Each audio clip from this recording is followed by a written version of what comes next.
Chapter 1. The Xianqin Empire, Yanhai City. In the heart of the city, the Transmutation Square. Today marks the annual awakening day of the Xianqin Empire, a day of paramount importance to the realm. All youths who have reached the age of 18 gather in the 108 transmutation temples spread across the nation. They partake in the transmutation ceremony, striving to awaken extraordinary powers and become professionals. This is an era where professionals reign supreme. The formidable professionals possess extraordinary abilities, an extended lifespan, and command a significant portion of society's resources and wealth. Particularly, the families of professionals have accumulated boundless ancestral legacies, sufficient to sustain several generations. For ordinary individuals, the most effective way to alter their fate is to become professionals. It is no exaggeration to state that upon awakening as a professional, one immediately gains preferential rights in mate selection. Those who previously ignored you, displaying indifference, will instantly greet you with enthusiastic smiles. If the counterpart is an ordinary person, they may even become your devoted admirer, obediently catering to your every whim. At this moment, the ceremony has yet to commence. The usually solemn and quiet Transmutation Square is now teeming with crowds outside. The streets are adorned with banners proclaiming matchmaking declarations and advertisements. I'm a 26-year-old woman, fair-skinned and beautiful, with 3 publicly listed companies and multiple properties in first-tier cities. I seek a combat professional to assist, solely to utilize your exceptional genes. I'm a 22-year-old female college student from an art school, attractive, fit, and flexible, capable of performing splits and backbends. I seek a professional boyfriend who is understanding and not clingy, with a variety of postures. A beauty streamer, female, 23 years old, long legs and black stockings, open-minded, versatile, can embody both a mature woman and a youthful girl, both dominant and submissive. Seeking a professional partner, willing to play a supporting role. I am a 28-year-old man, handsome and strong, trained in a club, possessing professional certifications and solid skills. Anshin Insurance Company, safeguarding professionals, providing casualty compensation, financial management, and care for wives and daughters. For details, please inquire. Well-dressed, young men and women, affluent ladies, and socialites jostle and push, vying for a position closer to the front, hoping to catch the eye of the newly awakened professionals. After all, professionals hold a lofty status in society. They have their own circles, inaccessible to ordinary individuals. Only during the annual professional awakening ceremony can one witness such a multitude of extraordinary professionals in the city. Moreover, the newly awakened professionals are merely high school seniors who have just turned 18, their eyes still reflecting a naive innocence. The prospect of being noticed by a professional and forming a partnership would instantly elevate their social standing. They could enjoy various state benefits, living without worry. They might even have the chance to acquire extraordinary potions, embarking on a path of transcendent cultivation, in pursuit of immortality. All eyes are fixed on the students waiting outside the temple to participate in the transmutation ceremony, searching for their desired targets. The formation is complete, the transmutation ceremony commences. The first batch of transmuters enter the temple. The temple guards, clad in golden armor and wielding long spears, announce loudly. Chen Mo stands among the crowd of transmuters, gazing at the transmutation temple ahead as they queue to ascend the steps. Entering through the massive stone doors, Chen Mo stands in accordance with the staff's instructions. Everyone quietly observes the extraordinary torch, crafted from a solid piece of origin divine stone, positioned at the center of the temple. The ancient torch's stone pillar is etched with the runes of all known extraordinary professions. At this moment, the extraordinary flame at the top of the torch has ignited. The runes of the transmutation formation inscribed on the high platform at the base of the torch are all illuminated. Having lived in this world for 18 years, Chen Mo has gained a profound understanding of its background. Centuries ago, the blue star was invaded by the gray mist void, with spatial rifts appearing across the globe. Monsters from the void emerged through these rifts, slaughtering all living beings they encountered. The energy of the gray mist emanating from the rifts altered the environment and laws of the blue star. Vegetation thrived wildly, towering and lush, obscuring the sky. Animals mutated, their bloodlines reverting, becoming extraordinary beings. humanity retreated to safe zones, losing vast territories. Monsters ravaged the land, transforming the areas outside cities into perilous no-go zones. Simultaneously, numerous secret realms, dungeons, and forbidden zones arose, scattered throughout the wilderness. The ancestors of humanity discovered the extraordinary flames within these secret realms, awakening as extraordinary professionals through their power. Thus, they secured the human stronghold, allowing humanity to survive amidst calamity. After centuries of warfare and development, the social structure has irrevocably changed. Professionals have become the mainstream of society. Humanity has reclaimed most of the Blue Star's land, occupying dungeons and secret realms in the wilderness. Some professionals even ventured through the spatial rifts into the gray mist void, discovering countless planes and fragments of worlds, akin to a cosmic junkyard. Fragments of broken artifacts, corpses of extraordinary species, relics of civilizations, and remnants of various races are scattered within. Numerous professionals established territories in the void world, discovering miraculous high-tier, extraordinary items and amassing wealth overnight. The gray mist void is no longer a terrifying disaster for humanity on the Blue Star. Instead, it has transformed into a treasure trove brimming with wealth and opportunity. However, non-professionals are condemned to remain within the city for their entire lives. Once they venture outside, even in relatively safe agricultural zones, they may encounter monsters. Even the most basic, ordinary monsters pose a lethal threat to those without extraordinary power. Only professionals possess the extraordinary abilities to venture beyond the city to combat monsters. They can clear dungeons, traverse secret realms, enter forbidden zones, level up, and enhance their prowess.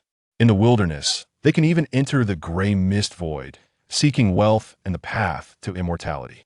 In such a world, Chen Mo naturally aspires to become a professional, pursuing the extraordinary path. Fortunately, in this life, his background is quite favorable. Both of his parents are professionals, though they were merely common professionals who perished early in the wilderness. They left Chen Mo with a substantial fortune, sufficient for him to live out a normal life. Yet, Chen Mo is not content with this. In an era where everyone has the chance to become extraordinary, filled with limitless possibilities, he diligently studies and trains, leveraging his exceptional talent and the wisdom gained from 2 lifetimes to become the top scholar at Yanhai No. 1 High School. He consistently outshines many classmates from professional families who possess outstanding talents, maintaining the top position in both academic and physical disciplines. The academic discipline requires students to study vast amounts of foundational knowledge, exercising their intellect. The physical discipline, through physical training, hones willpower and enhances bodily functions. According to authoritative statistics, those who excel academically and possess strong willpower have a higher probability of awakening as magic-type professionals. Those who are physically robust and exhibit exceptional athleticism are likely to awaken as melee-type professionals. Meanwhile, those with dexterous hands may have a greater chance of transitioning into life-type professionals.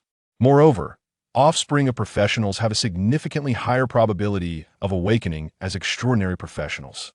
This is why many ordinary women are willing to lower themselves to marry professionals, hoping their children will awaken as professionals and thus alter their destinies. With Chen Mo's top academic performance and both parents being professionals, he is filled with anticipation, wondering what profession he will awaken to. At long last, the transmutation ceremony commences. Under the signal of the elder clad in a white robe, with hair and beard turned gray, the first transmuter steps onto the high platform. The transmutation formation activates, a blue light radiates from within the formation, and a shield-shaped professional rune materializes. The rune circles around in the blue light before ultimately merging into the transmuter's forehead.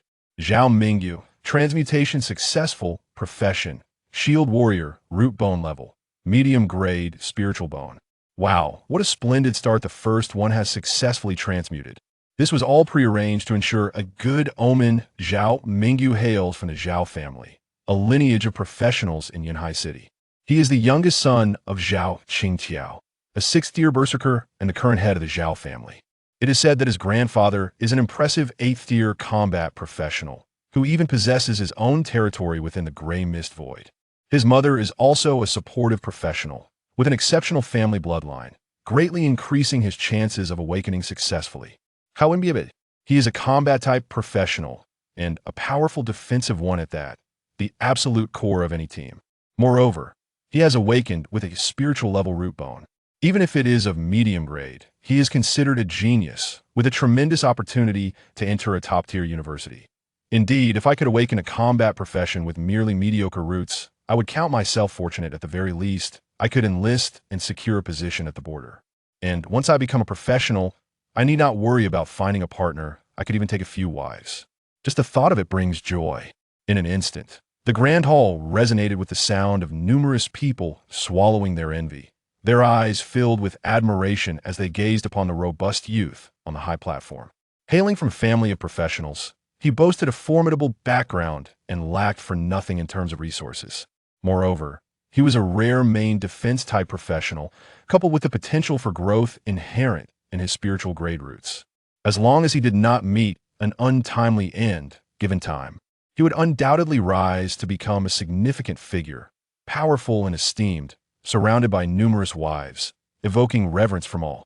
The classmates of your post-transition found themselves in a chasm of disparity, their statuses now worlds apart, likely to never intersect again.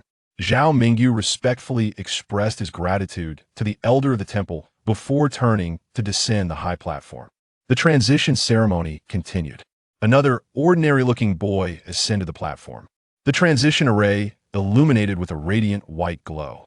A profession rune in the shape of a hammer materialized within the array, merging with the boy's body alongside the white light. Dukai, transition successful, profession, blacksmith, root level, medium grade, mundane bone. Next, Lu Tianquan, transition failed. Wang Luan, transition failed. Tang Yiya, transition successful, profession, priest, root level, medium grade, spiritual bone. As the ceremony progressed, the atmosphere within the grand hall began to grow chaotic. Those who succeeded in their transitions were overjoyed, dancing with exuberance, while those who failed were deeply disheartened, sighing in despair. Heaven and hell could change in an instant. Among the students, some rejoiced while others despaired after this ceremony.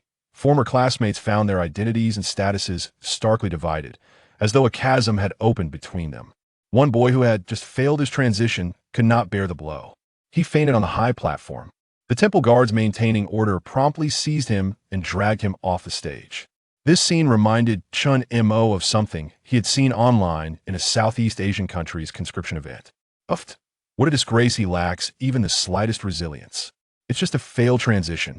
If it were me, I would simply smile faintly and stride out of the hall with my head held high, no shame at all. At worst, I would return home and help my father sell barbecue. Chen Mo cast a glance at a stout lad standing not far behind, his large head and innocent expression betraying his anxiety. I can hardly believe you. His legs were trembling like a sieve, barely able to stand upright. The only thing sturdy about him was his bravado. Time flew by. At long last, it was Chen Mo's turn to take the stage. Countless gazes converged upon him, for he was the academic prodigy of Yinhai No. 1 High School. His very presence sparked conversation, and many throughout the school eagerly anticipated the outcome of his transition. His homeroom teacher, Gao Xiaojing, was so anxious that her body trembled slightly. He was her most promising student, and the outcome of Chen Mo's transition was pivotal to her honor and future. As the transition array activated, a brilliant white light erupted. Seeing the color of the light, Gao Xiaojing's heart sank. The color of the array indicated the quality of the professional's roots. Gray, white, and yellow corresponded to the three levels of mundane roots: low, medium, and high. Above there were green, blue, and purple, representing the three levels of spiritual roots. Even higher were red, orange, and gold, denoting the three levels of Tao roots. Could it be that her most favored student was merely endowed with ordinary mundane roots? Yet, without innate talent, how had he achieved the distinction of being the top student in the entire school? After a prolonged duration, the radiance of the magical array did not extinguish. Instead, it intensified, culminating in a resplendent pillar of light that soared towards the heavens. This luminous column dispersed the clouds, revealing a colossal eye amidst the cerulean sky. Surrounded by flickers of thunder and lightning, the giant eye rotated, casting its gaze downward upon the individuals in the temple and the plaza, instilling a sensation of being scrutinized by celestial beings. Thoughts fled from the mind, leaving behind a void. The body, under the immense pressure, became rigid and immobile. Above, the thunder surrounding the giant eye began to swirl and converge, as if poised to strike in the direction of its unwavering gaze. Fortunately, the light of the transformation gradually dimmed and dissipated, along with the extraordinary manifestation of the giant. A golden emblem resembling a skull materialized amidst the white light, encircling and subsequently vanishing into the brow of Chen Mo. Chen Mo had successfully transitioned to his new vocation, that of a hidden profession, the necromancer. His bone quality was classified as average mortal bone, the elder presiding over the magical array, regaining his composure from spectacle.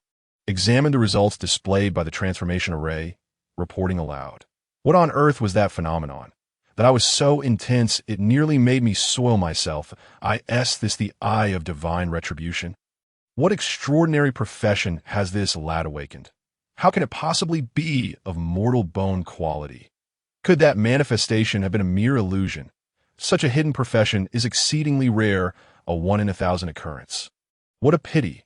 Indeed, with mortal bone quality, even the finest vocation cannot reach great heights. The onlookers murmured amongst themselves. Chen Mo's homeroom teacher, Gao Xiaojing, appeared pale, struggling to accept the outcome. Her class was merely an ordinary one, and Chen Mo was the only promising talent. She had placed high hopes upon him, yet this result was undeniably disheartening. The quality of one's bones significantly influences the number of attribute points a practitioner receives upon leveling up. With average mortal bones, one could only gain 2 attribute points per level. For each increment in bone quality, the number of attribute points gained upon leveling up increases by 1 to the highest known quality. Superior Dao bones allows for 9 attribute points per level. The disparity between the two becomes increasingly pronounced as levels rise. That a low foundational attribute value renders even the most formidable profession incapable of manifesting its true potential. Thus, bone quality effectively dictates a practitioner's growth ceiling. With mortal bones, one becomes fodder on the battlefield. Do not fret, Teacher Gao. Many of your students have yet to awaken their potential. Perhaps there will be a delightful surprise. Consoled the neighboring homeroom teacher, Li Chunmei, her expression betraying a hint of schadenfreude. She had long been envious of Gao Xiaojing, who boasted a top-tier student in the entire school. Now that the transformation results were revealed, with the promising student rendered inconsequential, her heart felt much more balanced. Standing at the center of the magical array, Chen Mo beheld the attributes materializing before him, his heart swelling with J-O-Y. Name. Chen Mo profession. Necromancer, 9-colored supreme bone. Divine grade enhancement level. Physique, 10 soul, 12 equipment. None summoning space, 0-1 skills. Skeleton summoning, ordinary level. Skeleton summoning. Consumes 30 points of mental power to summon a skeletal soldier to fight for you. Can be enhanced, requiring 50 points of mental power. Description. The attributes of a skeletal soldier are influenced by the necromancer's attributes. Sacrificing a corpse can reduce the mental power cost by 2/3. Chen Mo understood that his bone quality was far from the average mortal bone displayed by the array. It was in fact the 9-colored supreme bone, endowed with the divine grade, innate talent of enhancement. The white light that manifested externally was merely a fusion of colorful radiance, akin to sunlight. Chen Mo refrained from elucidating this. The supreme gray bones are astonishingly rare. To his knowledge, the highest known bone quality within the empire was the Dao bone level. Each year, only a handful of Dao-level geniuses emerge throughout the entire Xianqin Empire. If a city were to produce a Dao-level prodigy, it would be a tremendous honor, for that city would be the birthplace of a future powerhouse destined for greatness. Each Dao-level genius that matures becomes an exceptionally powerful practitioner, destined for positions of substantial influence. Beyond Dao level, experts speculate the existence of Xian bones, yet none have awakened to this level as of now. Leaving it unverified, Chen Mo was uncertain of the precise classification of his supreme bone. It likely surpassed that of the Dao level, He could only await his ascension to ascertain how many attribute points he would acquire with his supreme grade bones. With these thoughts swirling in his mind, Chen Mo resolved to keep this secret close to his heart. Having lived 2 lives, he understood the value of humility. Slightly bowing to the elder presiding over the temple, Chen Mo descended from the transformation platform. Principal Gao Chiwen had been waiting nearby, anxious to witness the outcome of Chen Mo's awakening of this rare hidden profession, despite the average bone quality. However, one could never be too cautious. Chen Mo, your hidden profession is a first for me. Would you be so kind as to demonstrate your skills? The principal inquired, and Chen Mo naturally consented. His own curiosity piqued to witness the skeleton summoning skill in action. As the skeleton summoning skill was activated, Chen Mo's mental power plummeted from 120 points to 90, expending a quarter of his capacity. This mental power value corresponded to his soul attribute, with his 12 points in soul translating to 120 points of mental power. Before him, a summoning array materialized, and from its center emerged a swirling vortex of darkness that a skeleton, its eye sockets ablaze with gray soul flames, stepped forth from the whirlpool. The skeletal figure bore a blackish-gray hue, with cracks and missing bones marring its frame. Its body was caked in dirt, and tattered remnants of clothing clung to its skeleton, resembling something that had just clawed its way from the earth. Its movements were sluggish and unsteady, appearing as though a mere touch might cause it to disintegrate. The principal, an experienced fifth-tier gunner, could not suppress his curiosity and reached out to poke the skeleton gently. The skull of the skeletal soldier was dislodged by the touch, rolling away a considerable distance. The onlookers in the plaza, initially abuzz with murmurs of fear and trepidation at the sight of the emerging skeleton, fell silent. The atmosphere of dread dissipated, replaced by an unexpected levity. Fortunately, as long as the soul flames of the skeletal soldier remained alight, such a loss of its head was merely a minor injury. Just as the skeletal soldier prepared to retaliate, Chen Mo intervened, commanding it to retrieve its head and reattach it, standing once more at his side. What on earth? Is this summoned creature so feeble? I was startled when it first crawled out, but with such combat prowess, I could easily kick it back into the ground. Though I am but a farmer, I feel I could take it on myself. This hidden profession seems rather underwhelming at present. The recent spectacle has significantly diminished the collective fear of the skeletal soldiers among the onlookers, prompting a flurry of discussions. Tang Yuemoon, now a priest with an endearing appearance and beautiful large eyes, gazes anxiously at Chen Mo before his class transition. Chen Mo was the school's prominent figure, academically gifted, handsome, yet possessing a rather aloof demeanor that rendered him taciturn. Nevertheless, many female classmates regarded him as their secret crush, Tang Yuemoon being one of them. She feared that his low potential might dampen his spirits, torn between the desire to comfort him and her own shyness, ultimately resigned to silently observing from a distance. Chen Mo opened his attribute interface to examine the skeletal warrior's stats. Common bone warrior qualification level, ordinary talent, none level, 1 health points, 150 attack power, 17 target can be enhanced. Requiring materials, 15 kilograms of black iron level biological bones. The combat attributes of the skeletal soldier can be augmented by the summoner's stats. Chen Mo's attributes include 10 points in physique and 12 points in spirit, collectively enhancing the skeletal soldier's health by 100 points and attack by 12 points. Originally, the skeletal soldier's combat attributes were mere 50 health and 5 attack. Such abysmal stats would render it incapable of overcoming even an untransformed ordinary student. It is no wonder the principal's head fell off with a mere touch. In truth, the principal had exercised considerable caution. The fault lay solely with the skeletal soldier's inherent weakness. As for the line below the attribute bar indicating that the target can be enhanced, that likely pertains to the innate ability of the supreme level potential, Chen Mo speculated. The principal, having utilized the detection spell to perceive the skeletal soldier's attributes, grimaced and awkwardly clasped his hands behind his back, offering reassurance. Chen Mo, your hidden profession possesses considerable research value. I shall apply for some resources on your behalf. All I require is a vocational information report for the school every 5 levels. With that, he left, somewhat embarrassed, under the gaze of the crowd. Look quickly, the golden transition light. It's Su Qingxue, with a loud exclamation. The crowd's attention was instantly drawn to the enchanting girl atop the transition platform. Tall and fair-skinned, Su Qingxue stood enveloped in golden radiance, resembling a celestial being descended to earth. Her slightly faded, oversized school uniform could not conceal her exquisite curves, and her long, shapely legs were gracefully poised. Clad in white sports shoes, her long ponytail cascaded down to her waist. Her captivating eyes now reflected surprise and curiosity as they gazed at the golden light surrounding her, at a profession rune resembling a bow and arrow materialized within the magic circle, swirling and dancing around her in the golden glow before ultimately merging with her being. As the elder from the temple excitedly announced the results, the principal, who had not strayed far, promptly returned to the transition platform.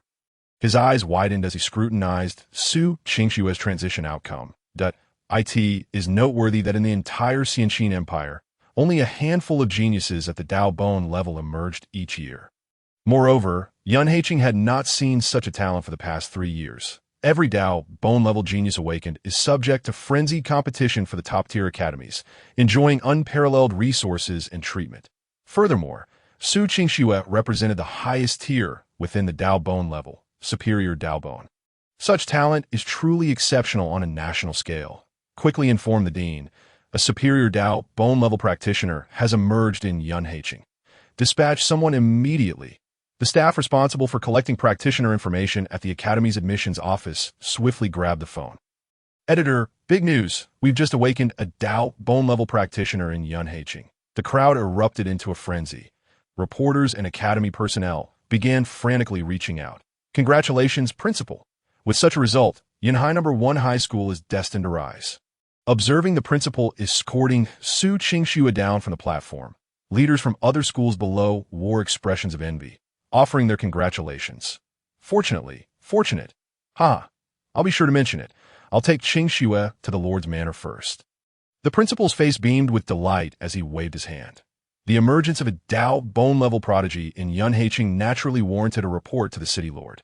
This was not only to apply for resource rewards for Su Qingxue and formulate a growth plan, but also to prepare a series of arrangements to ensure proper hospitality should significant figures arrive in Yun Haiqing upon hearing the news.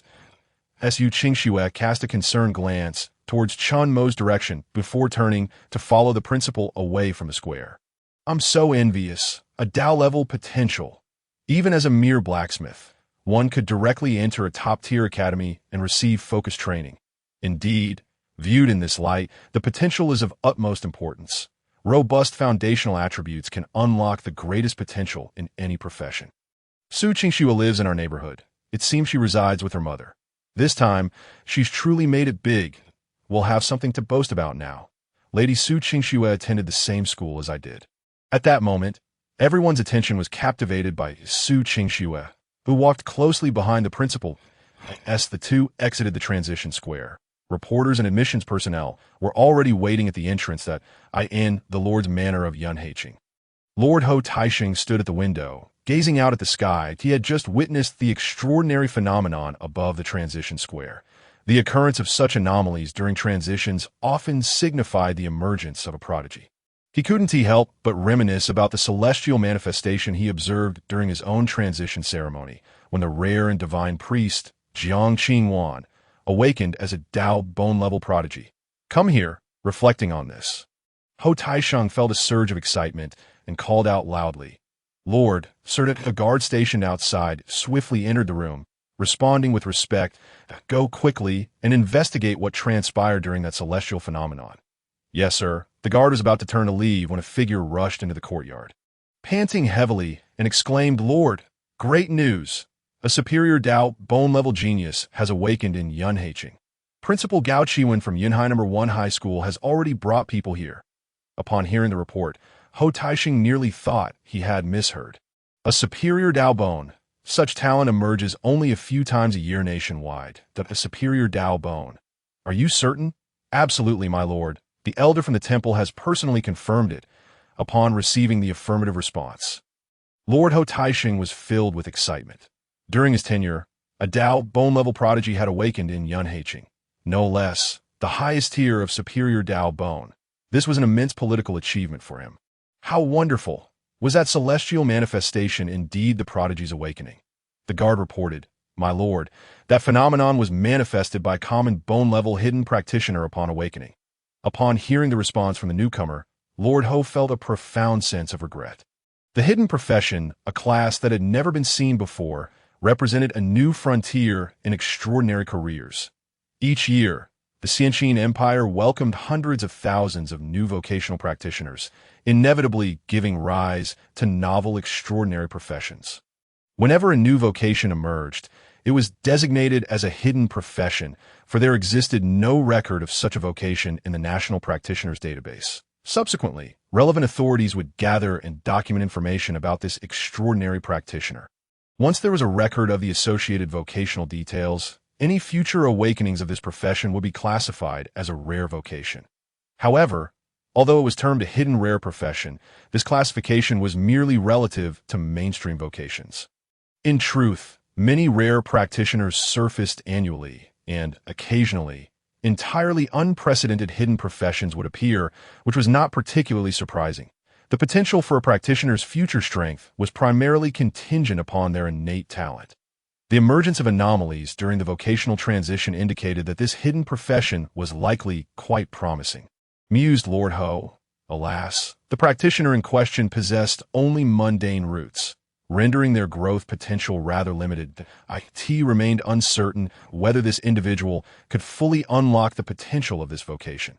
Therefore, the hidden practitioner was required to submit a report on their vocational information every 5 levels for documentation. After stating this, Lord Ho turned his attention to more pressing matters, specifically the impending arrival of the Dao bone-level prodigies awakening in Yunhai City. Those with Dao-level roots were the true prodigies, regardless of their vocation.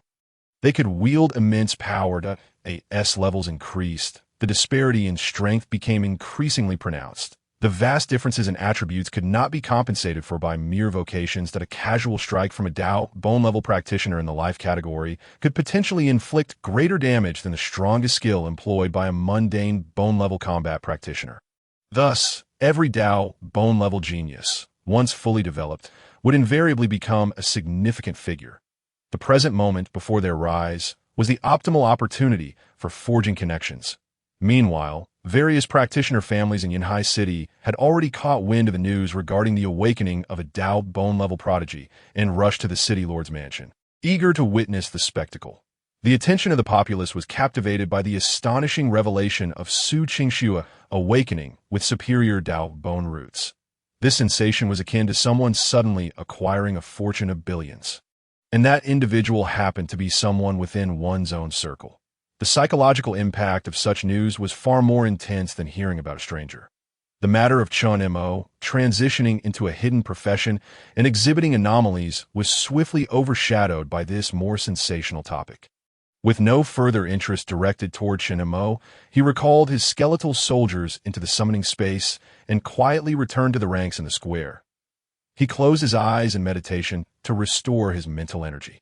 The summoning and recalling of skeletal soldiers within the space did not consume mental energy, functioning similarly to Chen Mo's personal space. Unexpectedly, the previously nervous and trembling chubby boy behind Chen Mo also successfully transitioned, becoming a life-class practitioner specializing as a chef, thus fulfilling his dream of returning home to sell barbecue delicacies to by evening. The vocational transition ceremony finally concluded. The elder presiding over the ceremony ascended the platform to deliver the final address. Children, tomorrow the novice dungeon will be fully opened. Those wishing to level up may head to the western suburbs dungeon hall. Practitioners who have transitioned into life and support vocations can also practice their skills at designated training facilities. Those intending to apply to the Extraordinary Practitioners Academy should work diligently in the coming days. Combat practitioners must reach at least level 10 within a month, while life and support practitioners must attain level 5 and elevate one professional skill to level 2 to qualify for the academy assessment. Even if one does not plan to enroll, students preparing to enlist or seek employment should seize this opportunity to enhance their levels and bolster their self-defense capabilities. Finally, I wish everyone joy in dungeon delving and a safe return home. With that, the elder turned and re-entered the grand hall, marking the end of the vocational transition ceremony.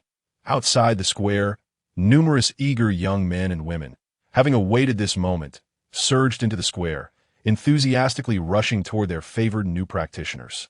Even the chubby boy-turned-chef found himself surrounded by several girls. The transition square instantly transformed into a matchmaking event. Fresh graduates, unaccustomed to such scenes, blushed deeply, outwardly feigning composure while internally reveling in the attention. Clumsily navigating the fervent approaches from the opposite sex, Chen Mo struggled to extricate himself from the crowd. His pockets were already stuffed with photos and notes from the young women, ordinary individuals. They were unconcerned with the grade of a practitioner's roots that, in fact, a lower grade route could enhance their chances in matchmaking. Moreover, Chen Mo's tall and handsome stature, combined with his hidden profession and exceptional genetics, rendered him a nearly perfect partner in their eyes. Even the prospect of becoming one of Chen Mo's wives or concubines was not out of the question. Chen Mo wiped the lipstick marks from his face and adjusted his nearly torn clothing before hastily leaving the square. Overwhelmed by the fervor of the young women that on his way home, he had already ordered 20 kilograms of black, iron-level ferocious beast, long-toothed pig bones online, leaving a note on the order to ensure the meat was trimmed clean, as he intended to use it solely for soup.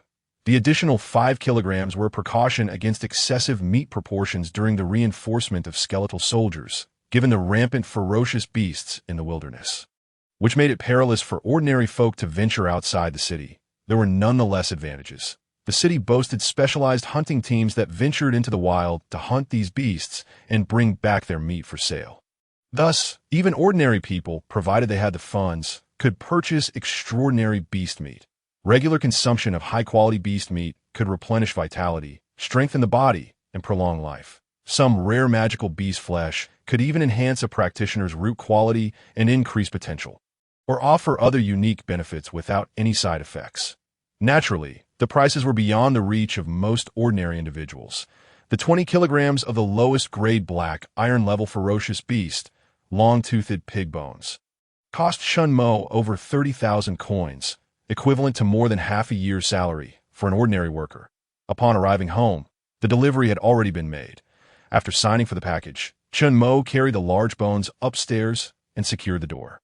He opened the summoning space, allowing the skeletal soldiers to emerge from the spatial vortex, still in a disheveled state. Disinterested in their muddy appearance, Chen Mo directly invoked the innate ability of the supreme bone for divine enhancement. 3 options materialized before him: speed enhancement, physique enhancement, and mental enhancement. He opted for speed enhancement. Chen Mo pondered for a moment before making his decision that in the initial stages to expedite the leveling process. Enhancing the speed of the skeleton soldier appeared to be the more advantageous choice. With increased movement and attack speed, slaying monsters would be swifter. Strengthening vitality would merely augment the skeleton soldier's health points without improving its efficiency in dispatching foes. As for mental enhancement, it seemed to pertain to a magical path, which offered no benefits in the early game, was costly in terms of resources, and lacked any spellcasting abilities. Upon finalizing his choice, a golden light enveloped Chen Mo. The large bone of the long-toothed boar he held in his hand instantly disintegrated into powder, bursting forth from the bag. Accompanied by the golden glow, it spiraled around the skeleton soldier before ultimately merging into its skeletal frame. The bones of the skeleton soldier transformed from a dark gray to a brilliant white at a visibly accelerating pace. The cracks and missing sections of its skeleton were mended, and the entire structure expanded somewhat. The color of the soul flame within the skull shifted from gray to white, and the flame blazed with renewed vigor. Chen Mo opened the attribute panel to examine the skeleton soldier's stats. Common bone general speed qualification level, black iron talent, swift level, 1 health points, 200 attack power, 22 swiftness, increases attack and movement speed by 15 target can be enhanced. Requires materials, 15 kilograms of bronze-level beast bones. The common bone soldier had advanced to a common bone general speed. Excluding Chen Mo's attribute bonuses, the combat attributes of the common bone general had doubled. Its health points increased from 50 to 100, and its attack power rose from 5 to 10. Not only had its combat attributes been enhanced, but it also gained a talent ability called swiftness. The Black Iron level Common Bone General's foundational potential was now equivalent to that of a mid-tier Common Bone level practitioner. The current Common Bone General stood tall and sturdy, its bones a pristine white, finally resembling a warrior rather than a mere refugee. Upon checking the enhancement requirements for the Common Bone General, Chen Mo picked up his phone and placed an order online for 20 kilograms of bronze-level beast bones from the Swift Wolf. He glanced at the shabby, empty-handed skeleton warrior and ordered a set of novice whiteboard armor and a longsword. Awakening as an extraordinary practitioner, especially with a supreme-level foundational potential, Chen Mo was determined to seize every opportunity to enhance his strength in preparation for the academy assessment scheduled for a month later. Gaining admission to a top-tier academy not only meant tuition fees would be waived, but also included a salary and various benefits. More importantly, the academy boasted an abundance of training resources for practitioners. Rare dungeon secrets, guidance from high-level practitioners, and specialized, efficient skill training facilities. Completing tasks assigned by the academy would yield a wealth of high-quality equipment, skill books, and alchemical materials as rewards. Essentially, gaining admission to a top-tier practitioner academy was tantamount to stepping into the upper echelons of society. Of course, if Chen Mo were to reveal his supreme-level foundational potential, he would undoubtedly become the target of fervent competition among all top-tier academies. He could attend any academy of his choosing without needing to take an entrance exam, instantly receiving the most elite resources. However, the supreme-level foundational potential was astoundingly extraordinary. The accompanying divine enhancement ability alone held boundless potential. In the Xianqin Empire, even awakening a Dao-level foundational potential would cause a city-wide sensation. If Chen Mo's supreme-level foundation were to come to light, it would likely incite a frenzy throughout the entire empire, with him at the center of a storm, accompanied by numerous crises. Comparatively, Chen Mo preferred to develop steadily. Nevertheless, he understood the importance of competing when necessary. His goal was to stand out in the upcoming academy assessment, showcasing the potential of his profession to secure a place in a prestigious academy. Thus, today's expenditure was an investment for a better future. Chen Mo reassured himself while painfully confirming the payment on his phone. With a successful transaction, he had spent nearly 300,000 yuan today.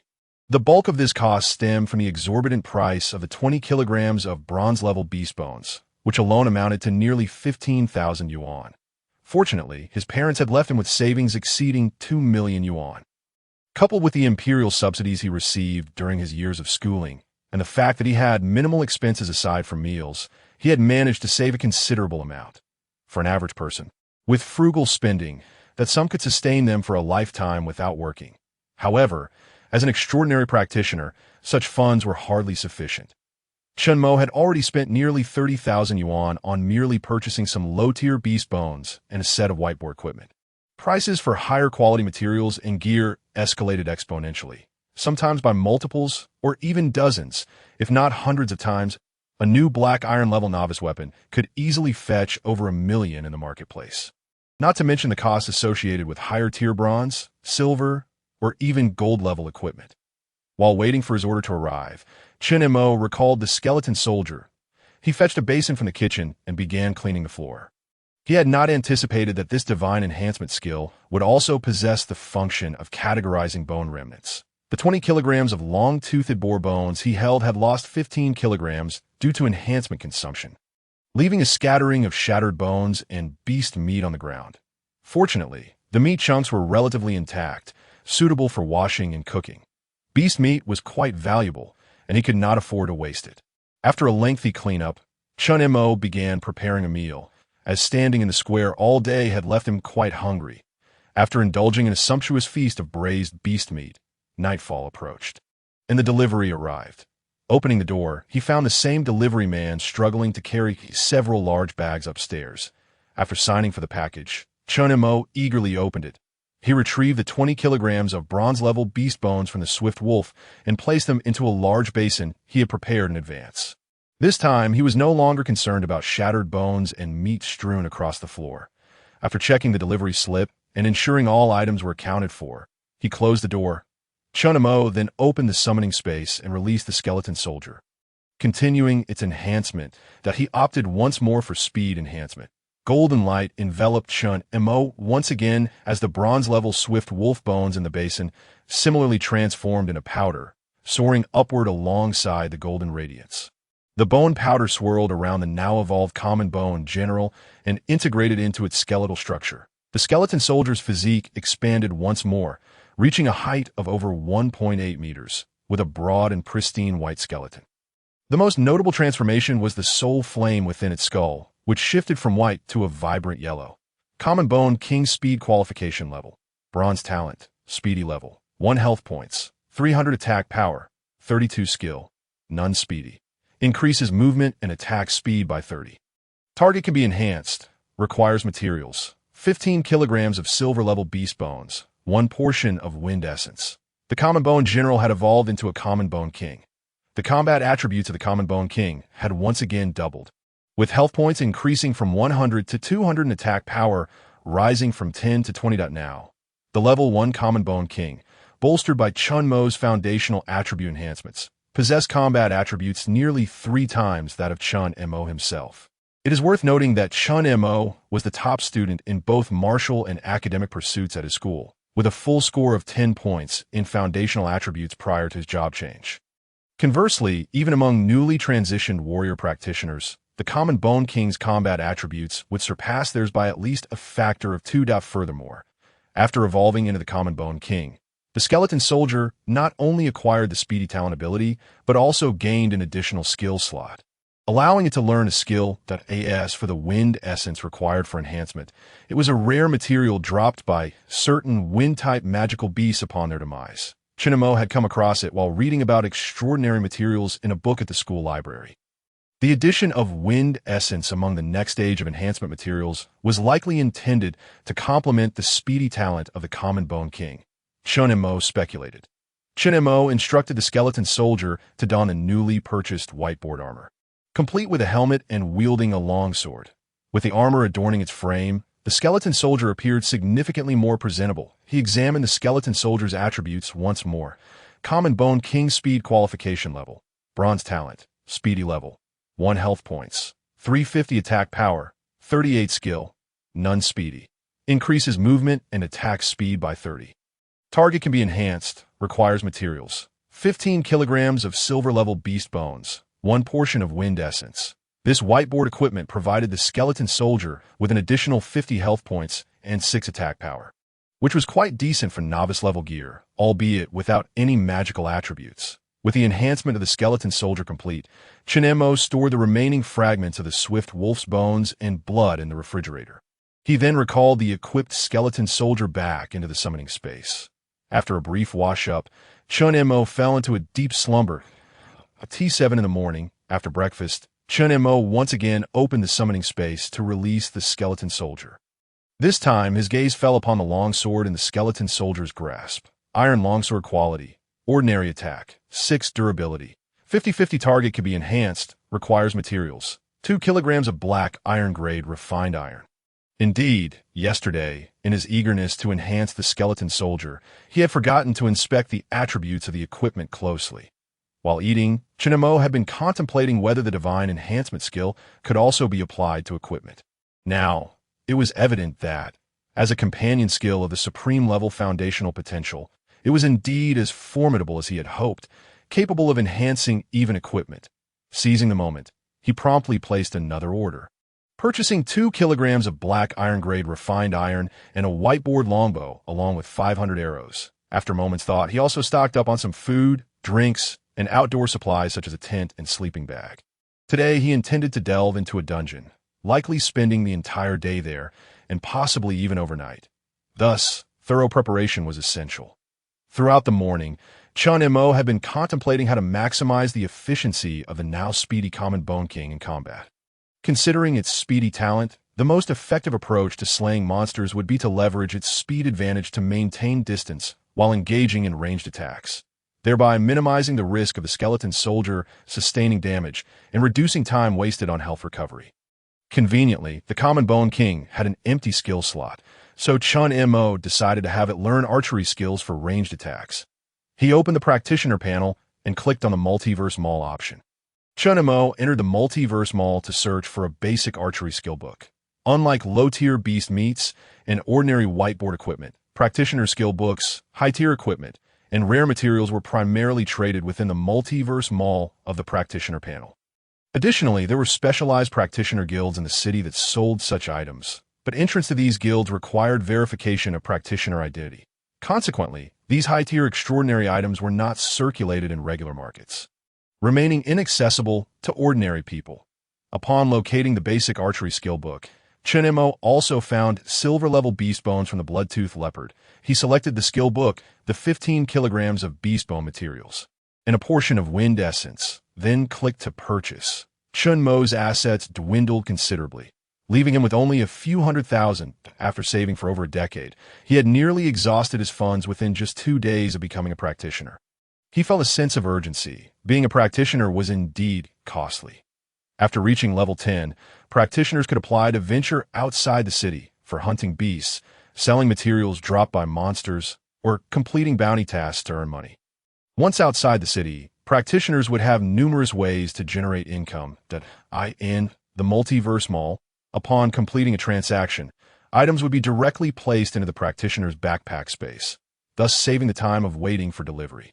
Chen Mo first retrieved the 15 kilograms of silver-level beast bones and the wind essence from his backpack space, and chose to continue enhancing the skeleton soldier.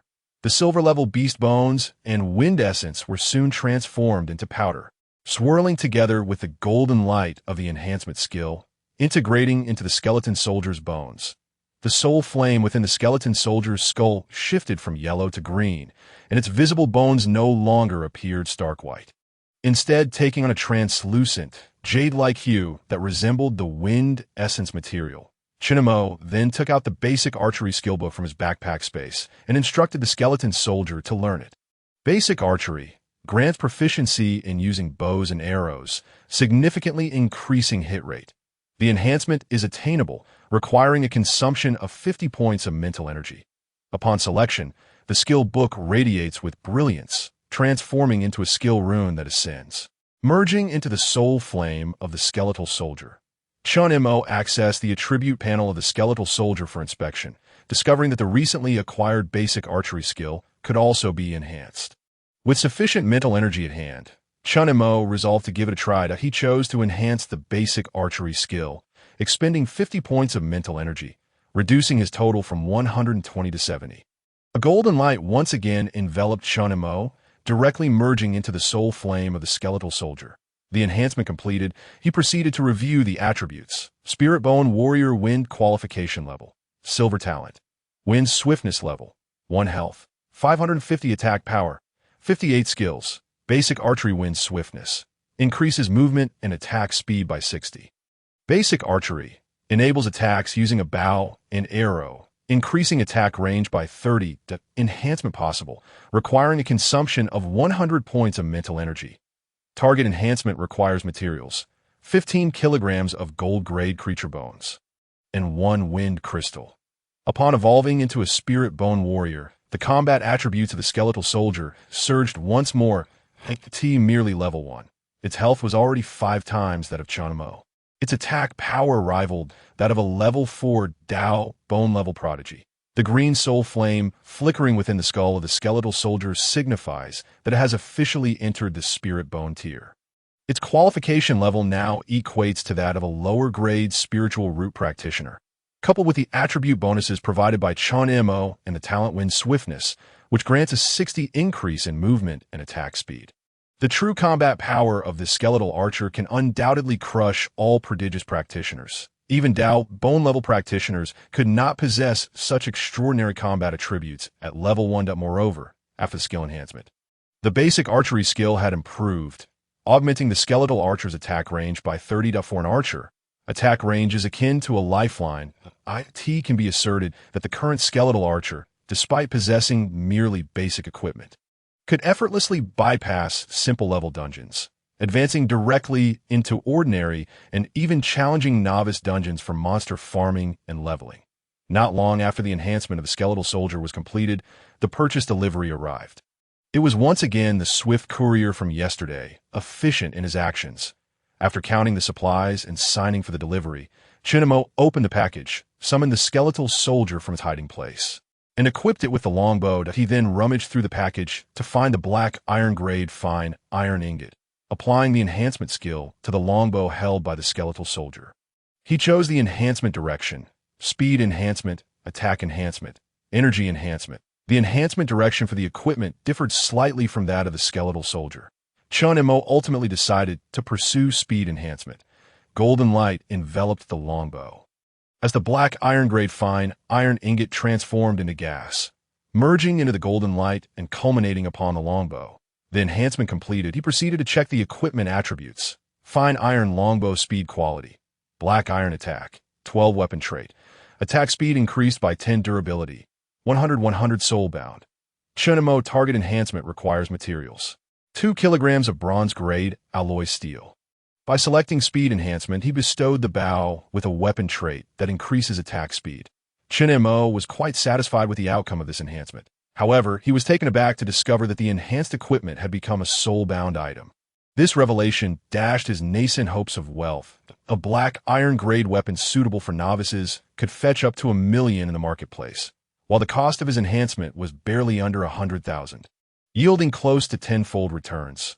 Alas, soul-bound items can only be utilized by the binder or their summoned entities, rendering trading with others impossible. He was thus compelled to abandon his plan of profiting from enhanced equipment.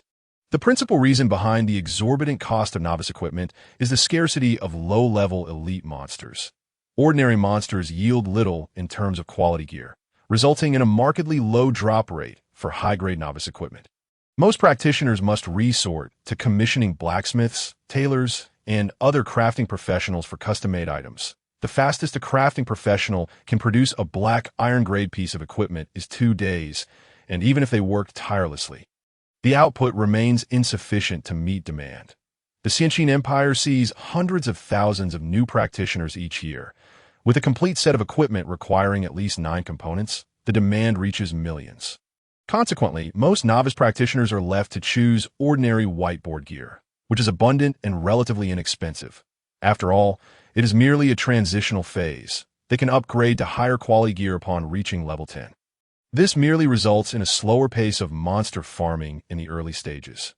Only those from affluent practitioner families or aspiring to enter top-tier academies opt to purchase high-quality novice equipment to rapidly level up and gain an advantage. With the black iron-grade fine iron longbow in hand, the skeletal archer's attack power surged from 58 to 64, along with an additional 10 in attack speed. Its innate talent, wind swiftness, combined with the weapon trait of the fine iron longbow, resulted in a staggering 70 increase in attack speed. This level of attack attribute is unequivocally dominant among novice practitioners. Take, for instance, a warrior practitioner. Prior to their class transition, their base attributes max out at merely 10 points. With a warrior class bonus of 2 points, the physique value of a level 1 warrior amounts to 12 points. 12 points of physique correspond to a combat attribute of 120 health and 12 attack. Even with the attack bonus from a whiteboard weapon, the maximum attack power would not exceed 20 points, falling short of even 1/3 of the skeletal archer's attack attributes. Not to mention, the skeletal archer benefits from a 70 attack speed increase. The disparity in combat power primarily arises from the fact that the higher the innate quality of the monsters, the stronger their base attributes. In contrast, human practitioners are limited by innate constraints, capping their physique attributes at a maximum of 10 points prior to transitioning into extraordinary classes. However, human practitioners can bridge this gap through the use of equipment, artifacts, and skill acquisition. Nevertheless, even if combat power were equal, the skeletal soldier's monster farming capability would vastly exceed that of practitioners. This is because practitioners experience fatigue, requiring rest and healing when injured, whereas the skeletal soldier requires only Chen Mo's stamina to continue battling indefinitely. Its efficiency in dungeon farming would undoubtedly surpass that of other practitioners. Observing the skeletal archer, clad in armor and wielding the fine iron longbow, Chen Mo nodded in satisfaction. With the combat attributes of the skeletal archer, he was confident that he could swiftly clear ordinary-level novice dungeons single-handedly, perhaps even challenging those of a difficult level, should he proceed with caution. Chen Mo assessed the combat power of the skeletal archer based on the information provided about the novice dungeons. He reached for the whiteboard longsword in the skeletal archer's other hand, intending to utilize it himself. Even a whiteboard weapon would provide a sense of security over being unarmed.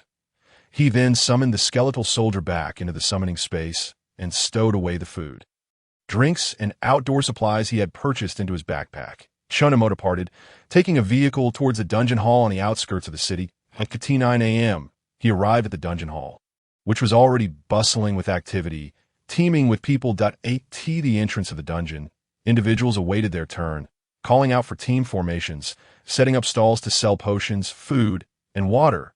There was a myriad of activities taking place. Farming the Wild Wolf Wilderness, simple level dungeon, 4 for 1. Looking for a healer to commence. I am an assassin practitioner with superior ordinary bones, proficient in damage output and stable in performance, seeking a team. Freshly brewed healing potions, my alchemy skill is level 2, quality assured. Hot sweet potatoes for sale, freshly baked sweet potatoes, mineral water, beverages, ham sausages, peanut 8 treasure porridge, and instant noodles. As the vendor called out, Chen Mo navigated through the bustling crowd and arrived at the registration desk for the Wild Wolf Wilderness Dungeon, where he began to queue.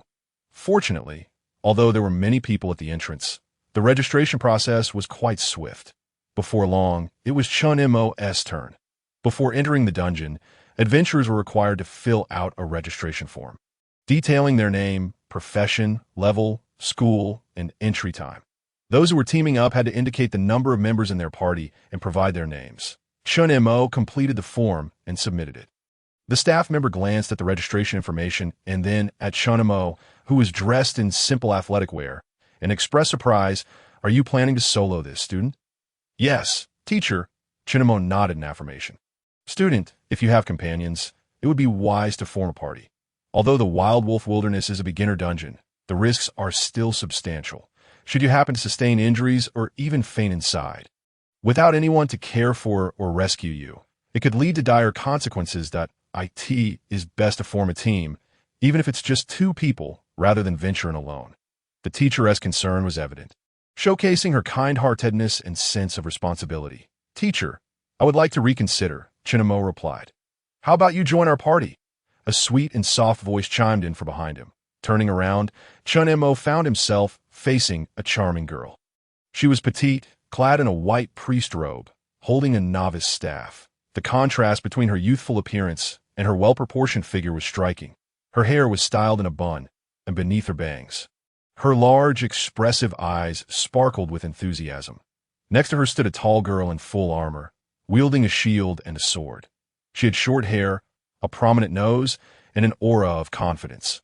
Following closely behind was a quiet girl with black-rimmed glasses, her hair tied in a ponytail and wearing a blue tracksuit. It appeared that these 3 were indeed a team.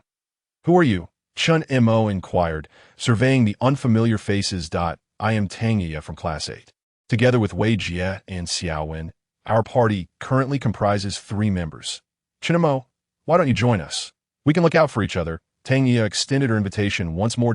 In truth, she had noticed Chen Mo earlier and had secretly glanced at him several times. Concerned for his safety upon seeing him intending to solo, she mustered the courage to approach him. Our party is already full. Didn't we agree to form a team together? A burly boy in warrior armor, carrying a massive shield, interjected with a hint of dissatisfaction. Indeed, my brother Yu is a shield warrior, and look at this shield, it's bronze-grade equipment. Besides, since you and I are classmates, we should support one another. Joining our team will undoubtedly ensure your safety in the dungeon, chimed in a smaller boy dressed in leather armor, with a somewhat lewd appearance. Wang Fuyin, I never agreed to team up with you. Who I choose to team with is my own business, and I don't need your permission. Tang Yi shot a disapproving glance at the shorter boy and turned back to Chen Mo, pleading for his cooperation once more. Chen Mo, please join our party for the dungeon run. I am a priest and can heal, ensuring everyone is well taken care of, Tang Yi expressed, her small hands tightly gripping her staff. Her face filled with anticipation. After some contemplation, Chen Mo accepted the invitation. Soloing certainly posed considerable risks. As the teacher had said, no one could guarantee they wouldn't be harmed. If a skeleton soldier were to spawn ahead while he was ambushed from behind, he would be in a precarious situation. Initially trying to save money, He had not purchased any protective gear. Should he accidentally get injured and lose consciousness in the dungeon, he would become easy prey for monsters. It was better to play it safe. Upon Chen Mo's acceptance, the two other girls in the party remained silent, their curious gazes fixed on him. With 4 members now in the party, Chen Mo glanced at the team information and learned that the tall girl in armor was named by Wei, a sword and shield knight. The timid girl hiding behind her, wearing glasses, was Ren Xiaowen, a gadgeteer.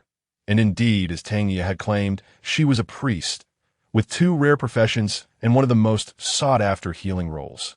This team boasted impressive credentials. The 2 boys, noticing Tang Ye's displeasure, ceased their complaints and instead directed challenging glares at Chen Mo. He turned away, striding toward the dungeon, uninterested in the petty rivalry of the 2 boys.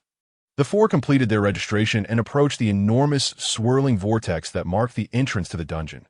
Beginner Dungeon, Wild Wolf Wilderness, levels 1 to 3. Please select dungeon difficulty: easy, normal, hard, hell.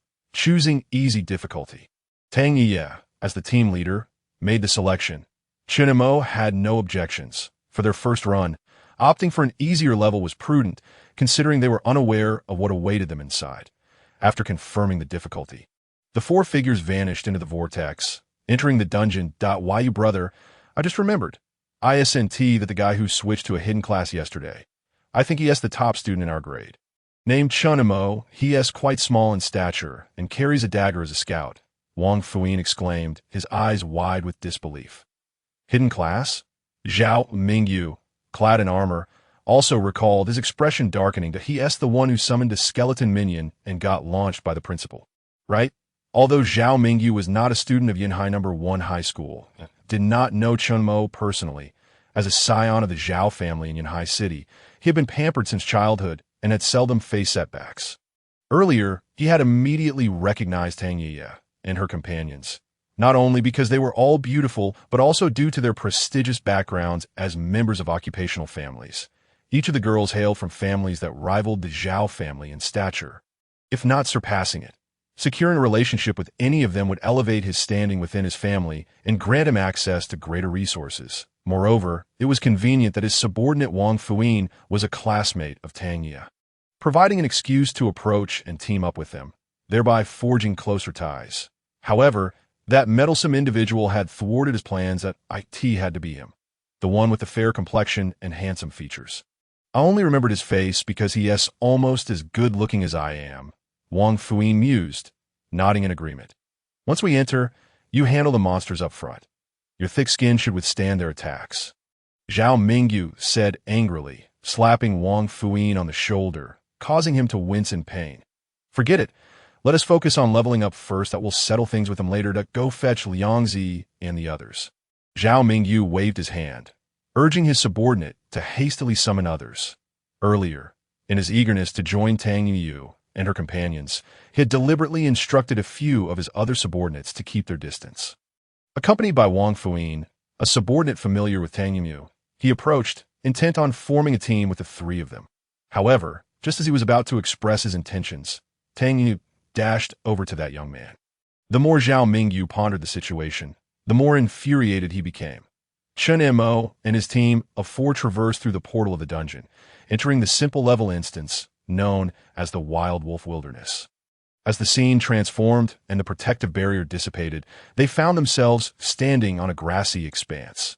Chen Mo swiftly activated his summoning space, and a skeletal archer clad in metallic armor, wielding a bow and arrows, emerged from the inky vortex, taking its place behind him. With such a formidable guardian by his side, Chen Mo felt reassured enough to survey his surroundings. The environment within this instance was breathtaking. The vast wilderness stretched endlessly, undulating gently as it reached towards the distant horizon. Merging seamlessly with the cerulean sky, a gentle breeze rustled through the air, carrying the fragrant scent of fresh grass. For the few individuals who had grown up in the city, this was an experience unlike any they had ever encountered. Chen Mo gazed at the enchanting scenery with a tinge of nostalgia. He had seen grasslands before, yet in this lifetime, he had never ventured beyond the confines of the city, thus missing the opportunity to witness such beauty again. Standing tall in knightly armor, her sword and shield at the ready, Bai Wei was the eldest sister of the group, characterized by her mature and composed demeanor. Upon entering the dungeon, she was not captivated by the surrounding beauty. Instead, she scrutinized the skeletal archer standing beside Chen Mo with a perplexed expression. As a fellow student from Yunhai Academy, she was acquainted with Chen Mo, which was why she had consented to Tang Yumeyu's invitation for him to join their team. Moreover, she had witnessed the extraordinary phenomenon during Chen Mo's job transition, leaving a lasting impression and granting her some understanding of his profession and innate potential. She had also observed the scene where the school principal had effortlessly sent his skeletal summon skull flying, albeit from a distance that rendered the details somewhat unclear. Now, with the skeletal summon adorned in armor that concealed most of its skeletal structure, Bai Wei could not shake the feeling that this skeletal entity, with its steady movements and nimble actions, was far from the feeble creature she had seen that day. Meanwhile, Ren Xiaowen, a bespectacled and somewhat endearing figure with a slender frame, gazed curiously at the skeletal archer summoned by Chen Mo. After a moment's contemplation, she seemed to recall that she too possessed a summon. She hurriedly activated her summoning skill, conjuring forth a mechanical beast resembling a hunting dog, standing taller than a human. Wow, Wei Jia, this place is so beautiful! Tang Yumeyu exclaimed, her excitement palpable as she flung her arms wide, ready to dash forward in delight upon arriving at such a picturesque locale. Suddenly, a shadow darted out from the grass, hurtling directly toward Tang Yumeyu, startling her. Chen Mo's skeletal archer, its eyes flickering with green flames, sprang into action, swiftly drawing its bow to unleash an arrow that a red-eyed magic rabbit was struck mid-air and plummeted to the ground. -60 killed a level 1 red-eyed magic rabbit. Normal. Experience 1. The abrupt turn of events startled the group. Having lived in Yunhai City since birth, ordinary individuals were strictly forbidden from leaving the city until they underwent their job transition. Now, in this beautiful yet perilous locale, their nerves had relaxed somewhat. None of them had noticed the lurking creature in the grass, nearly leading to an unfortunate mishap. To sustain an injury upon just entering would indeed be quite embarrassing. Although many had faced such circumstances, none wished to experience the humiliation of a social death. Resolutely reminding himself of the situation, Chen Mo hastily retrieved his longsword from his backpack. Tang Yumeyu, come back quickly. Stand behind us. Bai Wei, as the eldest sister of the team, had also been startled by the earlier incident, now admonishing Tang Yumeyu with a stern expression. The attack from the red-eyed magic rabbit had heightened the vigilance of the three girls, reminding them that they were in a dungeon, not a safe scenic area, and that danger could strike at any moment. That was close. Thank you, Brother Chen Mo, Tang Yumeyu said, still shaken from the sudden attack of the red-eyed magic rabbit. Once she realized the danger had passed, she patted her magnificent chest, letting out a sigh of relief. Blushing, she expressed her gratitude to Chen Mo before lowering her head and dutifully returning to the formation. As it was her first venture into a dungeon, Tang Yumeyu lacked experience and had momentarily forgotten that this was not a safe zone like the city. Seeing her obediently rejoin the group, no one commented further. Fortunately, this was merely a simple-level novice dungeon designed to help new adventurers acclimate to the wilderness, populated predominantly by low-level magical creatures with basic attributes and minimal combat skills. As long as the novice adventurers remained cautious, the threats would not be insurmountable.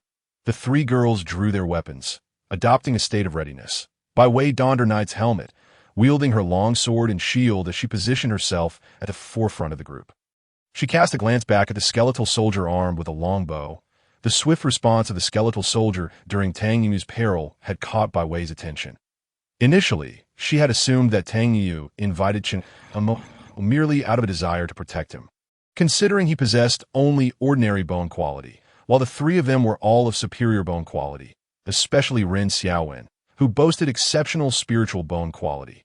Moreover, the strength of Chen Mo's summon had been evident during the principal's testing, leading her to regard it as rather weak. However, it now appeared that Chen Mo's summon was anything but weak. It was, in fact, impressively strong.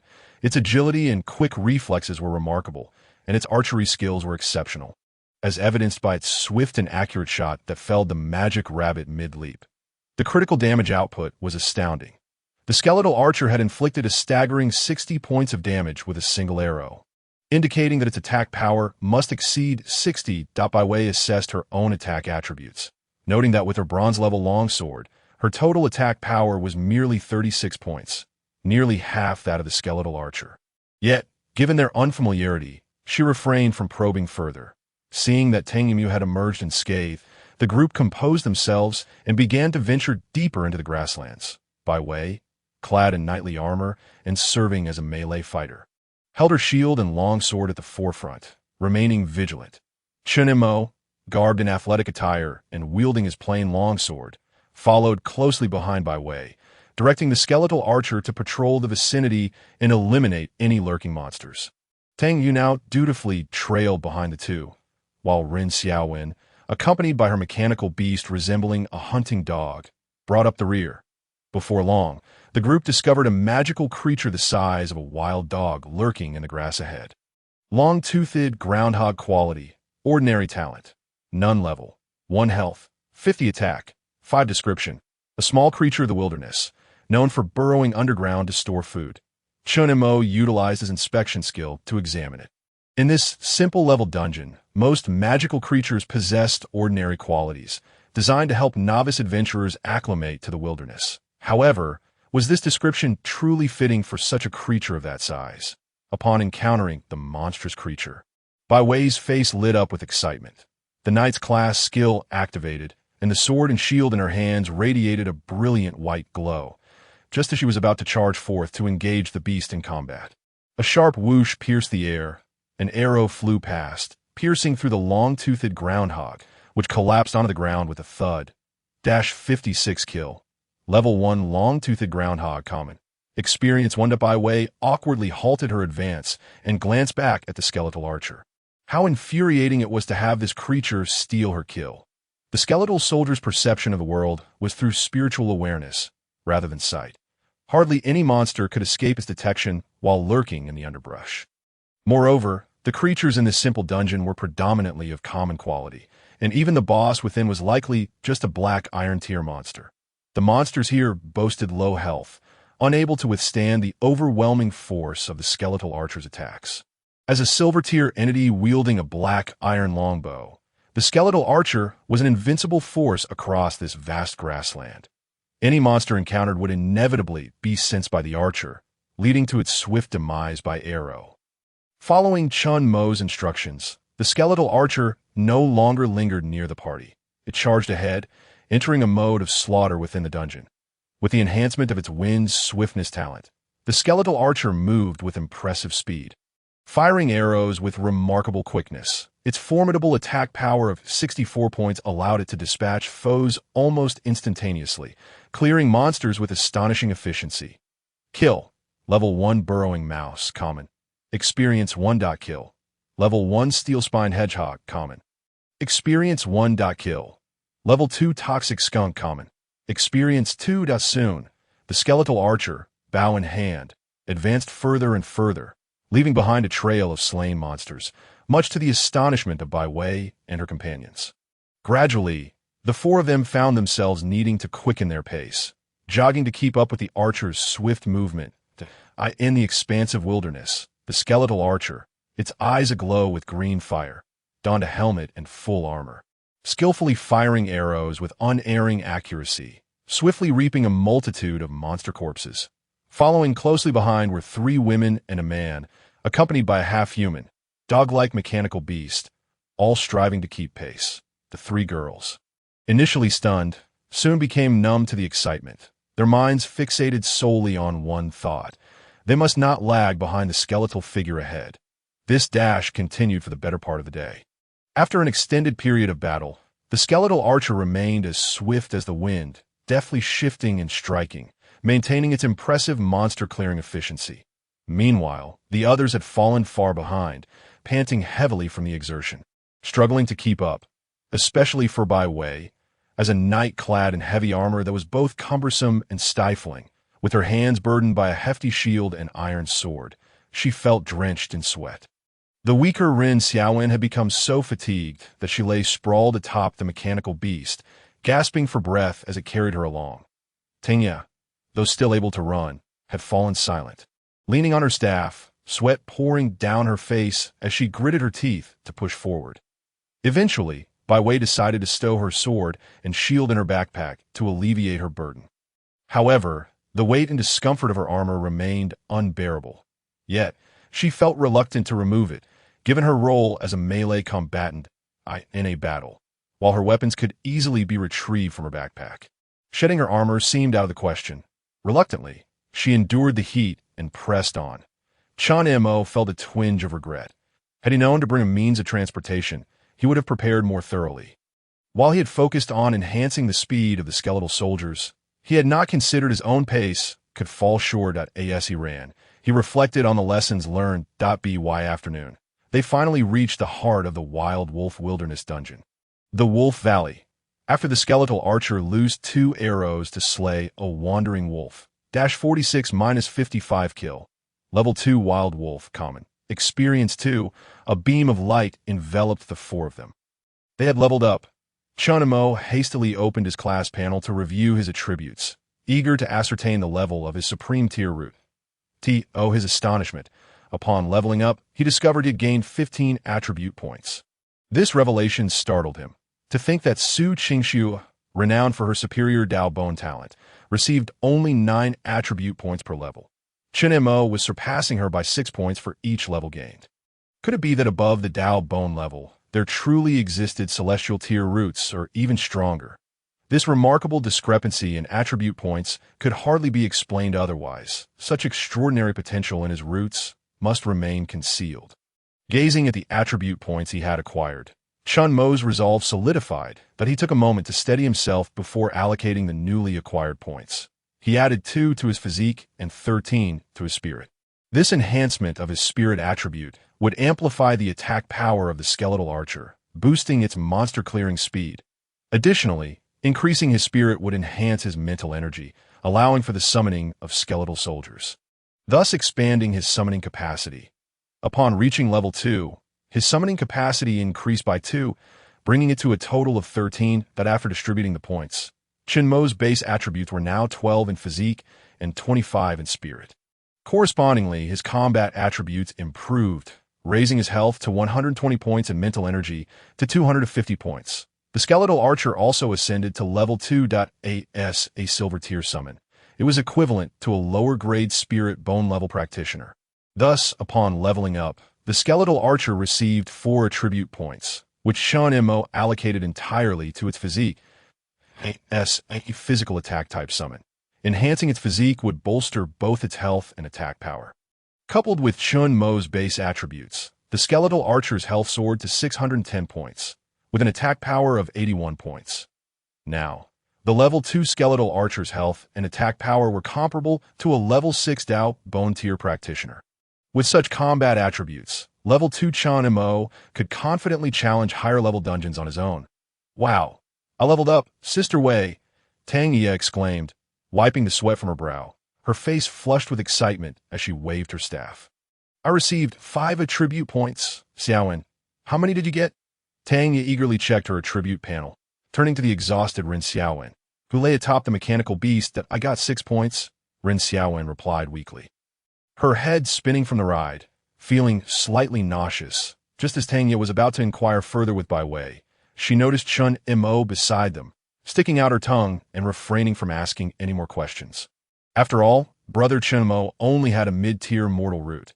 He would likely receive only 2 attribute points upon leveling up, and she thought it best not to further provoke him.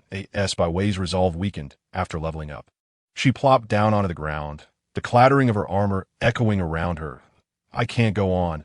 I'm too tired. Let's take a break. The strong-willed Bai Wei never anticipated that, believing she was merely helping the seemingly unremarkable Chen Mo, who possessed only basic skills, to level up in the dungeon. She would end up as the core combat force, yet fail to even touch a single monster.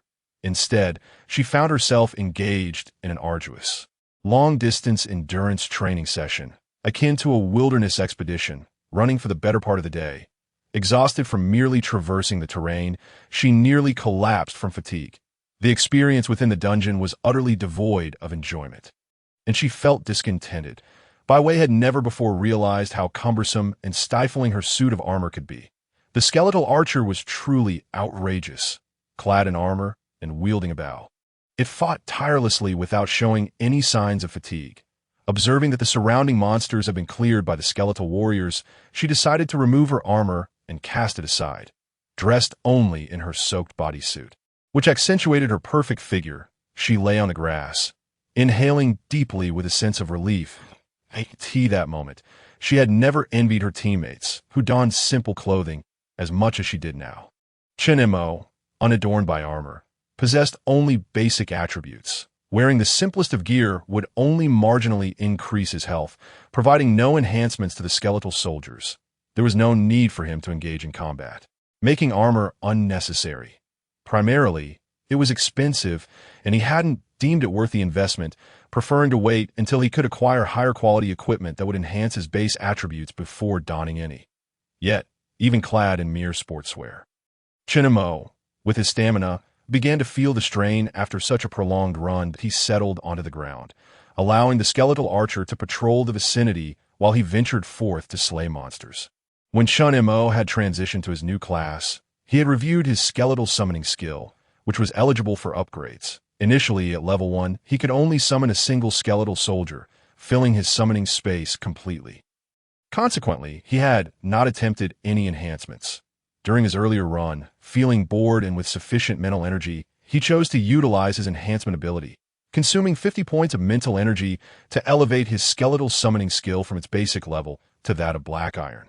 As the target of enhancement was a skill he had already acquired, the radiant glow of the enhancement did not manifest externally, rendering it imperceptible to others. Skeletal summoning skill.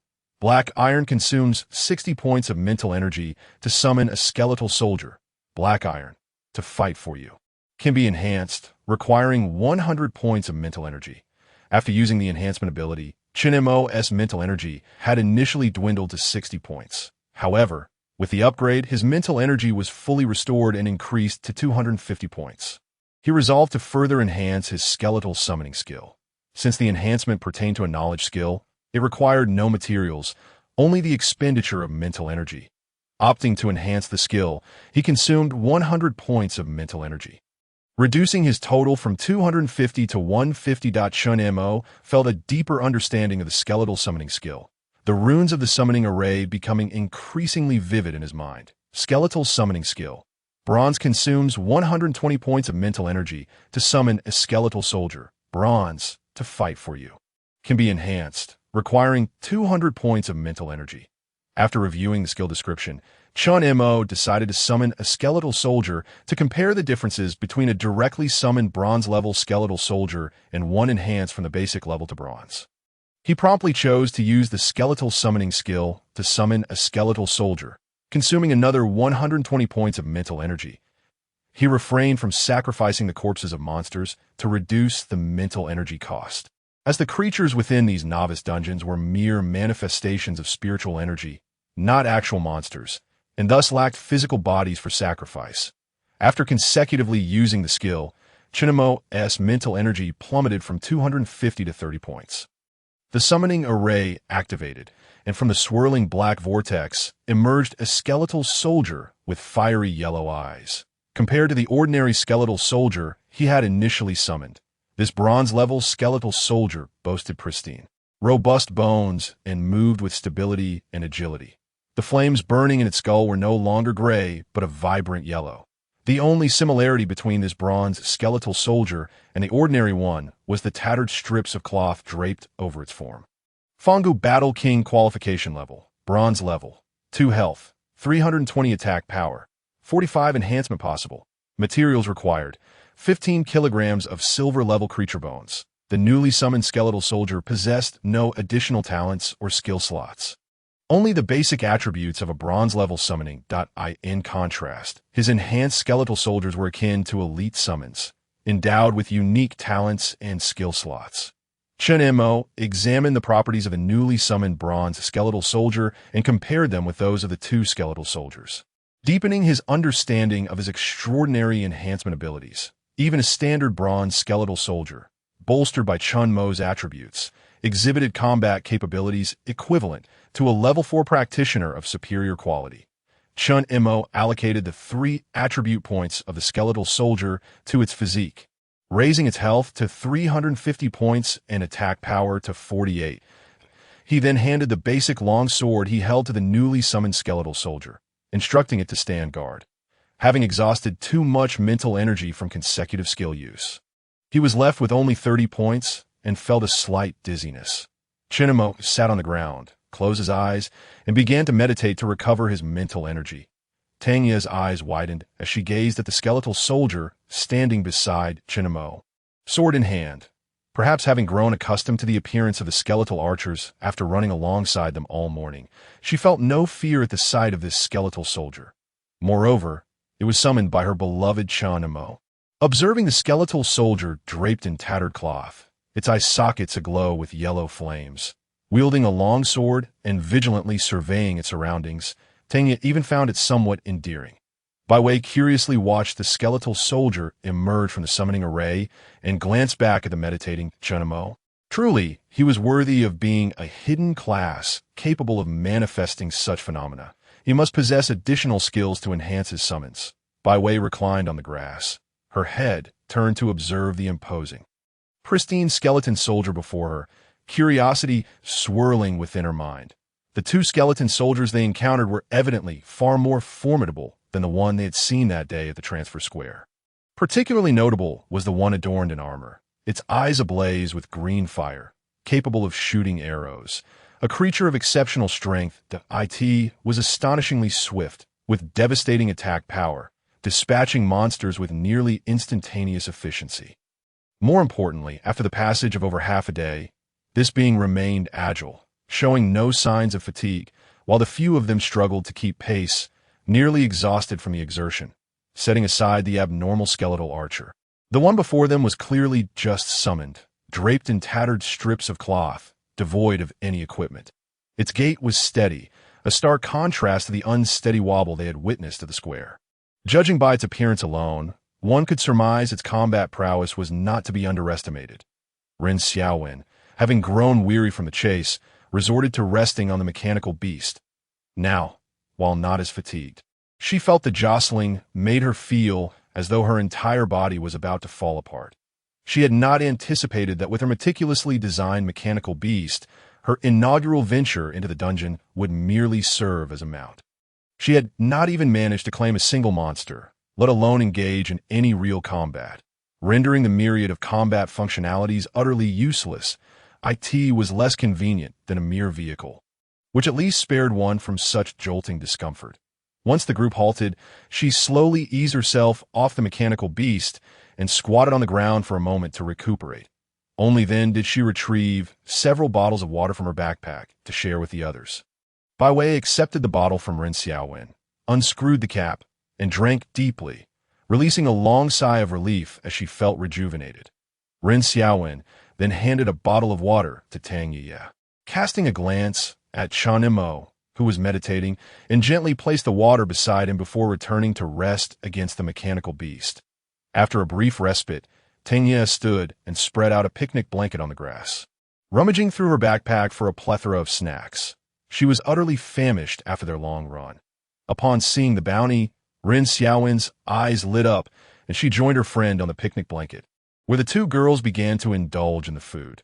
While the group took a moment to rest and eat, the skeletal archer had already plunged into the heart of the wild wolf plain. Engaging with a pack of wolves, the kill notifications that followed indicated the beasts were wild wolf monsters. Killed a level 2 wild wolf, ordinary. Gained 2 experience. Killed a level 1 wild wolf, ordinary. Gained 1 experience. The skeletal archer shared a mental connection with Chen Mo, as any area it explored would manifest as a map in his mind. Moreover, he could sense its condition and even connect to its line of sight, allowing him to survey the surroundings through the skeletal soldier's perspective. This revelation had dawned on him during his earlier meditation. He sensed that the skeletal archer was in excellent form, enhanced by the talent of wind's swiftness. Its movement speed had increased by 60, with a basic archery skill augmenting its attack range by 30. It was able to maintain a safe distance from its foes effortlessly. The skeletal archer raced ahead, leaving the wild wolf pack far behind. The wolves, unable to match its speed, could only chase in vain. Occasionally, the archer would turn and loose an arrow, effortlessly slaying a level 1 wild wolf. The number of pursuing wolves gradually dwindled. Seeing no danger to the skeletal archer, Chen Mo decided to instruct it to lure more monsters for an efficient kill. This would expedite the process, allowing for faster experience gain that he then shifted his focus back to meditating and restoring his mental energy. While the group rested behind a hillock, they continued to gain experience thanks to the skeletal archer's relentless hunting. The constant stream of kill notifications left by Wei and her companions feeling somewhat sheepish. They had entered the dungeon as a team, but contributed little, almost hindering progress due to their own fatigue. Their initial intention was to assist Chen Mo in leveling up, yet they had merely been carried along for the ride. They were gaining experience even while lying on the ground, a novelty Bai Wei had never imagined prior to this dungeon venture. Ren Xiaowen, having perched atop the mechanical beast, found herself discomforted by the bumps, yet not overly fatigued. After a brief rest, she noticed a flurry of kill notifications, prompting her curiosity. She climbed up the hill to gaze into the distance, her eyes widening in shock at the scene before her, nearly letting out a gasp. Quickly, she covered her mouth and signaled to Tangya, who was gleefully munching on snacks, to come over. Tangya, having run the better part of the day and now starved, was delighting in the delicious food that filled her cheeks, her large eyes squinting in happiness. Upon spotting her friend Ren Xiaowen crouched cautiously on the slope, she waved to her, urging her to come closer. Curiosity piqued, she stood and made her way up the slope. "Xiaowen, what are you doing? You seem so tense," she began, but her words faltered as she caught sight of the scene outside the slope, which startled her into crouching down beside Ren Xiaowen. Before them lay a vast expanse of wilderness where dozens of wild wolf monsters dashed across the grass, their jaws snapping and fangs bared in a menacing display as they relentlessly pursued the skeletal archer, which was darting ahead, its eyes glowing with green fire. The sheer scale of the wolf pack was staggering, and the girls realized that should they be discovered by the wolves, they would likely be torn apart in an instant. Wasn't this supposed to be a novice dungeon? How had that creature provoked such a horde of wolves? The thought filled them with dread. Tangya pressed herself flat against the ground, her chest compressed, her delicate hand nervously gripping a tuft of grass. Suddenly, a hand clapped on her shoulder, startling her. She turned to find Bai Wei, who had just risen from her own resting position on the grass. Having shed her armor, Bai Wei now wore a form-fitting black outfit that accentuated her athletic physique. Crouching beside the bushes, she gazed intently at the distant wolves, her expression grave. Being a knight, Bai Wei possessed exceptional physical endurance. Though weary, she had recovered significantly after a brief rest. Noticing her younger companion's anxious demeanor, she approached them out of curiosity, only to be taken aback by the sight before her. After a moment of careful observation, Bai Wei discerned that, despite the wolves' considerable numbers, their speed seemed insufficient to catch up with the agile skeletal archer. Time had passed, yet the skeletal archer remained sprightly, moving with remarkable swiftness and showing no signs of exhaustion. Even clad in armor, its speed appeared unaffected. The skeletal archer continued to dart ahead of the wolf pack, turning to loose an arrow that claimed the life of yet another wild wolf. No wonder experience points were accumulating so rapidly. It had effectively gathered the monsters into a single group, eliminating the need to hunt them one by one, hence significantly increasing efficiency. Bai Wei felt a sense of clarity wash over her. After observing for a while, the three girls recognized that while the wolf pack appeared fearsome, their speed did not pose a threat to the skeletal archer. With each successive attack, the number of wolves continued to diminish. The imposing white wolf among them seemed to be losing its voice, yet the pack still failed to corner the elusive skeletal archer, which danced between them with remarkable agility, offering the wolves a glimmer of hope while remaining ever elusive. Suddenly, the wolf pack split into three directions, threatening to encircle the skeletal archer. "Oh no. What do we do now?" The White Wolf King seemed to have noticed as well, realizing that the speed of the wolf pack was insufficient to catch the agile skeletal archer. It began directing the wolves to split up, encircling from both sides to constrict the archer's range of movement. The three girls, who had just begun to relax, felt a surge of tension as they observed the unfolding battle. Their eyes were fixed on the skeletal archer, nimbly darting between the wolves, fearful that it might be suddenly pounced upon by the encroaching pack. Sister Wei, this novice dungeon is exceedingly difficult. Thankfully, we teamed up with Chen Mo. Otherwise, would the three of us truly stand a chance? Tingya expressed her lingering anxiety. Fool, when battling monsters, we must lure them out one by one, as all novice adventurers do. How could one be as reckless as this fellow? Drawing the entire menagerie of Wild Wolf Valley upon themselves? Bai Wei reassured the somewhat frightened Tingya, while keeping an eye on the distant situation. The large white wolf in the center was undoubtedly the boss of the Wild Wolf Wilderness Dungeon, the White Wolf King. Goodness, even the boss is fleeing that IT truly does not regard the White Wolf King as a threat, Bai Wei mused. Meanwhile, the skeletal archer, having perceived the wolves' movements, spotted the encroaching pack from both sides. IT swiftly unleashed arrows toward the weaker flank of the left side wolves, taking down several encircling wild beasts. Creating a temporary gap in the encirclement, it suddenly accelerated and broke free from the wolves' siege. Seeing the skeletal archer escape, Bai Wei and her companions breathed a sigh of relief. Had the archer fallen prey to the wolves, they would have had to prepare for a hasty retreat. After breaking through the wolves' encirclement, the skeletal archer became increasingly cautious, no longer granting the wolves another chance to close in. It adeptly maneuvered to maintain distance from the pack while keeping its attack rhythm steady, as the skeletal archer led the wolves on a wild chase across the wilderness. It occasionally turned back to unleash arrows. The number of wolves diminished at a visible rate. One by one, the three girls, no longer tense, resumed their seats on the grass. Tang Ye retrieved snacks once more, and they enjoyed the rare sights of the wilderness while munching away. Ultimately, the entire pack of wolves was vanquished, leaving only the boss, the White Wolf King. By this time, the White Wolf King had been led on a relentless chase by the skeletal archer, panting heavily. Drooling, its once pristine white fur now matted with sweat and dirt. Yet it continued to pursue the skeletal archer, the very being that had decimated its minions. This creature is exceptionally swift. I can hardly keep up. The White Wolf King lamented internally. White Wolf King qualifications: ordinary level talent, none level, 3 health points, 130 attack, 13 skill. Wolf King's Call can command the wolf pack to attack. Description: the monarch of the wild wolf wilderness.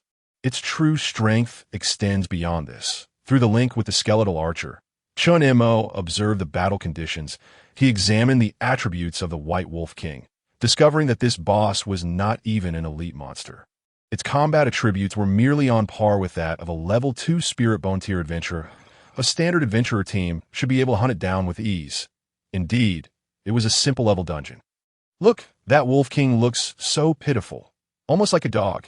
It must be exhausted after running for so long, Tang Ye remarked sympathetically, her mood lightening as the battle neared its conclusion. However, she received no response from her companions. Turning around, she noticed that both of her friends seemed somewhat off. Suddenly, she recalled that they had also been running like dogs not long ago. Did I just insult myself?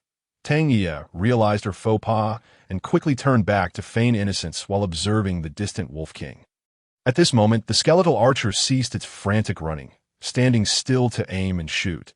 Drawing back its bow, it released 2 arrows, mercifully ending the suffering of the nearly exhausted White Wolf King. -65, -70 defeated the level 3 boss, White Wolf King, granting 30 experience points. Dungeon cleared. Adventurers may choose to exit at any time that a golden light appeared. The girls leveled up once more, reaching level 3. With their statuses restored, the dizziness from excessive mental exertion dissipated, and Chen Mo ceased his meditation. Opening the attribute panel to review his stats, he found he had gained 15 attribute points that he allocated 2 points to physique and 13 points to spirit. After distribution, his attributes stood at physique 14 and spirit 38.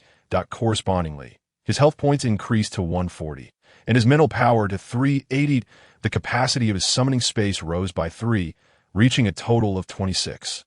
Chen Mo allocated the attribute points gained from leveling up the 2 skeletal soldiers entirely to physique, enhancing their health and attack power.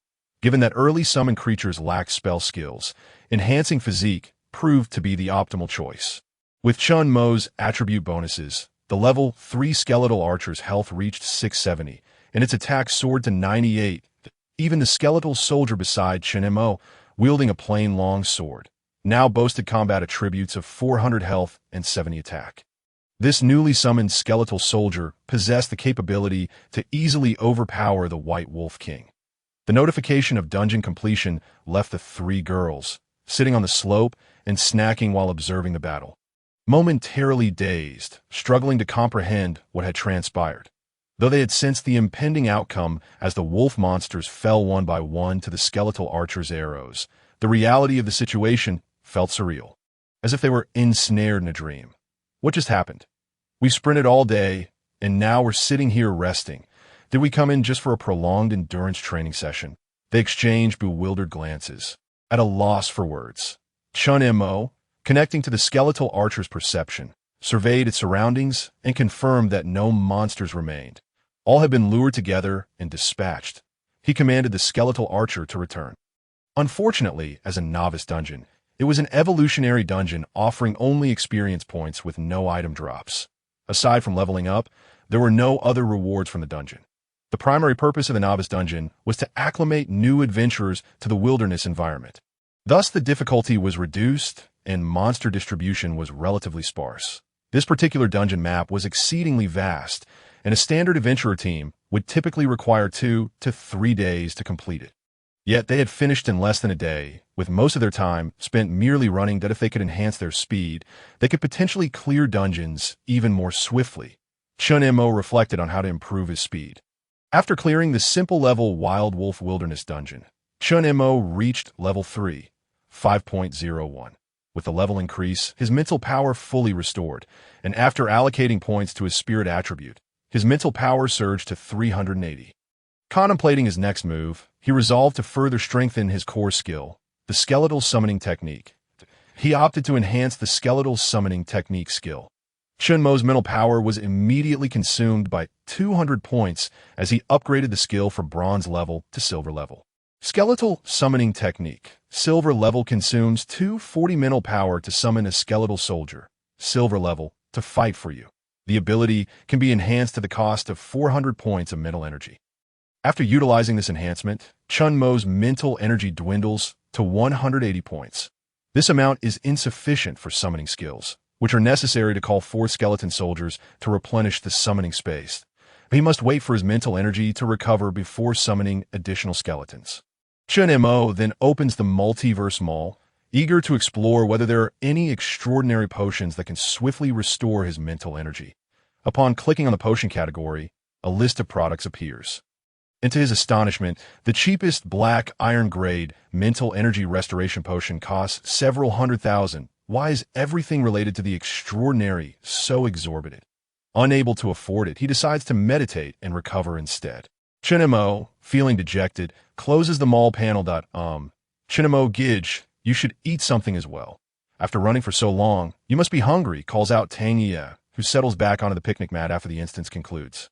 Beckoning Chen Mo, who is busy examining his attributes. Chen Mo, not one to be polite, rises and sits at the edge of the mat. Accepting the bread passed to him by Tang Ye, he devours it heartily. After a day of running, he indeed feels peckish. After a moment's thought, Chen Mo rummages through his backpack and produces several bottles of drinks and packets of sunflower seeds, placing them on the mat for everyone to share. Bai Wei, clad in heavy knight armor, has expended the most energy among the four after running for most of the day, now that the instance is complete and her mood has relaxed. Despite having eaten a little on the slope earlier, she finds herself even hungrier. Hearing Chen Mo's invitation, she gets up and joins him, plopping down beside him and eagerly tearing into a piece of jerky. Ren Xiaowen quietly follows Bai Wei, sitting beside Tang Ye and nibbling on her food. With the instance completed, the three girls have contributed nothing. Tang Ye feels a tinge of embarrassment, her cheeks flushing as she says, Chen Mo, Gidge, how about we offer you some compensation? It feels a bit unfair otherwise that we didn't contribute anything. All the monsters were defeated by you alone.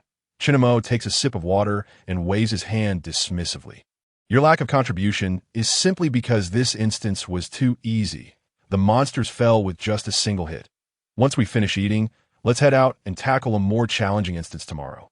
You might find yourselves needed then. Bai Wei rolls her eyes and shoots a glance at Chen Mo. Is that even a proper thing to say? You think it's easy to take down those monsters? Let's say you try to take one down. Your skeleton archer's attack power is incredibly overpowered. You really have no idea that I wield a bronze-grade weapon, and my attack power doesn't even measure up to half of its strength. We've spent an entire day running around, utterly exhausted, and yet I was merely trailing behind that skeleton archer, not even touching a monster. However, the speed at which she levels up is indeed remarkable. On her first day as a professional, she clears the instance and defeats the boss, rising to level 3. That this rate of progression might well be unparalleled in the history of Yanhai City. Bai Wei muses, Chen Mo Gij, are you planning to continue running instances with us? Tang Ye asks, her voice tinged with surprise. Bai Wei and Ren Xiaowen also gaze at Chen Mo in astonishment. After spending half a day together, they have gained a clearer understanding of his capabilities. With that formidable skeleton archer at his command, he undoubtedly possesses the potential to solo instances. They had assumed Chen Mo would prefer to tackle the next instance alone, as soloing typically yields faster leveling. They were not expecting him to welcome them along, despite their initial concerns about being burdensome. Of course, we shall venture forth together, Chen Mo affirms confidently. It's simply too perilous to tackle an instance alone. I fear being ambushed by monsters and am reliant on your support. He contemplates that having more members in the team reduces his risk of being attacked, as the chances diminish to 1 in 4. Far safer indeed. Furthermore, he appreciates the cheerful and optimistic nature of these 3 girls. Despite the fatigue from their extensive running, none complained. They all strove to persevere, mindful of not lagging behind the team. Notably, Ren Xiaowen had repeatedly encouraged Bai Wei and Tang Ye to rest on the mechanical beast during their journey. Yet they had selflessly declined, insisting that the mechanical beast be reserved for her, given her weaker constitution. With teammates like these, one feels a sense of reassurance. Today, our pace through the instance has been remarkably swift. Yet we've exhausted ourselves after a long day. It would be unwise to venture into another instance this evening. Let's rest and resume tomorrow, Chen Mo proposes, wishing to enhance his equipment and bolster the combat prowess of his skeleton archer. In instances with many participants, he cannot utilize his enhancement skills. Yes, that sounds good. Tang Ye nods vigorously. Having spent a day together in the instance, they have grown familiar with one another. Once the plan is settled, they eagerly return to their food. This instance typically requires 2 to 3 days to complete, given the vast map and the monster's scattered distribution. Indeed, I've checked the information. The tents are all prepared. We were initially ready to camp here for the night. My mechanical beast has yet to see combat. I wonder how effective it will be. I feel it might need some modifications. Ren Xiaowen and Tang Ye murmur to each other. They had never anticipated that upon entering the instance, they would not even use a single skill. They had merely raced alongside the team for most of the day, and now they still do not know the extent of their professional abilities. Chen Mo Gij, which instance should we tackle tomorrow? Tang Ye inquires. Let's avoid the wild wolf wilderness. It's simply too exhausting, she pleads after taking a moment to rest and regain her energy. Chen Mo ponders the 3 novice instances newly available in Yanhai City. The Wild Wolf Wilderness, levels 1 to 3. The Dark Forest, levels 3 to 6, and the Zombie Mine, levels 6 to 9. The Wild Wolf Wilderness is certainly off the table. The map is too expansive to traverse effectively. Moreover, the monsters are of lower levels, yielding minimal experience, and their distribution is quite scattered, leading to inefficient farming.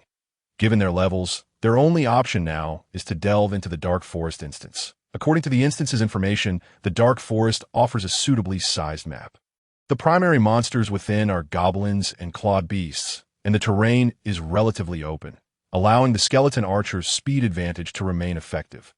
With the combat prowess of the skeleton archer, they should be able to challenge the normal difficulty level while bringing along the girls. With this decision in mind, Chen Mo declares, tomorrow morning, we shall venture into the Dark Forest. Excellent.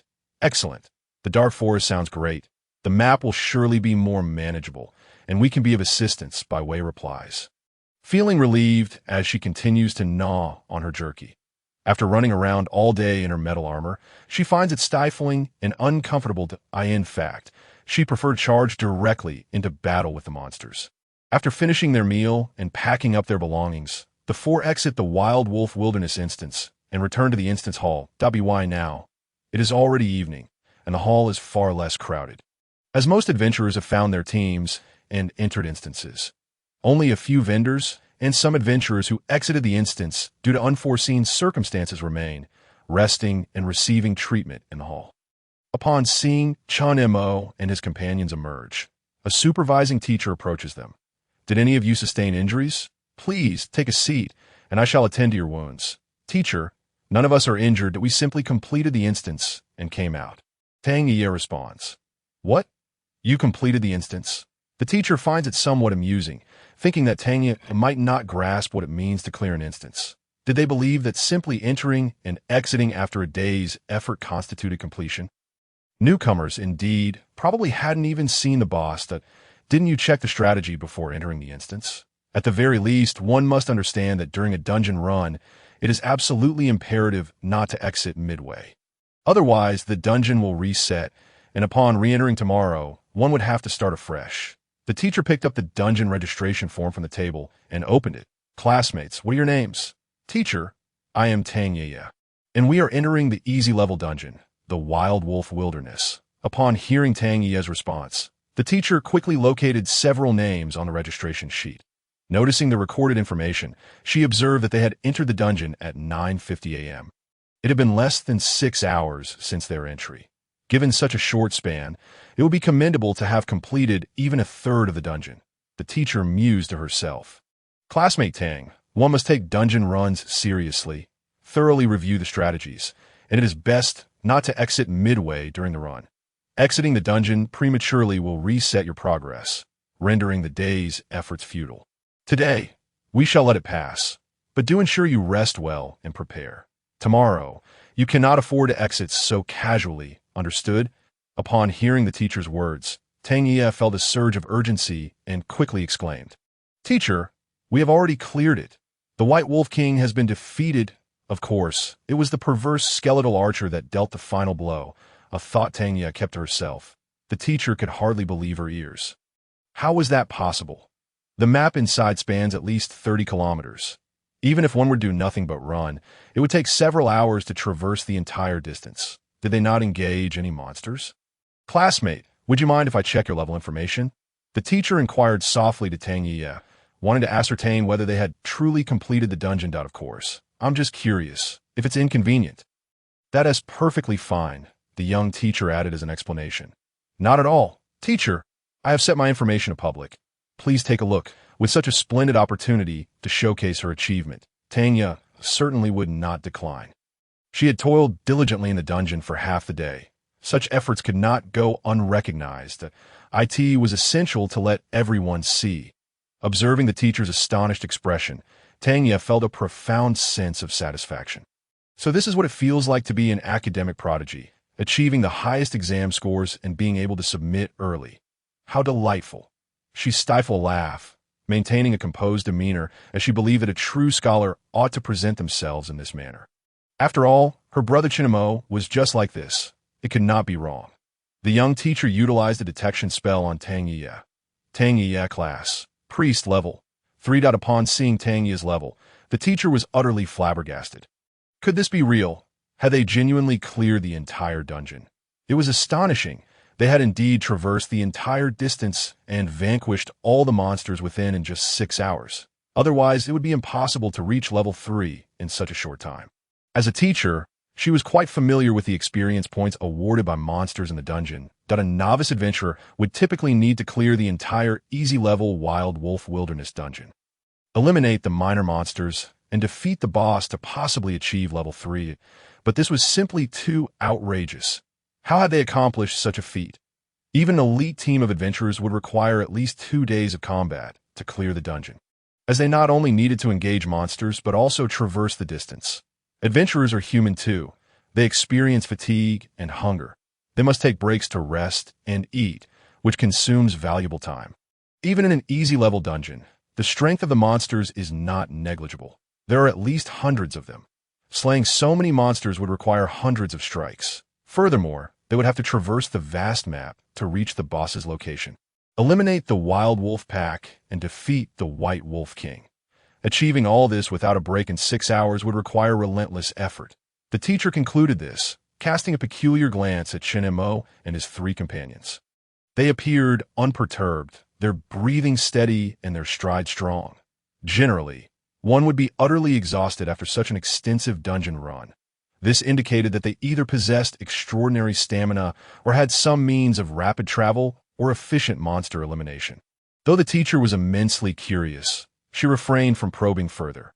Every adventurer has their secrets, and even a teacher should not pry into others' affairs.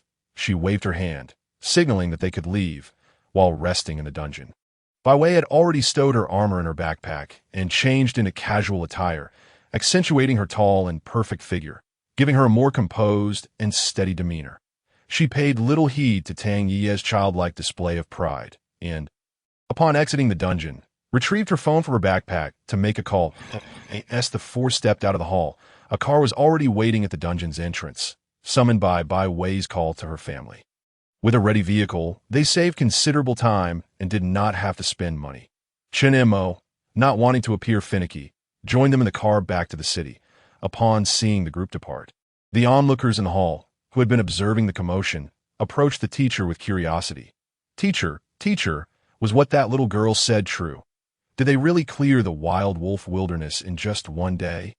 That can't be real, right? We just entered, and the dungeon map stretches endlessly. Even if they didn't fight any monsters, traversing the entire distance in 1 day would tire anyone to death. Even a few classmates who had temporarily exited the dungeon due to injuries found it hard to believe. However, upon receiving the teacher's affirmative response, the hall fell into a hushed silence, punctuated by gasps of disbelief. Inside the Wild Wolf Wilderness dungeon, Su Qingxue held a bronze-level longbow, aiming at a distant wild wolf. The ice arrow skill activated and frosty energy enveloped the arrow. With a shot, it struck the wild wolf's side. -41 that the icy power instantaneously enveloped the wild wolf, reducing its speed by 50 though the wild wolf was hit. It did not perish. Baring its fangs, it charged toward Su Qingxue. Due to the slowing effect of the ice, the wild wolf's speed was considerably diminished. Crash! A stout girl clad in warrior armor charged at the slowed wild wolf. Wielding a shield and axe, the 2 figures collided, sending the wild wolf rolling backward. -28 Behind the downed wild wolf stood a girl wielding a flaming longsword. She thrust the sword into the fallen wild wolf with force.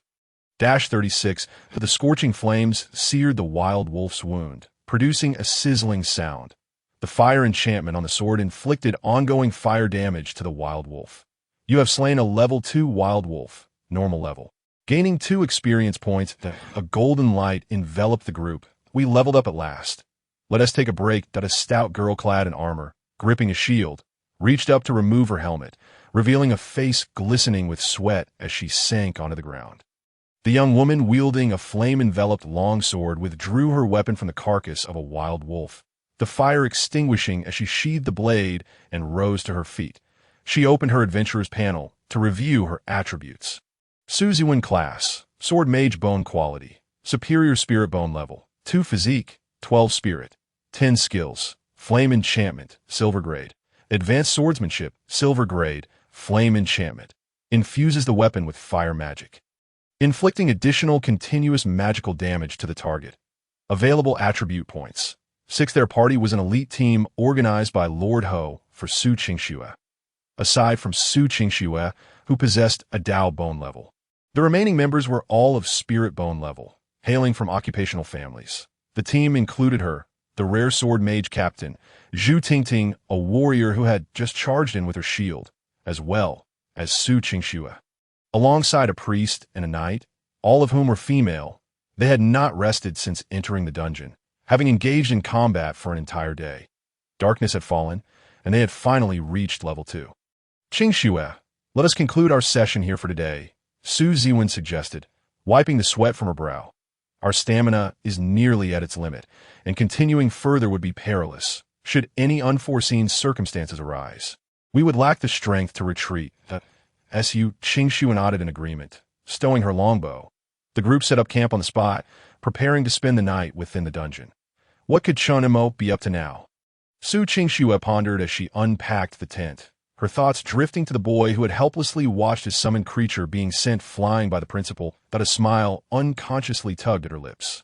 Since her school days, she had always been an exemplary student, consistently ranking first in her class. However, upon entering high school at Yunhai No. 1, she encountered Chen Mo, and no matter how hard she tried, her exam scores paled in comparison to his, who consistently surpassed even the third place by a wide margin. Yet, she remained determined to pursue him as her goal, unknowingly allowing his image to permeate her thoughts, becoming inescapable in another dungeon, amidst the wild wolf wilderness. Wang Fuyin, clad in leather armor and wielding a dagger, marked a wild wolf ahead. That a conspicuous red mark appeared on the creature's form. Scout mark. The marked target cannot conceal itself, and damage taken is increased by 5. The archer then commenced an assault on the marked wolf, with the mage unleashing spells at the target. -16 The wolf noticed the attackers and charged towards the archer who had struck it first. A fireball soon soared towards the wolf, hitting its mark and exploding upon impact. -15 The fireball ignited the wolf's fur, subjecting it to ongoing magical damage. -2-3 The wolf, in pain, accelerated its flight. Wang Fuyin pursued closely behind, launching attacks with his dagger. -13 However, the wolf ignored him and continued its relentless charge towards the initial archer, just as the wolf was about to pounce on the target. Zhao Mingyu, a burly figure wielding a massive shield, positioned himself before the archer. Boom! The charging wolf collided with Zhao Mingyu's shield, resulting in a thunderous sound. -20 The wolf was stunned by the impact. Incapacitated momentarily, it was swiftly overwhelmed and beaten to death by the others. Brother Yu, your tactical coordination is truly commendable. Not only do we slay monsters without taking damage, but it's also quite effortless. We merely need to stand here and let the creatures come to us. Quite splendid indeed, the archer and mage praised, casting not a glance at Wang Fuyin, who was panting from chasing after the wolf. Zhao Mingyu, beaming with pride, dropped his shield to the ground and sat upon it. I have always said that defeating monsters requires intellect. Rushing headlong at every creature would only lead to exhaustion. Liangzi, fetch me some water. I'm parched. This wretched shield is both heavy and cumbersome. He addressed a boy from the back of the team, whose face was dotted with acne and clad in priestly robes. After receiving the water, Zhao Mingyu took a deep breath. Let us call it a day. This armor is stifling and hot. I need to cool off and rest. I estimate our team's progress today will surely place us among the top 3. We shall camp here and continue tomorrow. Upon Zhao Mingyu's conclusion, he began to shed the cumbersome gear adorning his frame that a few of his underlings swiftly set about erecting tents and preparing sustenance. Bustling with activity, unbeknownst to them, a few pairs of eyes in the distant grasslands were already fixated upon their movements. Chen Mo sat aboard the vehicle heading home, surrounded by animated chatter from several young women. While he himself felt a tinge of ennui, he informed the driver of his address before accessing the professional interface, entering the Myriad Realms marketplace to procure some materials and equipment. Having ascended to level 3, Chen Mo was now capable of summoning 6 skeletons. Each skeleton necessitated a weapon. It would be imprudent to summon them unarmed for battle. Moreover, tomorrow's endeavor involved the 3 to 6 level Dark Forest dungeon. Chen Mo believed that the weaponry for the skeleton archers ought to be upgraded, lest their insufficient attack power hinder their efficiency in monster hunting. During today's monster slaying, he had discerned that the attack power of the skeleton archers was somewhat lacking. When facing the wolf pack in Wolf Valley, the skeleton archers occasionally needed to unleash 2 arrows to vanquish a level 2 wolf, although their rapid attack speed rendered the inadequacy less noticeable.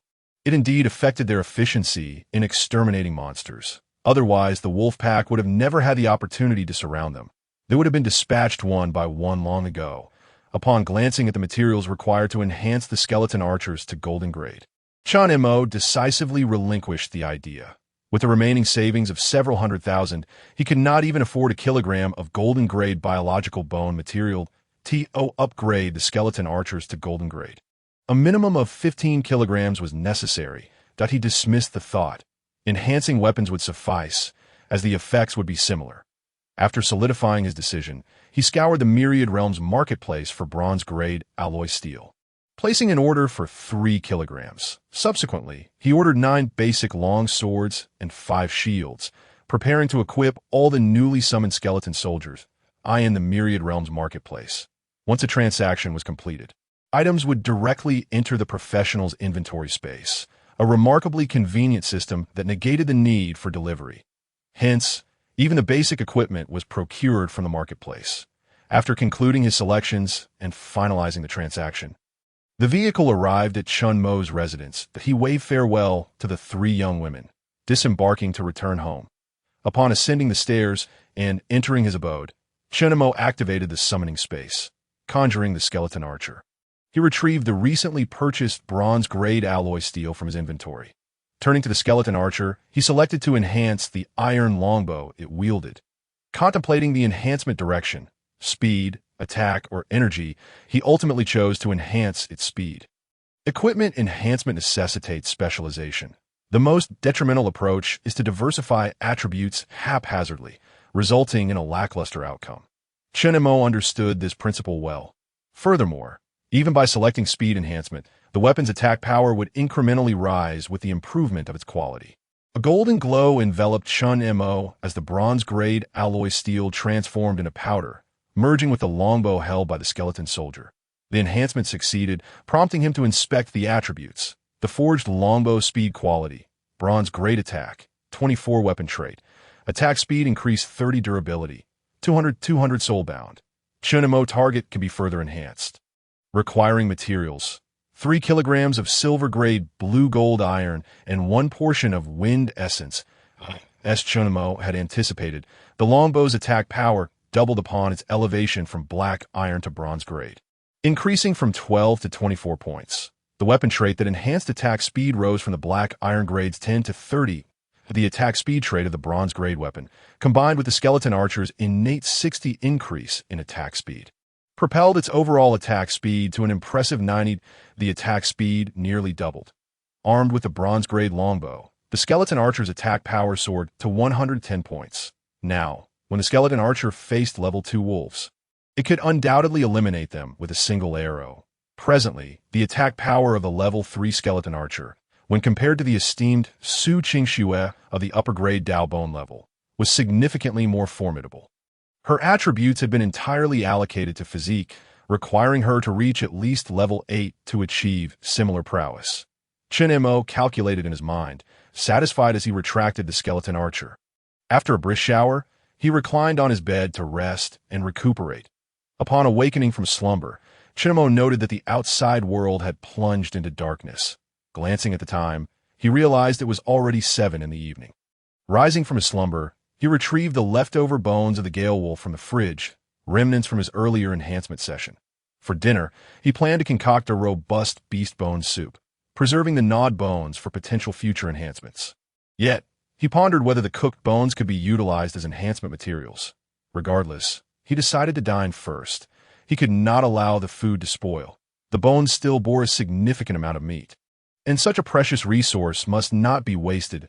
As he settled down to eat, Chen Mo reviewed his attribute panel. His summoning space had expanded to 6, now totaling 26. Given this trajectory, it seemed his future summons would only proliferate. Over the past couple of days, Chen Mo had been contemplating which skills to pursue in order to maximize the potential of the necromancer profession. Supernatural professionals unlock 2 skill slots for every 10 levels they ascend. Chen Mo's initial 2 skill slots included 1 innate skill of the necromancer profession, the skeleton summoning technique, and the other slot remained unfilled, as he had yet to determine a suitable skill to select. Naturally, had he possessed ample financial resources, he could have directly purchased a profession-specific skill book. Such skill books would randomly grant a professional 1 exclusive skill tied to their vocation, representing a primary means for many hidden rare professionals to acquire their unique skills. However, a profession-specific skill book in the Myriad Realms marketplace commanded a price of at least several $100 million. Moreover, most require the use of rare materials exclusively available to supernatural professionals, high-tier equipment, and other items for exchange. Seldom would anyone sell them outright. After all, professionals fortunate enough to possess such rare items were typically not in need of money. What they lacked were high-tier equipment. elixirs, and rare materials corresponding to their profession. Thus, a profession-specific skill book was, for Chen Mo's current financial standing, not a viable consideration. After finishing his dinner and tidying up, Chen Mo settled into a chair. He opened the professional panel and navigated to the skill category in the Myriad Realms marketplace. He began to meticulously peruse the offerings, hoping to discover a fitting skill. Heavy Strike. Universal skill. Consumes 15 mental points. Upon use, the next attack can inflict 1.5 times the damage. Ice Arrow. Universal skill. Consumes 20 mental points. Upon use, it can condense an ice arrow to strike the target. Healing Spell. Universal skill. Consumes 30 mental points. Upon use, it can restore 50 health points. Most foundational skills for supernatural professionals are universal in nature. Warriors can learn magical skills, while mages can dabble in healing spells. Each individual can freely tailor their skills according to their innate abilities and combat style. Of course, high-tier and exclusive skills are restricted to their respective professions. For instance, the warrior's whirlwind slash and the mage's blizzard are high-tier skills that come with professional requirements. After rummaging through the skill marketplace for some time, Chen Mo's eyes suddenly brightened upon discovering an auxiliary skill, Strike Aura. Universal skill. Activating the aura can enhance the attack power of allied targets by 10. He felt that this aura-type auxiliary skill resonated profoundly with his professional style.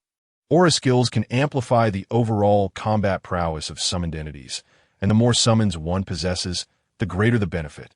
With this thought, Chen Mo felt a surge of excitement, yet he endeavored to maintain his composure. After all, with only one skill slot available, choosing a skill warranted careful consideration. After a moment of earnest contemplation, he ultimately resolved to learn it. Selecting the Strike Aura skill book, he proceeded to purchase it and confirm the payment. Upon completion of the transaction, the skill book was directly transferred to Chen Mo's inventory space from the Myriad Realms marketplace. Today, having acquired bronze-grade materials, numerous basic weapons, and recently bought a foundational skill book, his savings had diminished from several 100,000 to less than 30,000. He needed to expedite his leveling and venture outside to earn money. Chen Mo mused as he regarded his remaining balance. Nevertheless, the immediate priority was to enhance his strength. With anticipation etched on his face, Chen Mo retrieved the Strike Aura skill book from his inventory and chose to learn it. The skill book radiated light, transforming into a luminous skill rune that soared upward, merging with his forehead. Chen Mo opened his professional panel to review his attributes. Name. Chen Mo Profession. Necromancer Supreme Multicolored Bone. Divine Grade Enhancement Level. Physique. 14 Spirit. 38 Summoning Space. 26 Skills. Skeleton Summoning Technique. Silver Grade. Strike Aura. Common Grade. Skeleton Summoning Technique. Consumes 240 mental points to summon a skeleton soldier. Silver Grade. To fight on your behalf. The ability can be enhanced, requiring a consumption of 400 points of mental power. Introduction. The attributes of a skeleton soldier are influenced by the necromancer's attributes. Sacrificing corpses can save 2/3 of the mental power consumption. Strong Strike Aura. Activating the aura can increase the attack power of allied targets by 10. It can be enhanced, requiring a consumption of 50 points of mental power.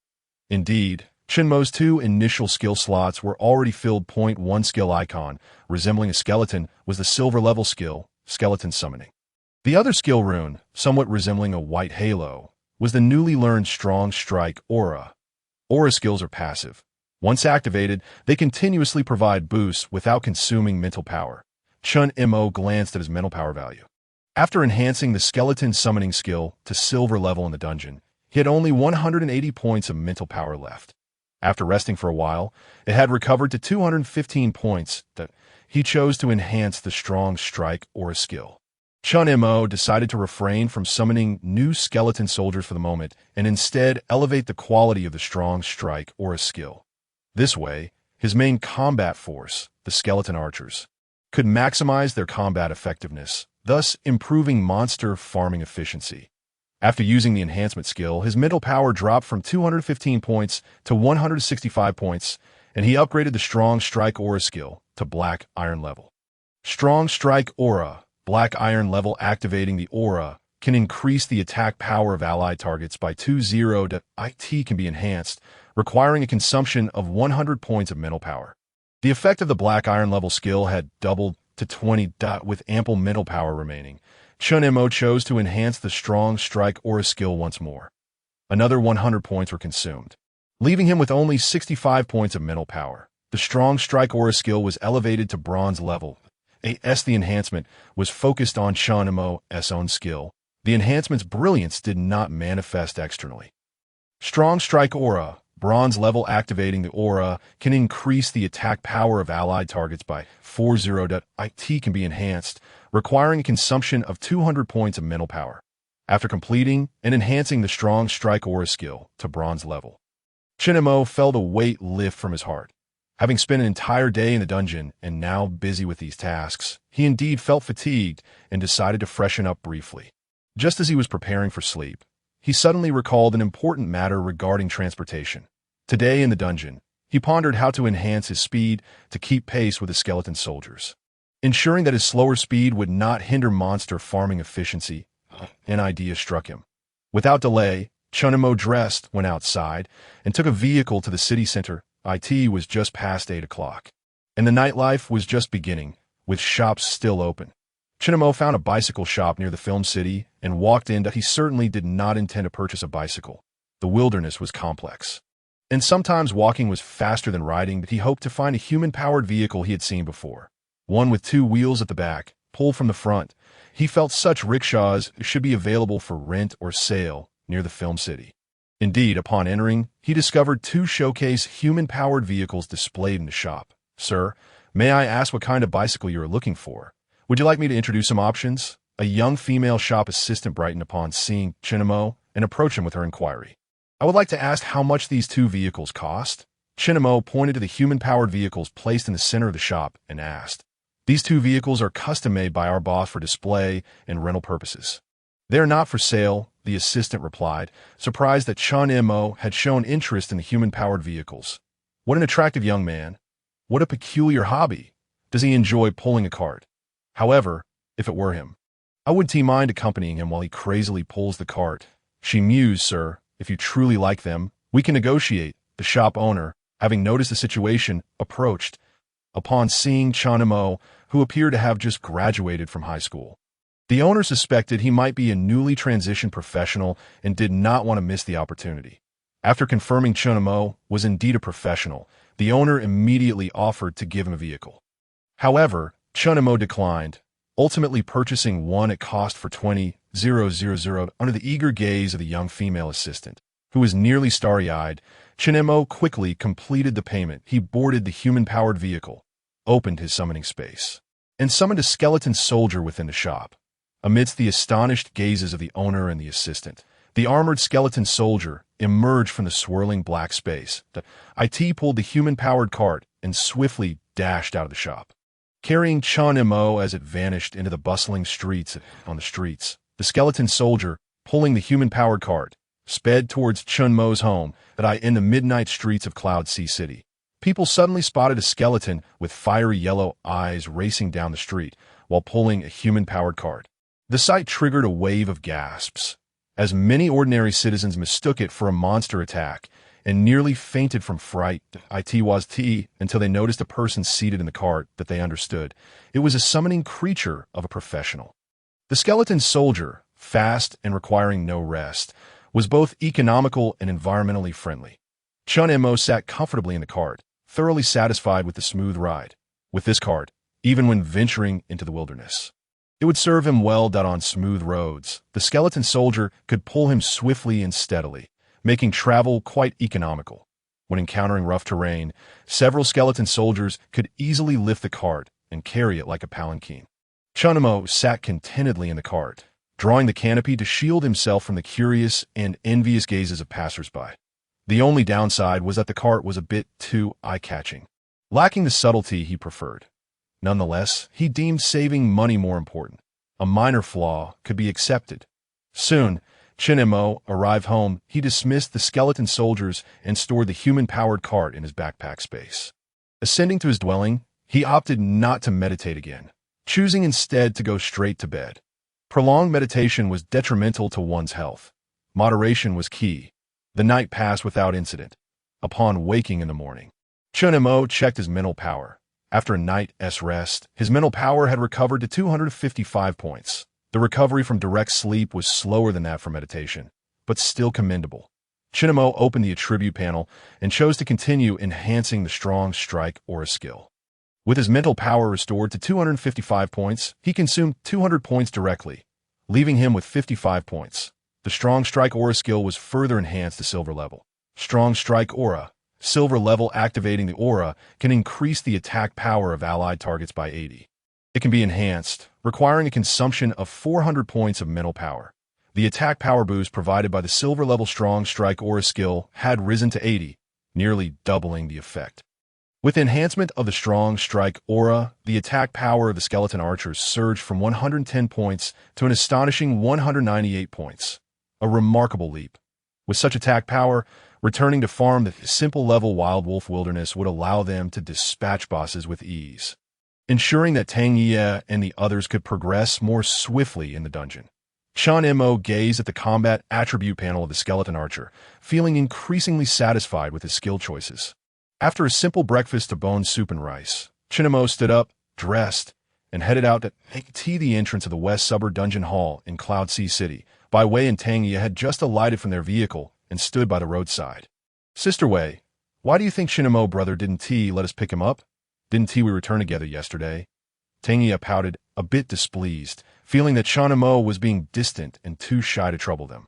He even said he already had a vehicle. "Sister Wei, Xiao Wen, let us just wait here and see what kind of vehicle Chen Mo brother arrives in," Tang Ye muttered in dissatisfaction. "Yeah, look quickly. Doesn't that one pulling the human-powered cart resemble Chen Mo brother's skeleton soldier?" Ren Xiaowen suddenly spotted a skeletal figure in the distance, hastily approaching while pulling a rickshaw, clad in full armor. The skeleton's eyes blazed with a yellow fire, making it a striking sight on the road. Fortunately, they were in a western suburb park, and most of the adventurers engaged in dungeon runs were currently inside the instances, leaving the area relatively empty. Other than Bai Wei and her two female companions, no one seemed to notice the unusual occurrence. The skeletal soldier moved swiftly, and before long, it reached the entrance of the dungeon hall. Chen Mo, seated in the rickshaw, lifted the canopy and stepped out, adjusting his attire. With a wave of his hand, both the skeletal soldier and the rickshaw vanished, drawn into the space. Wow, Chen Mo Gij truly has a vehicle. He wasn't lying to us after all. Upon seeing Chen Mo disembark, Tang Ye's spirits lifted once more. "Hello, Chen Mo Gij, good morning." Tang Ye remained vivacious as she ran over to greet him. "Good morning," Chen Mo replied, nodding in acknowledgement to Bai Wei and the somewhat introverted Ren Xiaowen. Bai Wei regarded Chen Mo's rickshaw with a sense of admiration, impressed by his ingenuity. The skeletal soldier had indeed been utilized to its fullest potential. "This cunning boss has really put you to good use." Ren Xiaowen's eyes lit up as she considered Chen Mo's idea, pondering whether she might also create a war chariot for her mechanical beasts. If we had a vehicle like that for long journeys, Sister Wei, we wouldn't have to exert ourselves so much that we could even add armor and defensive modules to the vehicle, turning it into a mobile base in the wilderness. We could sleep on the vehicle instead of camping in tents, which would be considerably safer. Lost in her thoughts, Ren Xiaowen began to contemplate her modification plans, seeing that Bai Wei and the others had arrived. Chen Mo decided not to linger any longer, and together they entered the hall. The number of people inside remained sparse on the first day of entering the dungeon. Most adventurers preferred to spend the night within, as exiting and re-entering would reset their progress, requiring them to start anew, a prospect many found unacceptable. After all, who would want to return after a long day of battling minor monsters only to miss out on facing the boss? What surprised Chen Mo, however, was spotting someone outside the dungeon that it was Wang Fuyin, who had sought to team up with Tang Ye and the others the day before that moment. One of his arms was bandaged and cradled against his chest, while the other held a cup. He was seated beside Zhao Mingyu, who had a leg in a splint.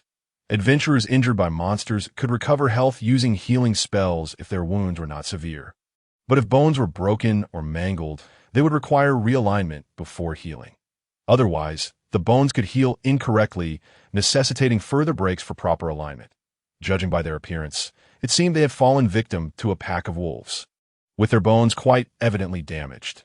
The two of them looked as though they had seen a ghost upon noticing the four entering the hall. They quickly turned their heads away, hoping not to be recognized by Chen Mo and his companions.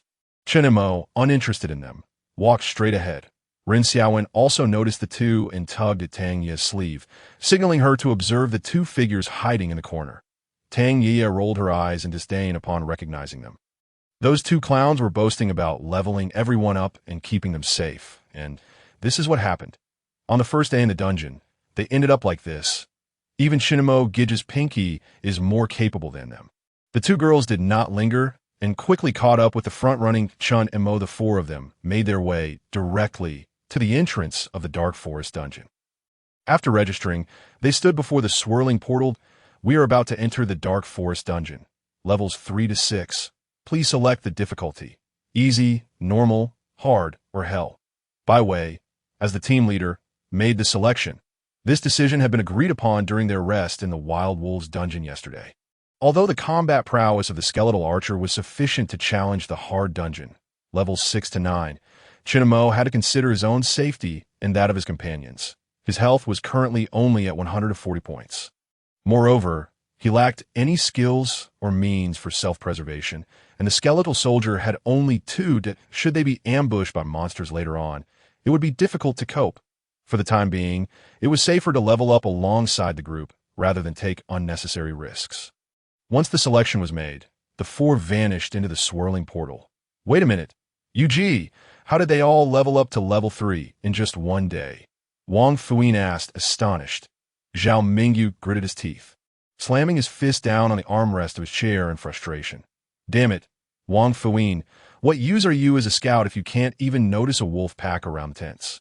Look at me now, in this sorry state, and to think those 3 women saw me like this. If you ruin my plans, I swear I'll make you pay. Zhao Mingyu pointed at his leg, which was in a splint, and quietly raged at Wang Fuyin.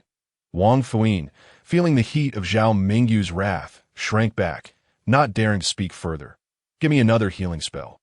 Once I'm healed, let's get back into the dungeon. Damn it, it's been a whole day, and I'm still at level 1. While they've already hit level 3, Zhao Mingyu, not considering the implications, beckoned to Liangzi, who was seated a short distance away, meditating to restore his mental energy. The priest, Liangzi, opened his eyes, muttering a curse under his breath. Reluctantly, he rose, suppressing the headache caused by his depleted mental energy, and cast another healing spell on Zhao Mingyu. After Bai Wei selected the dungeon difficulty, the scene shifted. Chen Mo's party found themselves at the edge of a densely vegetated forest. The trees were tall and robust, their canopies blocking out the sun, while the underbrush was thick with weeds. Gazing into the woods from the outside, the forest appeared dark and foreboding, exuding an aura of unknown terror. The protective light shield faded. The four officially entered the normal difficulty, levels 3 to 6, dungeon. The Dark Forest. Yikes, this forest feels a bit terrifying. Are we really going to venture into this dark thicket?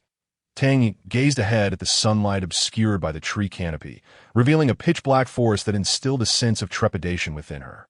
Chen Mo remained silent, promptly activating the summoning space upon entering the instance. He summoned a full set of armor, along with a skeletal archer whose eyes blazed with green fire, and a skeletal soldier, whose skull was alight with yellow soul flames. Retrieving a long sword and shield from his backpack, he equipped the skeletal soldier, feeling a modicum of safety with the 2 skeletal companions by his side.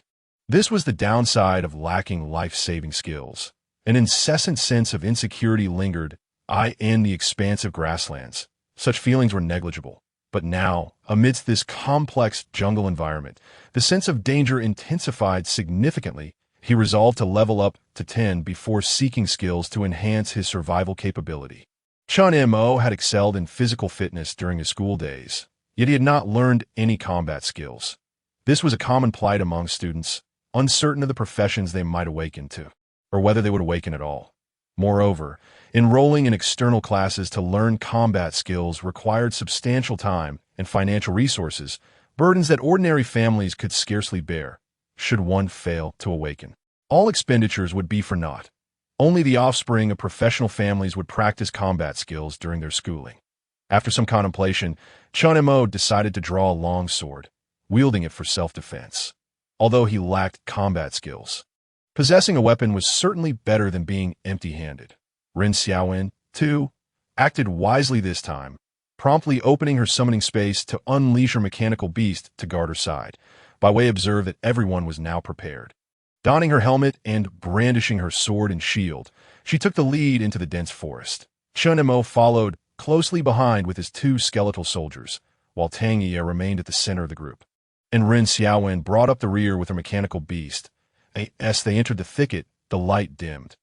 After a brief period of adjustment, their eyes became more accustomed to the surroundings, revealing the vibrant life within the dense woods.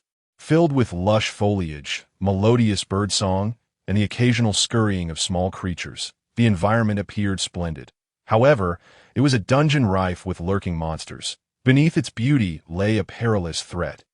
Tang Ye was cautious not to repeat her previous mistake of recklessly sprinting upon entering the instance. This time, she walked carefully in the center of the group, keeping her lips tightly sealed and maintaining silence. Not long into their journey, the terrain suddenly opened up, revealing a clearing in the forest. In the center of this clearing stood a makeshift dwelling constructed from branches and tattered cloth. Inside, two diminutive, dark green-skinned creatures lay resting. Goblin of the Dark Woods qualification. Ordinary level talent. None level. 3 health points. 130 attack. 13 description. An intelligent creature residing in the shadowy woods. They prefer to live in groups. Utilizing the profession-specific detection skill, Chen Mo examined the attributes of the two goblins and breathed a sigh of relief. With the enhancement from the strong strike, aura, the attack power of his skeletal archer had soared to 198 points. Such minor foes could be dispatched with a single arrow. Chen Mo felt increasingly assured of his skill choice. The strong strike aura was indeed a perfect match for his profession. Directly augmenting the overall combat prowess of his skeletal soldiers, the imminent battle loomed. Chen Mo activated his recently strengthened silver-level skill. The strong strike aura, a white halo manifested beneath his feet. And under his control, the 3 girls in the party, along with the 2 skeletons and the mechanical beast, each found a white halo appearing at their feet. Shortly after the strong strike aura was initiated, the halo gradually melded into their bodies, becoming invisible. The attribute enhancement effect provided by the aura would persist as long as Chen Mo did not deactivate the skill. An aura skill. Bai Wei and the others were taken aback. Was this not a skill typically reserved for support professions? Why would Chen Mo, a hidden summoner, learn such a skill? Bai Wei quickly opened her attribute panel and was astonished to see her attack power had surged to 74, 41 plus 33. The first number represented her original attack power, while the latter indicated the boost provided by the strong strike aura skill. Upon witnessing her dramatically increased attack attributes, Bai Wei was left in disbelief. What tier of skill was this? The amplification ability was so formidable that the aura skill must be at least silver level. Yet how could Chen Mo afford to purchase skill advancement scrolls? Each scroll cost no less than 100 million. Bai Wei found it hard to comprehend. Their foundational skills had indeed been enhanced through such scrolls, but they hailed from professional families with resources at their disposal. Based on her knowledge of Chen Mo's background, it seemed impossible for him to afford such scrolls. Unable to reconcile this, Bai Wei chose not to dwell on the issue, focusing instead on her nearly doubled attack attributes. Suddenly, she grasped why Chen Mo had opted to learn such a skill. The attack power of a skeletal archer was already grotesquely high, and with this aura skill augmenting it further, what level of combat effectiveness could that creature achieve? Glancing back at the skeletal archer standing beside Chen Mo, Bai Wei was reminded of the harrowing experience they had endured in the wilderness just yesterday, that a sudden impulse struck her to hastily remove her armor, fearing that if they had to flee again, she would be caught unprepared. The 2 goblins in the makeshift dwelling, however, did not allow her to mull over her thoughts for long. They had now detected the delicious meal presented before them. Grabbing nearby wooden clubs, the goblins, salivating and with gleaming eyes full of cunning, charged toward the front of the group, where Bai Wei stood. Realizing the imminent threat, Bai Wei discarded her hesitation, raising her shield and advancing to collide with the 2 goblins. -45, -41, the 2 scrawny goblins were knocked over by Bai Wei's charge, tumbling to the ground and yelping in pain. Just as they attempted to rise for another bout, Bai Wei's longsword ignited with a white glow, and she delivered a decisive strike, severing one goblin's neck. Knight's exclusive skill, Chi Armor, silver level. Chi Armor consumes 25 mental power to infuse Chi energy into equipment, enhancing its attributes. Minus 92 with this strike, one goblin was instantly slain. The other goblin, meanwhile, had managed to get back on its feet and was raising its wooden club to strike by way. 2 arrows flew in quick succession. Minus 75, minus 183, both arrows struck true, eliminating the goblin that had risen to attack Bai Wei.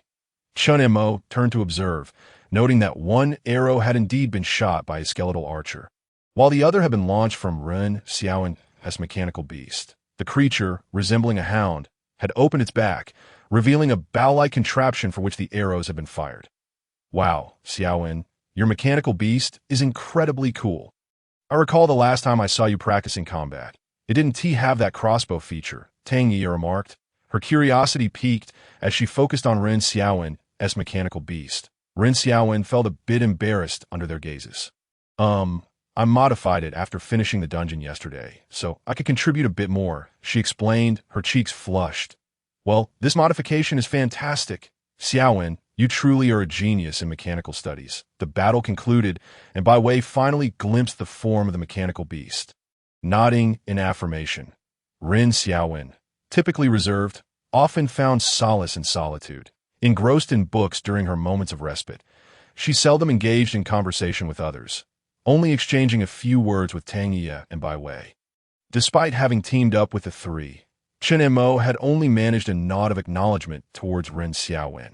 Lacking any further interaction, it was surprising to discover her sensitivity and determination beneath her quiet exterior. Evidently, the experience of feeling unproductive in the wild wolf wilderness yesterday weighed heavily on her mind. Otherwise, she wouldn't have tirelessly modified the mechanical beast overnight, endowing it with ranged attack capabilities. Chen Mo had refrained from instructing the skeletal archer to act immediately, opting instead to assess the team's combat effectiveness. It now appeared that the squad possessed sufficient strength for self-preservation. Thus, he assigned the skeletal soldier wielding a sword and shield to guard his side and directed the skeletal archer to venture forth independently to hunt monsters. Its swiftness would allow it to operate unhindered by the team's pace, thereby maximizing its efficiency in monster hunting. The sooner it reached level 10, the sooner they could exit the city to earn money by slaying beasts. To rapidly enhance the combat prowess of his summoned creatures, Chen Mo required a substantial amount of materials for reinforcement. However, the novice dungeon consisted solely of evolved scenarios, yielding only experience points from defeated monsters, with no equipment materials dropping. With a mere 10,000 coins left in his savings, Chen Mo felt a significant burden. He pondered whether there existed any adventurers even poorer than himself. The efficacy of this enhancement ability was undeniable, yet it was exceedingly costly. Under the influence of the amplified strike aura, which nearly doubled its effect, the skeletal archer's attack had surged to an impressive 198 points. In this ordinary level dungeon, few magical creatures could withstand its onslaught, most falling victim to a single arrow.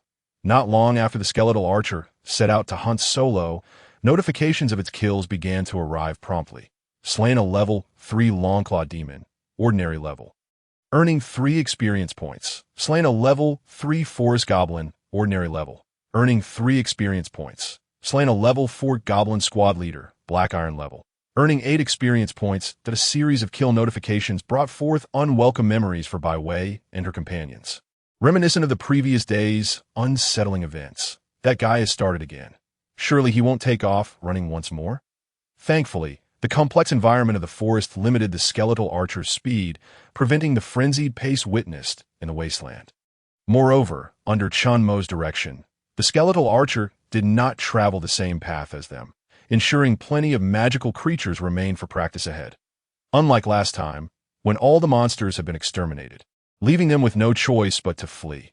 Allowing the skeletal archer to hunt solo, the group pressed deeper into the forest. They had not ventured far when a shadow descended silently from the treetops. Lunging directly at Chen Mo, the skeletal soldier beside him, its eyes flickering with yellow flames, immediately raised its shield to protect Chen. Be careful. Brother Chen Mo, Tang, Ia exclaimed, having spotted the figure leaping from above. A white magical shield materialized around Chen Mo. Magical shield. Silver level consumes 30 mental power to create a magical shield around the target, absorbing damage. Tang Yi's reflexes were swift. Before the shadow could reach Chen Mo, she had already cast the shield skill. The shadow collided with the prepared shield of the skeletal soldier, thudding against the massive shield and falling to the ground.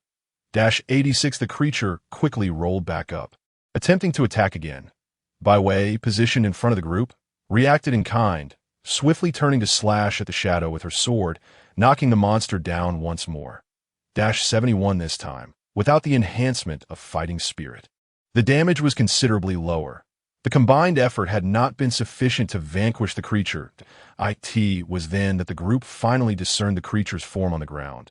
It was a demon with exceedingly long, fluffy hair atop its head and razor-sharp claws on its forelimbs. Fortunately, the skeletal soldier had intercepted its attack.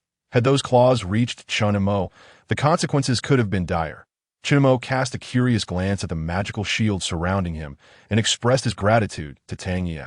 This girl, though often chatty, proved reliable in critical moments. Chen Mo inspected the attributes of the demon before him. Claw demon qualification. Black iron level talent. Agility level, for health points. 180 attack. 18 description. A creature that prefers to act alone and excels in ambush attacks. While this demon's attributes were not particularly high, its speed was impressive, enhanced by its agility talent. Moreover, the claw demon favored lurking in the shadows for ambushes, making it a challenging adversary if one was not vigilant. However, the skeletal soldier's perception relied on mental power, allowing Chen Mo to detect the creature concealed in the trees long before it struck. Yet, with the skeletal archer absent, Chen Mo lacked ranged attack options and could only wait for the demon to descend. Tang Yi and her companions, unprepared for the sudden encounter, acted on instinct. Their quick reactions demonstrated that they were indeed competent adventurers. The mechanical beast alongside Ren Xiaowen seized the opportunity, launching a bolt from its crossbow and striking the clawed demon, dispatching it before it could rise again. 56 Slain a level 4 clawed demon, black iron level, earning 8 experience points. Black iron level creatures yielded double the experience of their ordinary counterparts, albeit with increased difficulty in combat. The ease with which Chen Mo and his team defeated this particular claw demon stemmed from their advanced preparation. The skeletal soldier had detected the threat beforehand, rendering its ambush ineffective. Otherwise, a typical adventurer squad would likely have sustained injuries due to its swift and stealthy attack methods. Upon confirming Chen Mo's safety, the three girls breathed a collective sigh of relief. They recognized that while Chen Mo's summoned creatures were formidable, he himself possessed no combat skills and relied heavily on their protection, a common trait among summoner classes. After 2 encounters with monsters, they had gained a general understanding of the creatures within the dungeon. They chose to move on without lingering, continuing their hunt. Before long, midday arrived. After dispatching several waves of monsters, a flurry of kill notifications erupted. Slain a level 3 forest goblin, ordinary level, earning 3 experience points. Slain a level 5 goblin captain, black iron level, earning 10 experience points. Slain a level 4 goblin archer, black iron level, earning 8 experience points. The successive notifications led Chen Mo to wonder if the skeletal archer had stumbled upon a goblin camp. As golden light enveloped them, the group leveled up. Chen Mo reviewed his attribute panel, allocating the 15 attribute points he had earned, 2 to physique and 13 to spirit. His primary objective remained the enhancement of the skeletal archer's attack power to accelerate its leveling process. Thus, he prioritized increasing his spirit attribute to bolster the archer's attack capabilities, while higher mental power would also allow for quicker replenishment of the skeletal soldiers. Upon completing the allocation, Chen Mo's attribute panel reflected the following. Name, Chen Mo class. Necromancer 9 color supreme bone. Divine level enhancement level. Physique, 16 spirit. 51 summoning space, 210 skills. Skeletal summoning, silver level. Amplified strike aura, silver level, skeletal summoning. Consumes 240 mental power to summon a skeletal warrior to fight for you. Can be enhanced requiring 400 mental power. Description: the attributes of skeletal soldiers are influenced by the necromancer's attributes. Sacrificing corpses can save 2/3 of the mental power cost. Amplified strike aura. Activating this aura increases the attack power of allied targets by 80. The enhancement is feasible, requiring the expenditure of 400 points of mental energy. After fully augmenting his fundamental attributes, Chen Mo's combat stats have transformed to a health value of 160 points and a mental energy of 510 points. Upon leveling up, his state has been restored, and Chen Mo's mental energy is now completely replenished. This time, he refrains from further enhancing his skills, opting instead to summon skeletal soldiers to bolster the quantity within his summoning capacity. As he traverses the dark and shadowy forest instance, he finds himself accompanied solely by one skeletal soldier, tasked with ensuring safety. Feeling somewhat insecure, he decides that summoning a few more would provide greater peace of mind. Utilizing the skeletal summoning technique, the summoning array activates, and a skeletal soldier, its eyes ablaze with green fire and its bones exhibiting a glistening sheen, emerges from the black vortex above the array. After employing the skill, 240 points of mental energy are consumed, bringing Chen Mo's total down to 270 points. Having only summoned one skeletal soldier has nearly depleted half of his mental energy. With the upgrade of the skill level, the mental energy consumption has significantly increased. Thus, to fully replenish his summoning space, Chen Mo must dedicate a considerable amount of time to meditation in order to recover his mental energy. Glancing at his remaining mental energy, Chen Mo chooses not to continue summoning. Overexertion of mental energy can lead to dizziness and headaches, sensations that are decidedly unpleasant. It is wiser to wait until he has regained some mental energy before proceeding with further summoning. Chen Mo retrieves a whiteboard shield and a long sword from his backpack, equipping them onto the newly summoned skeletal soldier. Now, with two shield-bearing skeletal soldiers flanking him, his sense of security has markedly increased. The group has been engaged in combat for the entire morning and now finds themselves both hungry and weary. Having recently leveled up, they take a moment to rest on the spot, consuming some food and reviewing their upgraded attribute panels. After equipping Ren Xiaowen's mechanical beast with a long-range attack crossbow, its attacking efficiency has indeed improved significantly. Not only can it provide protection from the rear, but it can also support frontline combat with ranged attacks, greatly enhancing the team's monster hunting efficiency. Throughout the journey, Tang Yi has exuberantly praised Ren Xiaowen multiple times, leaving the shy girl feeling quite embarrassed, as she attempts to cover her mouth several times. After a brief respite and a meal, the group rises to continue their monster hunting endeavors. However, after walking for quite some time, they encounter no monsters at all. Bai Wei begins to harbor an uneasy premonition and accelerates her pace. Eventually, they come across several waves of slain monsters.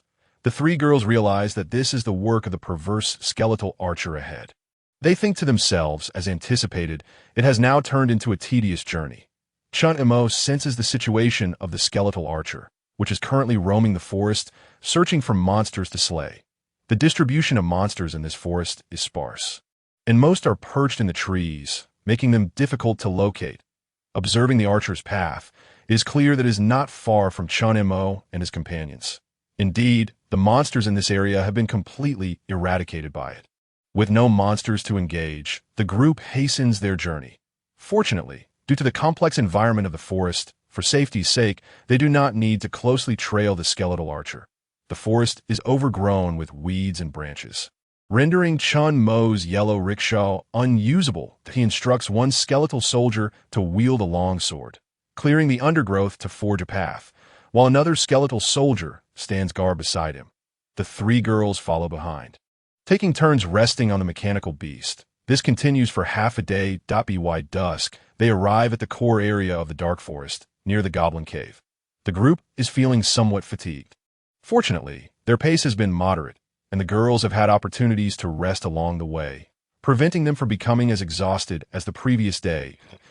As twilight descends, they reach a clearing and decide to set up camp. After erecting their tents and having a light meal, Chen Mo sits inside his tent to meditate and restore his mental energy. He aims to summon several more skeletal soldiers to replenish his summoning capacity. which would put his mind at ease. Unbeknownst to him, the night has deepened, and Chen Mo's mental energy has recovered to 352 points. Outside, the hushed voices of the three girls have ceased. They must have fallen asleep. Chen Mo opens his eyes, intending to summon another skeletal soldier before resting himself. Utilizing the skeletal summoning technique, he expends 240 points of mental energy, and the summoning array manifests before his tent. A silver-grayed skeletal soldier, its eyes glowing with green fire, emerges from the black vortex above the array. Chen Mo retrieves the whiteboard shield and longsword from his backpack, equipping the new skeletal soldier to guard the perimeter of the camp. Now, outside Chen Mo's tent, there are 3 skeletal soldiers equipped with swords and shields standing guard. Additionally, 1 skeletal archer is stationed outside, hunting monsters independently. Upon checking his attribute panel, Chen Mo finds that his summoning capacity has reached 410. Just as he intends to lie down in his tent to rest, a sudden sound of tearing fabric pierces the night, followed by Tang Ye's scream and the commotion of a scuffle. Chen Mo quickly scrambles out of the tent to assess the situation. It turns out that a clawed demon has unexpectedly ambushed them, having leapt down from the treetops to attack Tang Ye and Bai Wei's tent. Luckily, the 3 skeletal soldiers are nearby, providing crucial protection. Thanks to the tent's barrier, they buy precious time, as the clawed demon tears through the fabric, is swiftly dispatched by the timely arrival of the skeletal soldiers. Tang Ye and Bai Wei emerge shaken but unharmed. Bai Wei shields Tang Ye from behind, and they had not anticipated that after a long day of monster hunting, they would still face an ambush while sleeping. The clawed demon certainly chose its target well. Among the 3 tents, Chen Mo's tent had just summoned a skeletal soldier, appearing formidable. Ren Xiaowen's tent entrance was also guarded by a mechanical beast. Only Tang Ye and Bai Wei's tent was slightly distanced from the patrolling skeletal soldiers. Moreover, they had exerted themselves the most during the monster hunting earlier in the day and were quite fatigued from the afternoon's journey. Consequently, the 2 had retired to their tent early for rest, making them prime targets for the demon's surprise attack. Fortunately, it was merely a standard-level demon, which only tore the tent without causing harm to those inside. Seeing that they were unharmed, Chen Mo felt relieved and even fortunate. It was a good thing he had brought them along for the dungeon run. Otherwise, he would have been the one targeted by the demon's ambush. The teacher's words proved to be true. Having more people indeed ensures safety. Bai Wei and her companion sustained minimal injuries, but their tent had suffered a substantial tear, rendering it uninhabitable on this expedition to tackle a dungeon. The 3 girls had brought along 2 tents. Consequently, they had no choice but to squeeze into a single tent for rest. During the day, they engaged in battle against monsters, with Chen Mo commanding the skeletal soldiers. While Ren Xiaowen primarily relied on mechanical beasts, neither of them was required to fight directly. Their role was to observe and direct from the sidelines. Only Bai Wei and Tang Ye bore the brunt of the effort. One took the front line to confront the monsters, while the other supported Bai Wei from the rear, casting spells to restore her health and maintaining vigilance to deploy protective shields. Both of them were indeed fatigued, so they relocated to Ren Xiaowen's tent and quickly fell into a deep slumber once more. Ren Xiaowen had initially been reading inside her tent and had yet to sleep. The attack on their tent startled her. Upon emerging and seeing that they were unharmed, she assisted them in moving their sleeping pads and blankets into her tent. Outside, she read for a while by the light of the camping lantern. Just as she was preparing to enter and sleep, she realized there was no space left. Bai Wei and Tang Ye were sprawled across the tent in disarray. The already cramped tent now had no room for another person. Feeling somewhat embarrassed, Ren Xiaowen made an effort to shift Tang Ye's leg aside, managing to create just enough space at the tent entrance to sit. However, due to the tent's semicircular shape, her head remained outside. Sleep was out of the question. She could only retrieve a book from her backpack, sitting inside the tent and utilizing the light from outside. She continued to read, passing the time. Following the earlier attack, Chen Mo also refrained from sleeping, opting to meditate for a while and keep watch. He meditated until midnight, restoring his mental energy to 263 points. Checking his experience bar, he noted that the skeletal archer had been tirelessly defeating monsters throughout the night. Although the pace of finding monsters was not rapid, his experience bar had risen to 51.02, reaching the halfway mark. Exiting the tent, Chen Mo intended to relieve himself in the woods before summoning another skeletal soldier and then retiring for the night, after using the skeletal summoning skill. He found that his mental energy had dwindled to just 23 points, which would greatly facilitate his sleep. Given the skeletal archer's progress, it was highly likely he would level up by morning. Therefore, he decided to expend his mental energy first and then summon a skeletal soldier, ensuring that he would not waste the effort he had put into meditating if he fell asleep and subsequently leveled up. As he summoned another skeletal soldier, a green-eyed skeleton emerged from the dark vortex of the summoning space. Checking his attributes, he noted that his summoning space had increased to 510. After using the skill. He was left with only a little over 50 points of mental energy, and a slight dizziness began to set in. He equipped the newly summoned skeletal soldier with a shield and longsword, instructing the 4 skeletal soldiers to patrol the surrounding camp. With so many skeletal soldiers nearby, Chen Mo finally felt at ease, laying down his clothing on the ground to rest outside. Just as he was about to sleep, he noticed a small head peeking out from the tent. 2 large eyes stared at him, displaying a mix of conflict and hesitation. "Xiaowen, is there something on your mind?" Chen Mo inquired, intrigued by the sight of the girl wide awake at such an hour. Well, Chen Mo Gidge, why don't you come in and rest as well?" Rin Xiaowen replied softly, her cheeks slightly flushed. "I'm perfectly fine, and I sleep quite soundly, so I won't take up much space." Fearful that he might decline, she quickly elaborated. Feeling guilty for taking up space in his tent, she had wrestled with her conscience for a while before finally mustering the courage to invite him in. Chen Mo initially intended to refuse, but upon observing Rin Xiaowen's demeanor, he realized that if he did not enter, she would likely struggle with her own discomfort and find it hard to sleep. After contemplating, he decided not to insist further and entered the tent. Dressed in his daytime sportswear, he laid down on the outer side of the tent. "All right, Xiaowen, sleep well," Chen Mo said to her. Closing his eyes and quickly drifting off, his mental energy had been excessively drained, leaving him utterly fatigued. Observing Chen Mo's entrance, Rin Xiaowen lay nervously inside, not daring to move upon hearing his words. She blushed, murmuring in acknowledgement, and fell silent. After a while, noticing that Chen Mo had succumbed to sleep, she finally relaxed her tension, gradually calming herself. Cautiously, she gazed at Chen Mo's face for a moment before closing her eyes to sleep. A golden light shone, signaling another level up. Chen Mo was jolted awake by the notification, opening his eyes to find 2 heads poking into the tent. Startled, he recognized them as Tanya and Bai Wei, who were curiously observing the scene inside the tent with a mix of intrigue and concern. Annoyed, Chen Mo pushed Tanya's head aside and exited the tent. Rin Xiaowen had already awakened. However, she lay inside, her face flushed and eyes tightly shut, feeling self-conscious under the scrutiny of her friends. "Wow, Xiaowen, what happened?" "You too," Tanya exclaimed, hastily crawling into the tent, her expression a blend of curiosity and concern as she addressed the seemingly sleeping Rin Xiaowen. "What do you mean by you two? Last night, you squeezed Xiaowen so tightly that she had no place to sleep, so I let her rest in my tent that we didn't even change her clothes." "What are you thinking, Tanya?" Chen Mo was acutely aware of Rin Xiaowen's timidity and her reluctance to speak up, thus he offered a gentle explanation. Upon hearing Chen Mo's clarification, Bai Wei, sensing the lack of excitement, pouted in disinterest. She moved to a nearby spot, seated herself, and opened her attributes panel to review her upgraded stats. Tang Yuemoon, upon realizing that nothing noteworthy had transpired between the two, felt her spirits lift. Yet, a tinge of regret washed over her. It was her own fault for sleeping so soundly.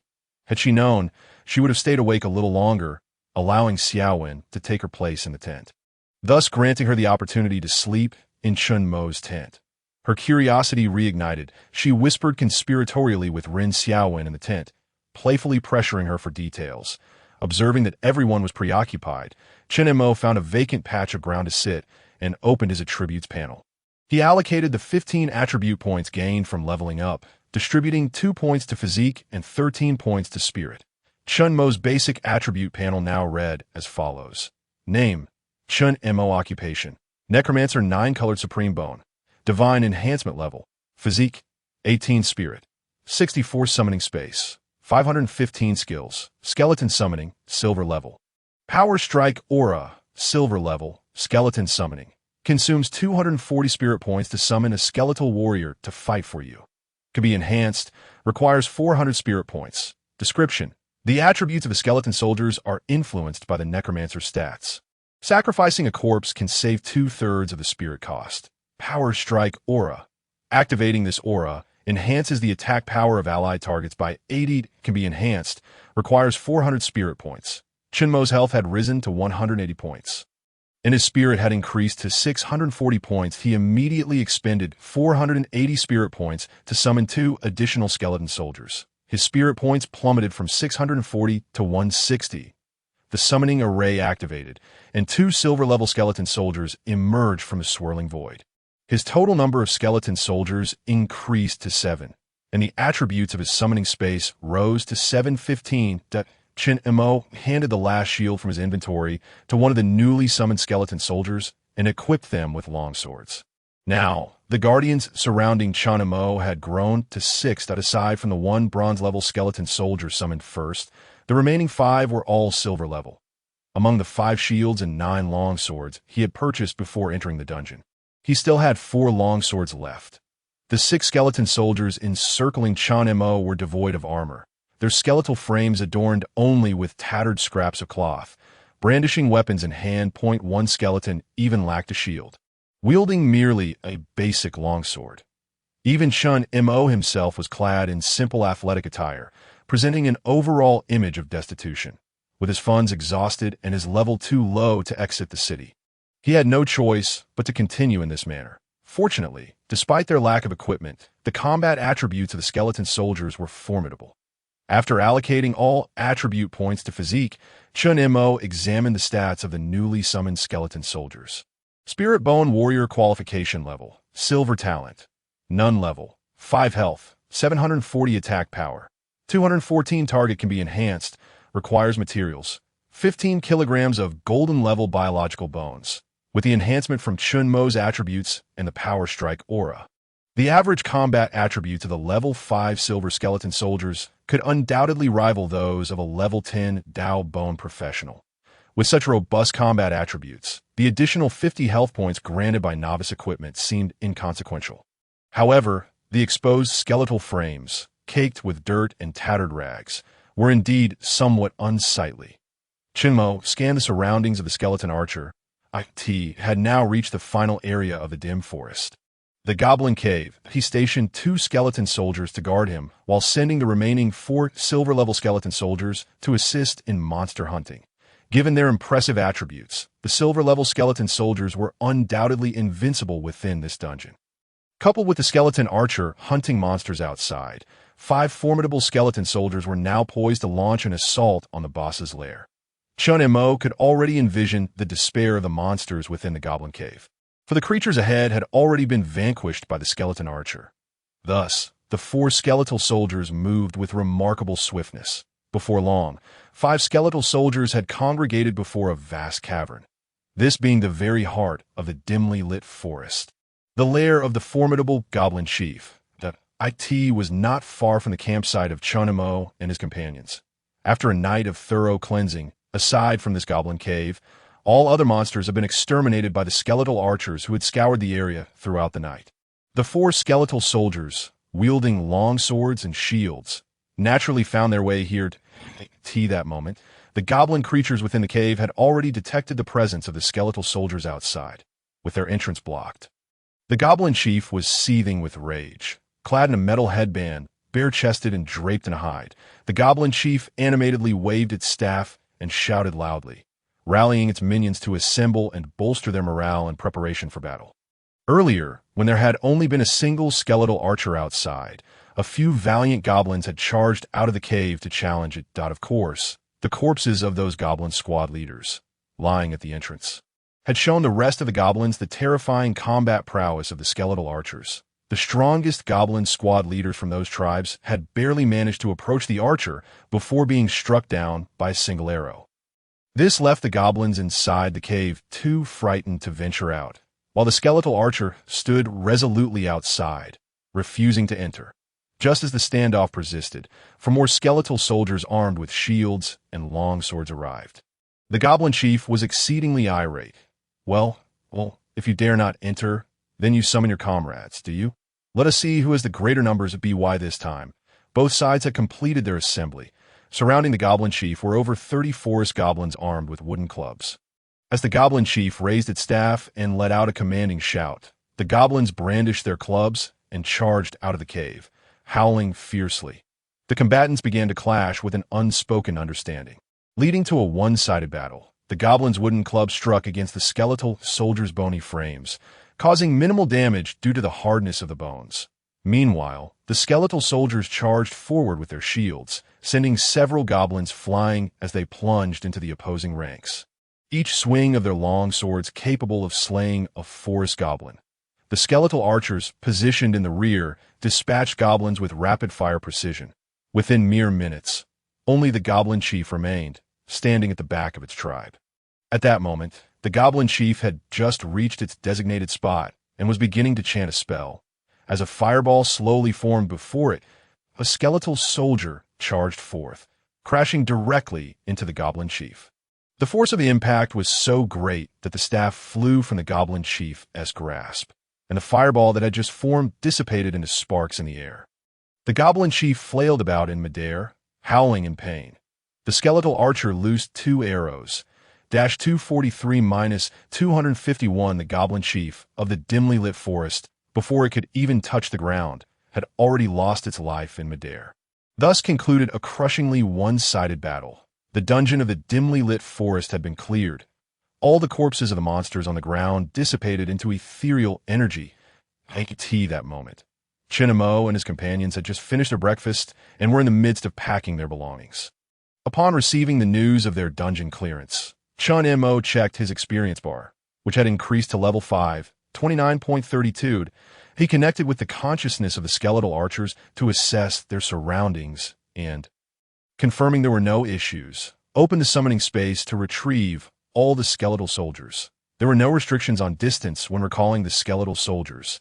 Even the 5 skeletal soldiers far away at the goblin cave were summoned back, their feet illuminated by the summoning array.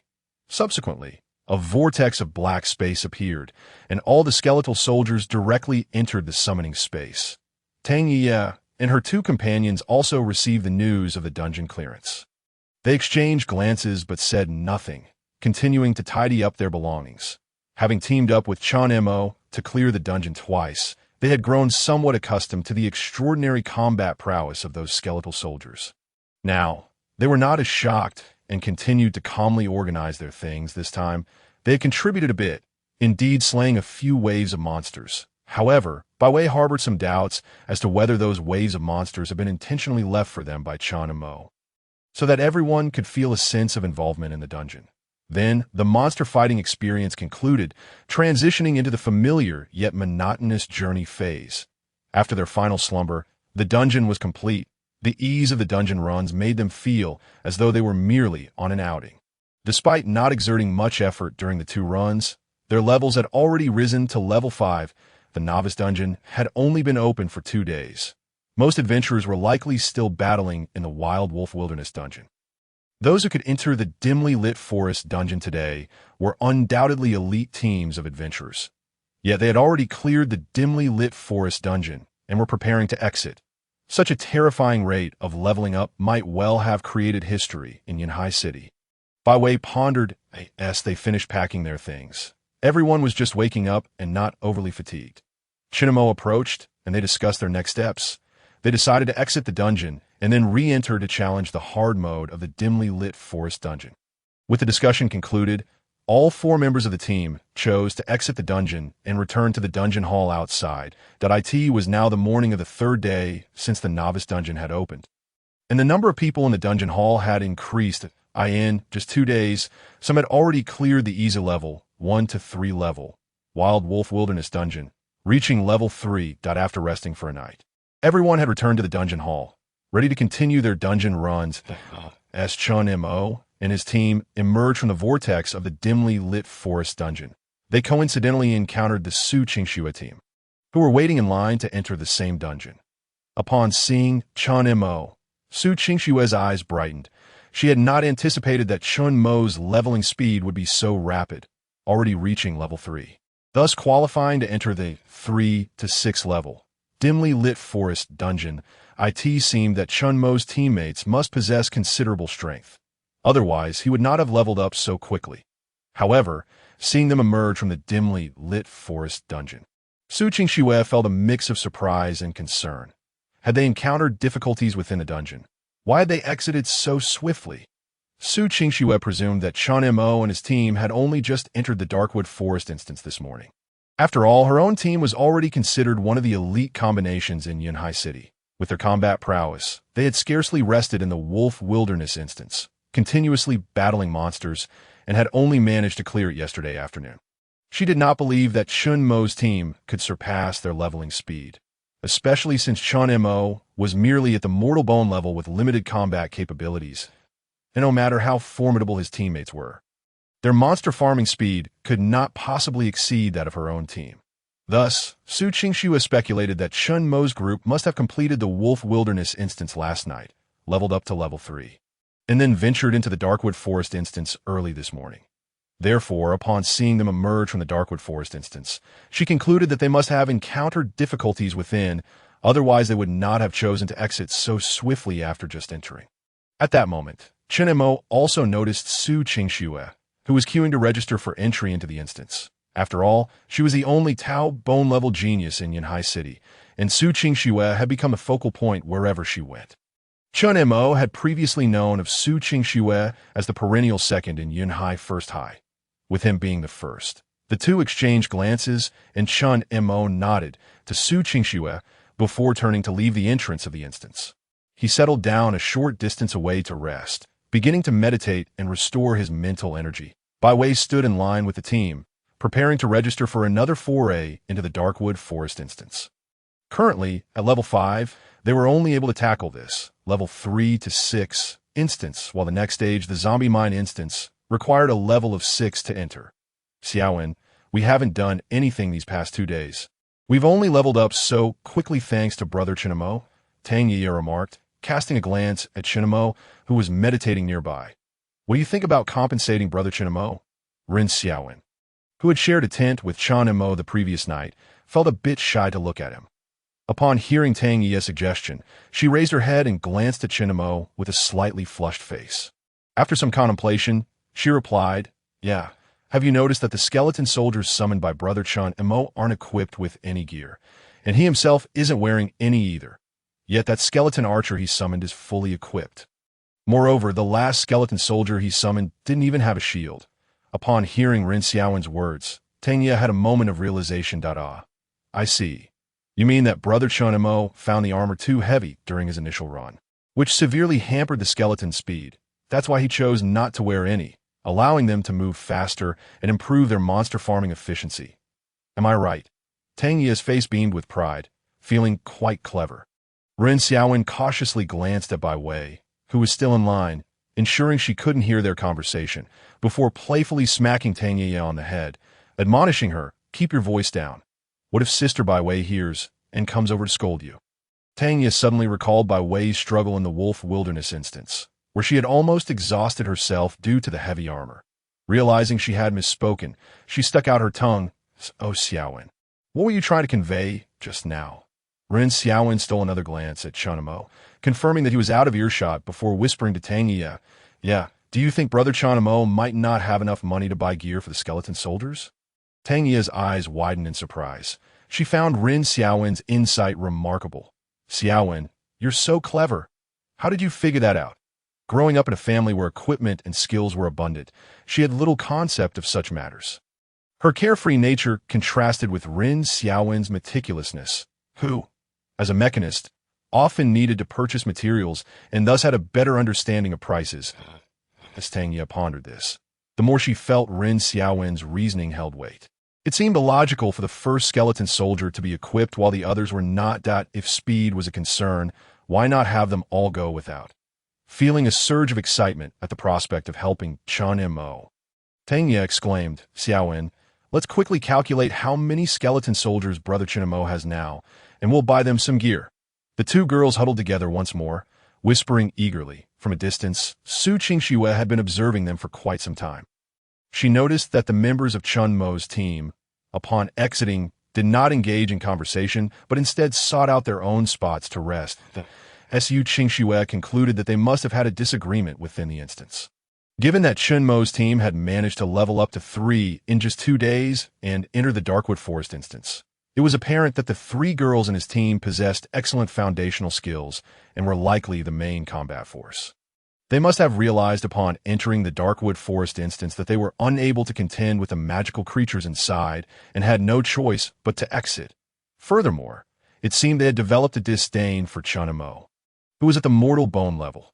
The behavior of the 3 girls as they emerged from the Darkwood Forest instance reinforced Su Qingxue's assumptions. One girl, clad in armor and carrying a sword and shield, exited without a word, ignoring Chen Mo, and headed directly to queue up, presumably to select a simpler difficulty instance. The other 2 girls were even more brazen, sitting at a distance, furtively glancing at Chen Mo while whispering amongst themselves. Su Qingxue surmised that they were likely conspiring on how to expel Chen Mo from the team. Chen Mo, sensing his shortcomings, remained silent, sitting off to the side. Observing their demeanor only strengthened Su Qingxue's convictions. Seeing the once spirited youth now reduced to this taciturn state filled her with a sense of sadness and compassion. After much hesitation, she suddenly rose and walked towards Chen Mo. Suzuan, who was waiting in line for registration, watched Su Qingxue's unusual behavior with curiosity. Through their shared battles over the past 2 days, she had come to understand Su Qingxue somewhat. She was gentle, easy to get along with, and had not become arrogant despite her status as a Tao bone-level prodigy. She continued to diligently farm monsters, exhibiting a tenacious spirit. However, she was somewhat reserved, introverted, and lacked friends. What could she possibly want now? And who was that boy? As Su Qingxue approached Chen Mo, a message came through, leaving Suzuan momentarily bewildered. She then watched as Su Qingxue walked directly up to Chen Mo. Feeling someone near, Chen Mo opened his eyes to see the girl before him. She possessed a tall and graceful figure, clad in leather armor and carrying a longbow. Her hair, tied in a high ponytail, cascaded down her back, framing a delicate face that appeared somewhat tense, as if her mood was not particularly bright. Chen Mo, may I join your team? Her cool voice broke the silence as Su Qingxue stood before Chen Mo, softly inquiring. Chen Mo regarded Su Qingxue, somewhat perplexed. Hadn't she already had her own team? Why was she seeking to join his? Had there been discord with her teammates? No wonder she looked so displeased. Chen Mo surmised he was likely on the right track, that he was indifferent about it, and since he had obtained team leader privileges from Bai Wei, he sent a party invitation to Su Qingxue. After all, his team was short 1 member, and he didn't mind adding another. With Su Qingxue joining the team, Bai Wei had also reached the front of the registration line. She filled out the team details and submitted them. Chen Mo and the others stood up together, heading toward the instance vortex to prepare for their entry into the Darkwood Forest. Wait a moment. I could see that moment. A strikingly attractive girl with a composed demeanor emerged from nearby, revealing herself to be Suzuan, a teammate of Su Qingxue. With a hint of urgency, she hurried over to intercept Su Qingxue. Qingxue, why did you suddenly leave the team? Aren't we supposed to continue grinding together? Their team had been personally assigned by the city lord, and Suzuan's primary responsibility was to safeguard Su Qingxue while they leveled up together, ensuring they all reached level 10 safely. Su Qingxue's abrupt departure left them all somewhat bewildered. Zhuang, you all go ahead and continue grinding, that I'll practice leveling up with Chen Mo for a bit and then catch up with you. Su Qingxue replied as she conversed with Suzuan. Meanwhile, a teacher stationed at the dungeon entrance glanced at the registration information. Upon seeing Chen Mo's name, a sudden realization struck her. She retrieved a document from her desk and approached Chen Mo. Are you Chen Mo? The female teacher inquired softly, standing before him. Chen Mo nodded in confirmation. Indeed, Chen Mo, the subsidy for your hidden profession that the principal applied for has arrived. Please check your account balance. And if all is in order, kindly sign here. She extended the document towards him. Chen Mo took the file, feeling a surge of delight. He had been concerned about his inability to purchase materials to enhance his skeleton soldiers. This subsidy came at the most opportune moment. He opened his profession panel to check his account balance. and to his astonishment, he found over 1 million in his account. The subsidy had indeed been credited, and the amount was far more than he had anticipated in the Myriad Realms marketplace. Purchases were tied to personal account information, allowing users to check their balances as well.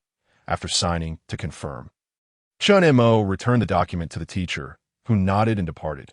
With funds now available, Chen Mo planned to enhance an elite skeleton soldier.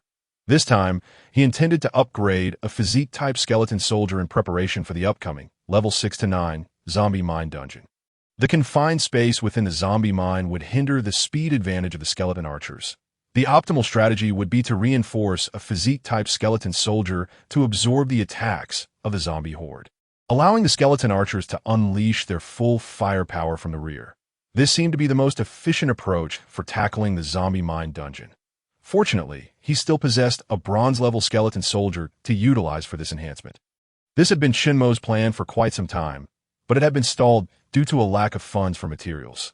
Now that the subsidy had arrived, he could finally put this plan into action. Meanwhile, Bai Wei and the others, having noticed the teacher approach Chen Mo, stood at the dungeon entrance, waiting. Chen Mo, not wanting to delay, signed and walked towards the dungeon entrance. He decided to enter the dungeon first. In the Myriad Realms marketplace, any purchased items would be directly placed into the player's backpack space, and items could also be bought within the dungeon that I wish to challenge the hellish difficulty of the Dark Forest dungeon. Chen Mo declared upon rejoining the team that he felt a sense of urgency due to his financial constraints, eager to venture out of the city to slay monsters and earn money. After 2 runs through the dungeon, he had gained some understanding of the monster's capabilities. With the combat strength of his skeleton soldiers, clearing the hellish level 6 to 9 Dark Forest dungeon should pose no significant challenge. All right, we'll follow your lead. After all, you're the main force in battling monsters, and we have no objections, Bai Wei responded. Having participated in 2 dungeon runs together, Bai Wei and the others had gained some insight into Chen Mo's prowess, and they had developed a blind confidence in the formidable skeleton archer. That archer could effortlessly eliminate monsters in the ordinary difficulty Dark Forest dungeon with a single arrow. Leading them through the hellish dungeon should be well within his capabilities. Besides, even if they encountered difficulties, having the skeleton soldiers hold the rear would buy them time to escape. As the eldest sister, Bai Wei made the decision that Su Qingxue, who had been explaining things to Su Ziwen from a distance, was unaware of their discussion. Once the others had finalized their plans, Su Qingxue rejoined them. They all gathered at the entrance of the Dark Forest dungeon, about to enter the level 3 to 6 Dark Forest dungeon. Please select the dungeon difficulty: easy, normal, hard, hellish. Chen Mo, possessing the authority of the team leader, made the choice of the hellish difficulty. Bai Wei felt a thrill of excitement. After all, this was a hellish dungeon. Most players would typically wait until they reached the maximum level of 6 before daring to step into such a challenge. A team lacking strength might not even be able to clear it. Yet they were only just reaching level 5 that the newly joined Su Qingxue was even at level 3. Moreover, the novice dungeon had only been open for 3 days, that if they successfully cleared it, the experience gained from the hellish dungeon would likely propel them to at least level 7. Such an accelerated leveling pace would grant them a significant advantage over other players, even if they chose not to team up with Chen Mo again after this run. Their current level advantage would greatly enhance their chances of gaining admission to a top-tier academy during the college assessments. Bai Wei pondered, realizing the immense favor they owed to Tang Ye's kind invitation, which had allowed Chen Mo to join their team. With Chen Mo's extraordinary skeleton soldiers tirelessly aiding them, they had achieved level 5 in just 3 days, halfway to their goal of level 10. The speed of their progress was truly astonishing. After Chen Mo selected the dungeon difficulty, the group vanished from the dungeon entrance. Their unusual behavior did not go unnoticed by students resting in the hall. Wait, weren't they just injured? Why are they queuing to re-enter the dungeon so soon after coming out? One resting student remarked, astonished, to a companion nearby. Didn't you see the teacher earlier with some documents asking them to sign? They probably had something urgent to attend to and exited early, the companion speculated. Could it be that they've already cleared the dungeon? Come on, it's only the 3rd day since the novice dungeon opened. What kind of speed would it take to clear the Dark Forest dungeon now? You saw that even Su Qingxue and her team were just about to enter the dungeon, right? How could they possibly outpace a team led by someone with bone-level talent like Su Qingxue? The companion analyzed with a smug expression, glancing around before continuing in a hushed tone. You should be more concerned about why Su Qingxue left her team to join them in the dungeon. Oh, right. Why did Su Qingxue do that? How would I know? Could it be that she's taken a liking to that guy? He certainly seems to have all the luck, being the only male surrounded by such beautiful girls in the team. Luck? More like hellish luck. Did you not see Su Qingxue's icy demeanor? I suspect she discovered something and, in her anger, left her team to confront that guy in the dungeon that a few individuals were whispering in the hall, their expressions rife with curiosity. After Chen Mo selected the difficulty level of the dungeon, the small party ventured into the dimly lit forest instance. The scene shifted, and the protective barrier vanished.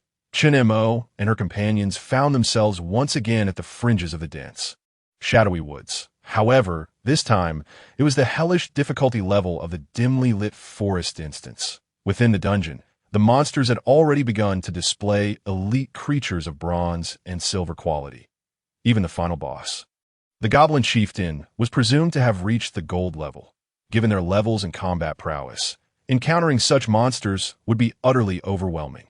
Chen Mo quickly opened the summoning space and called forth 7 skeletal soldiers. A swirling vortex of black energy opened, and the skeletal soldiers, clad in uniform armor, emerged. They positioned themselves around the party, guarding their companions in the center. Before entering the dungeon, Su Qingxue had not overheard Chen Mo's conversation. Upon entering the instance, she was taken aback to discover that Chen Mo had chosen the hellish difficulty. This startled Su Qingxue. She had thought that Chen Mo had merely made an impulsive error in judgment.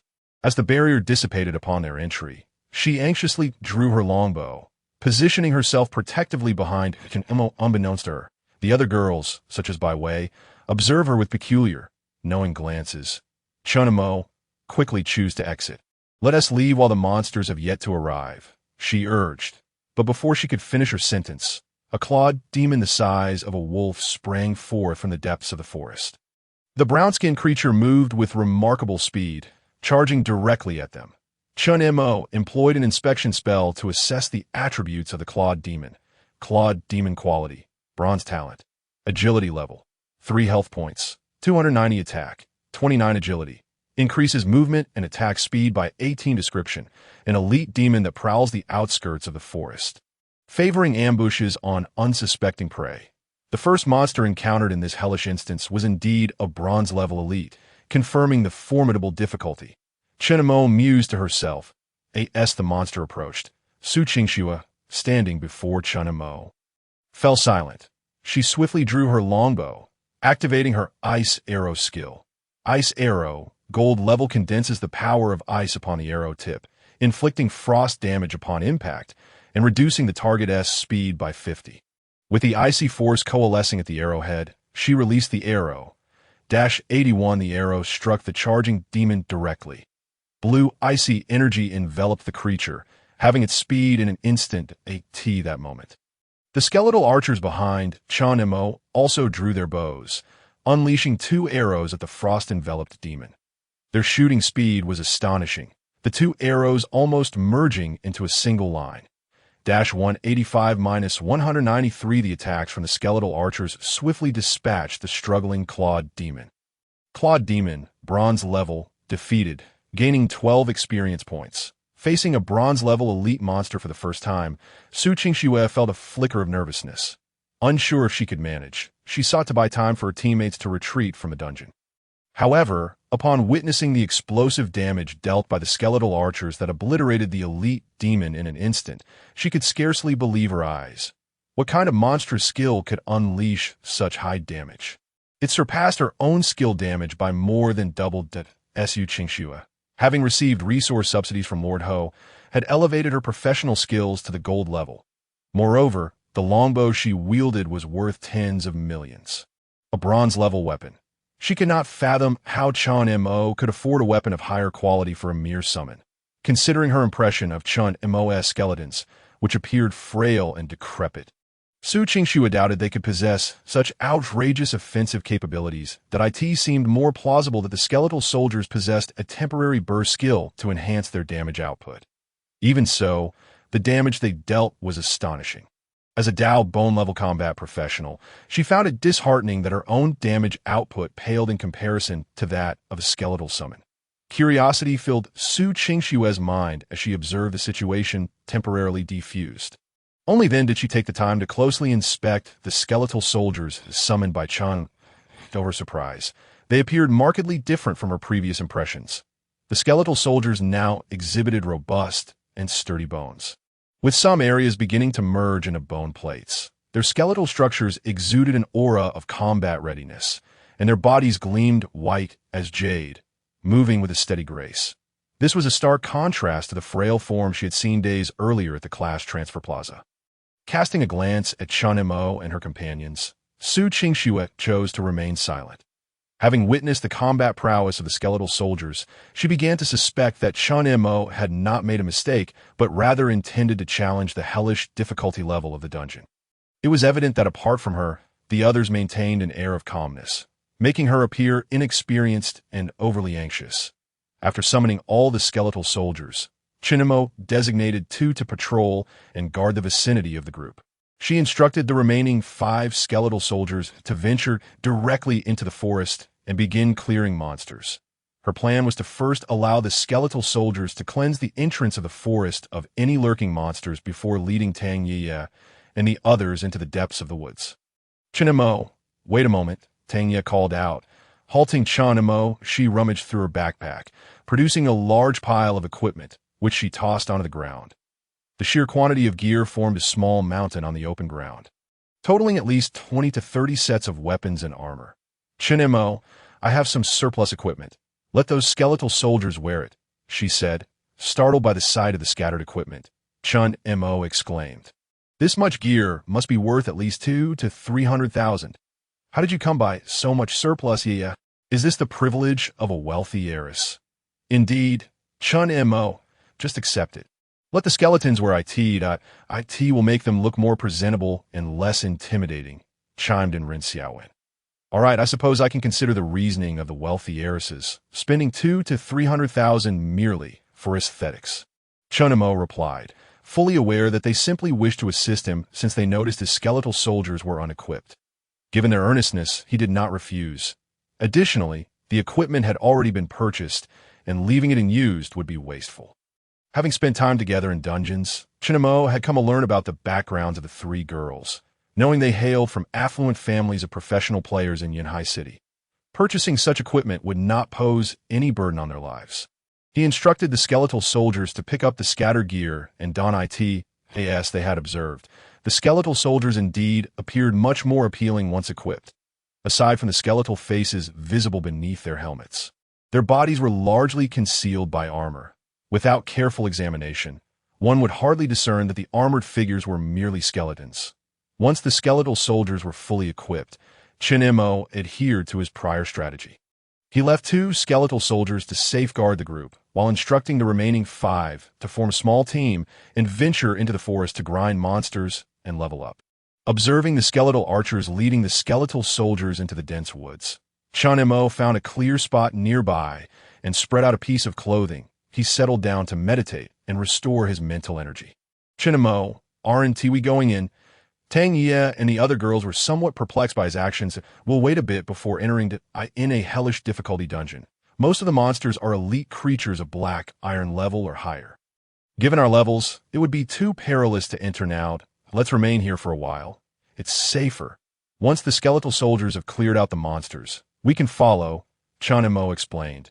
Having spoken, Chen Mo once again closed his eyes to commence meditation. That moment, the skeleton soldiers within the instance had already encountered monsters. They successfully vanquished a level 4 forest goblin, black iron tier, earning 8 experience points, eliminated a level 6 goblin squad leader, silver tier, garnering 48 experience points, and dispatched a level 5 Goliath claw demon, bronze tier, resulting in an additional 20 experience points. Soon, news of the skeleton soldiers defeating the monsters echoed through the forest. Observing the experience gained from slaying the creatures, Chen Mo felt that his choice to engage in the hell-level instance was indeed a wise one. The experience points from elite monsters were remarkably substantial, and the speed of leveling up was evidently accelerated. The four girls, Tang Ye and her companions, upon seeing the instance updates, fell silent, choosing instead to find a spot to rest. The forest was teeming with elite monsters. Venturing in directly would undoubtedly spell disaster for them. It seemed prudent to remain outside.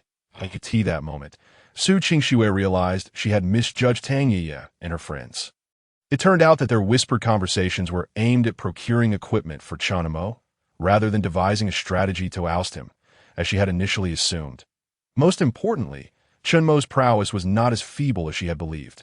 He did not require three girls to guide him through leveling, that on the contrary. His skeleton soldiers appeared to possess an extraordinarily formidable combat capability. In retrospect, the damage they inflicted was indeed a testament to normal attacks. Otherwise, it would be inexplicable why the elite monsters in the forest fell so swiftly. Remarkably, Chen Mo was already capable of leading others into the hell-level difficulty of the Dark Forest instance at level 5, effortlessly dispatching monsters. Meanwhile, the three girls seemed far from being the main combatants. It appeared they were the ones being led to level up. Of course, Su Qingxue had inadvertently joined their ranks as well. Realizing that she had requested to join the team outside the instance, it now seemed as though she was intentionally seeking to leech experience, while she had contributed little within the instance. Her experience points continually increased, leaving her feeling somewhat embarrassed, as she was not one to speak much. Eager to explain herself, she found herself at a loss for words. Fortunately, Tang Ye and the others did not seem particularly concerned about why Su Qingxue had been invited to join the team, and no one brought up the matter, which alleviated her discomfort. Upon hearing Chen Mo suggest they refrain from entering the forest, the girls genuinely prepared to camp at the entrance of the instance. Tang Ye retrieved a picnic mat from her backpack and spread it on the grass, laying out some food and drinks in the center, after summoning a mechanical beast to guard the area. Ren Xiaowen joined her in preparing. Once everything was ready, they sat together on the mat, beckoning to Bai Wei, who was on alert, and the slightly flushed Su Qingxue. Sister Wei, Sister Qingxue, come over and join us for a bite. The environment within the Dark Forest instance was complex, and they anticipated a lengthy wait. Hearing their invitation, Bai Wei surveyed the surroundings, noting the presence of the mechanical beast and two skeleton soldiers standing guard. With the team's safety seemingly assured, she felt at ease approaching Su Qingxue, taking a seat beside her. Sister Qingxue, here you go. Tang Ye, seeing Bai Wei draw Su Qingxue over, produced a piece of chocolate and offered it to her. Su Qingxue, feeling somewhat bashful, accepted it with a grateful smile, her cheeks tinged with red as she sat down on the mat. Nibbling on the chocolate, Su Qingxue opened the team information to check their levels. Indeed, the formidable combat prowess of those skeleton soldiers had sparked her intuition. Now, upon viewing Chen Mo and his companions' level information, her suspicions were further confirmed. They had truly completed the Dark Forest instance. Chen Mo and his team had exited the instance that morning, not due to any imagined difficulties, but because they had successfully cleared it, reflecting on her impulsive behavior in the instance hall. Su Qingxue regretted her hasty actions, realizing she had acted without fully understanding the situation, causing concern for Su Ziwen and the others. Thankfully, she had refrained from uttering anything overly harsh as Su Qingxue began to introspect. Given her nature, it was unlikely she would have said anything unkind. Her intention had merely been to join the team and assist Chen Mo in leveling, not to make him feel uncomfortable. Instead, she had inadvertently come to leech experience. The thought of this made her even more self-conscious, and she hesitated to meet their gazes, focusing intently on her chocolate. The lively and spirited Tang Ye took a keen interest in Su Qingxue. After all, she was the only endowed bone-level genius in Yanhai City, a figure of celebrity within the realm. Their paths had not crossed until now, unexpectedly uniting them as teammates. The thrill of teaming up with the star was exhilarating for Tang Ye. Sister Qingxue, you must try this potato chip. It's absolutely delicious. Sister Qingxue, you're stunningly beautiful and quite tall, almost as tall as Sister Wei. Sister Qingxue, is it true that with your Dao level foundation, you can gain 9 attribute points with each level up? Xiaowen, don't just sit there in a daze. Come over and chat with Sister Qingxue. With some symptoms of social anxiety, Tang Ye transformed into a curious child, incessantly bombarding Su Qingxue with questions Su Qingxue, seated at the edge of the mat, felt her cheeks flush slightly, awkwardly curling her toes. She could only smile and nod, softly responding to Tang Yi's inquiries. Ren Xiaowen, initially merely intrigued by Su Qingxue, sat quietly nearby, observing their conversation. Suddenly, Tang Yi turned around and beckoned her over. Ren Xiaowen felt the embarrassment of being caught eavesdropping and quickly turned her gaze toward the forest. Pretending she hadn't heard, Bai Wei watched Tang Yi's excitement with a sense of resignation. However, upon reflection, she found it rather agreeable. Including the newly arrived Su Qingxue, their group comprised 5 members. Judging by Su Qingxue's demeanor, she too seemed to struggle with social interactions. Alongside the bookish Ren Xiaowen and the taciturn Chen Mo among the 5, there were 2 individuals grappling with social anxiety, and one who was rather reticent. Fortunately, Tang Yi, a social butterfly, was present to harmonize the dynamics. That a bit of liveliness was quite welcome. At least they could sit together without feeling the awkward urge to pick at their toes. Chen Mo had meditated for quite some time, restoring his mental energy to 295 points. Glancing at his experience bar, he noted it had risen to 91.02. He once again employed his skeleton summoning skill, expending 240 mental energy to summon a skeleton soldier. This way, once he leveled up and restored his state, he wouldn't fear wasting mental energy. As the summoning array activated, a skeleton soldier with glowing green eyes emerged from the spatial vortex. Su Qingxue widened her eyes in astonishment at the summoned skeleton soldier. Her curiosity piqued. It was her first time witnessing Chen Mo utilize a summoning skill up close. The newly summoned skeleton soldier was evidently much stronger than the one she had seen at the job transfer plaza. No wonder their combat prowess was so formidable. Chen Mo must possess some ability to enhance his summoned creatures, Su Qingxue speculated. With the addition of the newly summoned skeleton soldier, Chen Mo's total count of skeleton soldiers had reached 8, and his summoning space expanded to 815. Among them, one was a silver-tier elite skeleton archer enhanced through skills, while the rest consisted of ordinary skeleton soldiers, 1 bronze tier and 6 silver tier. Seeing that he was on the verge of leveling up, Chen Mo ceased his meditation. That he had just received a hidden occupation subsidy of 1 million, providing him with ample opportunity to contemplate how best to enhance his strength. Last night, when Tang Yi and Bai Wei's tent was attacked by monsters, Chen Mo felt a pang of guilt that he realized he had become somewhat complacent, neglecting to communicate with the skeleton soldiers or thoroughly scout his surroundings with mental perception. Furthermore, this incident had intensified his awareness of personal safety. Regardless of how robust the skeleton soldier's combat capabilities were, if an enemy were solely intent on ambushing Chen Mo himself, it would still pose a significant danger. Currently, he lacked any means of self-preservation, and his health points were not high. The disparity in combat power between him and his squad of skeleton soldiers was severe, rendering him reluctant to take risks. He could only allow the skeleton soldiers to meticulously clear the area of monsters before he would dare to venture into the dense forest to join the group. Moreover, with the next dungeon being a zombie mine, the confined environment would not favor the speed advantage of the skeleton archers.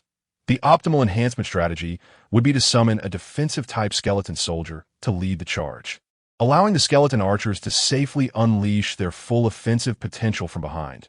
This approach seemed the most efficient for combat. Additionally, when not engaged in battle, this defensive skeleton soldier could accompany him, serving as a skeletal shield to prevent unexpected ambushes. Chen Mo surveyed his skeleton soldiers and identified a bronze-tier skeleton. Its yellow soul flame stood out starkly among the green-eyed skeletons. That it shall be you, he decided, determining to enhance a physical-type skeleton soldier this time. With his decision made, he checked the materials required for enhancing that bronze-tier skeleton soldier. He accessed his profession panel and entered the Myriad Realms marketplace. Preparing to purchase silver-tier beast bones, Chen Mo examined the various types of beast bones available. Bloodfawn leopard beast bone, silver-tier quality, priced at 55,000 per kilogram. Earth Shatterbear beast bone, silver-tier quality, priced at 60,000 per kilogram. Dragon Pool Crocodile beast bone, silver-tier quality, priced at 56,000 per kilogram. Silver-tier beasts were treasures from head to toe, and even their bones served as crafting materials for numerous equipment and potions. The prices of materials at this level were relatively similar, with variations arising from the difficulty of acquisition and differences in demand for their uses. Chen Mo opted to purchase 15 kilograms of silver-tier beast bones from the Earth-Shatter Bear. Since he had resolved to enhance a physical-type skeleton soldier, it was prudent to select materials of the same type. After confirming the transaction and processing the payment, he exited the Myriad Realms marketplace. Upon completing his purchases, his experience points reached their maximum. A golden light enveloped him as he leveled up. In the span of 3 days, Chen Mo and his companions had advanced to level 6. A leveling speed that undoubtedly ranked first among all novice practitioners in Yanhai City. Chen Mo allocated the 15 attribute points he had just obtained, distributing 2 to physique and 13 to spirit. He opened his attribute panel to review. Name: Chen Mo. Occupation: necromancer, 9 colored supreme bone. Divine level, enhancement level, 6 physique, 20 spirit, 77 summoning space, 821 skills. Skeleton summoning, silver tier. Strike aura, silver tier. Skeleton summoning consumes 240 mental energy to summon a skeletal warrior to fight for you. Can be enhanced, requiring 400 mental energy. Description: the attributes of the skeleton soldier are influenced by the necromancer's attributes, and sacrificing a corpse can save 2/3 of the mental energy cost. Strike aura. Activating the aura enhances the attack power of friendly targets by 80. Can be enhanced, requiring 400 mental energy. After leveling up, Chen Mo's state was fully restored. Furthermore, following the allocation of his foundational attribute points, his health reached 200 points, and his mental energy surged to 770 points. Reviewing his 2 skills, Chen Mo resolved to enhance the strike aura skill further. His primary objective was to accelerate monster farming speed, and enhancing his attack capability was the most direct method to achieve that. Additionally, with 8 skeleton soldiers already at his disposal, summoning 1 or 2 more wound tea significantly boost farming efficiency. Enhancing their overall attack power would yield a more pronounced effect on farming speed. He chose to enhance the strike aura skill. Chen Mo directly utilized his enhancement capability, continuing to enhance the strike aura skill. Within his perception, a golden light of enhancement appeared and swiftly merged into the runes of his strike aura skill. However, externally, there was no visible manifestation of the enhancement light, rendering it impossible for onlookers to discern that he was utilizing enhancement abilities. Upon completion, the strike aura skill had ascended to gold tier. Chen Mo felt that his understanding and construction of the skill rune for strike aura had significantly improved. Strike aura, gold tier. Activating the aura enhances the attack power of friendly targets by 160. The ability to enhance requires the expenditure of 800 points of spiritual power. After Chen Mo successfully elevated the strike aura skill to a golden tier, the increase in attack power astonishingly reached 160, nearly doubling its original effect. As Chen Mo had anticipated, as these skills progressed to higher tiers, their enhancements became increasingly formidable. However, it is exceedingly rare for practitioners to possess skills of golden tier. The availability of golden skill tomes is alarmingly scarce, with few individuals willing to sell them in the market. Even if one were to possess a golden skill tome, unless it aligns with their class, practitioners would seek to exchange it for extraordinary items rather than sell it for currency. Another means of elevating skill tiers is through skill advancement tomes. Nevertheless, the price of a golden skill advancement tome is beyond what Chen Mo could even fathom at present. Under the enhancement of the strike aura, the attack power of the skeletal archer reached an impressive 419 points. Such a high attack power might not even be achievable by Su Qingxue at level 20. After a moment of contemplation, Chen Mo hastily retracted the enhancement effects from his teammates. Opting instead to amplify only his skeletal soldiers, he cautiously glanced at his teammates, relieved to find that none had noticed the alterations in his combat attributes. With a sigh of relief, he resumed his examination of his class attribute panel. With such elevated attack power, combined with a 90 increase in attack speed and a 60 boost in movement speed, the current skeletal archer had undoubtedly transformed into a competent mobile artillery unit. With such an exaggerated speed enhancement, should the circumstances allow, even challenging higher-tier opponents would carry a substantial chance of success. If the attributes were mismatched, it could even kite opponents to the point where they would never catch sight of the skeletal archer. After the team members leveled up to level 6, the monsters at the entrance of the dense forest had been nearly eradicated. Chen Mo linked his consciousness to the skeletal archer, checking on their status. The skeletal squad was advancing deeper into the dense forest.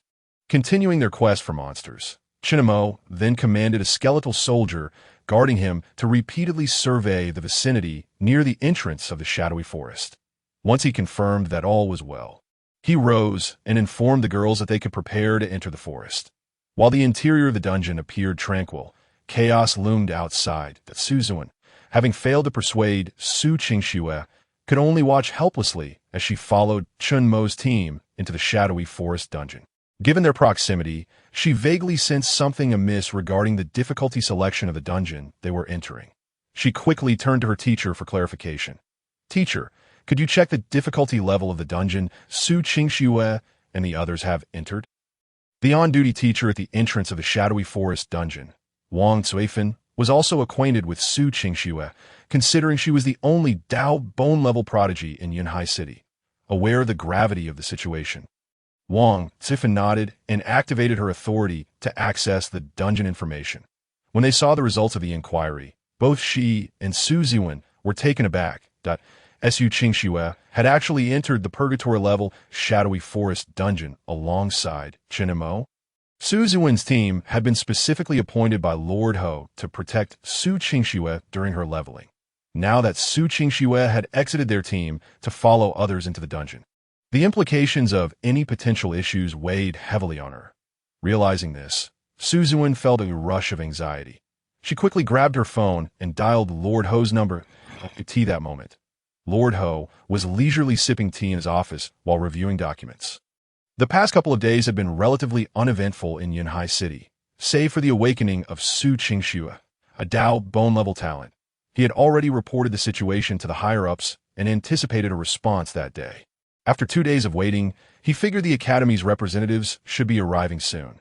Taking a sip of his tea, he pondered. Just then, the phone on his desk rang. Finally, he thought, hastily setting down his cup. He answered the call. "Yes, yes, rest assured, my lord," he said, nodding vigorously in response to the instructions on the other end of the line. Once the call ended, an expression of excitement adorned his face. The representatives from the Academy were finally on their way. The unexpected accolades he had received were now secure. All he had to do was await Su Qingxue's special recruitment by the top-tier academy, and his task would be complete. Fortunately, he had already made all the necessary preparations, and Su Qingxue had been assigned a specialized team for practice. Now, he merely had to wait for the representatives to arrive in the city, and it seemed the day would become quite busy. Just then, the phone rang again. Upon answering, he was startled by Su Ziwen's report, which left him feeling quite alarmed. Why is this child so troublesome? Su Qingxue seems like such an obedient girl. Why is she being so reckless now? Entering a purgatory-level dungeon at just level 3. Has she never experienced the brutal reality of monsters? He thought, if something happens to her with the Academy's representatives arriving shortly, what will become of my position as City Lord? Realizing this, Lord Ho could no longer remain seated and promptly made his way outside. "I must hurry to the western outskirts dungeon hall." As he and his team prepared to leave, a messenger outside reported that the Academy's representatives had already arrived and were on their way to the City Lord's residence. Lord Ho felt a wave of panic wash over him. What could he do now? Wang Zuifan, having completed her inquiry into the dungeon information, was also taken aback. She had never encountered such a reckless student. With a team of 5, 4 at level 5 and 1 at level 3, they dared to enter a level 6 purgatory dungeon. How overconfident must they be to think they could handle a dungeon meant for the easier tiers? Did they believe all dungeons contained only ordinary monsters? Had they ever seen the elite silver monsters at level 6? How could they be so careless? Wait a minute, the novice dungeon had only been open for 3 days. How could there be 4 level 5 practitioners? That wasn't the main issue. The main concern was that Yunhai City's prodigy, Su Qingxue, was only level 3 and had followed them inside, that if something were to happen to them within the dungeon. She could already envision her bleak future. No, I must urgently notify their parents. Suddenly, Wang Zuifan remembered that her role was merely to register at the dungeon entrance. This was a choice made by the students themselves. She should inform their parents to handle the situation. With this realization, she felt a surge of resolve and quickly began searching for the team's information. Following the contact numbers listed, she called each of the parents to inform them.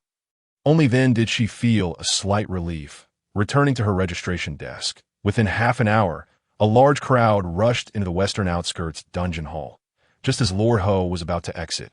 The representatives from the academy had already arrived, Deputy Principal Xie Yonglin from Shinhe Academy and Director Lu Changsheng from Zhongdu Academy. Lord Ho dared not withhold any information and promptly explained the situation to the two academy representatives.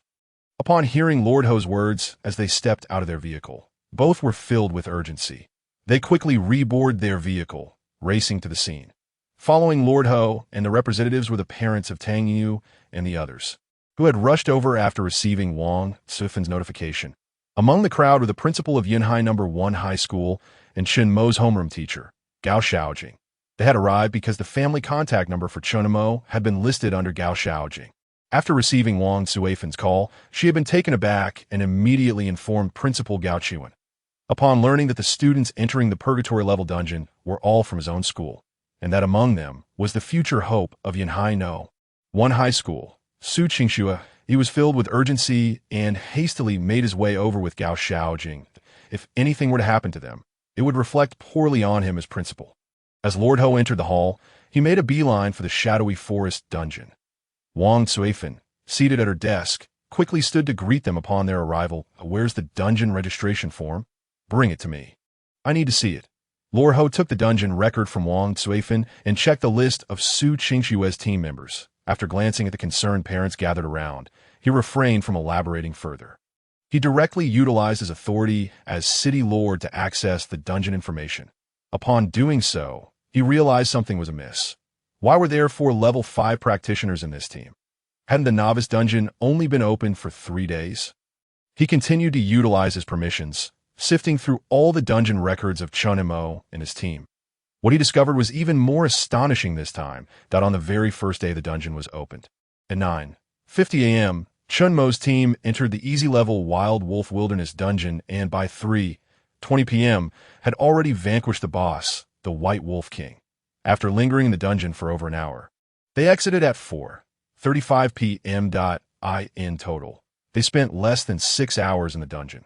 How could they possibly achieve this? To accommodate novices, the monsters in the Wild Wolf Wilderness are exceptionally dispersed, and the map is vast. Traverse the entire map and eliminate nearly all the monsters in just over 5 hours seems implausible for inexperienced players. It would require at least one individual dedicated to drawing aggro, along with a high-ranking player possessing area of effect skills capable of swiftly dispatching foes. Otherwise, within such a short time frame, engaging in combat while navigating the terrain would surely be exhausting. The subsequent dungeon is even more outrageous. On the second day of the novice dungeon's opening, at 9:10 a.m., Chen Mo's team entered the normal level Dark Forest dungeon. By 8:45 a.m. the following day, they had defeated the boss, the Goblin Chief, and exited. The map is set in the Dark Forest, characterized by overgrown branches and weeds, a complex environment, and treacherous paths. The Claw Demons adeptly conceal themselves in the underbrush, excelling in ambush tactics, while the goblin monsters in the forest prefer to swarm in groups. The difficulty of this dungeon escalates sharply, especially as they opted for the more challenging normal-level difficulty. Yet, they managed to complete it in just 1 day. He could hardly believe that novice players could slay monsters in the darkened forest at night. Thus, their actual combat time amounted to merely 1 day. Considering the limited time, merely traversing the forest without losing their way and accurately locating the goblin's lair would be a formidable challenge. Moreover, they needed to eliminate all the hidden monsters within the forest within that single day. Viewed from this perspective, they seemed more like monsters themselves. Based on their dungeon records, it was understandable why they chose to enter the Hell-level dungeon. Having already cleared the normal-level Dark Forest dungeon once, they should possess some confidence. Their choice of the Dark Forest likely stemmed from insufficient levels, necessitating this particular dungeon. Otherwise, they would have been in the zombie mine at levels 6 to 9 by now. Upon observing Chen Mo's extraordinarily implausible dungeon records, Lord Ho felt a slight sense of relief. Since they had successfully cleared the normal-level Dark Forest dungeon once, it seemed plausible that, given their strength, they could safely exit the Hell-level dungeon even if they were unable to defeat it. Lord Ho proceeded to inform everyone about the findings, Upon hearing this, Director Xie and Director Lu's eyes lit up. Realizing that their visit to Yunhai City had unexpectedly yielded surprises, they had advanced to level 5 in merely 3 days.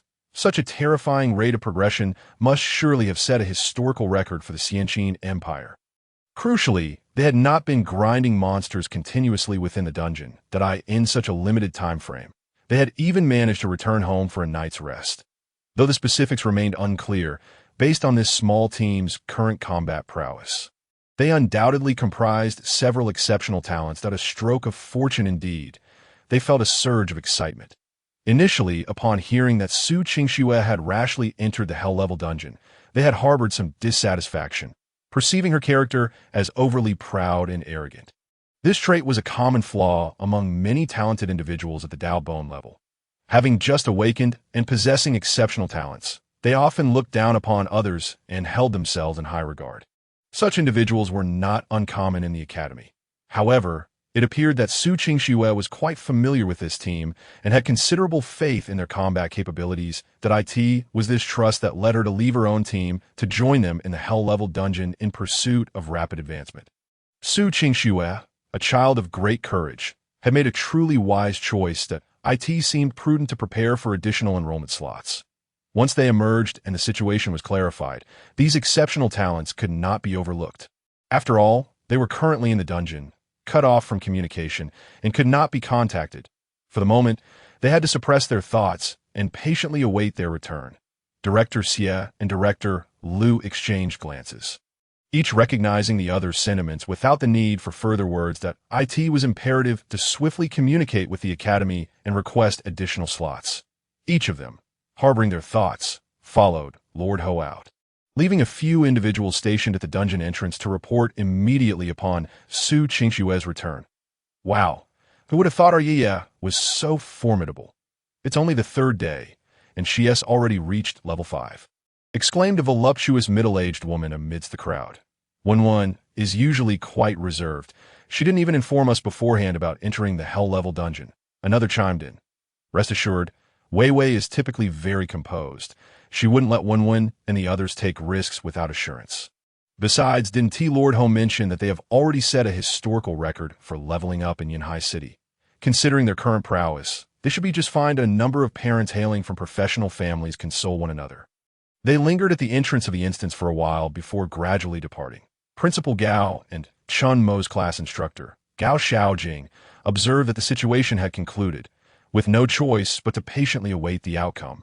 They turned to leave. Suddenly, Principal Gao spotted a woman resembling Su Qingxue, anxiously making her way inside the instance hall. It was indeed Su Qingxue's mother. Recognizing her, Principal Gao hurriedly approached and briefed Su's mother on the circumstances. Only then did Su Qingxue's mother feel a slight sense of relief.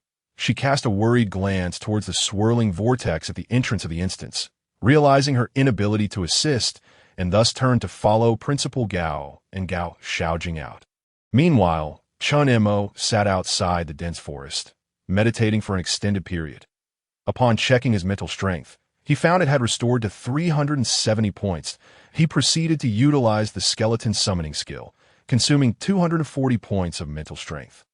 Activating the summoning array, he conjured yet another silver-grade skeleton soldier.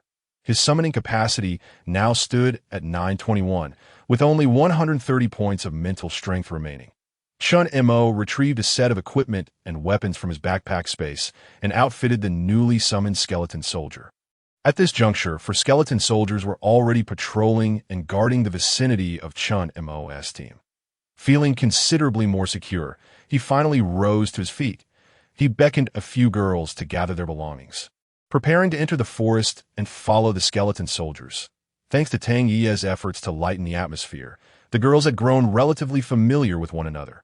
Once everyone had organized their items and formed a line, Chen Mo directed the skeleton soldiers, armed with long swords, to lead the way.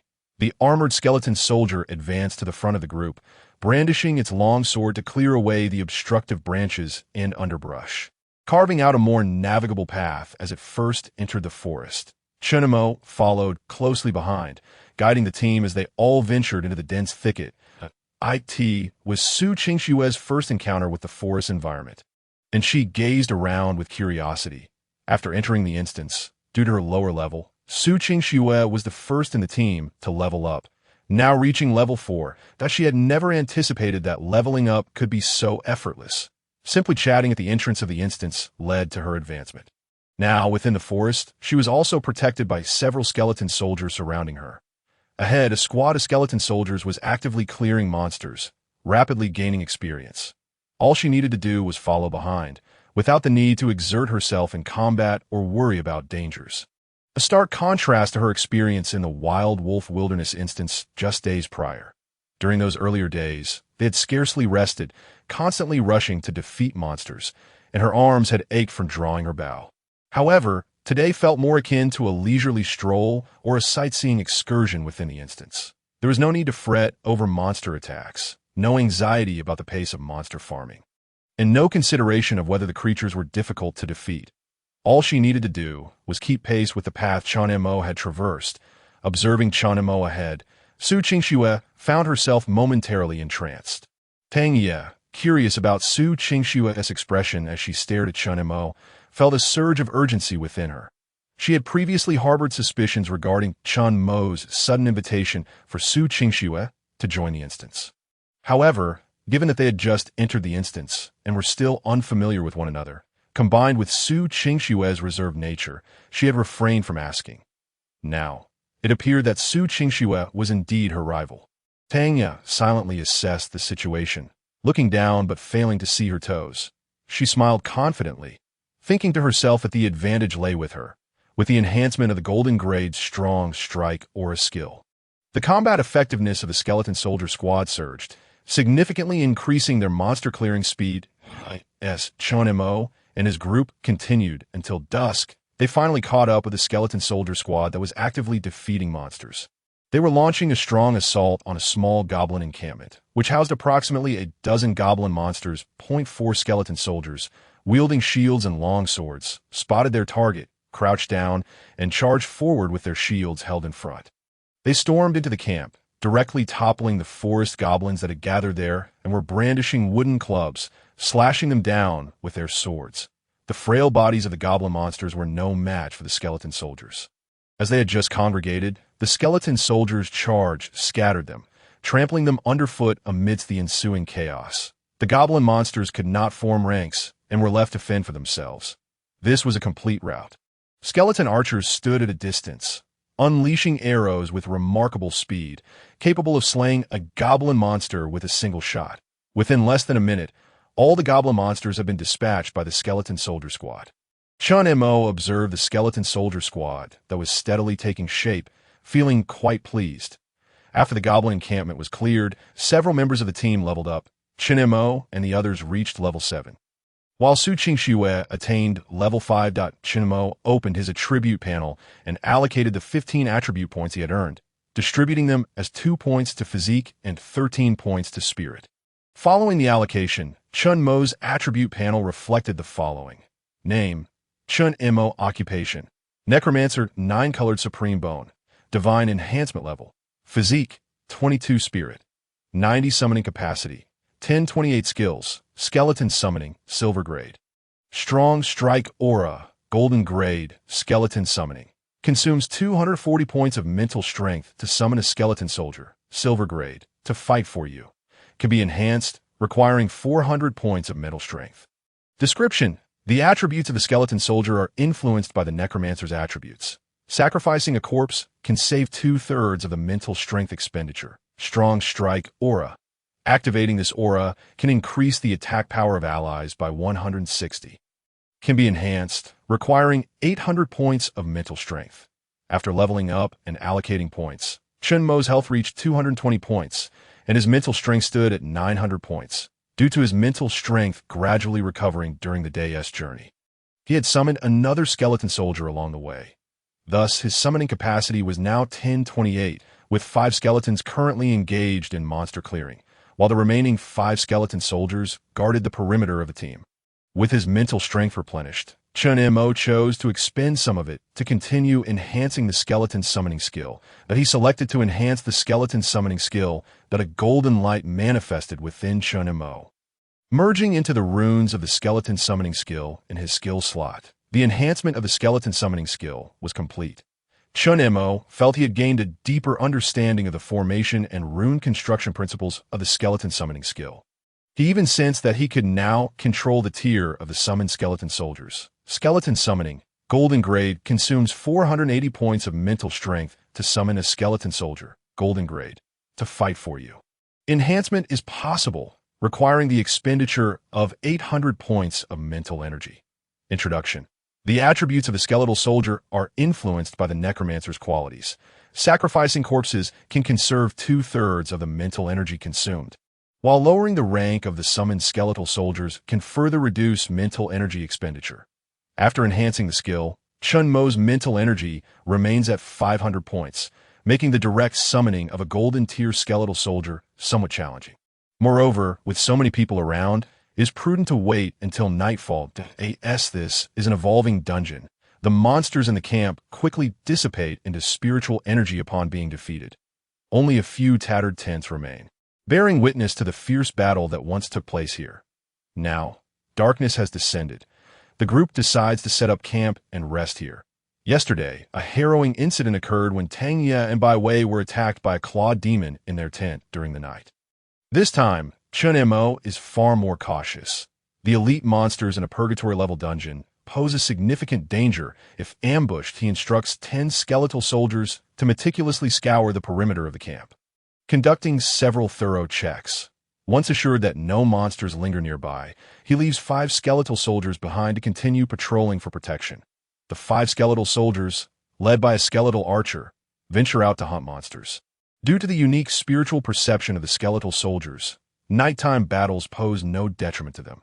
The night is now utterly dark, and the surrounding dense forest is shrouded in pitch blackness. Tang Ye and the others retrieve flashlights and camping lanterns to prepare for setting up the tent. Chen Mo also produces 3 camping lanterns, hanging them around the necks of 3 skeletal soldiers, positioning them to serve as light sources around the camp. With such illumination, the entire campsite is instantly bright as day. Bai Wei looks on in bemusement at the skeletal soldiers standing with their camping lanterns. How did Chen Mo come up with so many clever ideas? These skeletal soldiers are being utilized to their utmost potential. From pulling carts to holding lamps, and even wielding long swords to clear paths through the forest, they have taken on every dirty and laborious task. If it weren't for the adventurer's backpack space, Chen Mo would surely have them carry luggage as well. Bai Wei muses with amusement. Chen Mo sets up the tent and lays out a moisture-proof mat. Brother Chen Mo, shall we cook dinner together? The environment here is lovely, and there is no one to disturb us. Besides, it's still early to sleep. How dull it would be. Tang Ye pleads. Chen Mo feels somewhat tempted. It has been a long time since he experienced such freedom. Away from the crowd and reveling in the wilderness, without hesitation, they decide to proceed. Tang Ye abandons the tent setup, producing fuel to place in the center of the camp. Coincidentally, Chen Mo has purchased numerous camping supplies that have yet to be used, which he also brings out. Tang Ye assists in setting up the cooking utensils and arranging tables and chairs. As the flames ignite beneath the cookware, the group gathers around the warmth. Chen Mo retrieves ingredients and begins preparing the meal, while Su Qingxue lends a helping hand. Watching the two busy at work, Bai Wei feels a sense of sentimentality. Tang Ye's rival appears to be remarkably formidable, beautiful, talented, and now demonstrating her domestic skills with great efficiency. In contrast, Tang Ye, squatting by the flames, seems rather clumsy. As for Su Qingxue's reasons for wanting to join the group, Bai Wei can surmise it. She likely believes Chen Mo has been bullied by them and wishes to support him in the team. From the shifts in her expression before and after entering the dungeon, Bai Wei has gathered a rough idea. Furthermore, recalling Su Qingxue's reaction upon witnessing the terrifying attack power of the skeletal soldiers, she cannot help but chuckle at the memory of her appearing as though she had seen a ghost. Truly, she is an innocent and endearing young girl. Unexpectedly, what began as a chance encounter among strangers has evolved into such a connection due to Tang Ye's kind assistance. Together, they sit in the dense forest, gathered around the campfire, preparing food. After satisfying their hunger and thirst, Night has fully set in. The group prepares for sleep. Oh no, how unfortunate. I forgot to buy a new tent. How shall we sleep tonight? Tang Ye's voice rings out in frustration as they set up the tent, as Yu Qingxue also lacks a tent. The supplies for their team are with Captain Su Ziwen, and her backpack holds little in the way of resources. Upon hearing Tang Ye's lament, Chen Mo approaches. Yeah, don't you still have that torn tent? Bring it out and set it up. I will take that one. Reluctantly, Tang Ye retrieves the damaged tent, and they collaborate to set it up. All right, you all go to sleep. I will rest here, Chen Mo says as he crawls into the tent, instructing the bronze-tier skeletal soldier to stand guard at the entrance. While they sleep, he plans to enhance this skeletal soldier to— oh dear, this tent has a gaping hole. It will be quite cold tonight. Brother Chen Mo, why don't I keep you company? If we sleep together, it might be a bit warmer, Tang Ye suggests eagerly, only to be pulled away by the exasperated Bai Wei. Ren Xiaowen, blushing, silently retrieves a blanket from her backpack and places it inside Chen Mo's tent before turning to leave. Su Qingxue observes the situation, sensing something peculiar among them. Noticing that Bai Wei has already taken Tang Ye into one tent, she follows Ren Xiaowen, and the two socially anxious girls share a tent. In the dead of night, Chen Mo awakens from his meditation, communicating with the skeletal soldier's perception to survey the surrounding environment. The girls are already asleep, and thanks to the repeated patrols of the skeletal soldiers, the area around the camp is remarkably clear of monsters. The vicinity is calm and secure. He takes out the bones of the silver-tier beast, the Earthstorm Bear, which he purchased earlier in the day during their rest. He prepares to enhance the skeletal soldier, still standing at the tent's entrance, as the only bronze-tier skeletal soldier in the group. Its yellow soul flame stands out amid the green flames of the other skeletal soldiers. This time, Chen Mo intends to enhance it into a shield warrior capable of standing at the forefront for defense. When not engaged in battle, it can also stand beside Chen Mo, serving as a skeletal shield to safeguard his safety. Utilizing the enhancement skill, he selects the enhancement focus, choosing physical enhancement. Golden light radiates from within the tent, mingling with the powdered bones of the Earthstorm Bear, enveloping and integrating into the skeletal soldier's frame. Once the enhancement is complete, he inspects the attributes of the skeletal soldier. Spirit Bone Warrior physical qualification level, silver talent. Resilience level, 7 health points. 1110 attack power, 468, 180 plus 288. Skills, none resilience. Reduces damage taken by 30. Slowly restores health when not in combat. The target can be further enhanced, requiring materials. 15 kilograms of golden tier biological bones, and a piece of earth spirit stone. After selecting physical enhancement, the skeletal soldier gains a resilience talent. Not only does it provide a 30 damage reduction, but it can also gradually restore its health. Furthermore, the skeletal soldier unlocks an additional skill slot. Chen Mo opens the Myriad Realms Mall, seeking a suitable skill for this skeletal soldier. As the defensive cornerstone of the team, it must possess the capability to attract the monster's attacks. Otherwise, no matter how high its defense is, if the monsters do not target it, but instead focus on the fragile members behind, then what purpose does defense serve?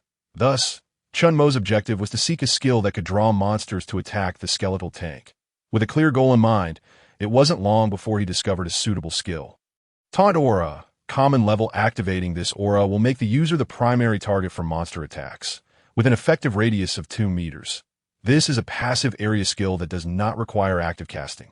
As long as the aura is maintained, it will function. Any monster within a 2-meter radius of the skeletal soldier will prioritize attacking it. Positioning it beside Chen Mo significantly reduces the likelihood of him being attacked, thereby greatly enhancing his safety. This was the skill he needed. He confirmed the selection and proceeded to purchase it. Chen Mo's substantial subsidy of 1 million had nearly been depleted once more. He then presented the skill book to the recently empowered skeletal soldier for learning. The skill book illuminated, transforming into a skill rune that merged with the soul flame of the skeletal soldier. Opening his attribute panel, Chen Mo noted that he still had 675 points of mental power. He directly expended 150 points to enhance the Taunt Aura skill to bronze level. Taunt Aura, bronze level. Activating this aura will make the user the primary target for monster attacks. With an effective radius of 8 meters, this distance should suffice for the time being. With 525 points of mental power remaining, Chen Mo checked his experience points, which had risen to level 7. 49.53. He decided to summon a golden level skeletal soldier for a trial. Additionally, exhausting his mental power would aid in his sleep. Utilizing the skeletal summoning skill, Chen Mo once again consumed 480 points of mental power. Activating the summoning array, a skeletal soldier, its skull aflame with blue soul fire, emerged from the spatial vortex of the array. Inspecting the attributes of the golden level skeletal soldier, he found Spirit Bone Warrior qualification level, golden level talent, none level, 7 health points, 1320 attack, 520, 200 plus 320 description. A golden level skeletal soldier, a crucial force within the undead army. The combat attributes of this golden level skeletal soldier had far surpassed those of the newly enhanced silver level skeletal tank. After considerable effort, with the skeletal tank fully upgraded, Chen Mo summoned another golden level skeletal soldier, but by this point, his mental power was nearly exhausted, and he felt a sense of drowsiness. He withdrew the golden level skeletal soldier back into the summoning space. The combat prowess of his skeletal squad was already quite formidable. Chen Mo believed it best to keep the golden level skeletal soldier concealed for now. He retrieved a blanket from his backpack and gestured for a skeletal soldier to approach. Allowing it to drop its weapon and take the blanket, he instructed it to cover the hole in the tent with the blanket. He then directed the newly enhanced skeletal tank to position itself in the center of the camp, ensuring that the taunt aura enveloped the entire area. This way, in the event of a monster attack, the skeletal tank would be the primary target upon entering the camp. With all preparations complete, Chen Mo finally laid down in the tent. Covering himself with the quilt that Ren Xiaowen had provided, he closed his eyes and drifted into slumber. Before dawn, while still immersed in his dreams, Chen Mo leveled up to level 8, having slain a level 9 boss, the Goblin Chieftain Golden level, earning 1440 experience points. The dungeon had been completed, and challengers could exit at any time. Upon opening his eyes, he realized the dungeon had concluded, and the skeletal soldiers had indeed worked diligently. Chen Mo rolled over in his bedding and opened his profession panel to allocate points. He distributed the 15 attribute points in a manner of 2 points to physique and 13 points to spirit. After allocating the points, Chen Mo's attribute panel transformed to name, Chen Mo profession, necromancer supreme bone of 9 colors, divine level enhancement level, physique, 24 spirit, 103 summoning space, 1136 skills, skeletal summoning, golden level. Strike aura, golden level, skeletal summoning. Consumes 480 points of mental power to summon a golden level skeletal soldier to fight for you. Can be enhanced, requiring 800 points of mental power. Description: the attributes of the skeletal soldier are influenced by the necromancer's attributes. Sacrificing a corpse can reduce mental power consumption by 2/3. Lowering the tier of the summoned skeletal soldier can decrease mental power costs. Strike aura. Activating this aura can increase the attack power of allied targets by 160. Can be enhanced, requiring 800 points of mental power. After the level up, Chen Mo's health points rose to 240, and his mental power increased to 1030 points. His base attributes could provide a combat attribute boost of 240 health points and 103 attack points to the skeletal soldiers. Now, with mental power restored, Chen Mo decided to expend it to enhance the strike aura skill, further increasing the attack power of all skeletal soldiers and thereby accelerating their monster-slaying capabilities. But he selected to enhance the strike aura skill. Upon using the skill, Chen Mo consumed 800 points of mental power, leaving him with 230 points. A golden light manifested, merging directly into the skill rune for the strike aura in his skill slot. The enhancement of the strike aura skill to dark gold level was completed. Strike aura, dark gold level. Activating this aura can increase the attack power of allied targets by 320. Can be enhanced, requiring 1,600 points of mental power. Upon observing the description of the strike aura skill, even Chen Mo was taken aback. This aura skill had directly tripled the attack power of all skeletal soldiers. The auxiliary capability was truly formidable. Dark gold level skills are exceedingly rare. Many high-tier professionals do not possess them. Most professionals consider it an impressive feat to advance a skill to silver level. Only exceptionally talented individuals or those with familial connections can acquire golden level skills. In contrast, dark gold level or higher tier skill books are coveted rarities, even among high-tier professionals. Yet here was Chen Mo, with the enhancement ability, having barely reached level 8, already possessing one golden level skill and one dark gold level skill. The supremacy of his innate talent was indeed astonishing. Chen Mo hastily opened his attribute panel to examine the attributes of the skeletal archer. Eager to see the enhancement effects of the strike aura, Spirit Bone Warrior Wind qualification level, silver level talent, wind swiftness level, 8 health points, 1170 attack, 903, 215 plus 688, skills, basic archery. None basic archery. Black iron level increases attack range by 30. Can be enhanced, requiring 100 points of mental power. Wind swiftness. Increases attack speed and movement speed by 60. Description. A skeletal soldier endowed with the wind swiftness talent and archery skills is undoubtedly a competent mobile artillery piece on the battlefield. Enhancement requirements. 15 kilograms of golden level biological bones, 1 wind spirit stone. Upon witnessing the skeletal archer's attack power, even Chen Mo was astonished. An attack power of 903? The strike aura had indeed augmented its attack power by 688 points. Chen Mo, at level 8, had only 240 health points. If he were to face the skeletal archer, would he not be effortlessly eliminated? Such terrifying offensive power, combined with the swiftness of the wind talent and the weapon's attack speed enhancement, results in an astonishing increase of 90 in attack speed. The rapid firing rate, coupled with formidable attack strength, undoubtedly transforms this into a nightmare for enemies. Currently, Chen Mo possesses 1 golden tier skill and 1 dark gold tier skill.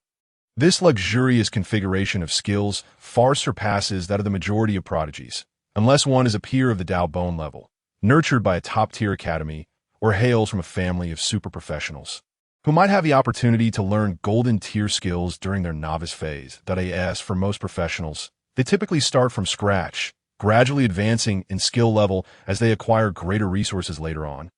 Obtaining superior skill books to slowly enhance or replace their original skills. The gains from this endeavor were truly monumental, as the combat power of the skeleton soldiers had at least doubled. After reviewing the attribute panel, Chen Mo contentedly turned over, wrapped himself in the comforter, and continued to slumber. In the morning, sunlight streamed into the dense forest, creating beams of light and shadow. The air within the woods was fresh, imbued with the scent of vegetation. It was yet another beautiful morning as Yu Qingxue awoke from her dreams, only to be astonished by the notification of the dungeon's completion. Upon accessing her professional panel, she discovered to her surprise that she had already reached level 6. Completing a single dungeon not only elevated her by 3 levels, but also raised her experience points to nearly 1/3. The experience gained from a hellish level dungeon was indeed substantial, though the difficulty was undeniably high. She recalled the moment she first entered the dungeon. The damage she dealt to the initial small monster was utterly insufficient. Had she been alone in confronting that monster without any assistance, she would undoubtedly have sustained injuries. The primary challenge of this dungeon lay not in the strength of individual monsters, but rather in the treacherous environment of the forest. The ambushes by the lurking monsters, and the coordinated assaults from goblin tribes and encampments. The hellish level dungeon essentially simulated the harsh realities of a wild environment. In the wilderness, monsters do not engage in one-on-one duels. Instead, they swarm or strike from the shadows with a singular aim, to ruthlessly eliminate their prey. This hellish dungeon was designed to allow professionals to experience and adapt to the true intensity and conditions of the wilderness. In the actual wild, monsters are not as large and scattered as those in the wild wolf wilderness. The invasion of the gray mist energy has caused rampant growth of wild vegetation, obscuring the sky and blocking out sunlight. The harshness of the wilderness is far beyond imagination, with most areas characterized by towering trees, dense forests, and overgrown abandoned towns. Deep pools, vast marshes, and lofty mountains conceal monsters that dwell within. Even on the wild prairies, monsters gather in hordes, preventing professionals from tackling them one by one. The wilderness is fraught with peril. Hence, The Xianqin Empire stipulates that professionals must reach level 10 before they are permitted to leave the city, allowing them to gradually acclimate to the wilderness environment within dungeons. Otherwise, with the combat awareness of novice professionals, recklessly entering the wilderness would significantly increase the mortality rate. Not long after Su Qingxiu awoke, Ren Xiaowen, who had been sleeping beside her, also opened her eyes. The two exchanged a fleeting glance before quickly looking away. "Good morning, Xiaowen, I'm heading out first." Su Qingxiu greeted Ren Xiaowen and promptly rose to exit the tent. Once outside, both of them felt a wave of relief now that they were no longer confined in the same enclosed space. Upon hearing Su Qingxiu's voice by Wei and Tang Ye also roused from their slumber, they too discovered the notification of the dungeon's completion. After checking their attribute panels, they found they had reached level 8. Having accompanied Chen Mo in clearing 3 dungeons, they had grown accustomed to such occurrences and did not dwell on it further, as they were already somewhat desensitized to the astonishment.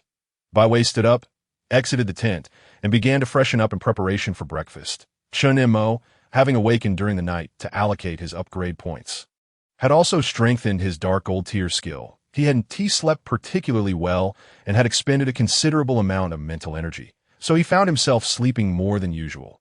When he awoke, he noticed several girls seated together, enjoying breakfast. With the lively presence of Tang Ye, the atmosphere was quite harmonious. Upon seeing Chen Mo rise, Tang Ye eagerly beckoned him to join them for breakfast. "Good morning, Chen Mo. I made boiled noodles this morning. You must come and try them."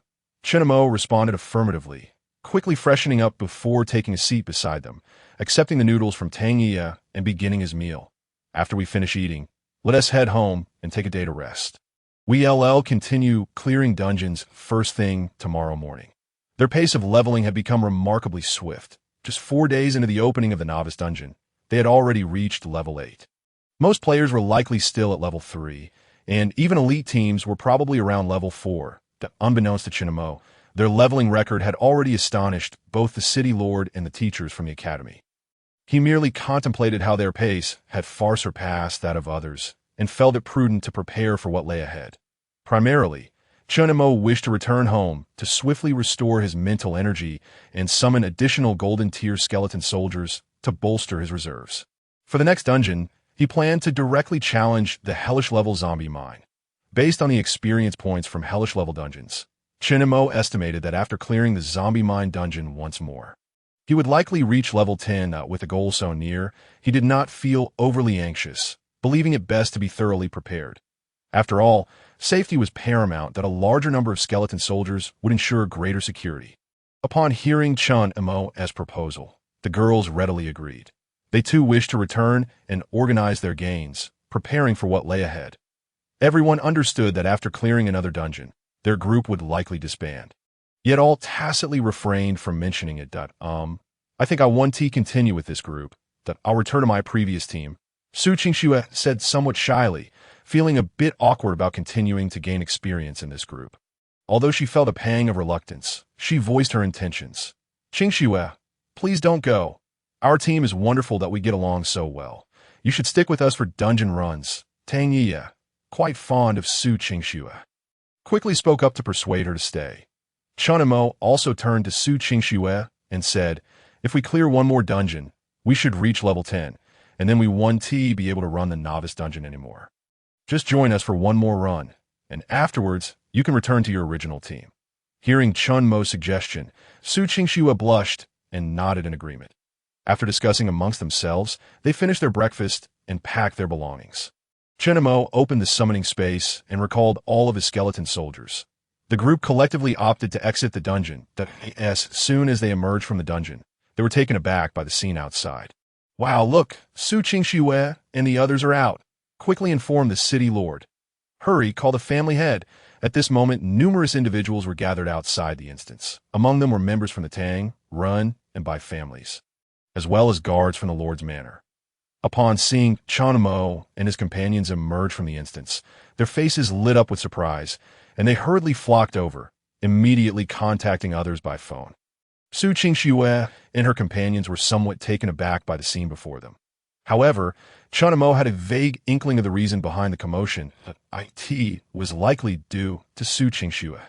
a key focus of attention in Yunhai City, abruptly choosing to leave her team and join Chen Mo's group.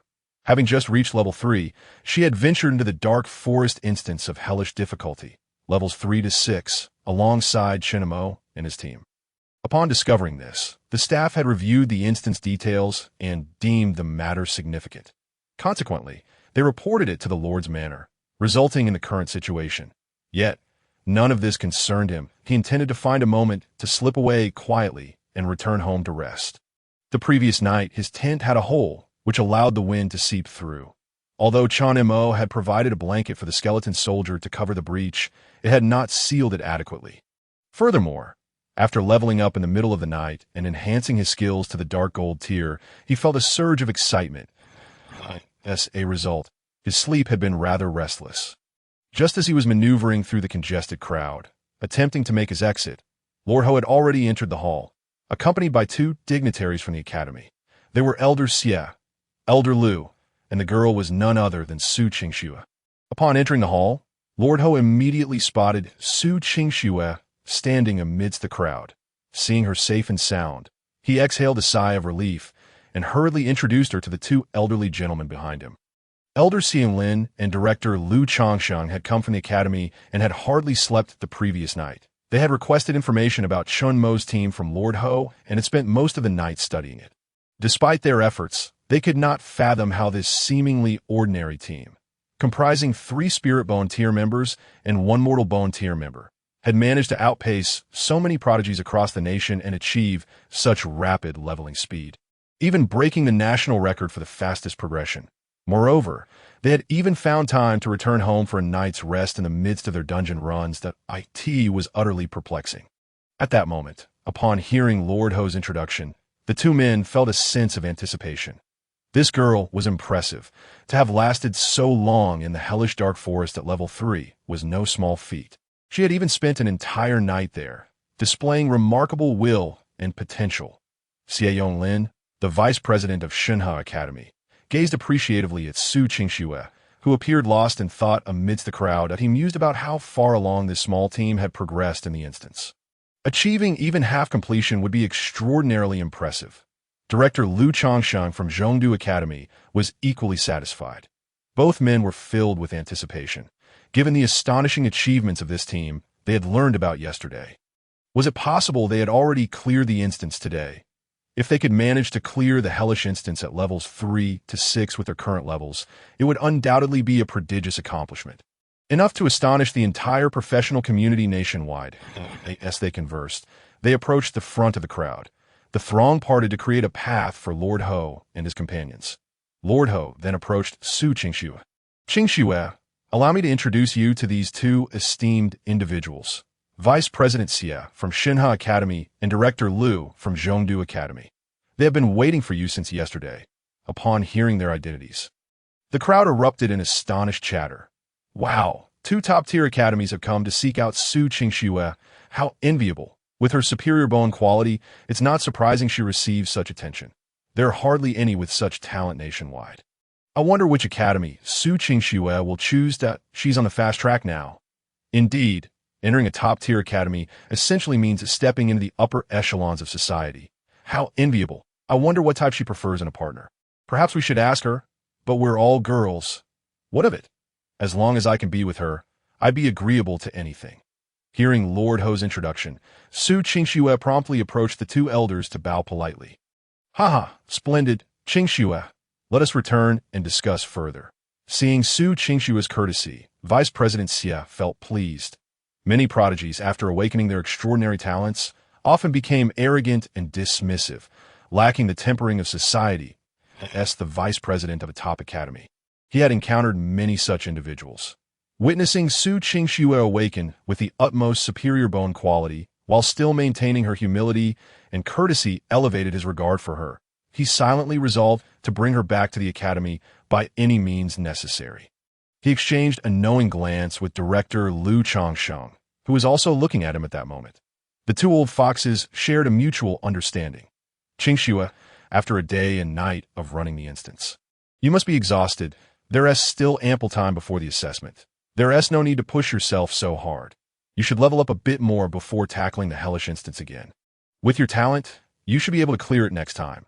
Director Liu, seeing Su Qingshua's reticence upon exiting the instance, assumed she hadn't cleared it and was feeling down. He quickly spoke up to offer comfort and build rapport. Director Liu, we've already cleared the instance. We just emerged at Su Qingxua, feeling anxious in the current situation, quietly explained. What? You cleared it? Both elders were taken aback, and Lord Ho stared at Su Qingxua in disbelief. Is that even possible? 4 level 5 players carrying a level 3 could clear a level 6 hellish instance. No one has ever done that among the countless prodigies nationwide. This is simply extraordinary. After a moment of stunned silence, Lord Ho quickly made his way to the entrance of the Dark Forest instance, utilizing his authority as the Lord to check the instance records. Hellish instance clearance record. Clearance time, 22 hours and 46 minutes. Challengers, Chen Mo, Su Qingxue, Bai Wei, Tang Yiya, Ren Xiaowen. Had they truly cleared it, a team of 4 level 5 professionals with a level 3 novice managed to conquer a level 6 hellish instance in the Dark Forest. Upon seeing the clearance records, Lord Ho found it hard to believe. Having served as the Lord of Yunhai City for 5 years, he was quite familiar with this novice instance. The hellish instance was filled with densely packed elite monsters, notorious for ambushing and excelling in group assaults. The hellish instance mirrored the realities of the wild.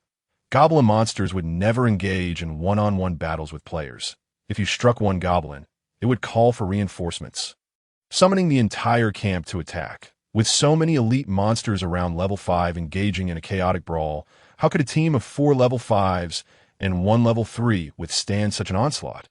The boss of the Dark Forest instance was a level 6 golden tier goblin chieftain, particularly adept at summoning minions for group fights, capable of calling upon a horde of bronze and even silver tier subordinates. The goblin chieftain itself also possessed magical attacks. How could they possibly overcome such a configuration? It was simply absurd. Others who attempted hellish difficulty instances typically did so at the maximum level of 6, equipped with the best gear and supplies, ensuring all teammates were at least spirit bone tier before daring to take on such challenges. Yet, here they were. Lord Ho glanced at Chen Mo, who was attempting to stealthily slip away from the crowd. A mere mortal bone tier weakling, without even the novice gear. Was this truly a combatant? Or was it the case that the 3 spirit bone tier professionals alone could carry 2 novices through the hellish instance? Lord Ho, at this moment, was equally bewildered, struggling to comprehend the situation, that he decided to have them all head to the Lord's manor first to ascertain the circumstances. The crowd in the copy hall grew increasingly dense. Dean Xie gently reminded the somewhat dazed Lord Ho. Only then did Lord Ho regain his senses. He hastily gestured for the guards to notify Chen Mo and his companions to proceed to the Lord's manor together. If they did not act swiftly, that young rascal would surely escape. Chen Mo had initially intended to discreetly take a carriage home, observing that everyone's attention was captivated by Su Qingxue and the others. However, upon hearing the guard's explanation, he could only resign himself to follow them out of the hall and into the carriage. Indeed, one must not attract too much attention. Simply participating in a dungeon run with Su Qingxue had led to this predicament, preventing him from returning home. Chen Mo silently reminded himself that such experiences were invaluable lessons, and he ought to learn extensively from others' missteps at the Lord's manor. Upon hearing Bai Wei's account, Lord Ho and the 2 elderly scholars from the academy were left utterly astonished. Bai, are you suggesting that you hardly exerted any effort and that the majority of the monsters were vanquished by Chen Mo's summoned creatures? Upon seeing Bai Wei nod in affirmation, their gazes shifted towards Chen Mo, who sat quietly in a daze nearby. Dean Xie and Director Liu had already heard from Lord Ho that this young man was the one responsible for the extraordinary phenomena that had occurred in the class change square. Chen Mo, would you be so kind as to summon your creature for us to observe? Lord Ho inquired. Before returning to the manor, Lord Ho had conducted inquiries regarding several individuals and was aware of their current levels. His summoned creature must indeed possess extraordinary capabilities. Otherwise, given their party's superficial strength, even completing a hard-level dungeon would pose a challenge, let alone conquering a hellish difficulty dungeon. When Lord Ho posed his question, Chen Mo felt an odd sense of familiarity. IT reminded him of a few days prior when the principal had similarly requested him to summon a skeleton for inspection, only to have the skeleton's skull sent flying. Shaking off the thought, Chen Mo nodded and opened the summoning space, releasing a standard silver tier skeleton soldier. The black vortex of the summoning space opened, and a skeleton soldier emerged, brandishing a novice whiteboard sword and shield. Clad in armor, with green flames flickering in its eye sockets, Chen Mo set the viewing permissions for the skeleton soldier, displaying its information before the assembly. Spirit Bone Warrior qualification level, silver tier talent, none level, 8 health points, 970 attack, 177 description, a silver tier skeleton soldier that has surpassed the cannon fodder stage. Now, a vital force. Target enhancement possible, required material, 15 kilograms of gold tier biological bones. Of course, the final piece of information remained unseen by outsiders. Only Chen Mo, with his divine level enhancement abilities, could perceive it. The grotesque attributes of the skeleton soldier left everyone in the room utterly astonished. After examining the details, Su Qingxue quickly opened her own attribute panel for comparison. Name: Su Qingxue. Occupation: Ice Archer. Bone quality level, Superior Dao Bone level. Physique: 66. Divine Soul. 10 skills: Ice Arrow, Gold tier. Advanced Archery, Silver tier. Ice Arrow infuses arrows with ice power, dealing additional magical damage upon striking the target and reducing the target's movement speed by 50. Advanced Archery enables attacks with bows, increasing attack range by 120. Yu Qingxue gained 9 attribute points per level, all of which she allocated to her physique. Now at level 6, with her base attributes plus her equipment, her combat attributes amounted to 760 health points and an attack of 90. In stark contrast to the skeleton soldier's 970 health points and 177 attack, the disparity was staggering, especially in terms of attack power. This skeleton soldier nearly had double her capacity, all while wielding a novice whiteboard weapon. Glancing at the bronze tier weapon worth over 10 million that she carried, Su Qingxue felt somewhat speechless. Here she was, a Dao bone-level practitioner, yet her combat attributes fell short of those of a mere skeleton soldier. It became clear why they could breeze through dungeons and defeat monsters with such ease. Tang Ye, Bai Wei, and Rin Xiaowen were also witnessing the skeleton soldier's attributes for the first time. Although they had previously experienced its formidable combat prowess during dungeon runs, the tangible data left a deeper impact. Furthermore, they understood that this skeleton soldier was not even Chen Mo's primary combat force, but merely a guardian for his safety. They couldn't help but wonder how extraordinary the attribute panel of the skeleton archer must be. Yet, no one voiced their thoughts. After spending considerable time together, they had come to realize that Chen Mo disliked drawing attention to himself. Had it not been for the necessity of explanation, he likely would not have disclosed the attributes of his skeleton soldier. Lord Ho had previously heard of Chen Mo's mundane, bone-level hidden occupation and had gleaned some insights from reports about the principal sending the skeleton's skull flying. Now, witnessing this, he mused to himself, "Old Gao, just how much strength did you exert to send that skeleton's skull flying? Was that really a test of a novice's summon, or were you simply provoking it? If this young man were to hold a grudge, there would surely be repercussions in the future." Lord Ho suddenly felt compelled to witness certain matters firsthand, realizing he had almost been misled by the reports from his subordinates. With the combat prowess exhibited by this skeleton soldier, even if the summoner possessed a mere mundane bone quality, it warranted an increase in investment. The 1 million subsidy he had allocated seemed insufficient, prompting Lord Ho to reflect on his decisions. The 2 academy representatives, Vice Dean Xie and Director Liu, were equally bewildered. How can such a prodigy exist in Yunhai City, and yet you keep it under wraps? Are you truly willing to forego such significant achievements? Xie Yonglin felt that his visit to Yunhai City had indeed been fortuitous. Yu Qingxue, with her superior Dao bone and rare occupation, displayed exceptional talent. A gentle demeanor and admirable composure, coupled with a polite and diligent nature, qualities he greatly appreciated. Now he had discovered yet another prodigious newcomer.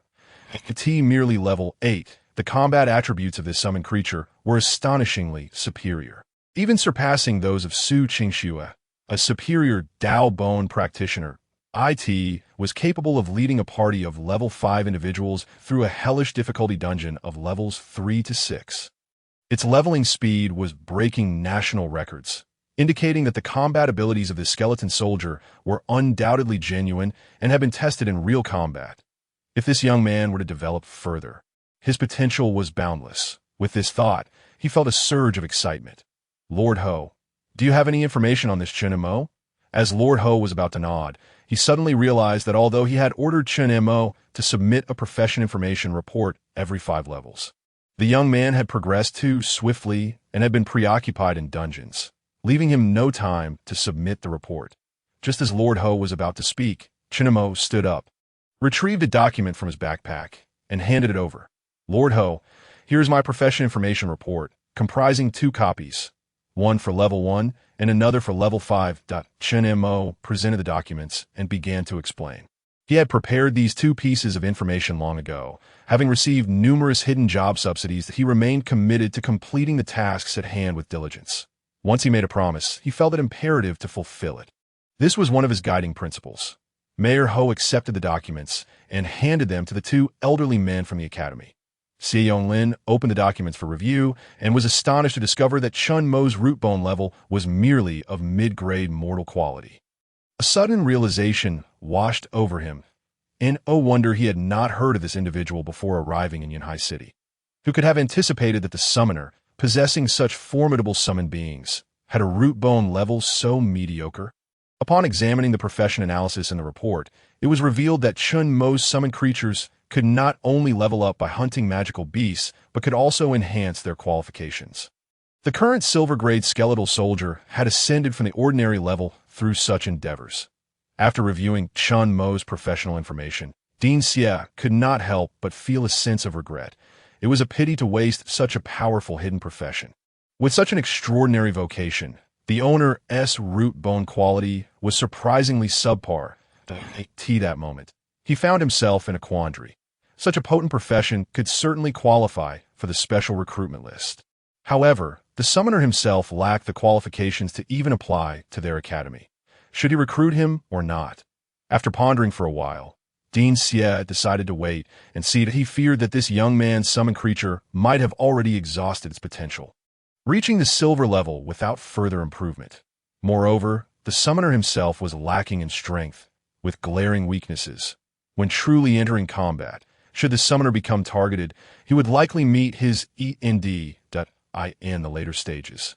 He would undoubtedly be surpassed by prodigies like Su Qingxue, who possessed exceptional innate abilities. The skeletal soldier would be disregarded, with the focus shifting to attacking the summoner directly. A few well-placed arrows would suffice to defeat him. If he were to recruit him, it would likely turn into a joke for the academy.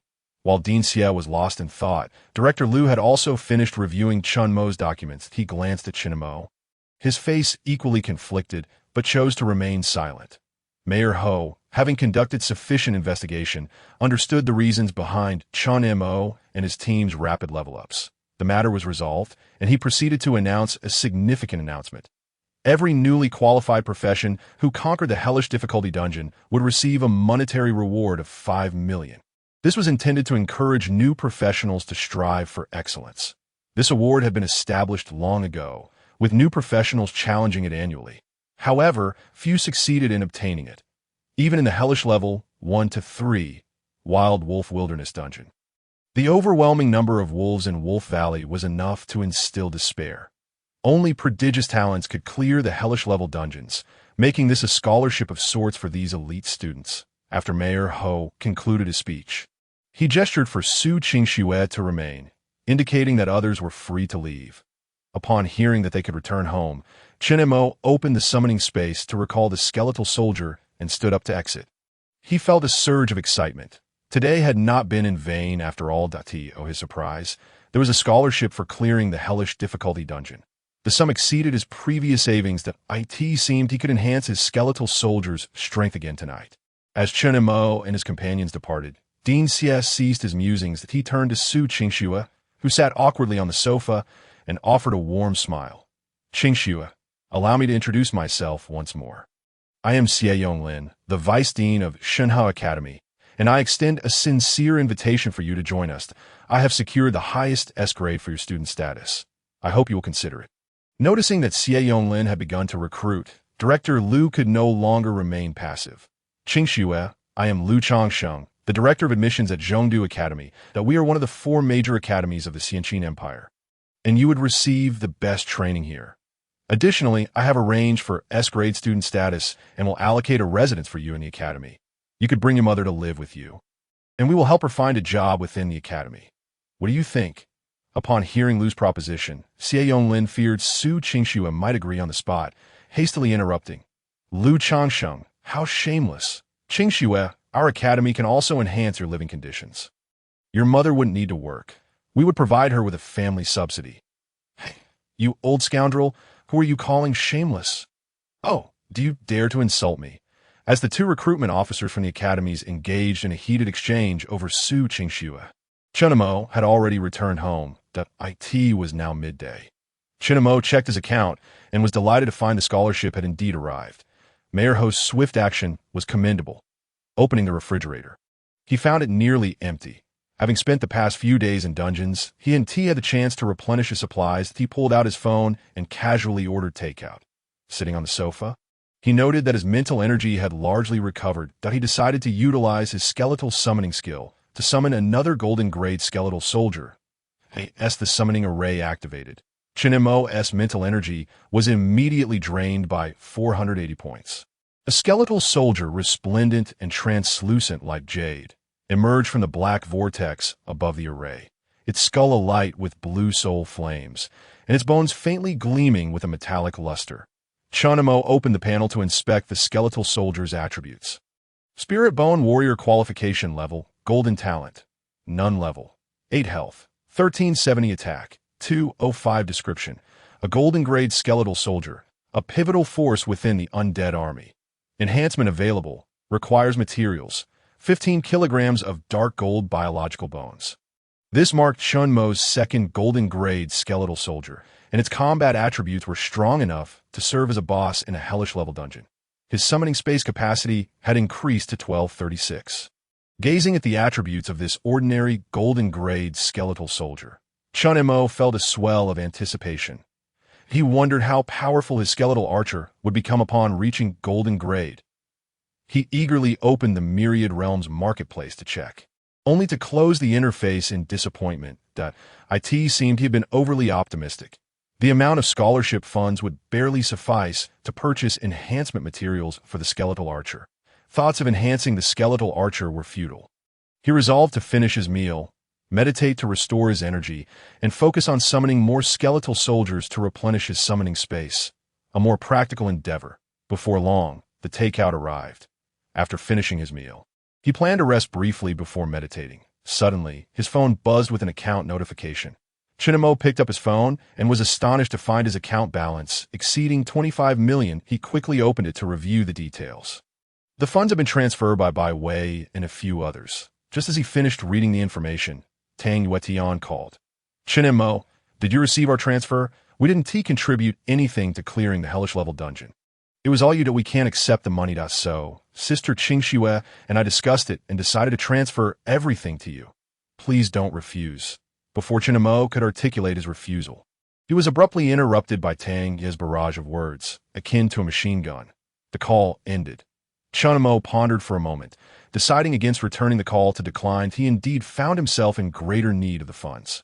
The 3 of them hailed from families of professionals, having never lacked for material possessions since childhood.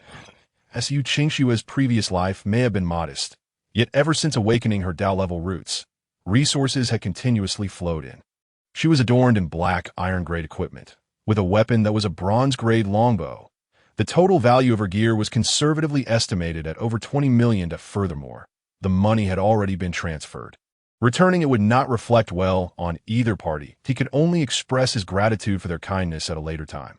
Chen Mo resolved not to dwell on it any longer and reopened the Myriad Realms market. He purchased 15 kilograms of golden-grade beast materials, specifically the bones of a wind eagle beast, along with a piece of wind crystal. The wind crystal was a high-tier, extraordinary material dropped upon the demise of an advanced wind-type beast, making it relatively precious. After confirming his selections and finalizing the transaction, his account which had previously boasted over 25 million, now dwindled to less than 1 million. That this sensation was unprecedented for Chen Mo. Previously, he had deliberated even when making purchases of a few or several dozen yuan. Now, with over 20 million at his disposal, he spent it in an instant. The items for professionals were indeed exorbitantly priced. Once the purchases were completed, Chen Mo refrained from further contemplation that he retrieved the golden-grade beast bones and wind crystal from his bag space. Opening the summoning space, he released the skeletal archer and selected the option to enhance its abilities. A golden light emanated forth as Chen Mo's beast bones and wind crystal disintegrated into powder, swirling around the skeletal archer before settling upon its skeletal frame. The entire skeletal archer now shimmered with golden brilliance, which eventually faded in Chen Mo's perception. The skeletal archer had undergone a remarkable transformation. The green flames within its skull had morphed into blue soul flames.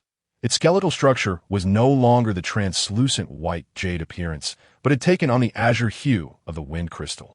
The clarity of its bones now resembled that of jade, seemingly emitting light. However, as the skeletal archer was fully clad in armor, the skeletal features were obscured, rendering any differences imperceptible from the exterior.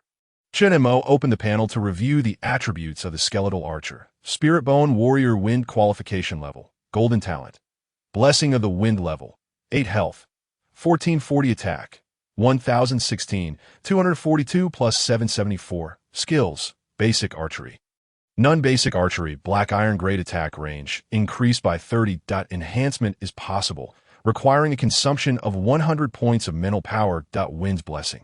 Increases attack speed and movement speed by 120.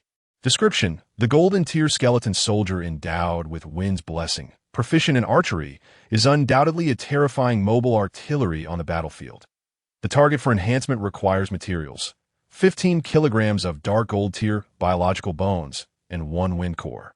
The enhanced skeleton archer's speed attribute has risen to 120, a rarity among monsters of the same tier to possess such swiftness. With its speed, provided there is sufficient space, it should be capable of single-handedly confronting most golden tier monsters.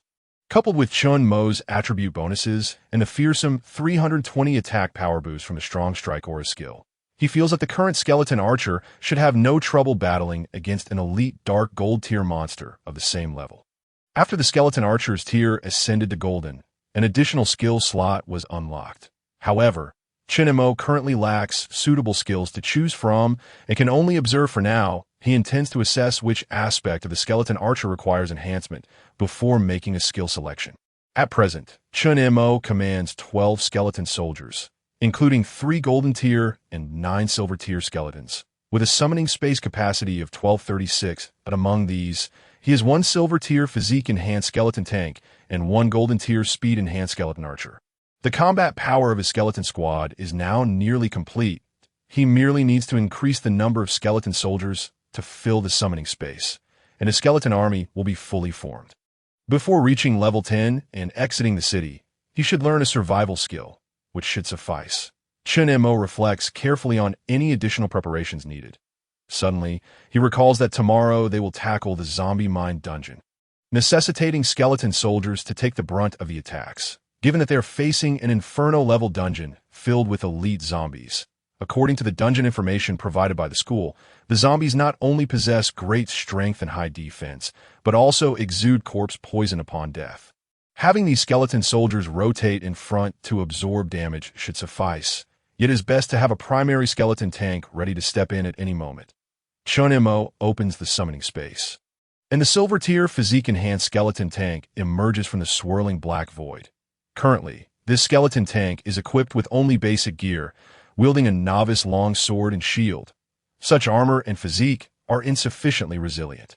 Should it be besieged by zombie monsters, it is likely to falter. With over 1 million remaining in his account, it is evident that enhancing the skeleton tank's tier to golden will not be financially feasible. Thus, he must focus on improving its equipment. Chen Mo's objective this time is to elevate the tier of the shield it holds, nurturing it as the main tank. After examining the materials required for enhancing the shield, he promptly enters the Wanja marketplace to place an order for purchase. Once the materials are acquired and payment confirmed, Chen Mo selects to apply the enhancement to the shield in the skeleton tank's grasp. A golden glow of enhancement envelopes him.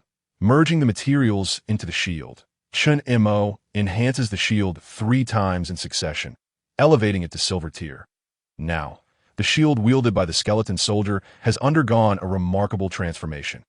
The shield now stands over a meter tall, predominantly black, tapering at the bottom and broadening at the top, exuding an imposing heft that thoroughly protects the skeleton tank behind it. Chen Mo examines the shield's information. Rock shield tower equipment tier. Silver level. 5 equipment traits. Block success rate increased to 40 durability. 400 soulbound. Chen Mo description. A sturdy shield designed specifically for defensive positions, with a pointed bottom that can be embedded into the ground to alleviate defensive pressure. Enhancement is possible, requiring 5 kilograms of golden tier material, meteorite iron. Unlike other equipment, the shield does not augment the combat attributes of the wielder, yet it possesses a block success rate attribute akin to a profession's evasion attribute. When a professional successfully blocks an attack with the shield, it indicates that the shield has fulfilled its purpose, preventing damage to the wielder. The professional behind the shield will experience a significant reduction in damage taken, potentially even immunity to harm. Of course, if the disparity in strength is too vast, the defender may be flung away and injured. Or, if the attack power exceeds the shield's capacity, the shield will be shattered, reducing its durability to 0. Conversely, a failed block indicates that the shield has not served its protective role, resulting in the professional enduring the full brunt of the attack's damage. Thus, mastering the use of shield skills to maximize block chances and minimize damage taken is an essential capability for any competent tank professional. After enhancing the skeleton tank shield, Chen Mo's savings are reduced to just over 100,000. Transitioning from a state of anguish at spending a few thousand to now readily investing over 20 million in enhancing the golden tier skeleton archer marks a significant psychological shift for Chen Mo since becoming a professional. However, the returns from this expenditure are undeniably substantial. The sensation of power enhancement is truly gratifying. For a professional, no amount of wealth can rival the tangible combat prowess one possesses. Gazing at the skeleton tank, its skull ablaze with green soul flames, brandishing the hefty black shield, and clad in armor, Chen Mo nods in satisfaction. With this companion, his safety will undoubtedly be greatly enhanced. After studying the attributes of the skeleton tank for a while longer, Chen Mo retracts the skeleton soldiers and sits on the bed to recover his mental power. The target for enhancement has been achieved.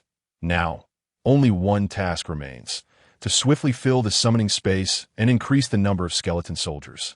Chen Mo glances at the summoning space, currently at 1236, noting that he still requires 2/3 more skeleton soldiers to reach full capacity. If completely filled, the sheer number of skeleton soldiers, amplified by the dark gold tier strong strike aura skill, could yield an astonishing combat capability. With this thought, Chen Mo is filled with motivation. He promptly closes his eyes and begins to meditate. Under the suggestion of Lord Mayor Ho, Su Qingxue first departs from the mayor's residence, planning to return home in the afternoon to contemplate which academy to choose. Upon her exit, the 2 elderly men, who had been red-faced from their heated debate, finally calmed their excited emotions, each departing from Mayor Ho's office to return to their residences. After leaving, Dean Xie picks up the phone and dials Su Qingxue's number. "Hello, is this classmate Qingxue? This is Xie Yonglin, the vice president of Shenhe Academy at Su Qingxue, seated in the car on her way home." Hears Dean Xie's voice and hastily responds in a low tone. "Hello, Dean Xie, this is Su Qingxue. Indeed, there is a matter I wish to discuss with you." Once the call concluded and the phone was hung up, Su Qingxue did not hesitate. She promptly picked up the phone again and dialed the number of Lord Ho. Having just listened to Dean Xie's proposal during the call, she immediately resolved to choose the Divine River Academy. With her decision made, it was only natural to inform Lord Ho. The reason for her swift choice stemmed from Dean Xie's discreet suggestion during their conversation, indicating that top-tier academies typically do not admit practitioners of ordinary bone level. However, if she were to attend the Divine River Academy, Dean Xie mentioned that he would provide Chen Mo with an opportunity, contingent upon his ability to place in the top 30 during the Academy's assessment. Thus, Su Qingxue unhesitatingly opted for the Divine River Academy. Upon hearing her decision, Xie Yonglin was filled with delight. The astute Dean Xie had discerned some of Su Qingxue's sentiments when he learned of her abrupt withdrawal from her previous team to join Chen Mo's. He had been quite ambivalent about admitting Chen Mo into the Divine River Academy, despite his impressive achievements, which were indeed extraordinary enough to overshadow all other prodigies nationwide. Yet he harbored concerns that Chen Mo's inferior bone quality might hinder his future potential. Consequently, Dean Xie, with a mindset of cautious experimentation, had contacted Su Qingxue to discuss this matter. To his surprise, she readily agreed to join the Divine River Academy. Hearing the earnest tone in Su Qingxue's voice, Dean Xie was reminded of his own youth, characterized by pure and beautiful emotions. For someone he cherished, he too had been willing to give everything without reservation. Now that Su Qingxue had chosen to join the Divine River Academy, Dean Xie initially planned to set off with her immediately to leave Yunhai City and report to the academy. He still had numerous matters to attend to, and his stay in Yunhai City had already been prolonged due to the exceptional recruitment of Su Qingxue. However, upon Su Qingxue's insistence, he agreed to wait until she and Chen Mo had completed the zombie mine dungeon instance before departing for the academy together. After all, he had already observed the combat attributes of Chen Mo's summoned skeleton soldier. Compared to the difficulty of the Inferno level, the bosses in the zombie mine dungeon were not significantly different. Moreover, as Su Qingxue mentioned, Chen Mo possessed a total of 10 such formidable skeleton soldiers. With such an abundance of combat prowess at his disposal, Dean Xie felt relatively assured of Su Qingxue's safety. Furthermore, even if they ventured into the Inferno-level zombie mine dungeon and found themselves at a disadvantage, having the skeleton soldiers bear the brunt of the fight would afford them ample opportunity to escape. Nevertheless, for prudence's sake, Dean Xie provided Su Qingxue with a teleportation scroll, advising her to use it to exit the dungeon at the first sign of danger.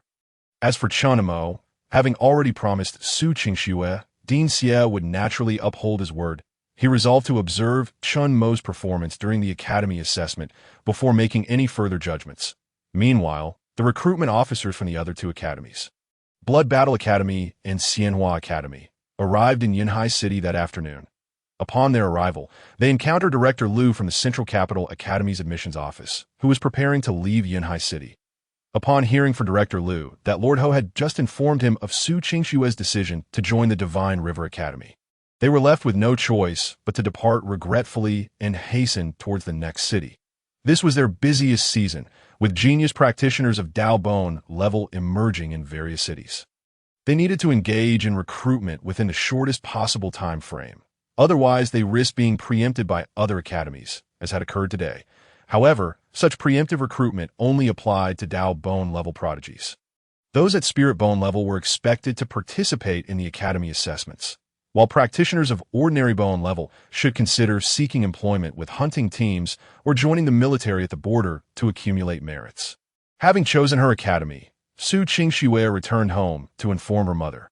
She would not need to partake in the academy assessment.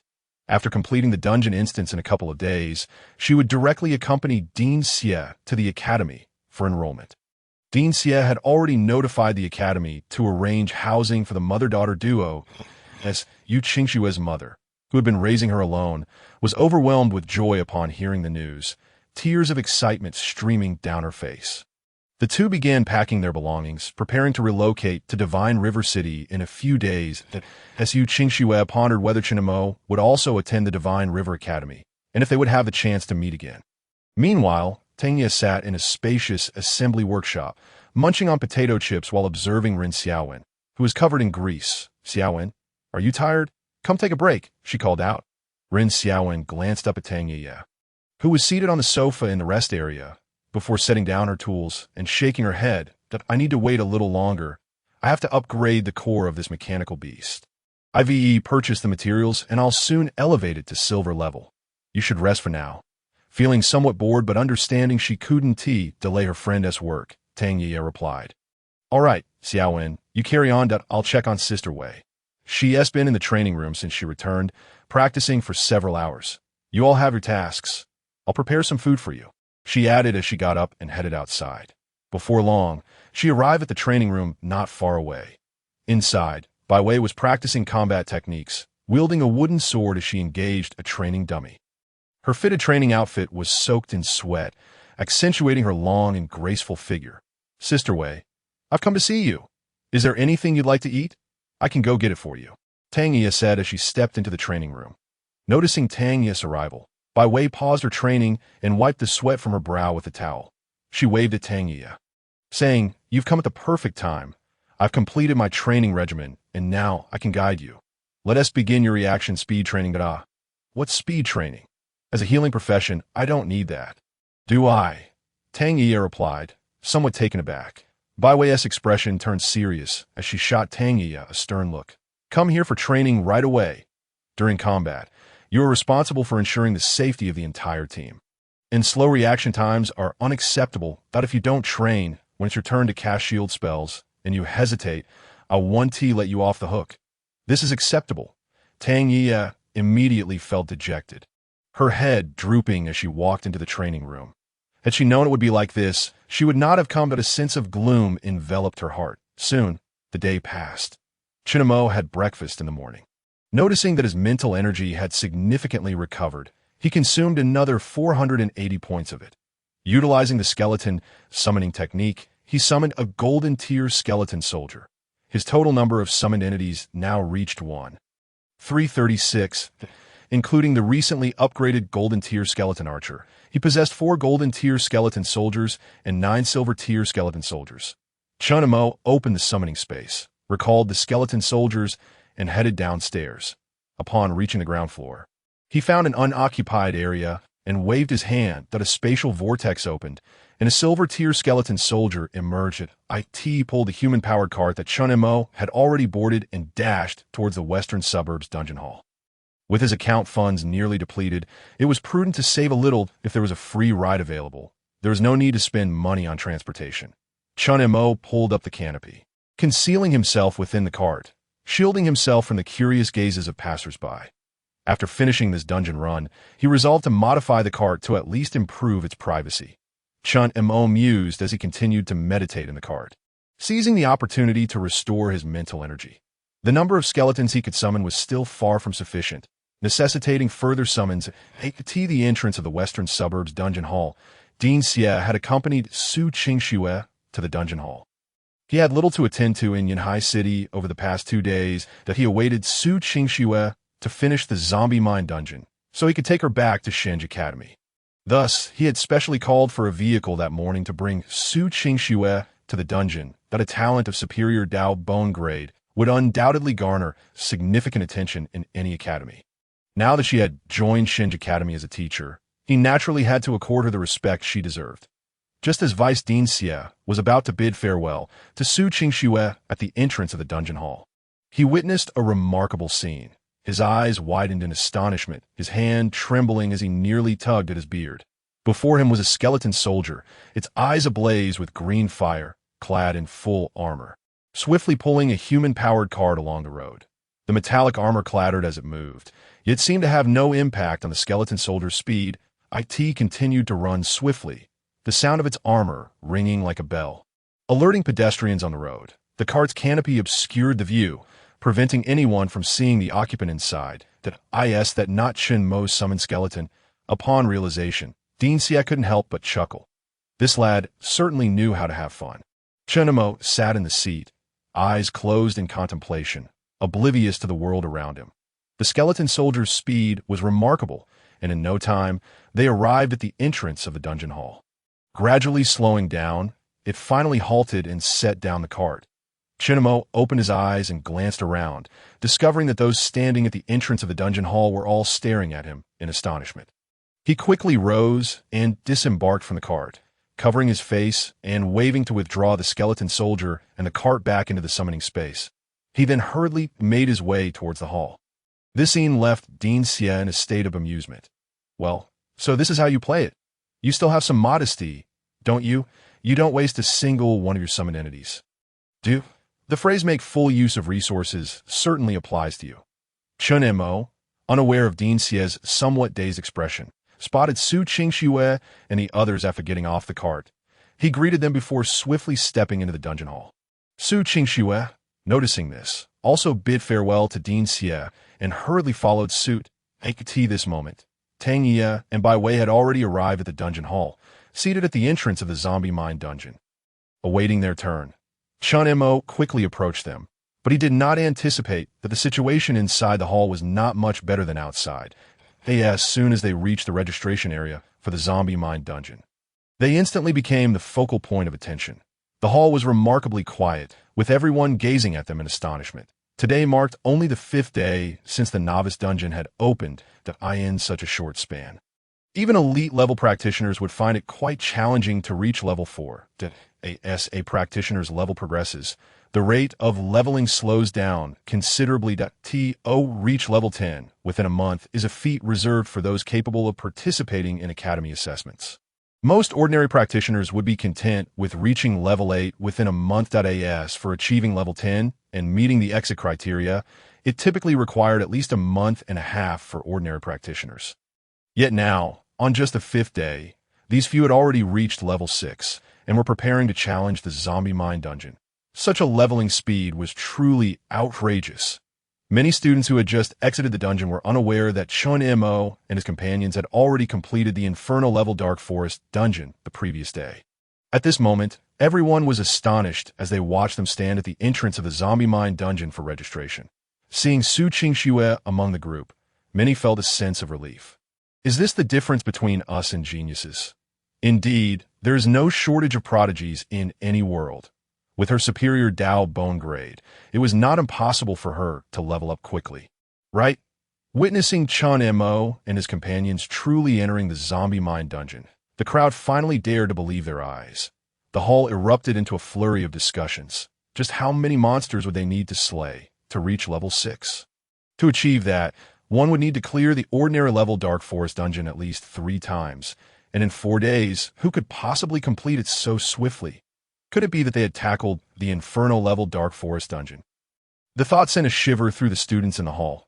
Collectively, they gasped in astonishment. The atmosphere in the hall seemed to grow even colder as Chen Mo and his companions entered the dungeon.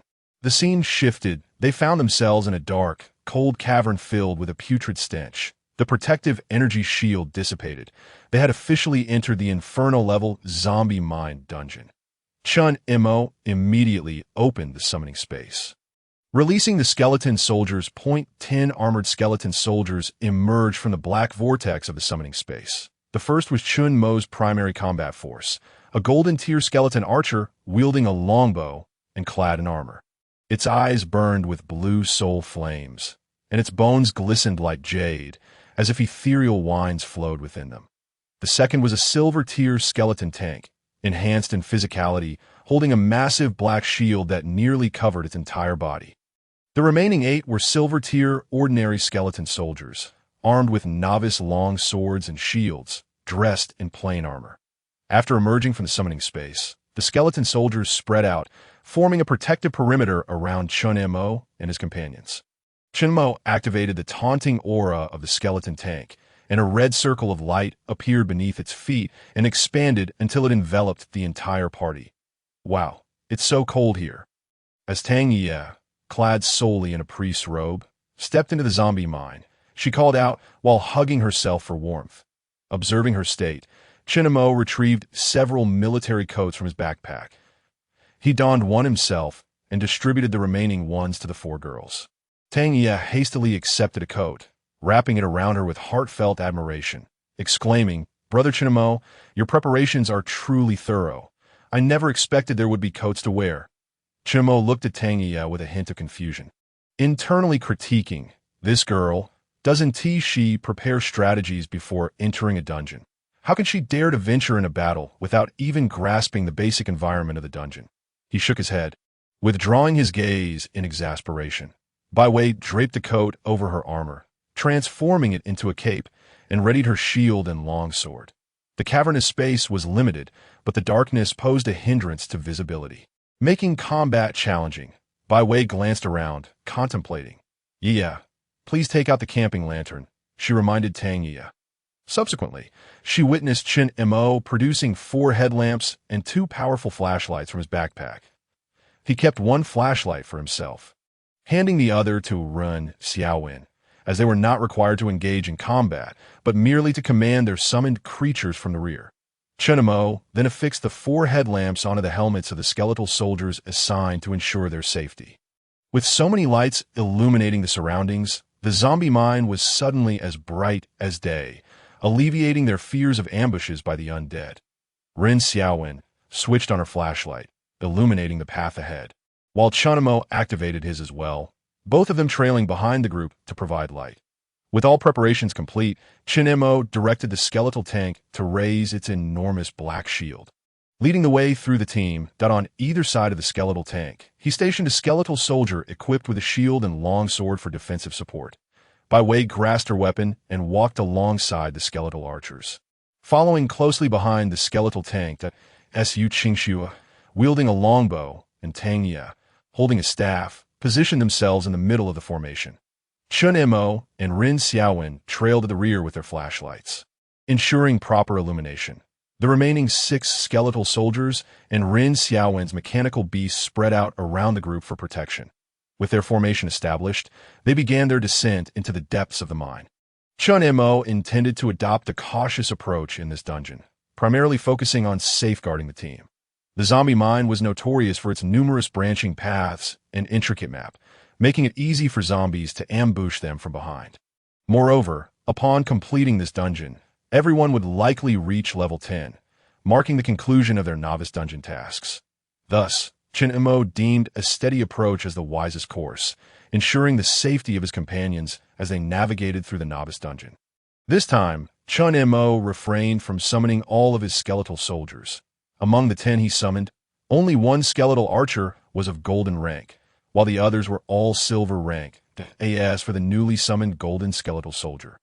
He planned to keep it in his summoning space, maintaining a constant count of 10 skeletal soldiers for monster farming, concealing the secret of possessing more skeletal soldiers. Should anyone target him, he would summon his skeletal army to encircle them. The mere thought of that scene and the bewildered expressions of his adversaries filled Chen Mo with excitement and anticipation. Furthermore, the combat prowess of these 10 skeletal soldiers was already more than sufficient. Given their quality levels, combined with Chen Mo's attribute enhancements and the boost from his dark gold level critical strike aura skill, their combat power had even surpassed that of the boss zombie king in this hellish dungeon. The foremost combatant among them, the golden skeletal archer, boasted an attack power exceeding 1,000 points, bolstered by the critical strike aura's 320 attack boost. In this dungeon, it should be capable of delivering instant kills against monsters. Soon, the group encountered a horde of zombies within a mine. The slumbering undead were roused by the beam of the flashlight, their grotesque faces contorting as they opened their eyes, letting out low growls and baring their fangs as they lunged toward the skeletal tank at the front of the formation. Under the influence of the tank's taunt aura skill, the zombies seemed oblivious to everything else, desperately vying to attack the skeletal tank, even as they jostled against one another in the narrow confines of the mine. The skeletal tank at the forefront plunged the pointed edge of its massive black shield into the ground, bending forward to brace against the oncoming attacks from the zombies. Flanking the tank were 2 skeletal soldiers wielding shields, providing assistance to prevent the zombies from breaching the sides of the colossal shield and infiltrating the ranks behind. Illuminated by the various light sources, the group could clearly discern the appearance of the mining zombies. Clad in miners' attire, their faces were an ominous shade of bluish-purple, with jagged teeth and clothing caked in dirt and tatters. Chen Mo examined the attributes of the zombies. Zombie mine quality, bronze level talent, copper skin level, 6 health points, 350 attack, 35 copper skin. Defense is enhanced, reducing damage taken by 10 description. Low-level magical creatures of the zombie mine, possessing thick skin but few other strengths. With such pathetic attributes, there was no need for the skeletal archer to engage. The skeletal soldier beside the tank swung its long sword, dealing minus 630 damage, sending the zombie's skull flying, effectively slaying it in a single blow. The 2 skeletal soldiers at the front surged forth beside the tank, swiftly dispatching the remaining zombies. Within mere seconds, all 5 approaching zombie monsters have been eliminated. The girls stared in astonishment at the heap of defeated zombie corpses strewn across the ground. Was this truly a hellish-level zombie mine dungeon? Had they made a mistake in their selection? How could these zombie monsters be so weak? Moreover, what was up with these skeletal soldiers? How could they possess such high attack power? Wasn't it stated in the data that the zombies in the mine had high defense?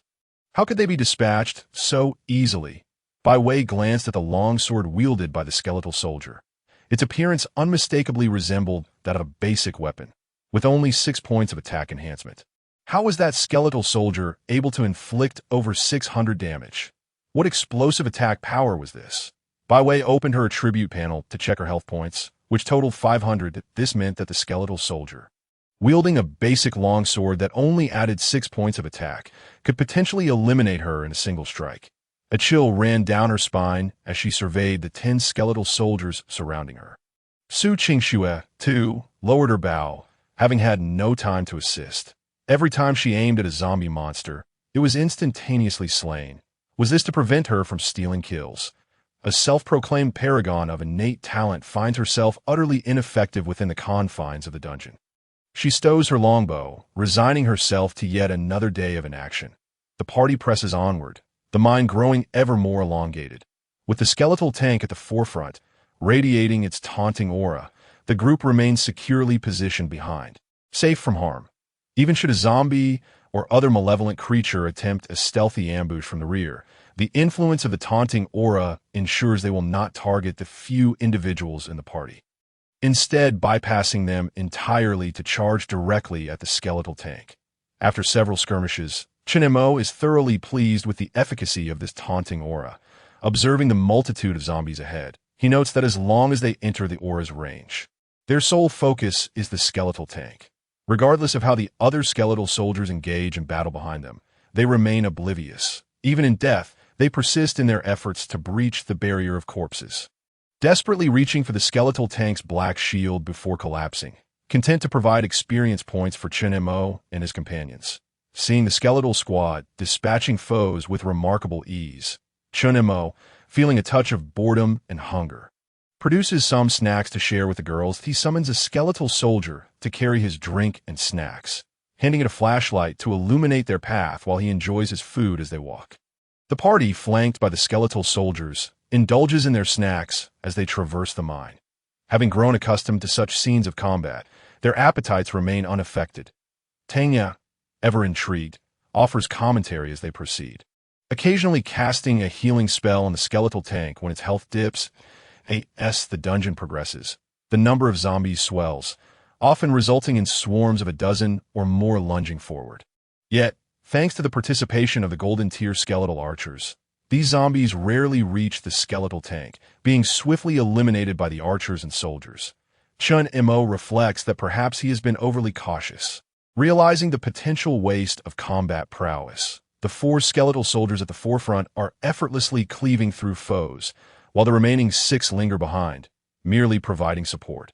After some contemplation, he resolves to revert to their previous combat style to expedite their dungeon run. Let us take a brief respite here, Chen Mo suggests, halting the advancing team. Brother Chen Mo, it's hardly been long since we started. We're not fatigued yet, replies Tang Ye, draped in a military coat and clutching a bag of chips, touched by what she perceives as his concern. Nonetheless, a short break is prudent. I shall send a skeletal soldier to scout ahead and confirm our direction.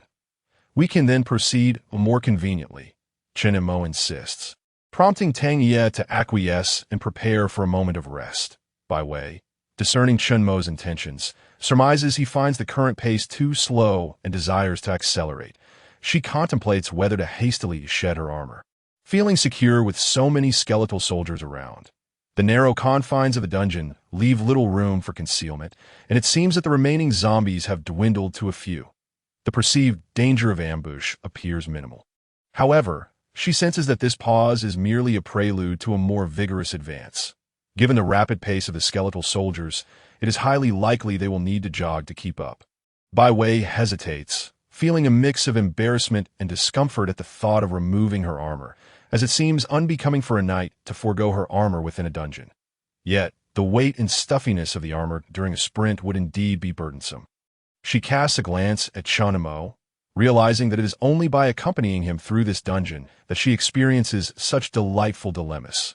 Otherwise, she would be the knight engaging in close combat with the foul.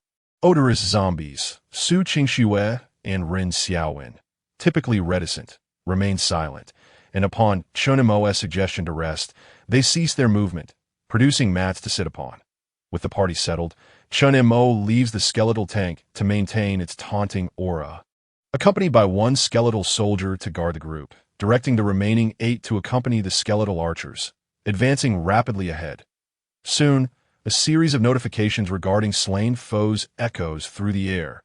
Defeated level 7 mine zombie, bronze tier, earning 28 experience points. Defeated level 8 venomous zombie, silver tier, earning 64 experience points. Defeated level 7 mine zombie, bronze tier, earning 28 experience points. Defeated level 9 frost zombie, silver tier, earning 72 experience points.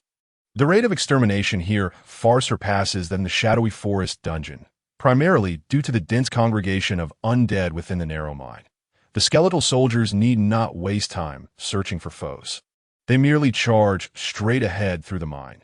Eventually, the skeletal squad encounters several forks within the cavern. Sensing the situation, Chen Mo commands all skeletal soldiers to advance in separate directions. Each fork requires only a single skeletal soldier to explore, for he has discerned that, bolstered by his attributes and the threefold attack increase from the dark gold tier strong attack aura, even ordinary silver tier skeletal soldiers possess sufficient power to dispatch the dungeon's foes. Thus, Chen Mo loosens his previously cautious approach, allowing the skeletal soldiers to venture independently into the mine to hunt monsters. Each skeletal soldier can unleash their prowess within this dungeon, rendering his previous restraint unnecessary.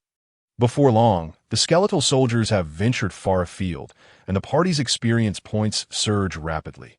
Chen Mo surveys the routes traversed by the skeletal soldiers, confirming their direction before rising to inform the girls that it is time to proceed. The zombies ahead have been thoroughly cleared, and with the skeletal soldiers scouting the various forks, they need not waste time on detours that be wise simply following the main path identified by the skeletal soldiers. They can avoid dead ends and save precious time. After a morning of diligent exploration, Chen Mo's group finds themselves more than halfway through the zombie mine and a radiant glow envelopes them as they level up. Chen Mo accesses his attribute panel, allocating the 15 points earned, distributing 2 to physique and 13 to spirit.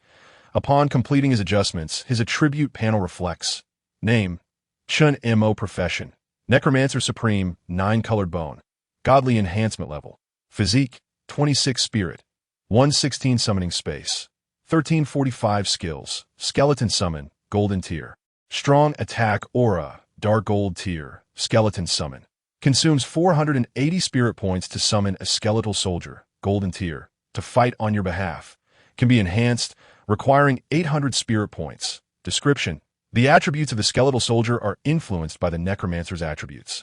Sacrificing a body can reduce spirit consumption by 2/3. Lowering the tier of summoned skeletal soldiers decreases spirit expenditure, strong attack aura.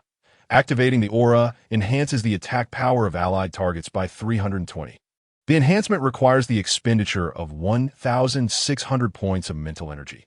After the allocation is completed, Chen Mo's attributes transform to a health value of 260 points and a mental energy of 1,160 points. With his mental state fully restored, Chen Mo promptly consumes 960 points to summon 2 golden grade skeletal soldiers. The foremost task at hand is to replenish the number of skeletal soldiers. Currently, the skeletal summoning technique can no longer be enhanced due to insufficient mental energy. After enhancement, summoning a dark gold skeletal soldier necessitates a consumption of 960 points of mental energy. Given the same expenditure, the choice between possessing 1 dark gold skeletal soldier or 2 golden grade skeletal soldiers is clear. The latter offers superior cost-effectiveness. Moreover, these golden skeletal soldiers can be further enhanced in the future. Hence, the focus remains on increasing the quantity of skeletal soldiers. The summoning formation opens within the dark cavern, and 2 skeletal soldiers emerge from the spatial vortex above the formation. They immediately enter another adjacent vortex, where they're collected into the summoning space by Chen Mo due to the profound darkness of the cavern behind them. And the skeletal soldiers remaining unseen, the few girls in the team, though aware that Chen Mo has utilized a skill, remain uncertain about his actions. They merely speculate that he is likely summoning skeletal soldiers, though they lack confirmation. During their journey in the morning, as his mental energy recovered somewhat, Chen Mo surreptitiously summoned a skeletal soldier in the darkness. With the addition of these two newly summoned skeletal soldiers, the attributes of his summoning space now stand at 1645. He has successfully stored 6 golden-grade skeletal soldiers within his summoning space, intending to keep them as trump cards. Silver-grade skeletal soldiers have already reached an unparalleled status within this dungeon. Summoning them again would yield little improvement. It is far more advantageous to retain them for a surprise against enemies. When adversaries believe they face merely 10 skeletal soldiers, encountering dozens or even hundreds, surrounding them would undoubtedly be astonishing. Chen Mo contemplates this with anticipation. After leveling up, the group does not linger. They briefly assess their attribute panels before continuing their trek. The pathways within the cavern are considerably easier to navigate compared to the complex, dense forest. This dungeon, in contrast to the wild wolf wilderness and the gloomy forest, poses challenges primarily due to the higher density of monsters. Professionals here have scant opportunities to catch their breath. Once combat ensues, they find themselves besieged by a throng of zombie monsters. Additionally, the map's compact space, with numerous forks, complicates escape efforts in comparison to the expansive forest. This dungeon presents a greater test of the overall strength of the professionals. However, these obstacles pose no significant issue for Chen Mo and his companions.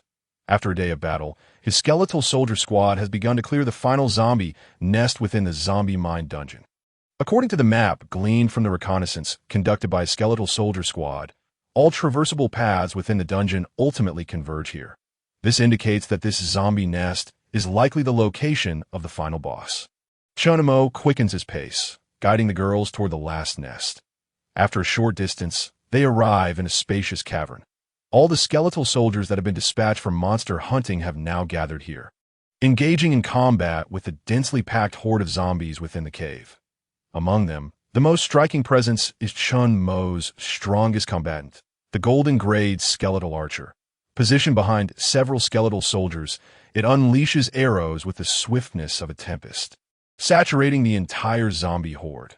The powerful arrows, released from its longbow, pierce through the skeletal soldiers in front, accurately penetrating the skulls of the zombie monsters. The tremendous force even propels the corpses of the zombies backward, toppling those behind them. The onslaught of this single skeletal archer resembles that of a mobile artillery unit, creating a vacuum within the zombie ranks. Moreover, despite maintaining such a rapid rate of fire, the skeletal archer exhibits no signs of fatigue. Its relentless barrage of arrows causes the numbers of zombies within the cavern to plummet dramatically. Su Qingxue, witnessing the skeletal archer's onslaught, is left awestruck. As an archer herself, she feels a sense of inferiority in the face of the skeletal archer's formidable attack capabilities that a mere endowed, bone-level professional, recently recruited by a top-tier academy, finds herself overshadowed by a mere skeletal summon. The disparity is staggering, akin to a one-sided crushing defeat. Setting aside the raw attack power, the archer's rapid and sustained firing rate is something Su Qingxue believes she could never replicate.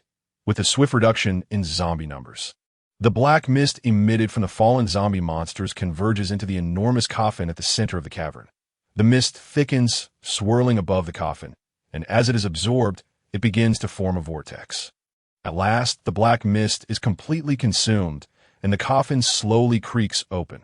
Rising from within is a zombie king, towering at least 3 meters tall, robustly built, clad in armor, and wielding a battle blade. Chen Mo inspects the attributes of the zombie king. Zombie king qualification, golden gray talent, Earth might level, 9 health, 3000 attack, 275 skills. Zombie legion Earth might, standing upon the earth enhances strength. Doubling attack power. Zombie legion assembles a legion of zombies to fight on its behalf, the quantity determined by the mental energy consumed by the summoner. Description: an ancient general, long slumbering beneath the earth, awakened only when miners disturbed its grave, inciting its wrath to transform this place into a lair for zombies. Upon emerging, the zombie king stands atop the coffin and waves its hand. The surge of black mist erupts from its grasp, Penetrating the corpses of the zombies that had already fallen, dozens of zombies, previously slain by the skeletal soldiers, rise once more. Chen Mo, be cautious, Su Qingxue exclaims as she spots a zombie resurrecting not far behind Chen Mo, lunging directly at him. Aware of Chen Mo's low constitution and health attributes, she knows that the situation is dire. There is no time to draw her bow and shoot, and she realizes that her attack power may not suffice to eliminate the zombie before it reaches him. Hurriedly, she rushes in front of Chen Mo, shielding him from the zombie's assault. With her superior endowed bone-level constitution, she has gained 9 attribute points upon leveling up, coupled with her black iron-grade equipment. Her health has risen to 830 points. Although she's an archer and not particularly defensive, she should be able to withstand a few strikes from an elite mind zombie. Initially prepare to be bitten by the zombie. She soon discovers that the creature disregards her entirely. Under the influence of the skeletal tank's taunt aura, the zombie bypasses her, aiming straight for the skeletal tank, standing beside Chen. He collides violently with the skeletal tank's dark shield, only to be swiftly dispatched by a nearby skeletal soldier with a single sword strike, falling once more to the ground as Yu Qingxue stands awkwardly in front of Chen Mo, at a loss. Chen Mo reaches out to ruffle her hair in gratitude. Feeling increasingly embarrassed, Su Qingxue's face flushes crimson as she stands dazed. Meanwhile, the Zombie King has completed casting its skills and has assembled the Zombie Legion. It opens its mouth wide, greedily inhaling the remaining black corpse gas lingering in the air, before emitting a tremendous roar. Who dares? Awaken me from my slumber. Ah! Its furious words were yet to be spoken in full when the arrows of the skeletal archer struck, directly hitting its head. Thud, thud, thud. The head endured a relentless barrage of attacks, leaving the newly risen Zombie King utterly unprepared, forced to retreat repeatedly. -901-1021-956-1055 consecutive explosive damage. Sensing something amiss, the Zombie King attempted to raise its battle blade to defend against the onslaught, only to be slain by the skeletal archer. Its massive form once again lay quietly within the coffin. The golden tier skeletal archer, augmented by Chen Mo's attributes and the skill enhancement of the dark gold grade critical strike aura, possessed a combat prowess that utterly dominated opponents of the same tier. With the demise of the Zombie King, the army of zombies it had summoned through skill had yet to unleash their power before collapsing once more. The quest in the zombie mine was complete. The defeat of the level 9 golden tier boss, the Zombie King, yielded 1440 experience points. The dungeon was cleared, and golden light shone as a few among them leveled up again. The combat style of the skeletal soldiers was ideally suited for grinding in such dungeons teeming with monsters. No need to scour for foes, just engage in mass combat, significantly accelerating the leveling process. For ordinary practitioners, this dungeon was akin to a nightmarish ordeal. Even elite teams of practitioners would require at least 3 days of combat to navigate the intricate mind maps and locate the lair of the boss, the Zombie King. Yet, they had accomplished this in merely a day. Having reached level 10, Chen Mo opened his practitioner attribute panel. This time, he did not hastily allocate his attribute points, intending to hold off until he discerned any enhancement needs. Now that he had reached level 10, fulfilling the requirements to leave the city, he no longer felt the urgency to boost the skeletal soldier's attack power for efficient dungeon runs. Furthermore, upon reaching level 10, practitioners could unlock 2 additional skill slots. Chen Mo planned to first assess if there were any suitable skills for pairing before deciding which attributes to enhance based on the skill types. After leveling up, all his stats were restored, with his mental power fully replenished to 1160 points. Chen Mo once again invoked the skeletal summoning technique, consuming 960 points of mental power in the dark corners of the zombie cave. He activated the summoning array and summoned 2 golden tier skeletal soldiers into his summoning space. After using the skill, 200 points of mental power remained, and his summoning space now held a total of 1855. The number of golden tier skeletal soldiers stored in the summoning space had reached 8. With the dungeon completed, their temporary team was on the verge of disbanding. Tang Ye closed her professional attribute panel. Casting a reluctant glance at Chen Mo, brother Chen Mo, "Will you miss me?" she asked, her large, adorable eyes wide with innocence. Chen Mo chuckled and embraced her. Of course, you were my first teammate. Under by Wei's prompting, Ren Xiaowen finally reacted, stepping forward to present Chen Mo with a skill book she had retrieved from her backpack. Brother Chen Mo, this is a token of our appreciation from Sister Wei and you. Please, you must accept it. Chen Mo looked down and realized it was a profession-specific skill book. Such a tome could fetch several hundred million in the Myriad Realms marketplace, and even then, it was not guaranteed to be available. The fact that they were offering him such a precious gift left him somewhat bewildered. Chen Mo, just accept it. You have helped us level up to 10 in just 5 days, with 25 days remaining until the Academy assessment. We plan to continue leveling in the wilderness outside the city to maintain our advantage. Thanks to your assistance, we now have a solid chance of being admitted to a top-tier academy. We owe you a great debt of gratitude, and it would weigh heavily on our hearts if you refused, Bai Wei urged. Seeing their earnest expressions, Chen Mo ceased his refusals and accepted the skill book. As he took the tome, Ren Xiaowen let out a sigh of relief. Her cheeks tinged with a rosy hue as she stepped aside. Su Qingxue, having concluded her business with them, approached Chen Mo. Director Xie from the Xinhao Academy informed me that as long as you place in the top 30 during the Academy assessment, they will admit you. So, promise me you will give it your all. With that, Su Qingxue stepped forward, wrapping her arms around Chen Mo's waist, applying a gentle pressure as if to engrave him in her heart forever. Chen Mo looked down at Su Qingxue, who suddenly lifted her head and planted a kiss on his cheek. Before he could fully process the moment, Su Qingxue blushed deeply and exited the dungeon, her figure vanishing from sight. Wow, how could Sister Qingxue do that? A surprise attack. No, I must do the same, Tang Yi exclaimed. Feeling indignant at Su Qingxue's unexpected gesture, she rushed up, enveloped Chen Mo once more, and leaned in to plant a heavy kiss on the other side of his face. Satisfied, she released him and joined Bai Wei and Ren Xiaowen in choosing to exit the dungeon. Brother Chen Mo, do your best for the assessment. Let's all strive together. After exchanging mutual encouragement with the 3 girls, Chen Mo waved his hand to open the summoning space, recalling all the skeletal soldiers before opting to exit the dungeon himself. Upon returning to the dungeon hall, he spotted Su Qingxue surrounded by a crowd, her expression a mixture of embarrassment and tension. The hall remained bustling with people as soon as they emerged from the dungeon. The atmosphere erupted. Just yesterday, Lord Ho had come to the dungeon hall to review the dungeon records using his authority. Chen Mo's team had become truly renowned in the practitioner circles of Yanhai City. In the morning, when they entered the zombie mine dungeon, some were still unaware of the situation, astonished by their entry. Now, everyone had heard of Chen Mo's remarkable achievements. In just 5 days, they had risen to level 8. And earlier that day, they had boldly challenged the hellish difficulty of the zombie mine dungeon. Initially, many speculated they might have only reached level 6, as practitioners' information is not visible to others unless disclosed. The assumption of reaching level 6 was simply based on the fact that the zombie dungeon catered to levels 6-9. One could not enter without attaining at least level 6, however, no one could have anticipated such an outrageous feat, leveling to level 8 in just 5 days. Moreover, they had registered to enter the zombie mine dungeon without starting from a lower difficulty, opting instead for the highest level of challenge. What kind of monstrous team were they? It was utterly absurd.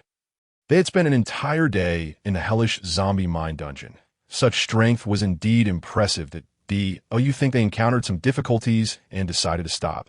Who knows what awaits in the hellish zombie mine dungeon? What do we care? Even if we reach level 9, with our mere mortal grade roots, entering the hellish zombie mine would be akin to delivering ourselves as fodder. We should stick to grinding simpler dungeons, safety first. They don't seem particularly disheveled, so it doesn't appear they faced any troubles exiting. What do you think? Are you suggesting they actually cleared the hellish zombie mine dungeon? What a joke. I refuse to believe it. How could anyone clear the zombie mine in just 1 day? Have you not seen the dungeon's information? The terrain within the zombie mine is exceedingly complex, filled with countless forks in the path, all lined with slumbering zombies. Every time challengers enter the dungeon, the map changes, and each instance is unique. Who can guarantee they would navigate it correctly on the first try, if one makes a single misstep and finds themselves at a dead end? Returning from the dungeon could easily consume an entire day. Completing the dungeon in just 1 day. That is only feasible if one navigates flawlessly and maintains an exceptionally rapid pace, which I suspect is an unrealistic expectation. Even if they do not clear it, merely surviving a day in the hellish zombie mine dungeon is quite an impressive feat. I wonder if they have leveled up today. If they have, that would mean they reached level 9 in just 5 days. Such a pace is truly astounding. Indeed, it is said that their leveling speed has shattered the record for the fastest advancement among newcomers in the Empire. Officials have already been dispatched to verify this. If true, breaking the record comes with a reward. Is that really the case? Have they truly broken the record? No wonder the prodigy Su Qingxue is so formidable. What's Su Qingxue? Haven't you heard what Lord Ho mentioned yesterday? The true combat force of that team is the lad named Chen Mo. Wow. It's really him. My idol remains so impressive. I thought he would become disheartened after awakening a mundane route. A young girl, cradling her face in her hands, gazed dreamily at Chen Mo, who was preparing to slip away from the crowd. That it is rumored that his hidden class is exceptionally powerful, allowing his summoned creatures to evolve and gain levels, which explains their remarkable prowess in the early stages. A boy, brimming with pride, proclaimed this, promptly drawing the attention of those around him. Really? Where did you hear such news? My aunt works at the Professional Information Archives, and she informed me that Chen Mo's class information report was filed yesterday in the hall. Upon seeing Su Qingxue and her companions emerge from the zombie mine dungeon, conversations erupted among the onlookers. Zhao Mingyu's team had healed from their injuries and had also cleared the Wolf Wilderness dungeon yesterday, rising to level 3. Just as they exited the dungeon, Zhao Mingyu heard that Chen Mo's team had already entered the zombie mine dungeon. The level disparity between them was significant. Upon hearing this news, Zhao Mingyu, in a fit of anger, struck his subordinate Wang Fuyin. He was unaware of the details and still did not know that Chen Mo was the main combatant of Tang Yi's team. He assumed it was Bai Wei and her companion's exceptional monster-hunting abilities that were responsible. Moreover, even if mistakes were made, what of it? He believed it was Wang Fuyin's poor character that led to Tang Yi's disdain for him. If they could have teamed up with Tang Yi, wouldn't he now be the one leading in levels? If he could break the leveling record of the Xianqin Empire, his standing in the Zhao family would dramatically change. All this was due to that guy's failure to act honorably, constantly scheming. Now he had to suffer the consequences alongside him. Damn it, the more he thought about it, the angrier he became. Zhao Mingyu looked at Wang Fuyin, who appeared woeful, and felt a wave of disgust. Damn it, he thought, I should hit him again as Su Qingxue exited the dungeon. People had long been stationed at the dungeon entrance to report to Lord Ho. She was now a celebrity in Yunhai City, and upon seeing her stand in the hall, everyone gathered around, eager to get a glimpse of the esteemed future Lady Qingxue at last, with the guidance of the castle guards.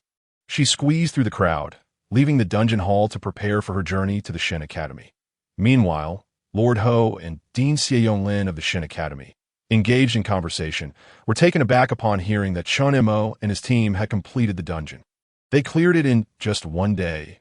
According to Dean Xie's estimates, they would likely not clear it until tomorrow evening at the earliest. Even that would have been quite fast. Leveling up to 10 in 6 days would have undoubtedly broken the fastest advancement record of the Xianqin Empire. Yet, here they were, having finished in a single day, and it wasn't even time for dinner yet. Does this mean they have reached level 10?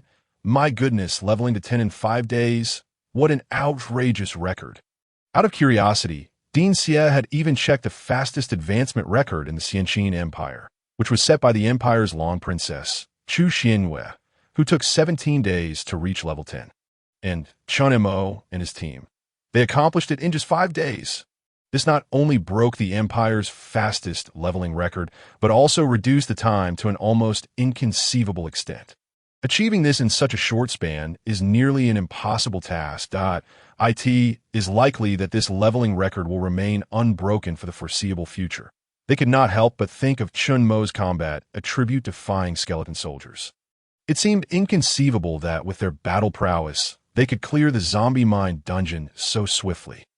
According to Lord Ho's analysis, these skeleton soldiers indeed possessed combat attributes superior to the monsters within the hellish zombie mine dungeon.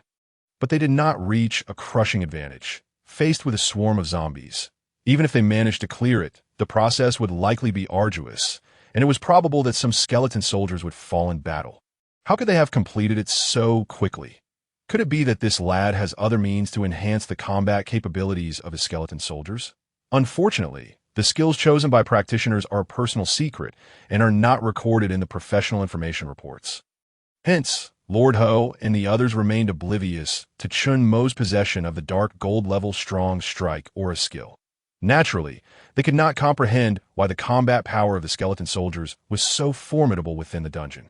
In just one day, they exterminated all the monsters in the hellish zombie mine dungeon and cleared it, rising to level 10. Crucially, during those 5 days, they had only returned home to rest for 2 nights and had not spent all their time battling in the dungeon. This implies that their actual grinding time was only 4 days, 1 dungeon per day. What a monstrosity, indeed. Dean Xie sighed repeatedly. Such an extraordinary professional capability, even if Chen Mo possesses a spirit-level root, merits the Academy's significant investment in his training. Yet, with his mundane root, his attribute values are simply too abysmal. It is fear that the potential of the skeleton soldiers will also be hampered by him, with their qualifications peaking at silver level. Furthermore, Chen Mo's inherently low attribute values make him susceptible to targeting. An assassin with a higher root could easily ambush and eliminate him if the ambush succeeds. Even with just 1 opportunity for attack, he could be slain. Or a few ranged practitioners could focus their assaults solely on Chen Mo given his health. How many attacks could he withstand if the summoner falls? What use are the skeleton soldiers, no matter how powerful? Dean Xie felt a profound sense of regret. Nonetheless, this matter must be reported to the Academy promptly. Regardless, it has been confirmed that Chen Mo has indeed broken the record for the fastest leveling among newcomers. And now they await the official verification of the results. Seeing Su Qingshu depart with Lord Ho's entourage, Tang Ye and her companions boarded their vehicle. As Chen Mo exited the hall, he waved goodbye to them amidst the curious gazes of the onlookers. He opened the summoning space, and a skeleton soldier with green flames in its eyes, donned in a helmet and armor, wielding a sword and shield, emerged from the swirling black space. Upon witnessing this skeleton soldier, the crowd in the hall gasped in astonishment. Wow, what a cool summon! It looks like its combat power must be impressive. Could this be the secret behind their rapid dungeon clearance? It must be. Just looking at its appearance evokes a sense of pressure, indicating that this summon is likely of a high tier. This is different from what was seen at the job transfer square. I sent it. Foolish. How could it not have changed at all given its level? Oh, that's true. However, there are no monsters outside the hall. What could he possibly summon it for? Just showing off. Right? Leveling up quickly is nothing extraordinary. As the individuals within the hall continued their speculations, Chen Mo extracted a rickshaw from his spatial backpack. A uniquely designed rickshaw materialized at the roadside. Chen Mo swiftly took his seat, drawing up the canopy to shield himself from the prying eyes of the crowd. The skeletal soldier, clad in armor, that had just been summoned, approached the front of the rickshaw and began to pull it. Amidst the astonished gazes of everyone in the hall, he dashed off, carrying Chen Mo toward the direction of Yunhai City. So this skeletal soldier serves this purpose. How incredibly cool! Traversing the streets in such a manner must be quite impressive. I would love to experience riding in his vehicle. Indeed, he possesses a striking allure, particularly due to that skeletal minion with emerald flames flickering in its eye sockets. That is the essence of flair. If one were to enlist an ordinary person to pull the rickshaw, the elegance would diminish entirely. It must be a magical creature. But alas, I lack such a companion. Wait a moment. I am a priest. And I can cast shield. How about we team up? I can cast a shield around you while you pull the rickshaw, and surely the effect would be no less impressive. Get lost. Chen Mo had now reached level 10, surpassing the level cap of the novice dungeon. That if he wished to level up further, he would need to venture out into the wilderness to hunt monsters. Leaving the city implied facing real magical beasts, as opposed to the staged encounters within the dungeon. The wilderness presented a complex environment, and the monsters would not remain stationary as they did in the dungeons. They, too, would patrol and hunt for sustenance. Should a practitioner encounter a high-level beast while hunting in the wild, it would pose an extreme danger. To prepare for potential crises. Bai Wei and her family had arranged for a support team. Once they reached level 10 and could leave the city to enter the wilderness, they would be taken outside the city to train. Originally, they aimed to elevate their levels to 11 before the Academy's major examination, thereby gaining additional advantages during the assessments. This had been their original aspiration. However, due to Chen Mo's arrival, the novice dungeon had only been open for 5 days, and they had already advanced to level 10 alongside him. Naturally, this plan required adjustment. Now Bai Wei intended to head to the wilderness sooner, seizing the opportunity to level up. They aimed to reach at least level 13 before the Academy assessment, in the Academy's evaluations. Even a single level difference could result in significant disparities in strength. Combat capabilities and endurance would be greatly enhanced. Initially, they estimated their chances of gaining admission to a top-tier academy to be merely 30.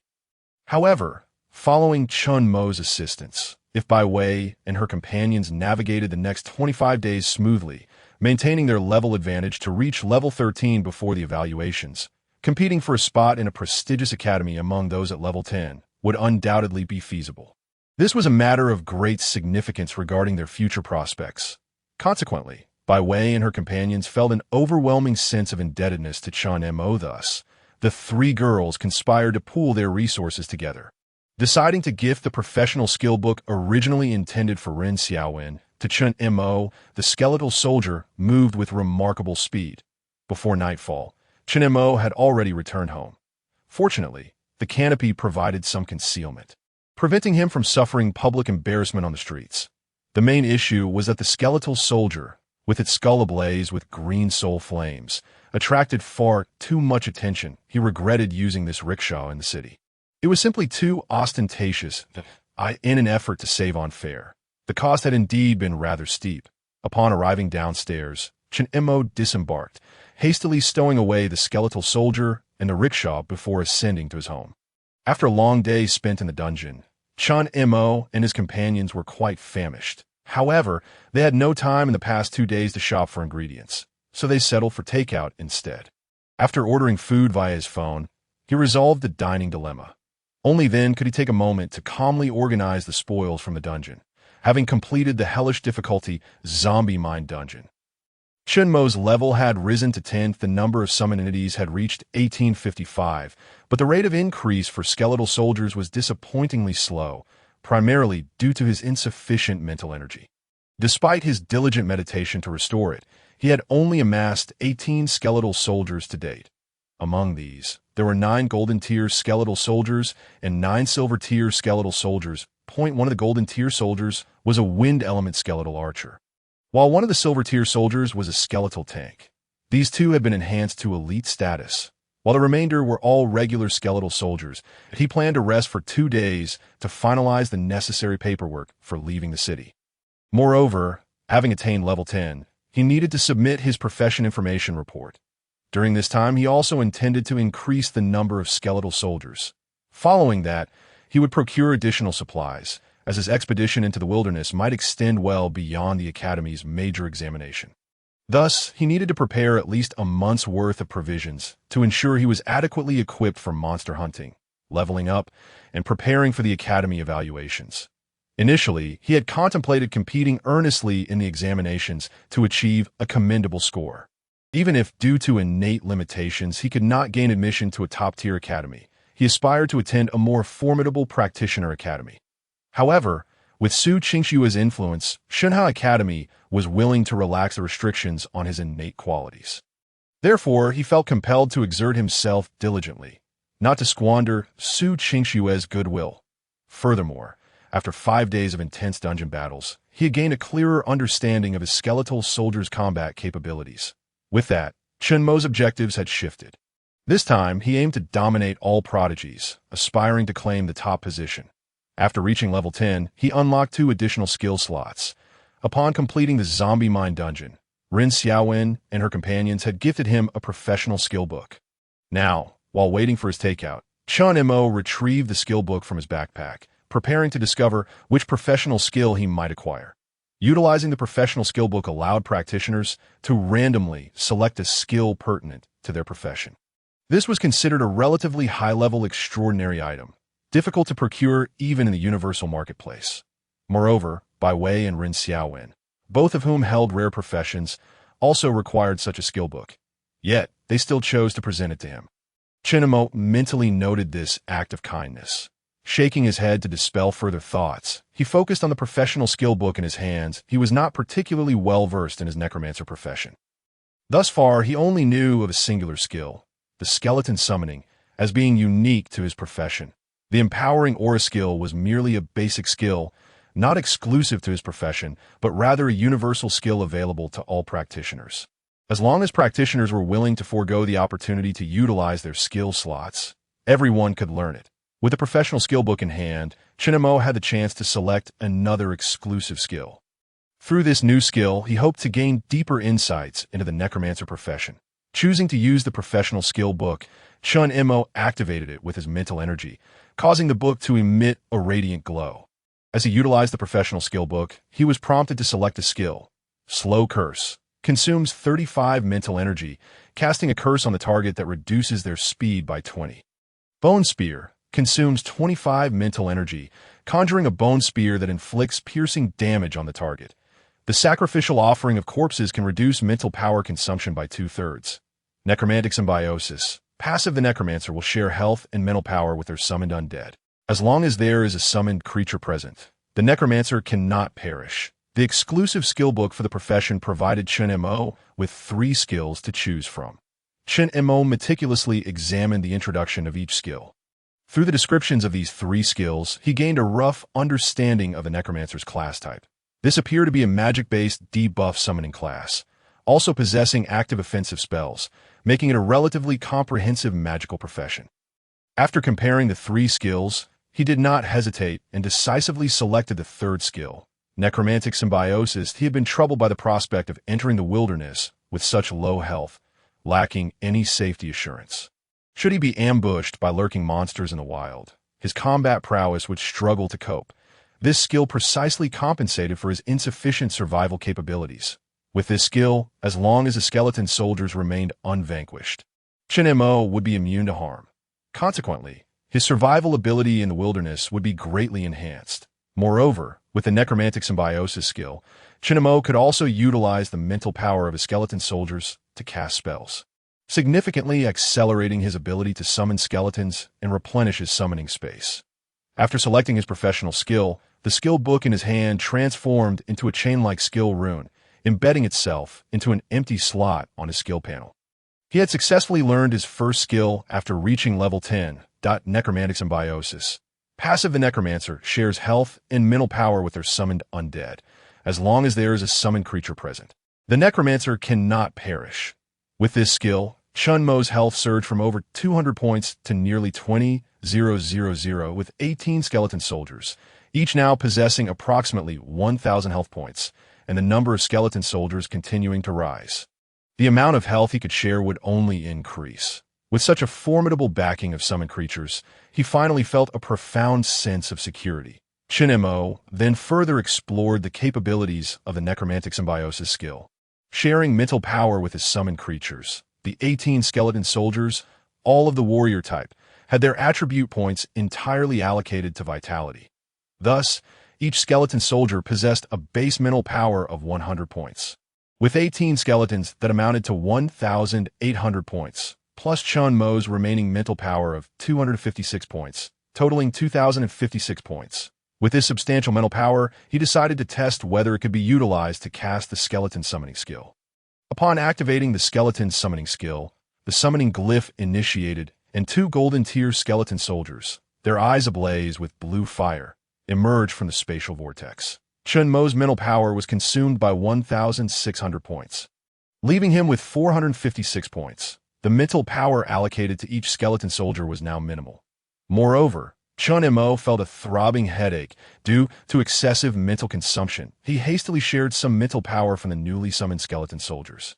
Alleviating his headache considerably, he returned the newly summoned skeleton soldiers to the summoning space, increasing his summoning space count to 2,055. With the Necromantic Symbiosis skill, the speed of summoning skeleton soldiers had significantly improved. Additionally, this skill was a passive ability exclusive to his profession, requiring no further enhancements. After learning and testing the skill, his takeout arrived. After dinner, Chen Mo lay in bed and opened his professional panel. Entering the multiverse marketplace, he intended to select another skill to enhance the strength of his skeleton squad. Having witnessed the terrifying synergy of aura skills with his skeleton squad, he was determined to select another aura skill. Now that he had just learned the necromantic symbiosis skill, resolving his safety concerns, the only remaining issue was to bolster the overall combat power of his skeleton soldiers. Brilliant Aura. Activating this aura enhances the mental recovery speed of allied targets by 10. Defensive Aura. Activating this aura reduces the damage received by allied targets by 10. Lifesteal Aura. Activating this aura allows allied targets to absorb 10 of the damage dealt to restore their own health. There are numerous types of foundational aura skills, each with diverse amplification effects. Contemplating these skills, Chen Mo felt a twinge of hesitation. The attacking capacity of a skeleton squad was already sufficient. What was now essential was to enhance their defensive and sustainability capabilities. All these auras seemed promising, and after enhancement, they would likely provide significant boost to his skeleton squad. After some contemplation, he resolved to select the Lifesteal Aura skill. Currently, the most pressing need for his skeleton squad was recovery and sustainability. In the wilderness, without teammates for coordination, his skeleton soldiers would inevitably suffer attacks during combat with monsters as their health diminished. Chen Mo lacked any means for recovery. Allowing them to recover in the summoning space would be too slow. In the event of intense battles, his skeleton soldiers would surely incur losses. This was something Chen Mo was exceedingly reluctant to witness. After laboriously meditating for so long, he had only amassed 20 skeleton soldiers. Losing even one would be heart-wrenching. Moreover, should the lost soldier be an enhanced elite-tier skeleton, all the resources he had expended on its enhancement would go to waste. That would be utterly disheartening. By learning the Lifesteal Aura skill, his skeleton soldiers would be able to rapidly recover health during combat. Their sustainability would greatly improve, ensuring enhanced safety and reducing the likelihood of losses. The necromantic symbiosis skill only allowed the necromancer to share health and mental power with their summoned undead, meaning that the summoned creatures could not share among themselves. Thus, it was crucial to ensure the survival of each skeleton soldier. With his thoughts confirmed, Chen Mo selected the Lifesteal Aura skill. After confirming his purchase, the Lifesteal Aura skill book directly entered his backpack space. Eyeing the meager balance left in his account, Chen Mo felt an overwhelming urge to venture outside the city to hunt monsters. Suppressing his restless emotions, he retrieved the Lifesteal Aura skill book from his backpack space and chose to learn the skill. As Chen Mo activated the Lifesteal Aura skill book with his mental power, the book radiated light, transforming into a skill icon resembling a pair of fangs, embedding itself into his last available skill slot. Now, all of Chen Mo's skill slots were filled. They included the initial skill slots Skeleton Summoning, Golden Tier, and the Strong Strike Aura, Dark Golden Tier, along with the two skills he had just learned upon reaching level 10, Necromantic Symbiosis, Passive, and Lifesteal Aura, Common. Chen Mo opened his attribute panel to review the skill attributes. Lifesteal Aura, Common Tier. Activating this aura allows allied targets to absorb 10 of the damage dealt to restore their own health. Can be enhanced, requiring 50 mental points. Gazing at the newly acquired skills, Chen Mo felt quite satisfied with his current skill configuration. With his mental power now running low, he opted against enhancing any skills. He closed the professional panel and retired for the night. The following morning, after completing his morning routine, Chen Mo opened the professional attribute panel and noted that his mental power had recovered to 828 points. That he decided to enhance the Lifesteal Aura to evaluate its effectiveness. Selecting to enhance the Lifesteal Aura skill, Chen Mo directly consumed 150 mental points to elevate the skill to Bronze Tier. Lifesteal Aura, Bronze Tier. Activating this aura allows allied targets to absorb 40 of the damage dealt to restore their own health. The enhancement requires 200 points of mental power. Upon reviewing the information regarding the upgraded skill, Chen Mo found himself exceedingly pleased. He proceeded to compare the attributes of the skeleton archer. Lingu Battle General Wind Qualification Level, Golden Talent. Blessing of Wind Level, 10 health points, 1560 attack, 1113. 265 plus 848. Skills, Basic Archery. Non-Basic Archery, Black iron level attack range increased by 30. Enhancements possible, requiring 100 points of mental power. Blessing of Wind increases attack speed and movement speed by 120. Description: a golden level skeleton soldier endowed with the Blessing of Wind and skilled in archery is undoubtedly a terrifying mobile artillery piece on the battlefield. Enhancements possible, requiring materials: 15 kilograms of dark gold level creature bones, 1 wind core. With the amplification of the strengthening aura, the skeleton archer's attack power has reached an impressive 13 points. Each strike allows it to absorb 40 damage and health, amounting to over 400 points. Given that the skeleton archer's total health is 1,560 points, it essentially recovers nearly a quarter of its health with each attack. Additionally, the attack speed, bolstered by the characteristics of its weapon, has surged to 150. This remarkable attack speed means that as long as it is not dispatched in an instant, coupled with its formidable attack capability and astonishing health recovery, it can stand its ground against monsters without the necessity to dart about evading attacks. Although the lifesteal effect suffices for the skeleton archer, Chen Mo still intends to enhance its abilities before departing the city. The ordinary skeleton soldiers lack the attack speed of the skeleton archer, making their health recovery somewhat precarious. Furthermore, the archery skill of the skeleton archer requires reinforcement. Having reached level 10, it is still only at the basic archery skill level. Its longbow remains merely a novice weapon of the bronze level. Moreover, there is a silver-level skeleton tank awaiting an upgrade in quality. There are numerous areas in need of enhancement, yet Chen Mo's mental power and account balance are insufficient that he cannot help but feel troubled.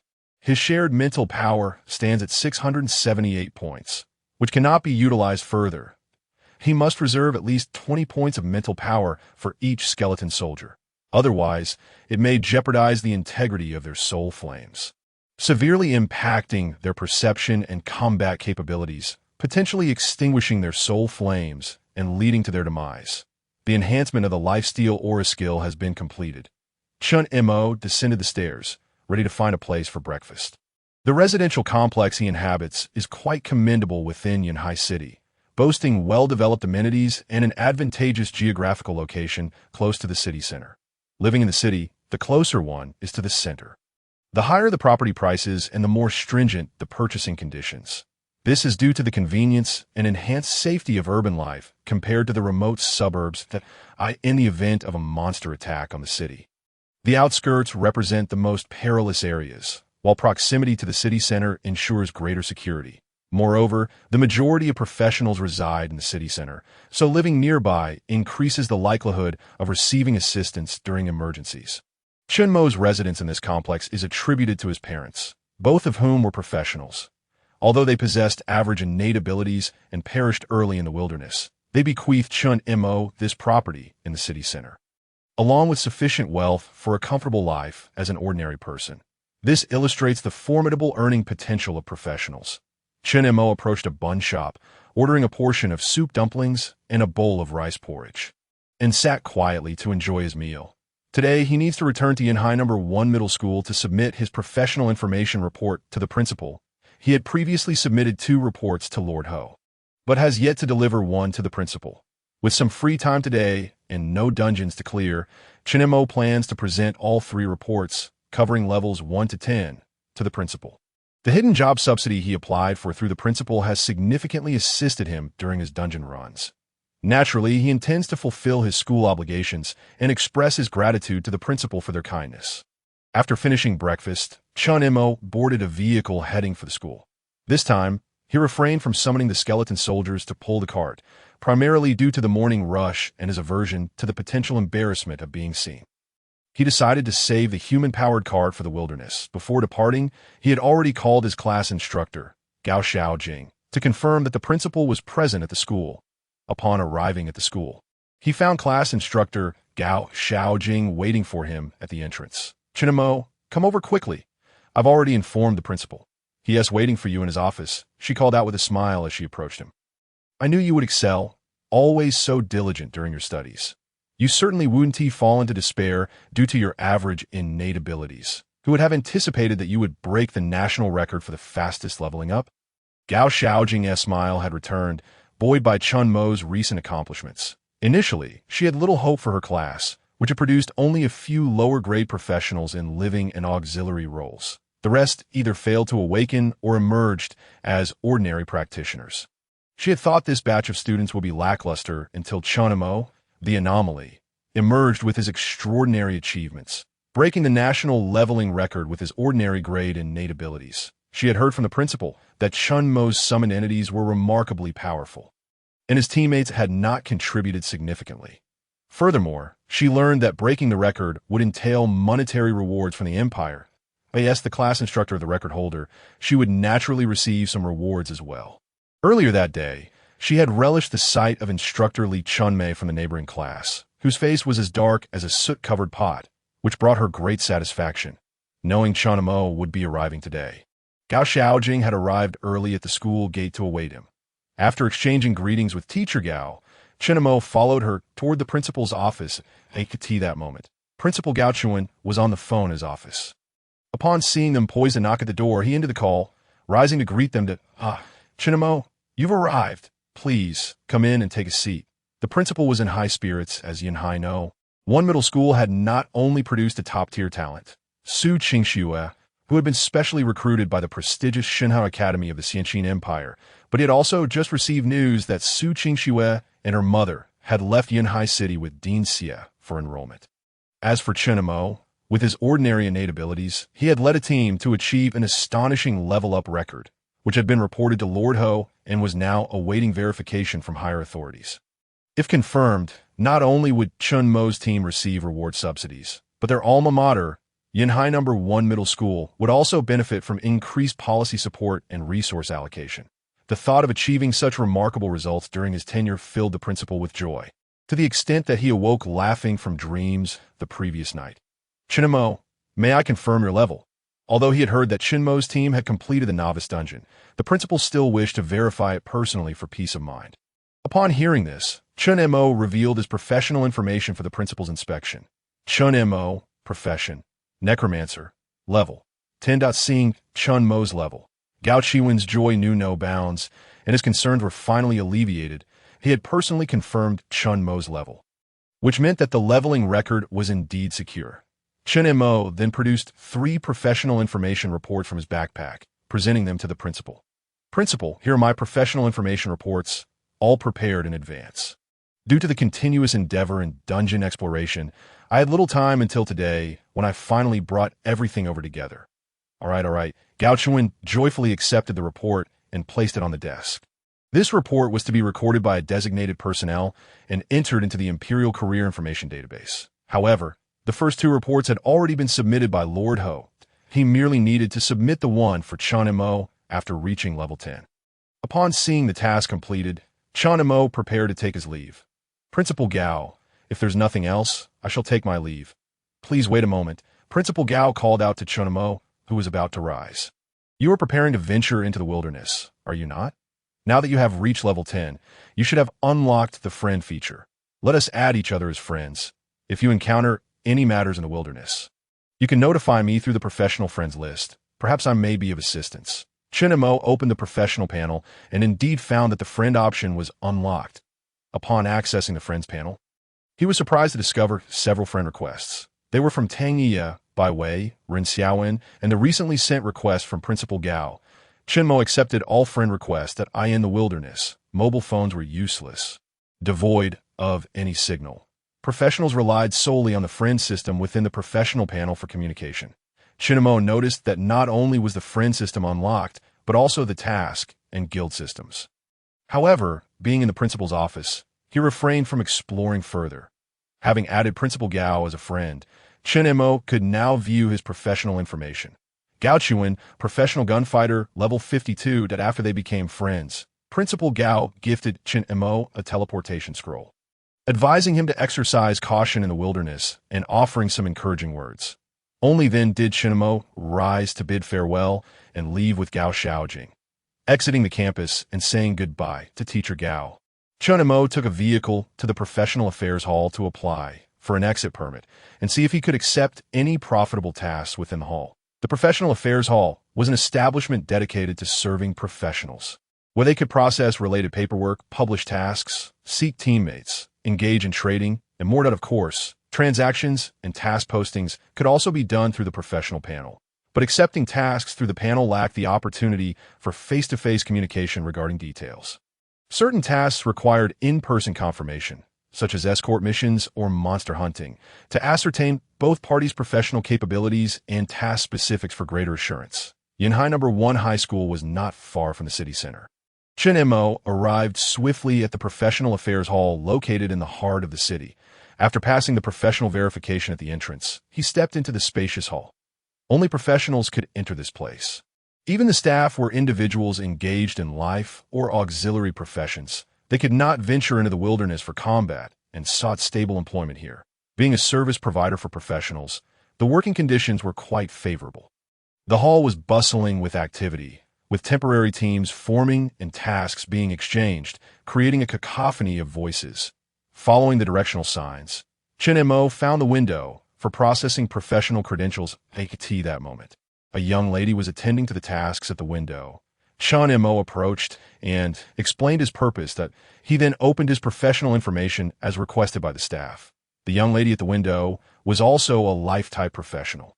She utilized a probing technique to examine Chen Mo's professional information. Chen Mo, professional necromancer, level 10, that this was yet another rare combat profession he had not encountered before. Upon seeing Chen Mo's professional title, the young lady displayed a look of envy. She yearned for the mysteries beyond the city, but unfortunately, she had awakened as a life-type professional, lacking any combat ability, making it far too dangerous to enter the wilderness and forcing her to remain within the city's confines. However, she was still a professional and enjoyed certain benefits as such, ensuring that her living conditions in the city were not poor. Having confirmed Chen Mo's professional identity, his professional credentials were processed promptly.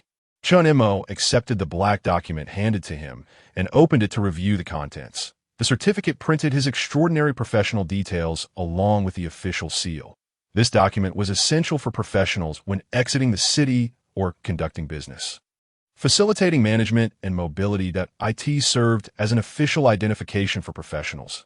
Otherwise, one could not simply reveal their professional information everywhere they went. Moreover, such details were considered private, and no one would willingly disclose them. What if the staff member were an ordinary person incapable of using probing techniques? Would they expect the professional to demonstrate a skill for verification? With this certificate, he could prove his professional identity, greatly easing many processes. After completing the professional identification, Chen Mo prepared to head home. Initially, he intended to explore potential tasks to undertake while battling monsters outside the city, allowing him to earn some extra income. However, upon entering, he found the task area within the hall to be overwhelmingly crowded. Most professionals visited the affairs hall primarily to publish or accept tasks and form teams. Those seeking tasks had often been professionals for at least a year. Chen Mo estimated that with his current level, it would be challenging to secure any tasks, that IT would be better to return home and search for opportunities within the task interface of the professional attribute panel. Chen Mo stored the document securely and turned to exit the Professional Affairs Hall, taking a vehicle back home. During the ride, he opened the professional interface to check for any suitable tasks. Upon accessing the panel, he discovered a new friend request in his friend list. Chen Mo clicked to view the applicant's information. Tang Shuiying, professional alchemist, level 15. Hello, I am Tang Ye's cousin. Tang Shuiying. I have a task I would like to commission. If convenient, may we add each other as friends? Seeing the message, Chen Mo agreed to the friend request. After all, she had been introduced by Tang Ye, and he was curious about what task she wished to commission. Given Chen Mo's level, the tasks available to him in the wilderness were quite limited. Most tasks he could undertake were minor ones involving exploration, scavenging, or collecting items. It was unreasonable to expect a novice just entering the wilderness at level 10 to dominate outside the city. The friend verification was approved swiftly, and soon after, a message arrived. Hello, Chen Mo. I am Tang Shuiying. I have a task I would like to commission. Tang Ye recommended you to me. If possible, I would like to meet and discuss it. While sitting in the vehicle, Chen Mo was about to reply when he suddenly spotted a familiar figure outside the window. He promptly responded, Sure, let us meet at the barbecue restaurant near Yanhai No. 1 High School. All right, I know that place. We shall meet shortly. Upon receiving the response from the other party, Chen Mo alighted from the vehicle at the station and made his way towards the barbecue restaurant. Indeed, the establishment was aptly named that barbecue restaurant. During his school days, Chen Mo was aware of this place. However, due to the heavy academic workload, he had never visited it. The reason he chose this location for their meeting was that, while passing by in a car, he had caught sight of a familiar figure, the little chubby boy who had trembled with anxiety during the job transfer ceremony at the square. Chen Mo distinctly remembered that he later transitioned into the culinary profession. And to his surprise, he was now working here. Chen Mo harbored a certain curiosity about the extraordinary culinary professionals and the unique effects their creations might possess. Thus, he selected this venue not only for their rendezvous, but also to satisfy his own curiosity. Upon entering the restaurant, Chen Mo found the decor to be quite inviting. The predominant white theme harmonized beautifully with the natural wood tones of the partitions and furniture. The chubby boy he had seen at the entrance was now busy in the kitchen. Chen Mo settled into a booth by the window. Chen Mo, is that really you? The little chubby boy, having spotted Chen Mo, hurriedly approached with evident excitement. Good. Hello. My name is Wang Jinyuan. Chen Mo, somewhat perplexed, extended his hand to shake hands with the overly familiar Wang Jinyuan and inquired, "You know me?" Chen Mo could recall this individual because he had stood right beside him during the job transfer ceremony and had exhibited a rather humorous demeanor, which had made him memorable. The two had not interacted previously, so Chen Mo was quite taken aback by his recognition. Of course, I know you, Go. You're now a celebrity in Yanhai City. Just yesterday, I heard about you breaking the leveling record for novice professionals in the Xianqin Empire. And do you know who held that record before? It was our Xianqin Empire's princess, Chu Xianwei. She is a true prodigy, possessing not only exceptional innate talent, but also being a rare combat class, Flame Envoy. Born into royalty, she had access to the finest resources to surpass a record set by such an extraordinary figure is remarkable. Go, you are truly phenomenal. Wang Jinyuan, brimming with enthusiasm, suddenly slapped his forehead and hastily retrieved his phone. Go, can I take a picture with you? That way, I can tell others that the record holder of the Xianqin Empire, the esteemed Chen Mo, dined at my establishment. Only then did Chen Mo realize that the news of his record-breaking achievement had spread throughout Yanhai City. However, he was not particularly fond of such notoriety. Compared to being the center of attention in a crowd, he preferred a quieter life. Even amidst the perils of the wilderness, he felt a greater sense of ease. I should make haste to leave the city and retreat to the wilds to avoid the limelight. He pondered. After taking a photo with Wang Jinyuan, Chen Mo voiced a lingering question. Jinyuan, I am curious about something. What is it like to create culinary delights with your extraordinary abilities as a chef? Upon hearing Chen Mo's inquiry, Wang Jinyuan understood immediately and explained, Go, as a chef, I can prepare dishes that enhance the attributes of professionals. However, I require extraordinary ingredients of black iron grade or higher to do so. Ordinary ingredients cannot yield extraordinary dishes. Of course, my skill level is currently not very high, so the effects of the extraordinary dishes I create are rather modest, such as slight boosts to attack attributes, defense, or increased health recovery speed, but the values are not significant. Wang Jinyuan felt a bit embarrassed and added, "It's hard to explain everything in just a moment. Go, please take a seat, and I will prepare some food for you to experience firsthand." With that, he hurried back into the kitchen. Watching the lively little chubby boy, Chen Mo found him quite likable. With him busy, Chen Mo settled back comfortably in his seat. Though he soon grew a bit bored, he opened his attribute panel to check his mental power. After a morning's rest, his total mental power had recovered to 836 points.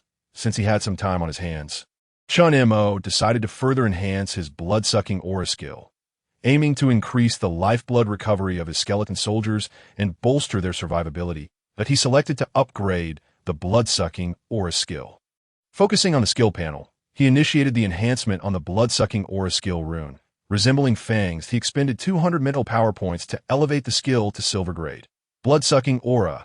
Silver grade activates an aura that allows allied targets to absorb 80 of the damage dealt for health recovery. This skill can be enhanced and requires 400 mental power points. With the blood-sucking aura skill upgraded to silver grade, the life recovery capacity of the skeleton soldiers was now nearly equivalent to the damage they could inflict. This meant that as long as the skeleton soldiers were not eliminated in one blow, each attack would restore 80 points of health to them. This formidable recovery ability significantly enhanced the endurance of the skeleton soldiers, turning it into a nightmare for their enemies. Just imagine if an enemy struck a skeleton soldier, reducing its health by half, and then the skeleton soldier retaliated, delivering a powerful blow while fully restoring its own health. If you were the enemy, wouldn't you be infuriated? How could one possibly contend with such an opponent? After contemplating this, Chen Mo allocated all 15 unassigned attribute points from his recent level up to his physique. With the allocation completed, Chen Mo's attribute panel now displayed. Name: Chen Mo. Profession: necromancer, 9-colored supreme bone. Divine grade, enhancement level. Physique: 41 spirit. 116 summoning space. 2055 skills. Skeleton summoning, golden grade. Mighty aura, dark gold grade. Necromantic symbiosis, passive. Blood-sucking aura, silver grade. Skeleton summoning. Consumes 480 mental power points to summon a skeleton soldier, golden grade, to fight for you. This skill can be enhanced, requiring 800 mental power points. Description: the attributes of a skeleton soldier are influenced by the necromancer's attributes. Sacrificing a corpse can reduce mental power consumption by 2/3. Lowering the grade of the summoned skeleton soldier can also decrease mental power consumption. Mighty aura, dark gold grade, activates an aura that boosts allied targets' attack power by 320. This skill can be enhanced, requiring 1,600 mental power points. Necromantic symbiosis. Passive: the necromancer shares life and mental power with summon entities. As long as a summon exists, the necromancer cannot perish. Blood-sucking aura, silver grade, activates an aura that allows allied targets to absorb 80 of the damage dealt for health recovery. The ability can be strengthened, requiring an expenditure of 400 points of mental energy. Upon completion of this enhancement, Chen Mo's own health points increased to 410. Furthermore, his physique attribute enables him to confer an equivalent health bonus to each skeletal soldier. This health augmentation directly elevates the health points of the golden tier skeletal soldiers to over 1,700, while the silver tier skeletal soldiers' health rises to over 1,200. Through the passive sharing effect of the necromantic symbiosis skill, his total health has exceeded 29,000. With such a health pool, even if Chen Mo stands still and allows peers of equal rank to strike him, they would soon find themselves utterly exhausted. This necromantic symbiosis skill is truly Chen Mo's life-saving technique. Observing this health value, he finally felt a sense of security, free from the dread of being abruptly eliminated. After allocating his points, the survival capability of the skeletal soldiers also saw a significant enhancement. In the wilderness, they would at least not be easily dispatched by a single attack from a monster, thereby ensuring they have opportunities to recover. Equipped with the dark gold tier, strong, strike, aura skill, the skeletal soldiers' offensive capabilities are already more than sufficient. Should their survival capacity be further improved, their overall combat effectiveness would witness a substantial increase. Moreover, relying on the vampiric aura skill to enhance their endurance, coupled with the fact that skeletal soldiers do not experience fatigue, they could withstand formidable monsters in the wilderness.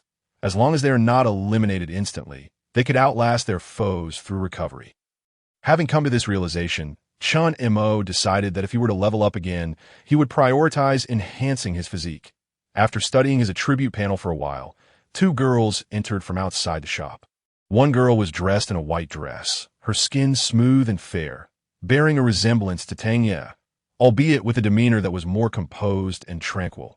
The other girl was tall, sporting short hair and clad in athletic wear, her muscular physique indicating a regimen of regular exercise, exuding an air of sharpness. Upon entering, the 2 girls spotted Chen Mo seated in a booth by the window and approached him directly. At that moment, Chen Mo noticed them as well, closing his attribute panel, standing up to inquire, "Are you 2 here on Tang Ye's recommendation?" The girl in the dress, who bore resemblance to Tang Ye, nodded in affirmation. "Hello, Chen Mo, I am Tang Shuiying, Tang Ye's cousin. This is my friend, Li Man." Chen Mo greeted the 2 girls with a nod as they settled at the table. "May I inquire what tasks you wish to entrust to me?" "I trust Tang Ye has informed you of my circumstances. This is my first venture into the wilderness after leaving the city. I am uncertain how I can assist."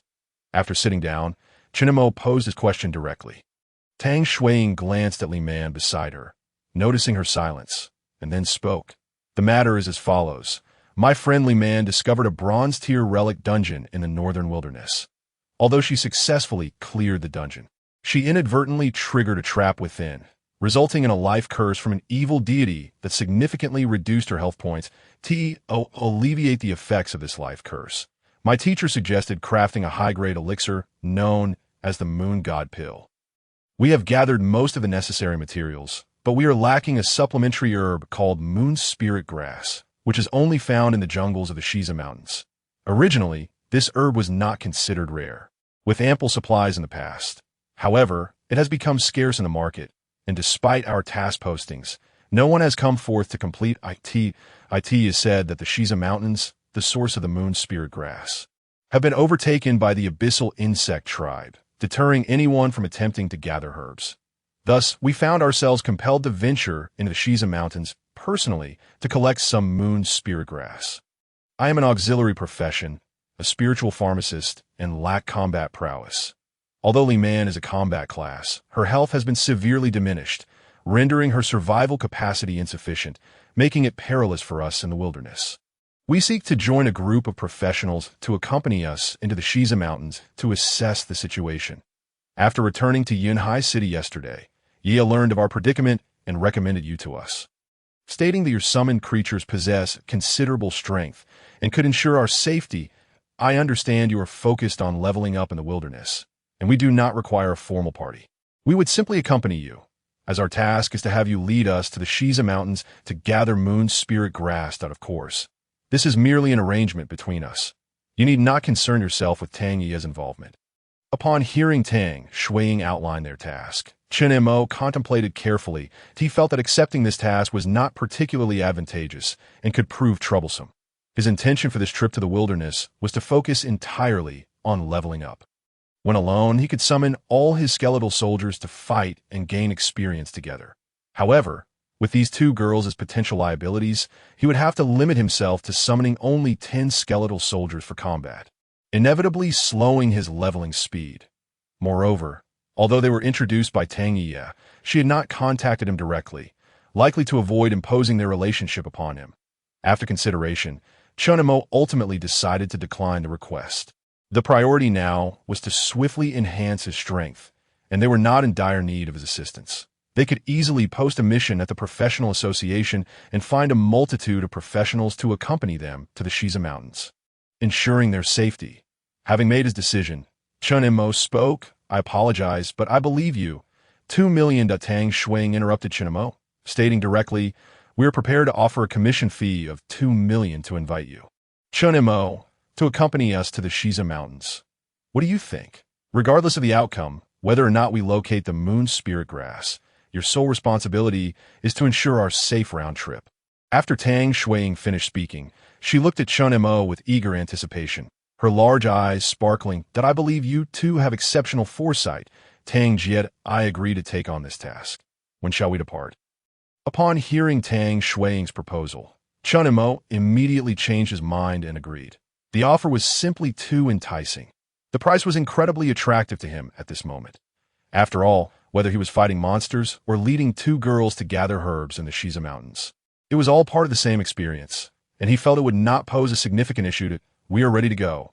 Chen Mo, once you are prepared, we can leave the city. Tang Shuiying observed Chen Mo's sudden change of heart with amusement. What an interesting fellow. Ye was indeed correct. Once I stated the price, he would likely not refuse. Chen Mo, oblivious to Tang Shuiying's thoughts, contemplated the upcoming venture into the wilderness for over 20 days. Realizing he had yet to procure supplies, that he suddenly remembered that his human-powered cart needed modifications, including the addition of a shock absorption system. Otherwise, riding in that cart without shock absorption through the wilderness would surely jolt him to pieces. Let us meet here the morning after tomorrow to set off. How does that sound? Tang Jia. Sounds perfect, Tang Shuiying replied with a sly smile and a nod of agreement. After discussing the details, Chen Mo ordered some roasted meat and drinks, ate tea that moment. Wang Jinyuan brought over the food he had prepared, presenting it to Chen Mo with pride. Oh, good. You must try this. This dish was just made using the fresh thigh meat of a bronze-tier ferocious beast. The Ironhorn Bull.it absolutely delicious. Ladies, you must try it too. Chen Mo picked up a skewer of beef and took a bite. The texture was both crispy and tender, undeniably delightful. Wang Yuanjing's culinary skills were truly exceptional. After savoring a few more bites, Chen Mo opened his attributes panel and discovered that he had indeed acquired a beneficial status: grilled Ironhorn beef skewer. Health increased by 10 points. Duration of effect 1 hour. Tang Shuiying and Li Man, who had been mostly silent since sitting down, also picked up 2 skewers of grilled meat to taste. The flavor was quite commendable, though the enhancement effect seemed somewhat weak. Tang Shuiying nodded in approval, offering her critique. This is my first attempt at crafting extraordinary dishes since becoming a professional. The effectiveness is secondary. What matters is that you enjoy it. Wang Yuanjing seemed indifferent, scratching his head as he spoke. Chen Mo found it fascinating to witness the capabilities of a lifestyle profession for the first time. Moreover, this enhancement ability could prove formidable if the skill level were to increase. Selling extraordinary food with enhancement effects could certainly yield considerable profits. He pondered whether skeleton soldiers could learn lifestyle skills. It might be worth exploring in the future. Chen Mo mentally noted this plan. After finishing their meal, he stood up to settle the bill. However, Wang Yuanjing insisted on refusing payment, merely asking Chen Mo if he could hang a photo of himself in the store. Chen Mo was indifferent to this request, as he did not rely on it for profit.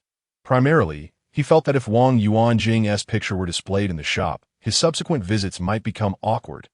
After insisting on paying, Chen Mo and Tang Shuiying left the establishment. He turned back to see Wang Yuanjing happily hanging their group photo in the most prominent spot of the store. Perhaps it was best not to return to this place in the future. Chen Mo mused. Exiting the barbecue joint, he bid farewell to Tang Shuiying and the others. He turned away, preparing to find a modification shop to upgrade his rickshaw, followed by a trip to the market for survival supplies. After all, once he left the city, he would need to live in the wilderness for over 20 days and must be adequately prepared. After wandering the streets for a while, he soon discovered a shop named Duji Ironworks. He wondered if they could modify and upgrade his rickshaw. Chen Mo was at a loss as to where to find someone to perform such modifications, so he decided to step inside and inquire. Upon entering Duji Ironworks, he was pleasantly surprised to find the shop impeccably clean, devoid of the iron shavings and dust he had anticipated. Instead, the shelves were filled with an array of oddly shaped metal components. Although Chen Mo did not know their specific purposes, it was evident that the craftsman had remarkable skill in creating these parts. "How may I assist you?" A sturdy young man with a youthful face emerged from within the shop upon hearing someone enter. Chen Mo felt a sense of familiarity, realizing he must have seen him at school before. However, he refrained from commenting and directly asked, "Can you modify a rickshaw here?" "Modify a rickshaw?" Of course, upon hearing Chen Mo's request. The young man's eyes brightened as he hurried over. "What type of rickshaw are we talking about? How do you wish to modify it?" "It's a 2-wheeled cart that requires someone to pull it in front. I would like to install a shock absorption system that, if possible, I would also like to make the rear seating area semi-enclosed for added privacy." After outlining his requirements, Chen Mo awaited the young man's response. The young man, slightly disappointed by the request, pondered for a moment before replying. "This modification is feasible and not too challenging that if you bring the rickshaw here now, you can pick it up tomorrow." After discussing the price, Chen Mo followed the shopkeeper through the establishment and into the back courtyard. Upon arriving, he directly retrieved the rickshaw from his backpack and placed it on the ground. In the backyard, he noticed an assortment of modified vehicles and components that seemed this young man was a passionate enthusiast for modifications. He had indeed made the right choice by bringing his rickshaw here. Operating under the banner of Ironworks while engaging in modifications was clearly a labor of love. Notably, the young man did not react when Chen Mo produced the rickshaw from his backpack, suggesting he too must be a professional. Chen Mo speculated in his mind. After placing the rickshaw, they discussed a few more details and exchanged phone numbers. Chen Mo said his goodbyes and exited the shop.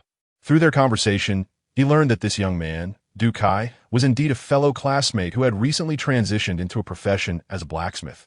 Chen Mo also discovered why these lifestyle professionals had not yet begun dungeon runs. They had already formed a party and were waiting for combat professionals to reach level 3 before practicing together. Of course, hiring someone to lead a dungeon run incurred costs, and most of those taking on such tasks were ordinary-level professionals. They faced no pressure to level up for academy assessments, allowing them to earn money while training simultaneously, a win-win situation. Having resolved the rickshaw modification issue, Chen Mo proceeded to the market to stock up on supplies. After parting ways with Tang Shuiying and Li Man, the two returned to the Tang family residence. Shuiying, do you truly trust that guy? He offered 2 million for our protection, and he is only level 10. Can we rely on him? Although Li Man had been puzzled in the barbecue shop, she refrained from questioning Tang Shuiying to preserve her dignity. Now that she saw Tang Shuiying had finalized their plans and that Chen Mo had departed, she could not help but voice her concerns that I believe it will be fine. I trust his judgment. Moreover, I reviewed Chen Mo's dungeon run records and professional information yesterday. His summoned creatures possess remarkable combat prowess. Our trip to the Shiza Mountains is merely to gather some moon spirit grass. We can infiltrate quietly. Once we collect the herbs, we'll leave, minimizing disturbance to the monsters in the forest.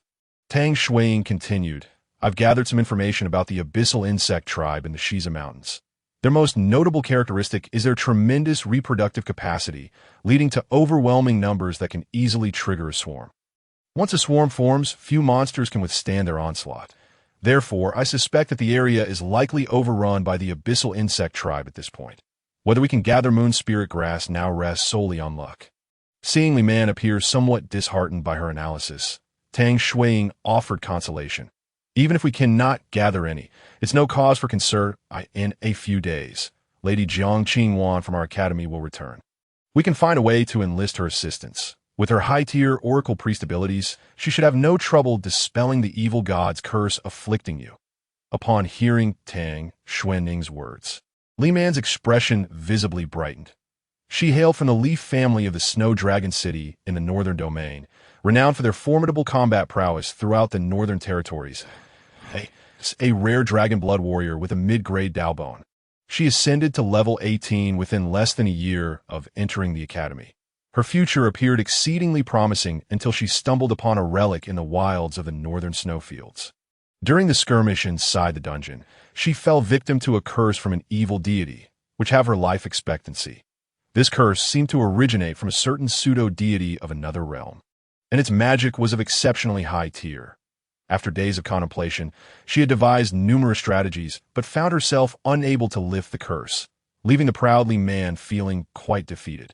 Especially now, as she sought medicinal herbs, she found herself compelled to hire a mere novice of level 10.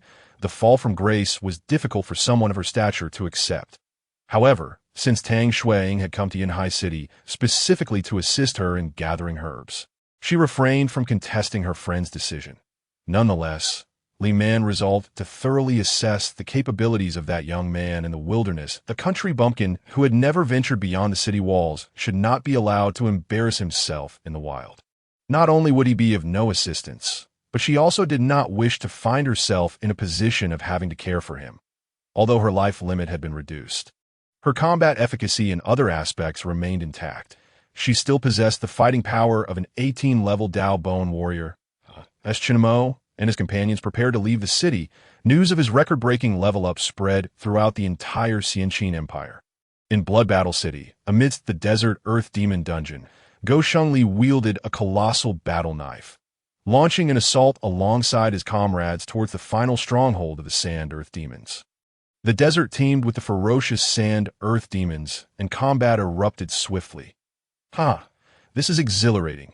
Go Shengli laughed heartily as his battle knife crackled with lightning, swinging it with ferocity, like a giant leaf fan. He charged through the throngs of monsters, severing the Sand Earth Demons into a gruesome display. Soon, the last of the Sand Earth Demons would be vanquished, just as Go Shengli was caught up in the thrill of battle. A sharp claw erupted from the sand beneath him, lunging towards his back. Sensing the impending attack, he swiftly turned, positioning his enormous knife defensively. The black claw collided with his weapon, producing a thunderous sound. The force of the claw sent him crashing to the ground. You old coward have finally shown yourself. Go Shengli spat blood, his heart ignited with battle fervor as he beheld the owner of the claw. Sand Earth Demon General Qualification, Silver Grade Level, 6 health points, 1085 attack, 113 skill, ground assault, burrows underground to ambush the target, increasing attack damage by 15. Description: a leader of the earth demons residing in the desert. It prefers to slumber underground during the day and emerges at night to hunt, excelling in surprise attacks from below. Go Xingli's team was an elite squad of practitioners from Blood Battle City. As the captain, he was a mid-grade Dao Bone Thunderblade Master, hailing from a distinguished family in Blood Battle City. After successfully awakening his powers, Go Xingli was determined to challenge the leveling record to prove his worth. Thus, he took the risk of leading his team to tackle the challenging level 3 to 6 Desert Earth Demon Dungeon, while still at level 4. That after a fierce struggle, they finally confronted the ultimate boss, the Sand Earth Demon General. Go Xingli managed to decipher the boss's most powerful attack, revealing its form, which had lost its greatest advantage. With all its minions vanquished, it found itself unable to withstand the onslaught, quickly falling to Go Xingli's team. Golden light erupted as several members leveled up to 5. Experience gained 480 points for defeating the level 6 silver grade boss, Sand Earth Demon General. The dungeon had concluded, and challengers could exit at any time. Go. We actually succeeded. Leveling up to 5 in 6 days, we might have a chance to break the leveling record, right? Indeed, the record stands at 17 days. We still have 11 days left. It's a possibility, though success is not guaranteed. Even if we don't succeed, it's a record set by the royal princess of the empire, Chu Xianyu. As long as we reach level 10 within 20 days, it will count as a success. The group buzzed with excitement before collectively exiting the dungeon. Go. Big news! It said that someone in Yanhai City has already broken the leveling record. And it only took 5 days. As Go Xingli stepped out of the dungeon, a fellow classmate approached him. Don't be ridiculous. Who told you that? Go Xingli pushed him away, utterly skeptical. As a mid-grade Dao Bone combat practitioner, he had tirelessly fought monsters in the dungeon, nearly wearing out his knife. He had only just reached level 5. Now, he was being told that someone had reached level 10 just yesterday. Is this some kind of joke? If that were true, would they even be human? One should at least have some evidence before boasting. Really, everyone is saying so, and I heard the Empire's officials have gone to Yanhai City to verify it. I believe there is a high chance it's true. Seeing his classmates speak with such conviction, Go Xingli was tempted to laugh. Get out of here! If someone truly leveled up to 10 in 5 days. IDESHT while standing on my head, Go Xingli planted his giant knife in the ground, thumping his chest as he proclaimed, Go, count me in. I'll stand on my head and drink. I'll join too. I'll do a mixed method while standing on my head. How about that? I'll stand on my head and help you lick up the leftovers. Lao Wu, what about you? With their captain, Go Xingli, speaking, the brothers immediately chimed in. When the youngest brother, holding his phone, felt all eyes on him, he tentatively suggested, I can't stand on my head. How about I serve you all and prepare some food? Upon finishing, he noticed the peculiar glances from his older brothers. Damn, you're quite cunning. Get him. Stop. Seeing the older brothers genuinely preparing to pounce on him, the younger brother hastily interjected, Hold on, big brothers, check the Empire's announcement first. I have a feeling this might actually be true. Upon hearing this, Go Xingli also pulled out his phone and he then saw the recently published announcement from the Xianqin Empire. The fastest leveling record for new practitioners has been broken by a practitioner from Yanhai City. The results have been verified and confirmed. The latest record for new practitioners leveling up, 5 days, record holders, Chen Mo, Su Qing Shui, Tang Yu, Bai Wei, Ren Xiaowen. After reading the announcement, Go Xingli was left utterly dumbfounded. What kind of monster is this? Is this even an achievable leveling record? How many monsters would one need to slay to reach level 10? Isn't that exhausting? Noticing Go Xingli rendered speechless, the youngest brother cautiously asked, Go, are you still eating? Should I prepare something for you? Get lost.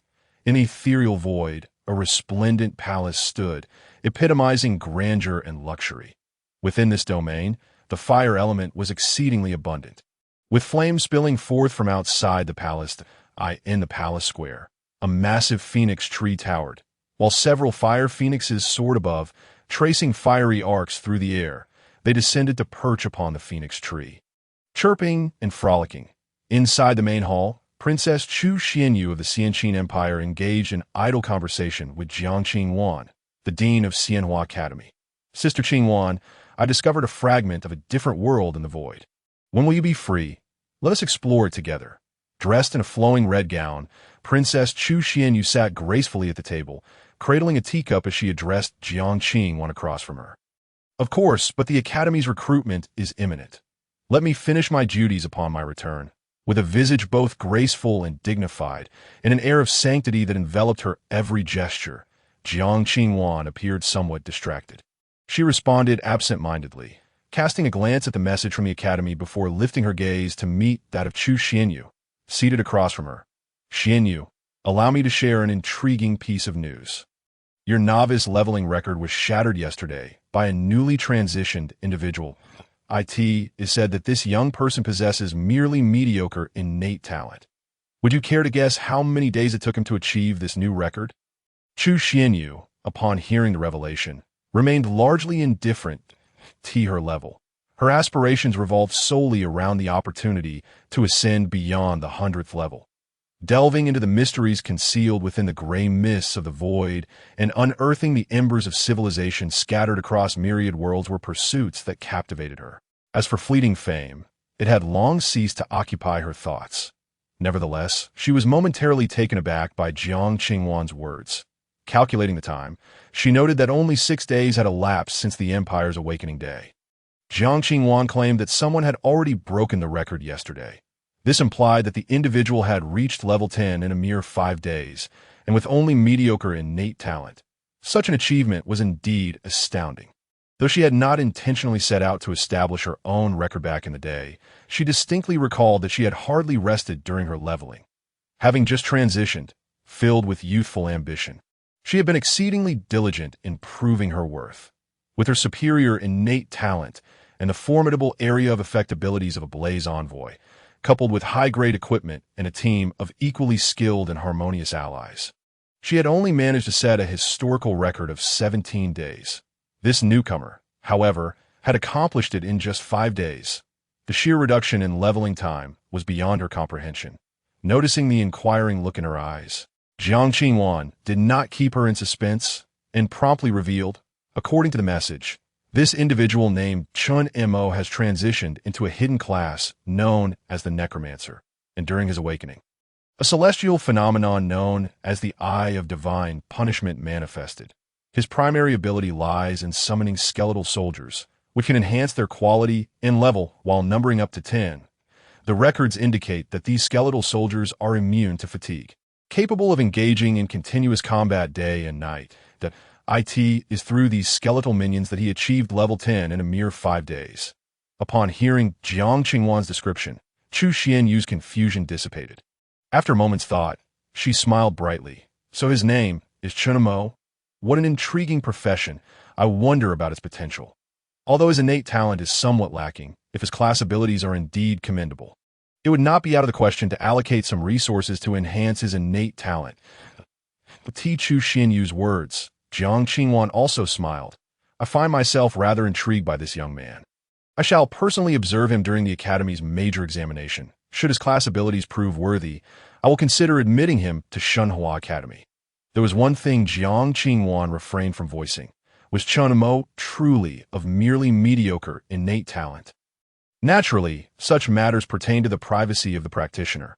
Apart from the records made during the transition ceremony, any further inquiries regarding a practitioner's innate level could only be accessed if the individual chose to share that information. Otherwise, it remained veiled from others. In Yanhai City, the city lord, having bid farewell to his guests, wearily settled into his office. The officials from the Empire, dispatched to verify Chen Mo and his team's leveling records, had already departed.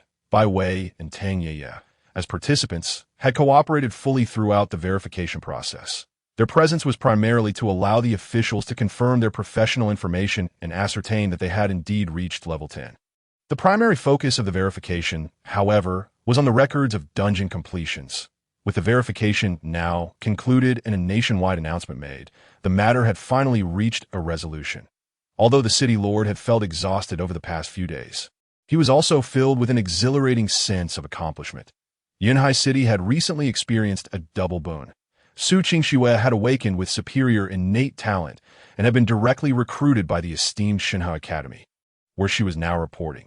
Moreover, Chen Mo and his team had set an extraordinary precedent, breaking the fastest leveling record previously held by the Empire's princess, Chu Xianyu, in a mere 5 days. Observing the officials' astonished expressions as they reviewed the dungeon information was a source of inexplicable delight for the city lord.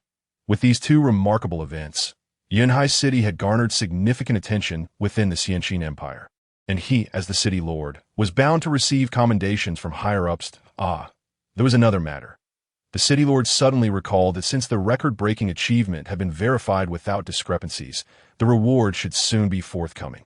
Chen Mo would soon be leaving the city, and it would be prudent to disburse his reward in advance. Otherwise, he might not return for another 20 days. With that thought in mind, the city lord picked up the phone on his desk. At Shenhua Academy, Bang, Vice President Yi Chuyan slammed her palm on the desk, the resounding noise startling the admissions office director standing before her. What is the meaning of this? Did your team not send someone to Yunhai City?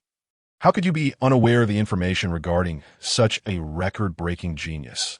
What on earth is happening with your recruitment efforts? Were it not for Dean Zhang's recent notification to focus on this student, I would have remained oblivious to the abysmal state of your recruitment this year. You need to find that Chen Mo immediately and secure his enrollment.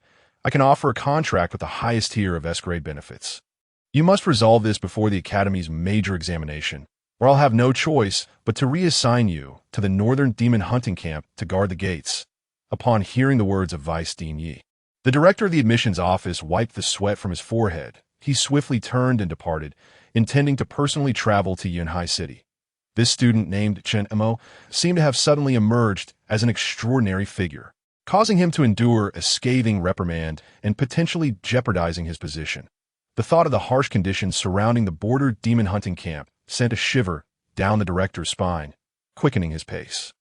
The prominent figures of the entire Xianqin Empire had converged their attention upon Yunhai City due to Chen Mo's record-breaking feat yet. Chen Mo remained blissfully unaware of this, and even if he did, it would hold little significance for him.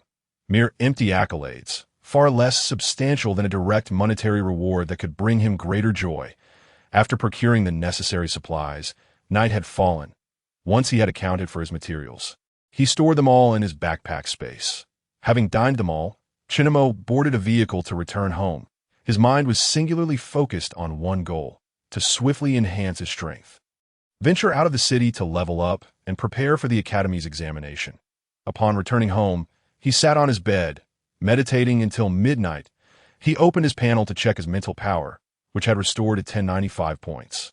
Without hesitation, Chen Mo expended 480 points of mental power to invoke the skeleton summoning technique, successfully summoning another golden tier skeleton soldier to his summoning space. The total number of skeletons in his summoning space had now risen to 2,155, with the golden tier soldiers reaching 11 in number. These 11 skeleton soldiers would serve as his hidden trump card in the future. After utilizing his skill, Chen Mo's mental power was depleted, and he felt a headache coming on, prompting him to lie down and sleep. The night passed without incident. The next morning, Chen Mo awoke, had breakfast, and meditated for the entire morning. After recovering some mental power, he summoned yet another golden tier skeleton soldier, increasing his summoning space to 2255. That observing the continuous rise in the number within his summoning space filled Chen Mo with a profound sense of accomplishment. Currently, without any demon corpses to sacrifice and reduce the mental power consumption of the skeleton summoning technique, he could only rely on meditation to gradually amass more skeleton soldiers. Once he ventured beyond the city, he could hunt real demons and beasts, using the corpses for sacrifices to expedite the summoning process. The thought of rapidly enhancing his skeleton army's strength upon leaving the city made Chen Mo impatient. However, he resolved to complete his task for the day first. He prepared to go out for lunch and then retrieve the human-powered cart from Dew's Ironworks. Picking up his phone, he noticed 2 account notifications. Upon opening them, he was astonished to see his account balance had surged to over 11 million at reviewing the transfer information. He discovered that 10 million had been transferred by the Academy principal, while another million was a task deposit from Tang Shuiying. Opening the attributes panel for practitioners, he found a message from the Academy principal. Dear Chen Mo, this is the bonus for breaking the record, which has been approved and transferred to you. please check. Filled with excitement, Chen Mo replied to the principal, acknowledging receipt of the funds. The timing of this money was perfect. He had yet to leave the city and could experiment with the plan he had conceived the previous day. With renewed motivation, he rose and set off downstairs to retrieve the card. After enjoying lunch at a small shop, Chen Mo arrived at Du's ironworks. Du Kai led him to the back courtyard of the shop, where Chen Mo beheld his modified human-powered card. The card had undergone a remarkable transformation. While its overall shape still faintly resembled a human-powered vehicle, every other aspect had been completely altered. The semi-enclosed rear compartment was crafted from metal, featuring a front opening and fitted with a rolling shutter door. The enclosed cabin had windows on the sides and rear for external observation, adorned with curtains for privacy. The rear tires had been widened, and a shock-absorbing system was installed on the axle, significantly elevating the entire rear section. Even the handles for pulling the cart had been considerably thickened and equipped with non-slip grips. Brother Mo, this is the modified cart according to your specifications, Du Kai said, a hint of bashfulness in his demeanor. Though it may seem like I added numerous features, I used only lightweight, high-strength materials. The overall weight hasn't increased significantly, so it won't hinder the pull too much.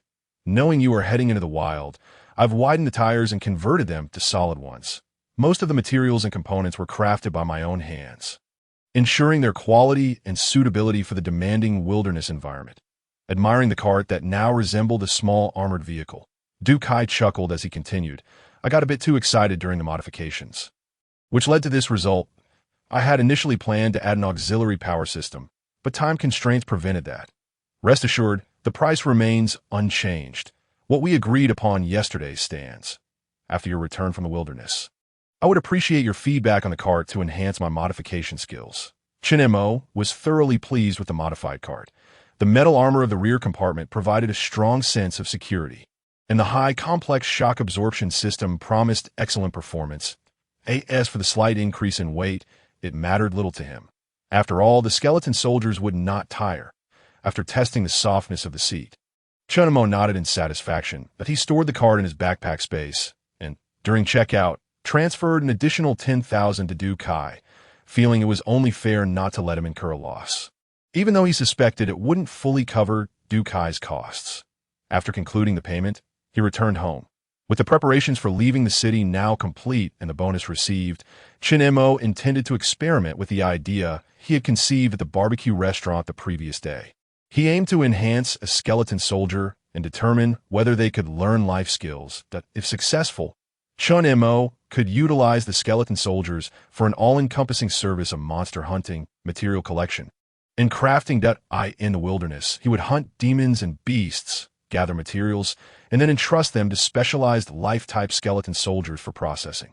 Subsequently, the crafting-type skeleton soldiers would transform the materials into extraordinary food, potions, equipment, and other finished products for sale in the Wanjimal, eliminating middlemen and maximizing profits. The thought of this filled Chen Mo with exhilaration. Without delay, he activated the skeleton summoning technique, expending 60 points of mental power to summon a black iron tier skeleton soldier. As the summoning array activated, a skeleton soldier with white soul flames in its eyes emerged from the spatial vortex. Since this was merely a trial for a life-type skeleton soldier, it did not need to be of high rank. A black iron tier was just right, as the materials for enhancing higher ranks were too costly for Chen Mo at present. The black iron tier would appropriately elevate to bronze tier upon enhancement, unlocking a skill slot. From his experiences enhancing 2 skeleton soldiers, Chen Mo had deduced that they unlocked their first skill slot at the bronze tier and the second at the golden tier. He speculated that every 2 rank advancements would yield an additional skill slot, though this theory required further validation, as the highest ranked skeleton soldier he had enhanced thus far was golden tier. The available information was insufficient for a definitive conclusion. Accessing the Wanjimal, Chen Mo promptly purchased 20 kilograms of bronze-tier beast bones from the Longfong pig. After confirming the transaction, the pig bones were directly placed into his backpack space. He retrieved the large bone from his backpack and placed it in the prepared basin. Then, addressing the newly summoned black iron tier skeleton soldier, he activated the enhancement ability, selecting the enhancement direction: speed enhancement, physique enhancement, mental enhancement. He chose mental enhancement. This time, the primary objective is to experiment, allowing this skeletal soldier to acquire practical life skills. Engaging in such skills necessitates the expenditure of mental energy. Therefore, enhancing mental capabilities can significantly bolster the skeletal soldier's proficiency in this domain. The enhancement manifests as a radiant golden light enveloping Chen Mo, intertwining with the shattered beast bones, merging seamlessly into the framework of the black iron-grade skeletal soldier post-enhancement. The skeletal soldier's bones exhibit considerable sturdiness. While the soul flame within its skull has evolved from white to a vibrant yellowed, he accesses the panel to examine the attributes of the skeletal soldier. Common bone, War King Spirit Root Bone qualification. Bronze grade talent trait. Energetic level, 10 health points. 880 attack, 163 skills. None energetic.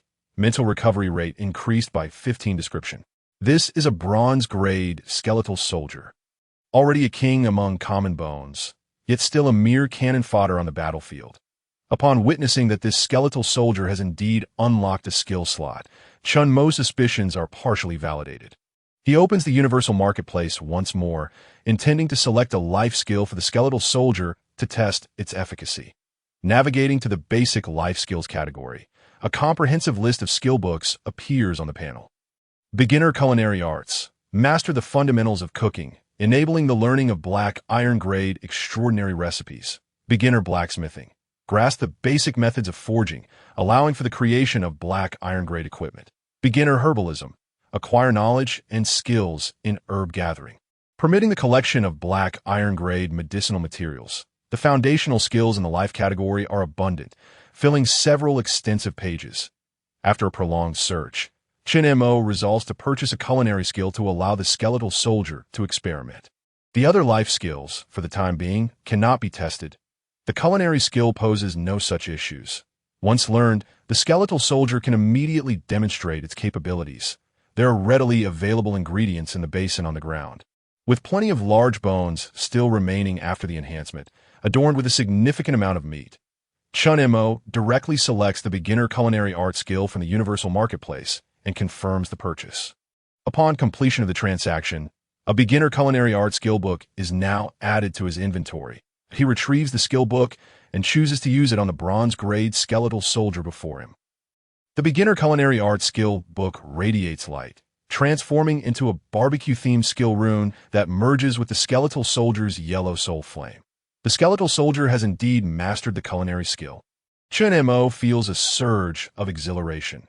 Life class practitioners, upon learning skills, can directly create ordinary items. However, to craft extraordinary items, one must also learn the relevant schematics for production. Chen Mo swiftly purchases a crafting blueprint for roasted long-toothed pig meat from the universal marketplace. This recipe provides an extraordinary effect that enhances the vitality attribute of the consumer. The enhancement of vitality not only increases the health points of the practitioner, but also accelerates the recovery rate of their mental energy. After confirming the acquisition of this blueprint, the transaction is completed. Chen Mo extracts the crafting blueprint for roasted long-toothed pig meat from his inventory. He chooses to use it on the skeletal chef before him, and the blueprint illuminates, transforming into luminous particles that integrate into the chef's soul flame. With all enhancements completed, Chen Mo accesses the panel to review the attributes of the skeletal chef. Common bone, War King Spirit Root Bone qualification. Bronze grade talent trait. Energetic level, 10 health points. 880 attack, 163 skills. Beginner culinary arts, energetic. Mental recovery rate increased by 15. Beginner culinary arts. Master the fundamentals of cooking, enabling the learning of black iron-grade extraordinary recipes. Extraordinary recipe. Roasted long-toothed pig meat description. This is a bronze-grade skeletal soldier that has altered its fate from being mere cannon fodder on the battlefield. Due to its career change to that of a chef, it no longer needs to return to the battlefield. After reviewing the attributes panel, Chen Mo felt an eager anticipation to assess the proficiency of this skeletal chef. He retrieved the necessary tools and seasonings for barbecuing from his backpack and placed them in the kitchen. That he then instructed the skeletal chef to pick up the large bone of the long-toothed pig from the ground and commence the preparation of the barbecue in the kitchen. Having already acquired basic culinary skills, the skeletal chef complied with Chen Mo's command, Bending down to lift the large basin containing the bone, IT strode directly into the kitchen. Chen Mo, filled with curiosity about the chef's methods, stood outside, cautiously watching. His primary concern was that this skeletal soldier might inadvertently set the kitchen ablaze. After all, this was his only residence, and it was prudent to keep a vigilant eye. To his astonishment, Chen Mo observed the skeletal chef expertly extracting the bone from the basin and washing it thoroughly. IT then took a knife to chop the meat, placing it into the basin along with seasonings for marination. With remarkable skill, it kindled the charcoal fire. Once the fire blazed, the chef held the already skewered meat over the flames, sprinkling seasonings as it grilled. Throughout the process of preparing the skewers, Chen Mo noticed glimmers of skill emanating from the chef's hands. Subtly infusing the barbecued meat with extraordinary power, it appeared that the chef was utilizing its skills to awaken the latent powers within the meat. Upon opening the attributes panel to investigate, Chen Mo discovered that the chef's mental energy had indeed been gradually depleting. That it was clear that the skeletal chef was employing its life skills, indicating that this skeletal soldier could indeed produce extraordinary food. Chen Mo's experiment had proven successful. This meant that if he summoned several more skeletal soldiers and taught them various life skills, he would possess a formidable and comprehensive logistics team, eliminating the need to venture out for supplies. He could simply instruct the skeletal soldiers to produce whatever was required. The prospect of such a possibility thrilled Chen Mo soon. As the skeletal chef's mental energy dwindled by 15 points, a skewer of barbecued meat was ready. Chen Mo took the skewer and sampled it. The flavor was undeniably delightful. The skeletal soldier, devoid of taste, naturally lacked the capacity for innovation to develop new dishes. However, it meticulously adhered to the prescribed methods outlined in the recipe, completing the process with precision akin to that of a production line machine. For Chen Mo, this was more than sufficient. At the very least, with the control capabilities of the skeletal soldiers, the failure rate in producing items would be exceedingly low. There was no need for innovation. Rapid, large-scale production was all that was necessary. Gazing at his panel status, Chen Mo was pleased to find that he now possessed a remarkable effect from the long-toothed pig barbecue. Barbecued long-toothed pig. Vitality boost. Restoring 10 points of health and mental energy per minute for 5 minutes. This finally confirmed his suspicions. Chen Mo instructed the skeletal chef to prepare additional ordinary food for lunch after dining. He remained indoors, meditating to restore his mental energy in preparation for summoning more skeletal soldiers to replenish his summoning capacity. By evening, after an afternoon of meditation, Chen Mo began to feel hungry. He retrieved some ingredients and seasonings from his backpack and entrusted them to the skeletal chef to prepare a meal, having gained some trust in the chef after the prior assessment. He was confident it would not set the kitchen ablaze, allowing it to exercise its culinary creativity. While waiting for his meal, Chen Mo contemplated a pressing matter: the collection of materials from magical beasts encountered in the wilderness. Not all materials harvested from these creatures were valuable. Often, only specific parts held worth. With a multitude of magical beasts, it was impractical for Chen Mo to gather the entirety of their corpses into his backpack after slaying them.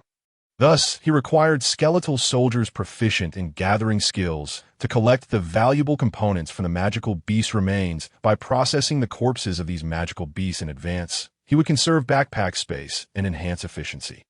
This way, when materials were needed for crafting items, he could directly access them without the need to transport entire carcasses back to town for processing by life professionals, as other combat practitioners did.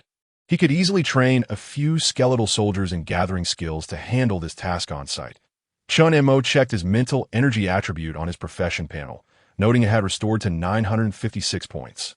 He expended 180 points of mental energy to summon 3 black iron-grade skeletal soldiers. The summoning array activated. 3 skeletal soldiers, wreathed in white soul flames, emerged from the vortex of black space. Standing in unison before Chen Mo, he accessed the Infinite World Mall, once again purchasing 60 kilograms of bronze-grade ferocious beast, the long-toothed pig's large bones. After confirming the transaction and completing the payment, he instructed the skeletal chef to retrieve several large basins from the kitchen and place them on the ground, filling them with the large bones from his backpack. He then chose to enhance the skeletal soldiers, directing his strengthening abilities towards the three before him. Selecting the enhancement focus, speed enhancement, physique enhancement, and mental enhancement, he opted for mental enhancement. Chen Mo determined his options. The skeletal soldiers also required mental strength to utilize their gathering skills. Particularly for high-grade materials found on magical creatures, it was essential to employ the gathering skill to collect them perfectly. Hence, opting for mental enhancement proved to be a more efficient choice, with the manifestation of golden light. The powder from a bronze-grade beast bone sword and integrated into the three skeletal soldiers before Chen Mo, the enhancement of the bronze-grade skeletal soldiers, was complete. Chen Mo inspected their attribute panels and confirmed that they had unlocked new skill slots. He then accessed the Infinite Realm Mall and purchased 3 basic gathering skill books. Basic Gathering. Mastery of gathering-related knowledge and skills, allowing for the collection of black iron-grade materials. Chen Mo presented the skill books to the 3 skeletal soldiers, ensuring they all learned the gathering skill. He then opened the panel to examine the attributes of the skeletal soldiers. Bone Warrior Spirit Bone Quality. Bronze Innate Trait. Vigor Level. 10 health points. 880 attack. 163 skills. Basic Gathering Vigor. Mental Recovery Speed increased by 15 Basic Gathering. Mastery of gathering-related knowledge and skills, allowing for the collection of black iron-grade materials. Description: this is a bronze-grade skeletal soldier. Although its combat power is feeble, its role is merely to clean the battlefield and gather materials, thus one should not expect too much from it. Observing the 3 skeletal soldiers before him, Chen Mo nodded in satisfaction. That he then purchased 3 gathering knives from the Infinite Realm Mall and equipped the trio of skeletal laborers accordingly. After that, he stored them in the summoning space. In total, he had summoned 5 skeletal soldiers today. 1 golden grade skeletal soldier, summoned in the morning, 1 skeletal chef, and 3 gathering-type skeletal laborers. Chen Mo's summoning space capacity had now increased to 2,655. With 10 skeletal soldiers primarily responsible for combat. Among them were 1 golden-grade skeletal archer, 1 silver-grade skeletal tank, and 8 ordinary silver-grade skeletal soldiers. The reserve of golden-grade skeletal soldiers in the summoning space had reached 12, while the remaining 4 consisted of bronze-grade skeletal soldiers for support roles, 1 skeletal chef, and 3 gathering-type skeletal laborers. After taking stock of his skeletal army, Chen Mo felt a profound sense of accomplishment. Before departing the city, his skeletal soldiers were nearly ready. However, the remaining funds in his account were insufficient to further enhance another golden-grade elite skeletal soldier. He would have to wait until he ventured into the wilderness to gather more resources before continuing to strengthen his skeletal army. Chen Mo contemplated this at that moment. The skeletal chef had prepared a meal and brought it over. Dinner was lavish, featuring 2 dishes and a soup, braised pork, spicy shredded meat, and tomato soup, all appearing quite appetizing. Chen Mo picked up his chopsticks to taste it, finding the flavor quite delightful.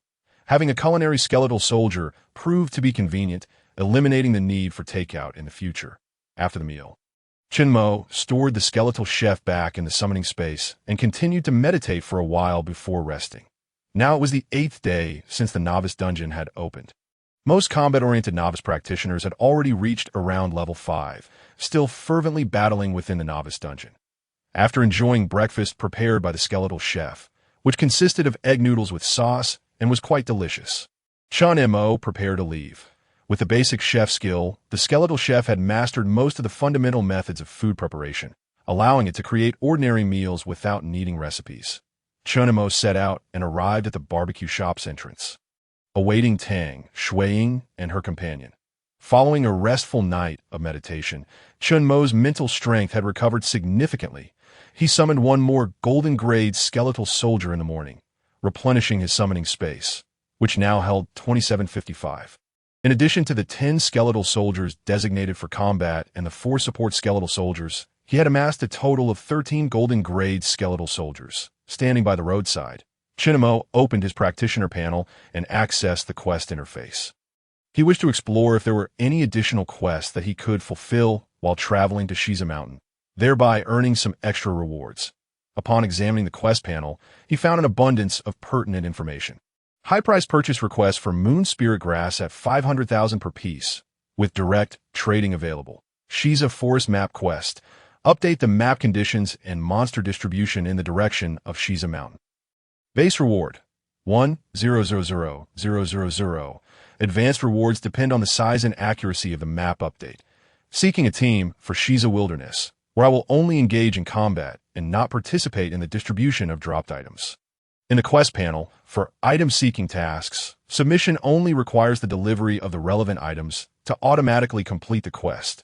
For instance, for the first task requesting Moon Spirit Grass, if Chen Mo possessed any, he could simply click on the task and submit the grass to complete it. For the second task, the map exploration quest, upon accepting it, he could update and mark the map interface on his practitioner panel before submitting it. Practitioners unlocked the map interface upon reaching level 10, but this map function required personal exploration. Only the areas traversed by practitioners would illuminate on the map, showcasing their details. Given the wilderness's complex terrain and the unpredictable movements of magical beasts, the map required periodic updates, otherwise it would become inaccurate, jeopardizing travel safety. Maps explored by other practitioners, along with their marked monster data, could be shared with fellow practitioners. Those receiving shared information could thus update their maps accordingly, ensuring their accuracy. This led to the issuance of the second quest, primarily accepted by novice practitioners. Experienced practitioners typically shun such tasks due to the lengthy completion time and meager rewards, preferring direct combat instead. Novice practitioners joining teams in the wilderness had limited roles and could effectively undertake map quests. After pondering for a moment, Chen Mo decided to accept the second map quest, as he would be exploring Shiza Mountain anyway, making task completion a mere byproduct of his journey. Before long, a sturdy gray-armored off-road vehicle halted in front of him. Chen Mo looked up and saw that it was indeed Tang Shuiying and her companion inside. The driver was Li Man, while Tang Shuiying greeted Chen Mo from the passenger seat. "Get in. We're heading straight out of the city to Shiza Town," she said. Chen Mo assessed the robust, solidly built armored vehicle before opening the rear door to enter. Upon noticing Chen Mo seated inside, Li Man remained silent and pressed the accelerator. The engine roared to life, and the vehicle surged towards the western gate of Yanhai City. Once inside, Chen Mo was pleasantly surprised by the interior decor of the vehicle. Despite its rugged exterior, the interior was adorned in a soft pink, exuding a youthful charm. The seats were plush and comfortable, making for an enjoyable ride. Noticing Chen Mo's curious gaze as he looked around, Tang Shuiying smiled and remarked, "Do you like it?" This vehicle was customized through the academy, modified by a practitioner specializing in mechanical craftsmanship. Its armor can withstand attacks from bronze-grade monsters, and it possesses strong off-road capabilities along with amphibious functionality. With this, our journey in the wilderness will be much easier. Hearing Tang Shuiying's introduction, Chen Mo found himself quite fond of the vehicle. It indeed surpassed his human-powered vehicle in comfort. This vehicle was undeniably impressive. Chen Mo nodded in response, realizing that another goal had been added to his future endeavors that he refrained from inquiring about the price, knowing it would be futile, given his current account balance. Purchasing it was beyond his means. Li Man exhibited exceptional driving skills, swiftly navigating the vehicle to the western city gate of Yanhai City. After the guard station there verified the identification of the group of practitioners, they respectfully returned the documents and opened the gate for passage. The gray-armored off-road vehicle surged through the city gates and into the wilderness. The guards cast an envious glance at the vehicle racing into the wild before closing the city gates behind them. Exiting the gates signified their entry into the wilderness, where they could be vulnerable to attacks from monstrous beasts at any moment. However, this area was in close proximity to Yanhai City, so the likelihood of encountering ferocious creatures was minimal. Chen Mo leaned against the car window, peering curiously at the sprawling wilderness beyond. The flora was indeed lush, with roadside plants reaching nearly a meter in height. Evidence of human activity was scarce along the road's edges. Most practitioners had designated spots for hunting monsters. They did not meander aimlessly through the wilderness, as it posed significant dangers, including the risk of ambush. Moreover, the probability of encountering monsters was relatively low, making it a waste of time that IT was more efficient to scout the map, identify the nests of the monsters, and clear the areas surrounding them. In those locations, Monsters were densely concentrated, and the chances of encountering wandering elite monsters would also be considerably reduced. Monsters possessed their own territorial boundaries, especially the elite ones, which exhibited a strong sense of territory. Typically, they would not intrude upon the domains of other monsters, as for the scattered monsters roaming the wilderness. Practitioners would only engage them when they threatened the safety of towns and secure zones. After traversing the main road of the wilderness for nearly an hour, the trio arrived at the perimeter of a towering city wall. They had reached the West Zay Town forward station. Chen Mo craned his neck out of the window to observe. The camp occupied a vast expanse, stretching beyond sight. The walls of the camp towered at least 5 to 6 meters high. With guards stationed atop, the heavy, sturdy steel gate marked it as a third line of defense for Yunhai City in the western direction, tasked with monitoring the movements of monsters and safeguarding the city.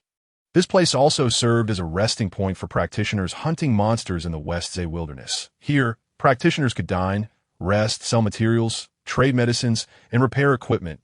Li Man drove around the camp's perimeter, continuing deeper into the wilderness. With ample time remaining, they planned not to linger at the West Zay Town camp, but to head directly to West Zay Mount. As the car passed the camp's high walls, Chen Mo noticed a cluster of ruins not far behind the West Zay Town camp. The ruins were now cloaked in tall, flourishing vegetation, yet the remnants of walls still revealed that this site had once been substantial. This was the former West Zay Town, which had been breached and occupied by monsters shortly after the disaster. The townsfolk were forced to retreat to the safety of Yunhai City. Although the monsters were eventually repelled, the distance from Yunhai City rendered recovery and redevelopment unfeasible, as this area lay on the outskirts of the main city circle, making it difficult to defend against monsters. Numerous abandoned towns like this one dotted the wilderness, remnants of human habitation before the disaster, now overrun by monsters. Tang Shuiying, observing Chen Mo's curiosity as he ventured outside the city for the first time, offered an explanation. Chen Mo had indeed studied the history of the Xianqin Empire during his school days and was aware of these events. However, witnessing the ruins with his own eyes was profoundly impactful. The sight of the current desolation allowed him to imagine the ferocity of the battles that had once taken place. The ruins of West Zay Town quickly faded from view as the armored vehicle sped past. Chen Mo withdrew his gaze and inquired of Tang Shuiying, "Is Sister Tang also from Yunhai City?" Upon hearing his question, Tang Shuiying chuckled softly out of course. "I am your senior. I'm merely 1 year your elder.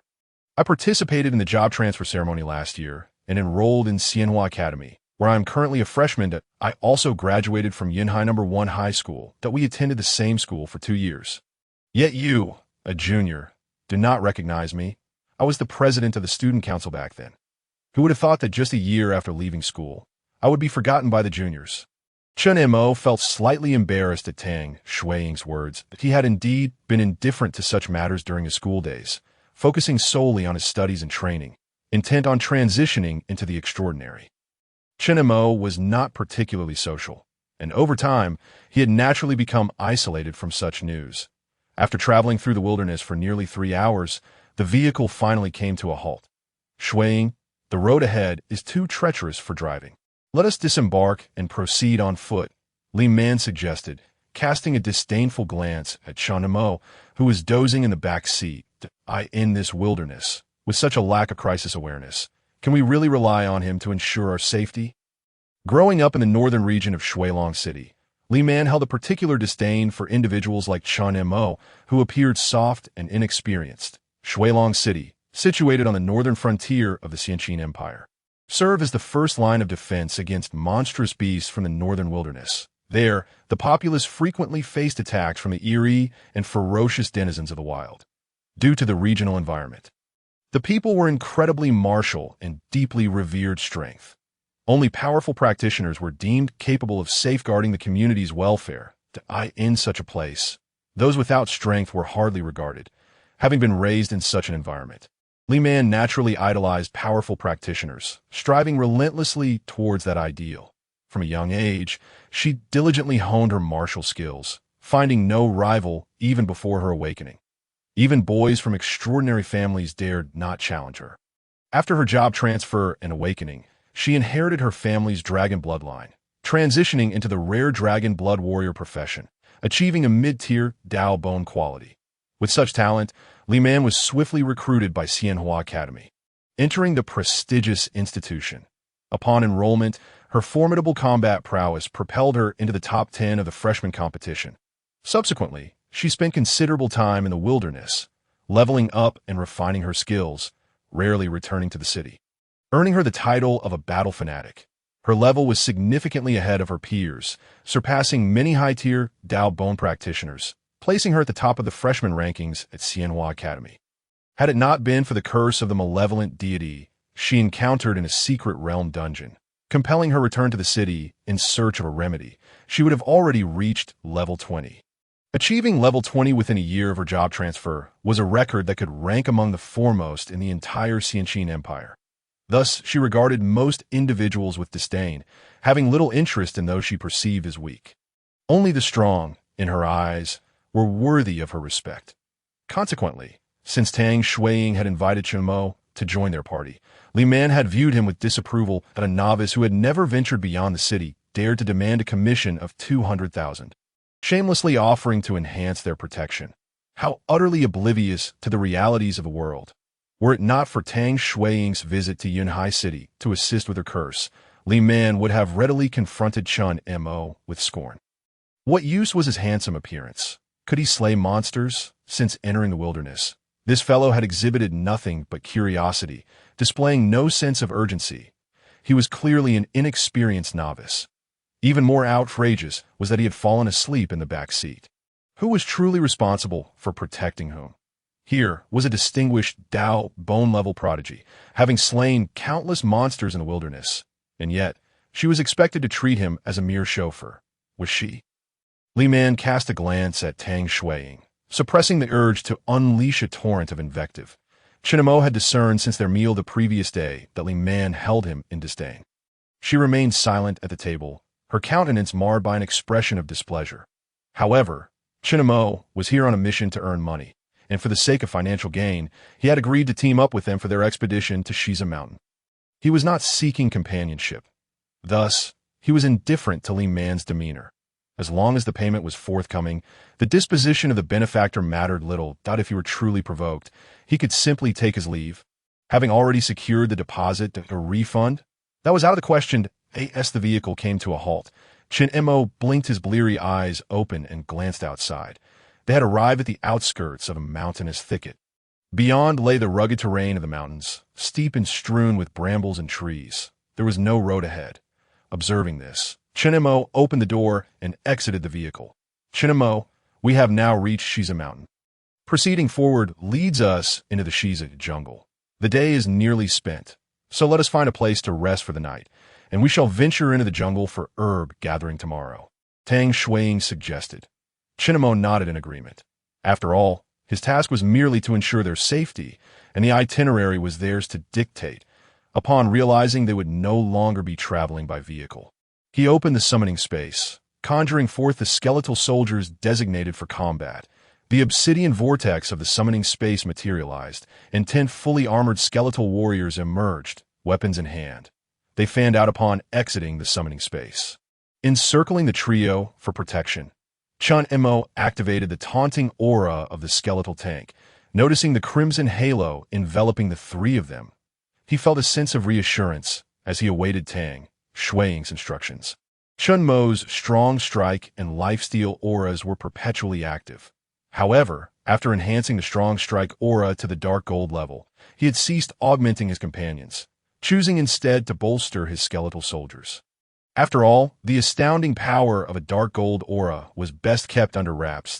It was the first encounter for both Tang Shuiying and Li Man with Chen Mo's skeletal soldiers.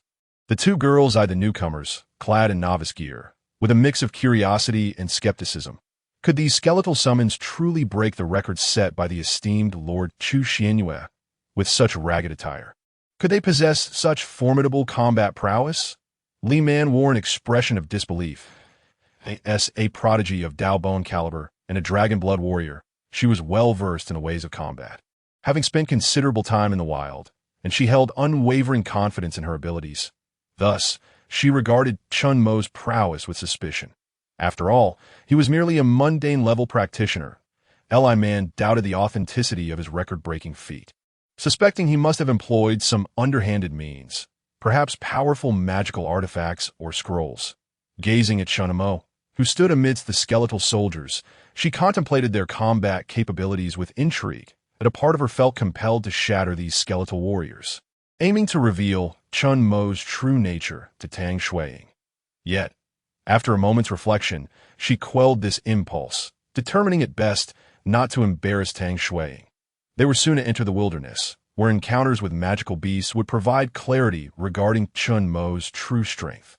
Having solidified her thoughts, Li Man ceased her scrutiny of the skeletal soldiers and waved her hand, summoning the armored off-road vehicle into her spatial backpack. Indeed, this pink interior armored vehicle belonged to Li Man. Chen Mo was taken aback. When Tang Shuiying had introduced it, he had assumed it was hers. She spoke of it with such conviction, yet it was not her vehicle. "You don't genuinely believe this vehicle is mine, do?" Tang Shuiying remarked with a hint of amusement. Having guessed his thoughts from his expression, "As a lifestyle practitioner, I rarely venture into the wilderness. What use would I have for such a vehicle?" This expedition into the wild was born out of necessity. No one in the market sells moon spirit grass. Hence, we must gather herbs ourselves. Otherwise, I would prefer to remain in the city, researching elixirs, rather than suffering in this wilderness. Tang Shuiying provided an explanation that in truth, Chen Mo was even more astonished that Li Man, a girl who appeared to embody a rugged and androgynous style, would opt for a pink and girlish interior. Of course, he would not dare to question this, especially since Li Man had never held him in high regard. Chen Mo could only nod in acknowledgement. Tang Shuiying had meticulously examined the leveling records and combat data pertaining to Chen Mo and his companions. Additionally, she had listened to her cousin Tang recount numerous experiences within various dungeons. Thus, she was well aware of the true capabilities of these skeletal soldiers. After all, neither her dear cousin nor the authentic data would deceive her. Now, as she observed Chen Mo summoning these skeletal soldiers to encircle and protect them, a sense of security began to blossom within her. As someone whose profession was primarily supportive, she rarely ventured into the wild. Ever since she transitioned into the role of an herbalist at Xianhua Academy, a year had passed, and she had only managed to reach level 15. In contrast, Li Man had ascended to level 18 within a mere 6 months. Had she not been afflicted by the curse of the evil god during a dungeon expedition, she would likely have already reached level 20 by now. Li Man was renowned in school as a battle fanatic, spending the majority of her time in the wilderness throughout the year. She was undoubtedly an exceptionally seasoned combat professional in the wild. This was precisely why Tang Shuiying felt secure in only bringing Chen Mo along for protection, as she trusted her cousin's judgment and recognized Chen Mo's strength.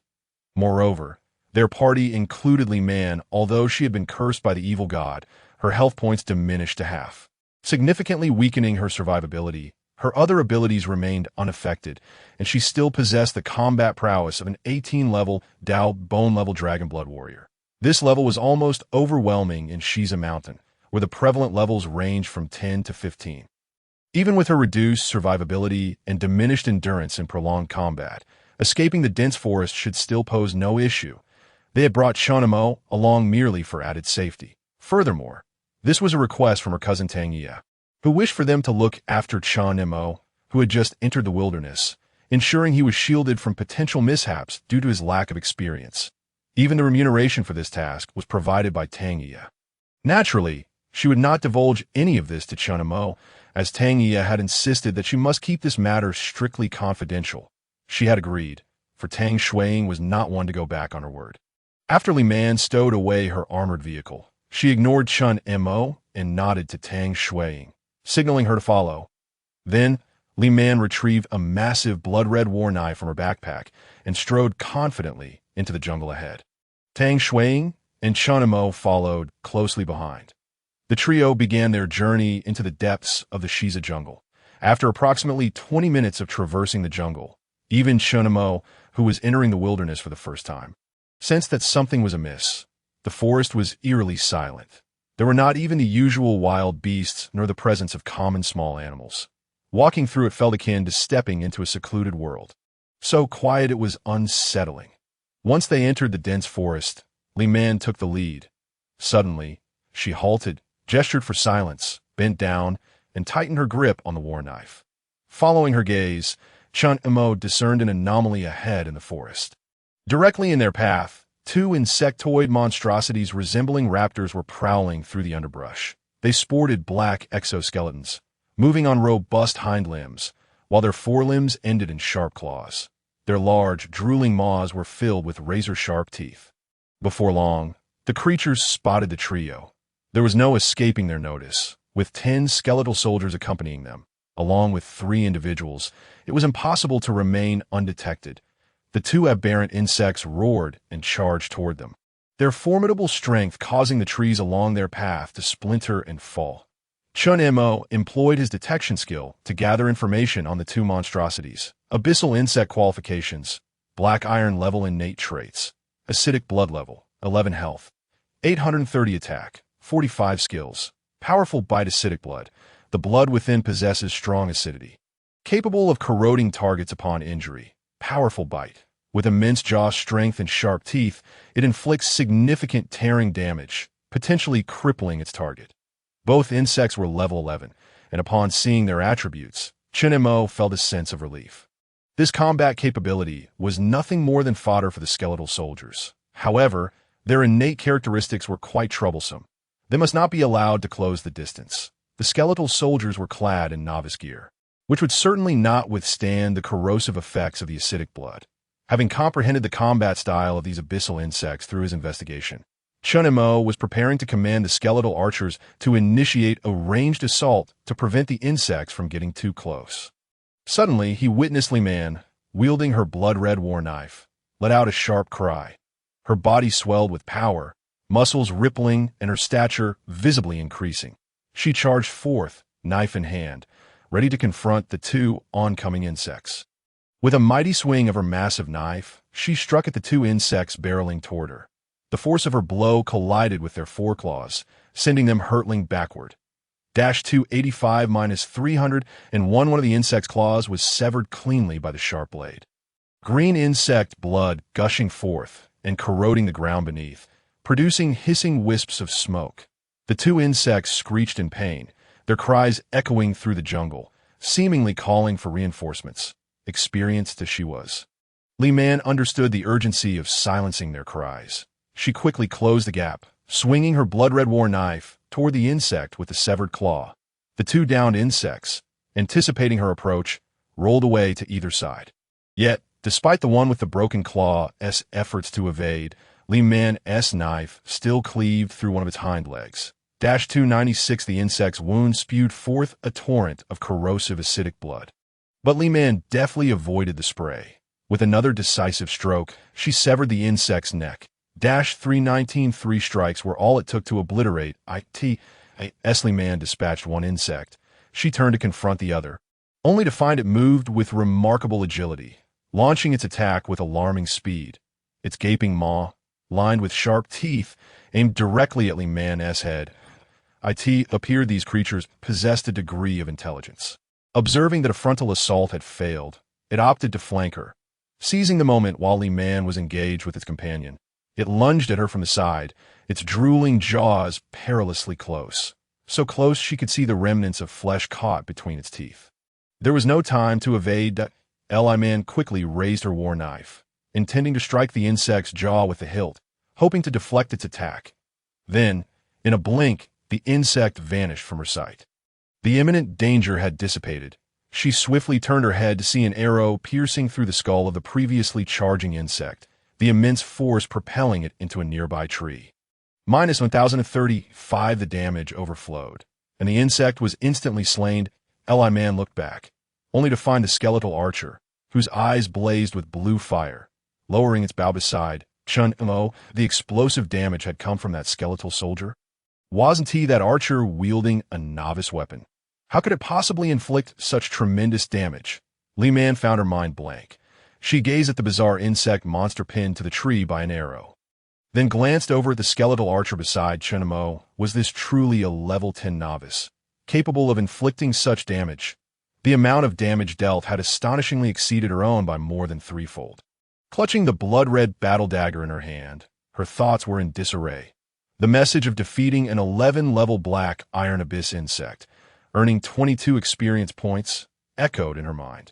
Chen Mo's journey of leveling up in the wilderness had officially commenced. Unfortunately, this insect monster dropped no equipment. Unperturbed by Li Man's dazed state, Chen Mo opened the summoning space, intending to summon skeletal laborers to gather materials, although these two insects were merely black, iron-level monsters. Their materials could be quite valuable and should not be squandered. The dark vortex of the summoning space opened, and 3 skeletal laborers, eyes aglow with yellow fire and wielding gathering knives, emerged, under Chen Mo's command. They headed directly towards the corpses of the 2 insects to commence their collection tasks. Noticing that the skeletal laborers had begun their work, Chen Mo finally took a moment to glance at Li Man, still standing aside. Her muscles had returned to normal, restoring her long and well-proportioned figure.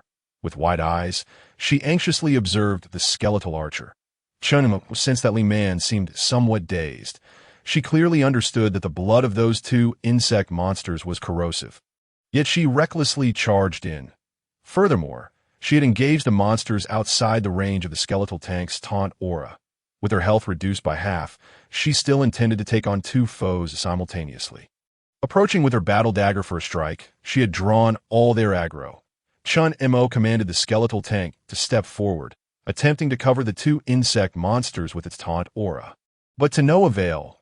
The 2 insects disregarded the skeletal tank entirely and focused their attacks solely on Li Man. Chen Mo had initially thought Li Man was quite formidable. However, she failed to evade their strikes and nearly suffered a bite from the insect. Though not fatal, being gnawed on the head by that drooling insect, Ma must have been exceedingly unpleasant. It dawned on Chen Mo that Li Man relied on her physical toughness to fend off monsters in the wilderness. A true testament to the might of a dragon blood warrior.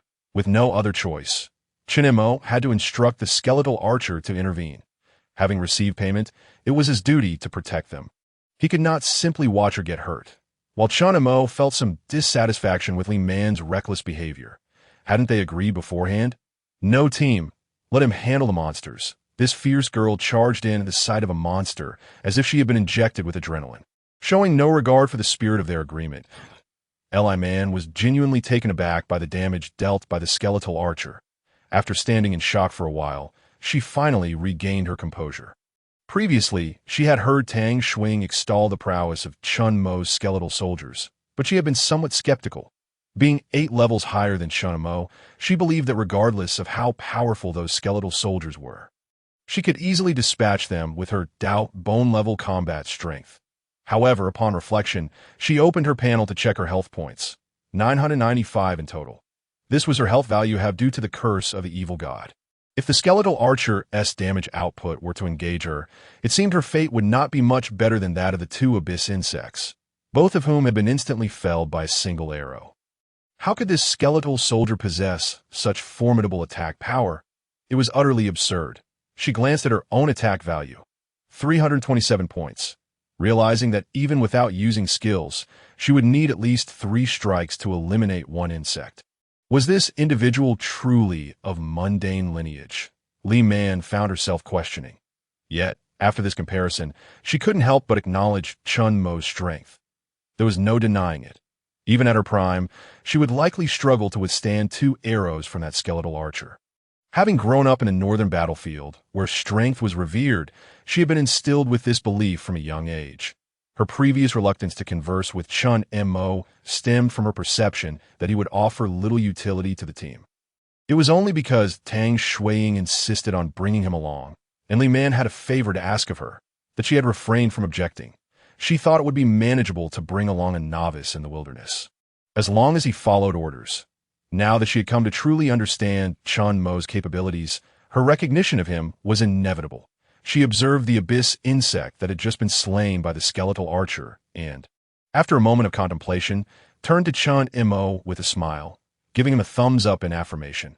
Chen Mo, perplexed by her unusual reaction, thought it best to maintain some distance from this fierce and formidable girl. Cautiously, he shifted his stance, retreating behind the skeletal tank. Tang Xuing had long been informed by her cousin Tang Yi about the astonishing attack power of the skeletal archer. Witnessing it subsequently slay the insect monster with a single shot did not surprise her much. Curiously, she watched as the skeletal laborers summoned by Chen Mo began their collection tasks. The three skeletal laborers, armed with gathering knives, approached the corpse of the insect monster. Activating their gathering skill point, one skeletal laborer's knife glowed as it sliced into the edge of the insect's black carapace.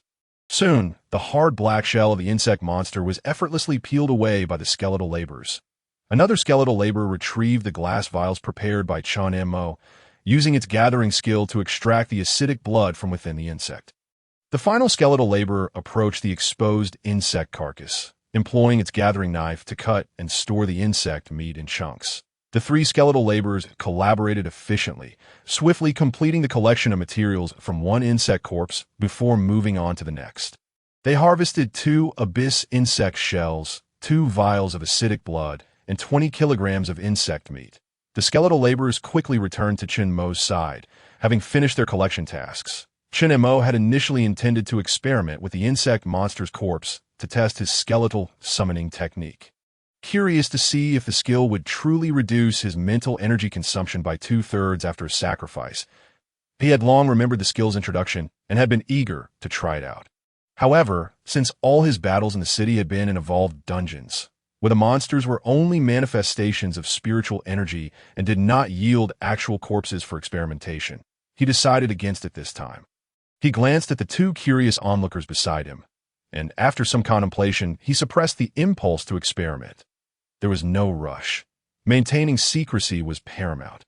Tang Shuang and Li Man watched with intrigue as the skeletal laborers efficiently collaborated to gather resources. They had not anticipated that these skeletal soldiers possessed such abilities.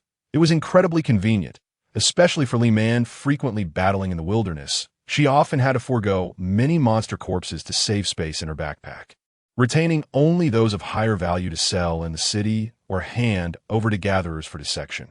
Yet, Chen Mo's skeletal soldiers could gather resources on their own. That was truly remarkable. Li Man felt a pang of envy as for the insect that the skeletal laborers had collected after slaying it. She did not care much, even if Chen Mo had not collected that insect.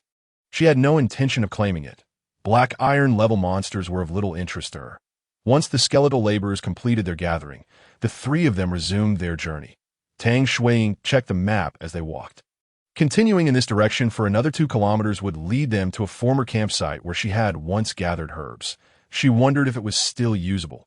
They decided to head over and take a look. Among the 3 individuals, only she had previously ventured to Shiza Mountain, and naturally, Chen Mo and Li Man held no objections. They advanced in the direction indicated by Tang Shuang, noticing an increasing number of signs of insectoid activity within the jungle.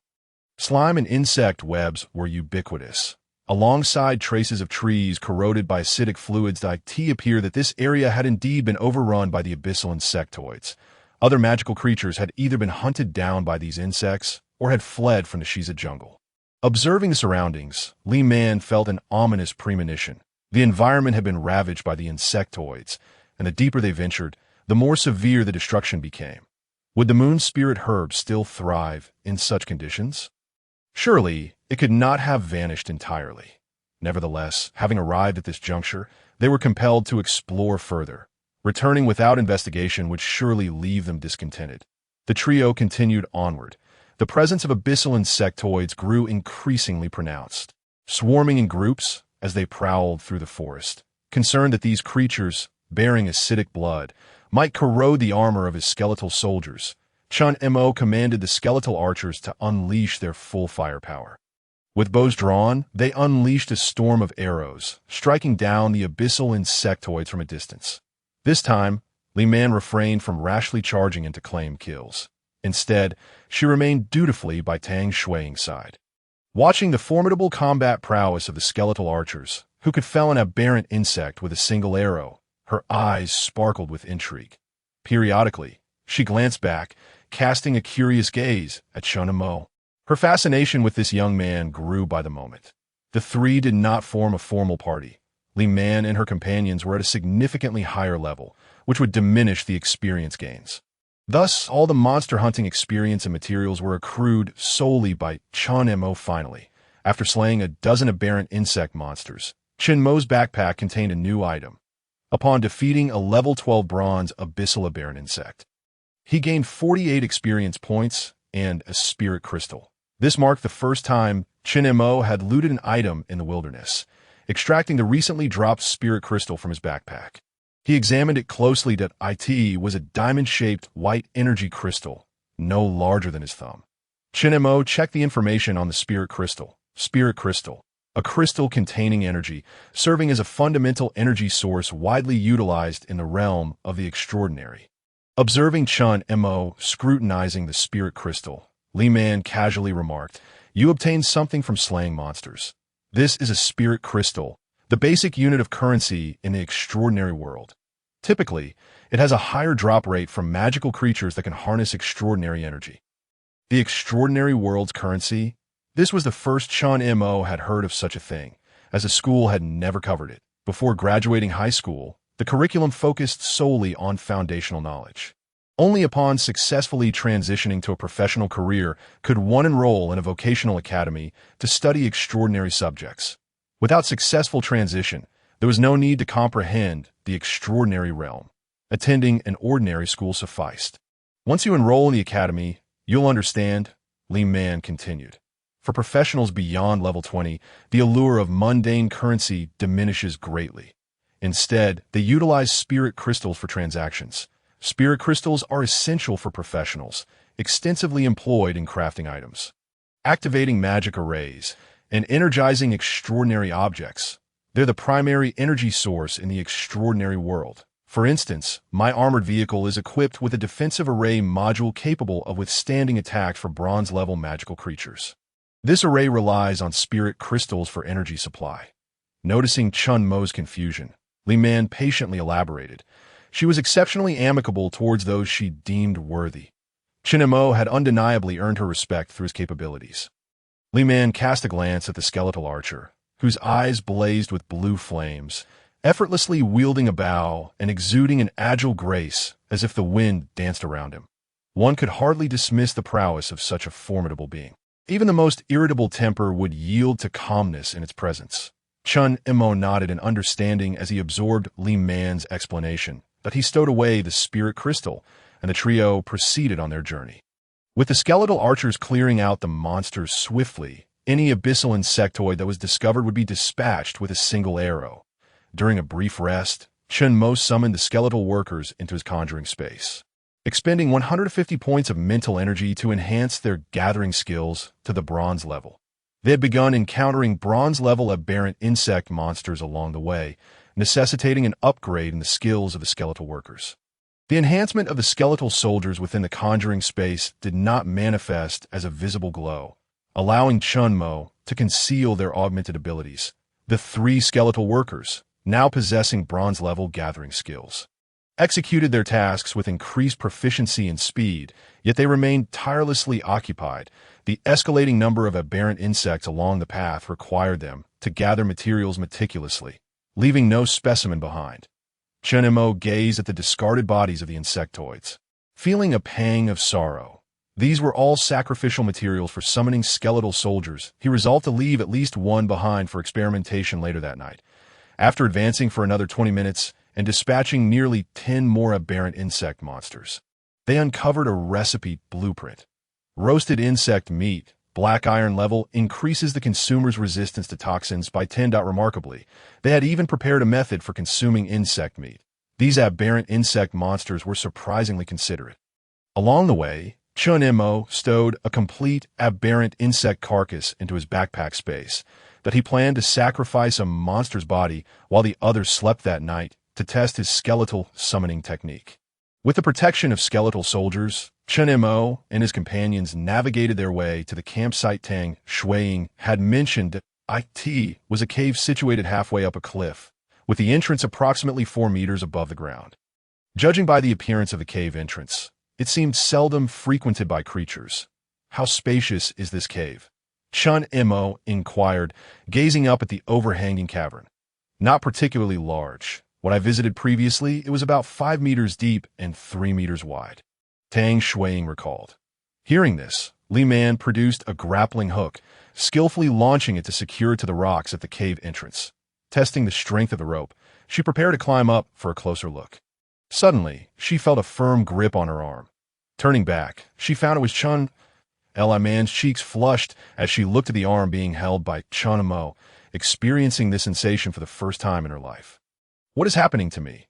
Li Man gazed at the departing Chen Mo, her heart racing slightly. Chen Mo had just communicated with the skeletal soldier through mental resonance to probe the conditions within the cave. He discovered that a ferocious beast was lurking inside. Through the connection of the soul flame, he assessed that the beast possessed considerable strength. Not wishing for Li Man to ascend to the cave's mouth and potentially fall victim to a surprise attack from a beast, Chen Mo halted her and commanded the skeletal soldiers to form a wall beneath the overhang. With merely 3 skeletal soldiers, they quickly constructed a makeshift ladder leading to the cave entrance. He then instructed the skeletal tank to ascend into the air, activating its taunting aura, and to wait just outside the cave. According to Tang Shuiying's description, the cave was not particularly large, given the 8-meter range of the skeletal tank's taunting aura. It would undoubtedly cover the entire cave entrance. The ferocious beast, provoked by the taunt, would likely succumb to its irritation and charge out to attack the skeletal tank. Indeed, it wasn't too long before a low growl emanated from the cave, followed by the thunderous sound of the beast's approach. Suddenly, a massive black bear-like creature burst forth from the narrow cave entrance. Its upper body protruded from the cave, and with a powerful swipe of its forepaw, it aimed at the skeletal tank. The skeletal tank nimbly leaped backward, descending from the skeletal wall, while the 3 skeletal soldiers below swiftly scattered to evade. The black bear had fully emerged from the cave, and with all its might, it struck out but failed to connect with the skeletal tank, its paws swinging through empty air. Losing its balance, it tumbled from the overhang and crashed to the ground with a resounding thud. Chen Mo felt the earth tremble beneath him, but he employed a detection spell to gather information about the black bear. Earth-shattering bear, boss, bone quality, golden talent trait, divine strength of the bear level, 15 health, 9800 attack, 351 skills, earth slam. Bear roar, divine strength of the bear, increases strength attribute by 50 earth slam. A strike infused with the power of the earth capable of shattering the target's skull. Bear roar emits a battle cry that increases maximum health by 15. Description: once a king of the western jungle, this bear is now a pitiful creature, fleeing from relentless pursuits of the abyssal insect tribe. Seeing a level 15 golden boss emerge from the cave startled Li Man. Given her previous combat prowess, she wouldn't be intimidated by such a beast. Even if she were to lose, escaping would be feasible. However, her health was now halved, leaving her with less than 1,000 points, significantly diminishing her survival capacity. If this ferocious bear were to ambush her within the cave, it would pose a grave danger. She cast a wary glance at the calm Chen Mo, feeling an unexpected sense of reliability in him. Li Man felt her cheeks warm. Yet, upon witnessing the massive earth-shattering bear, now howling in pain after its fall from a height of over 4 meters, she realized that this was not the time for distraction. Even at her peak strength, facing such a golden boss would be daunting, especially now that she was afflicted by the curse of the evil god and needed to protect Tang Shuiying, who had followed her into the jungle. The situation was dire that moment. She wondered if Chen Mo could truly be relied upon. Determined, she resolved to take the initiative. Relying on others was not her nature. Shuiying, I will draw the bear away. You hurry into the cave, she instructed Tang Shuiying, gripping her blood-red battle blade with a tense expression as she observed the earth-shattering bear ahead. She intended to find an opportunity to divert the bear below the cave entrance, granting Tang Shuiying and the others time to enter. The cave's exterior featured steep cliffs, making it easy to defend but challenging to assault. In the current circumstances, the only chance for survival lay in swiftly entering the cave to fortify their defenses. The earth-shattering bear, still reeling from the impact, took a moment to rise. Shaking its dizzy head, it finally refocused on its target, charging once more at the skeletal tank. The skeletal tank plunged the pointed edge of its colossal black shield into the ground and braced itself against the shield with its shoulder. The collision between the bear and the skeletal tank shield produced a deafening sound, the shield successfully triggering a block effect. 191, however, the skeletal tank's insufficient strength still resulted in its suffering damage from the impact, causing it to slide backward across the ground, leaving 3 long trenches in its wake. Yet the earth-shattering bear was also in distress, having just fallen from a height of over 4 meters. The subsequent collision had left its head reeling from 2 consecutive blows, plunging it into a state of dizziness. Stunned, it remained stationary. The skeletal archer standing beside Chen Mo drew its longbow and unleashed 3 arrows in rapid succession. Their speed almost seeming to conjure phantoms. The arrows tore through the air, striking the bear's head and erupting in a spray of blood.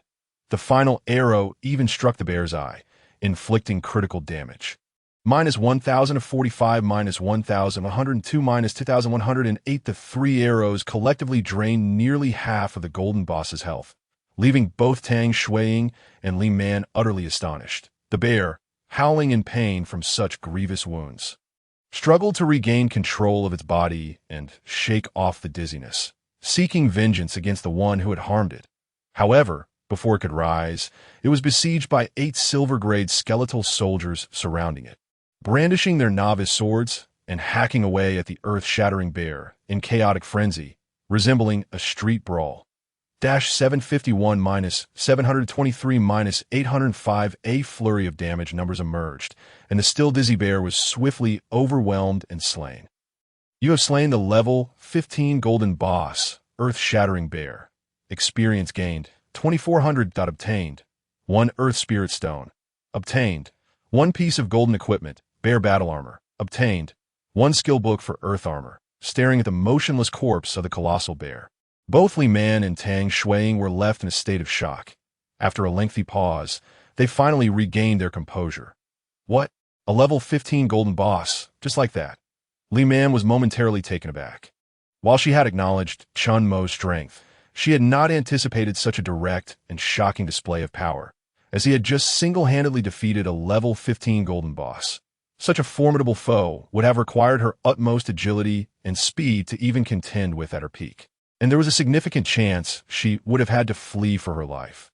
The notion of a novice at level 10 rapidly dispatching a boss in mere minutes was unfathomable. This comparison granted her a clearer understanding of Chen Mo's prowess. Li Man gazed at him, her eyes ignited with newfound fervor. Chen Mo, on the other hand, was exhilarated at the sight of the earth-shattering bear's carcass. With such a massive body, how many golden beast bones could he harvest? Surely enough to elevate all his silver-grade skeletal soldiers to golden status. The prospect of possessing 10 elite golden skeletal soldiers was simply too magnificent to behold. Wouldn't that send him soaring with joy, gratitude for the bounties bestowed by nature? Chen Mo did not bother to inspect the equipment dropped by the giant bear boss nestled within his backpack. He promptly commanded the skeletal laborers to advance and swiftly dismantle the carcass of the earth-shattering bear. These skeletal workers lacked the golden tier gathering skills, thus could only perform a rudimentary disassembly of the bear. They were unable to process the materials further. However, this sufficed, as Chen Mo only needed the beast bones for the time being. He acquired 230 kilograms of golden tier earth-shattering bear meat, 10 kilograms of golden tier bear bones, and a single bear hide. Soon enough, the skeletal laborers had efficiently dismantled the bear's body, meticulously categorizing the parts for storage in their backpacks. The carcass of this earth-shattering bear held a value exceeding $1 million. As a golden tier creature, every inch of its flesh and bone was a treasure. It was no wonder that adventurers were said to amass wealth rapidly. Chen Mo had merely emerged into the world for a day and had already encountered such a trove of riches. The exhilaration of sudden wealth was intoxicating. Li Man gazed at the colossal bear's body, a shiver of apprehension coursing through her. She observed Chen Mo, who was animatedly directing the skeletal workers, and suddenly felt a wave of relief wash over her. How fortunate it was that Tang Shuiying had insisted on bringing this individual along to the Shiza jungle.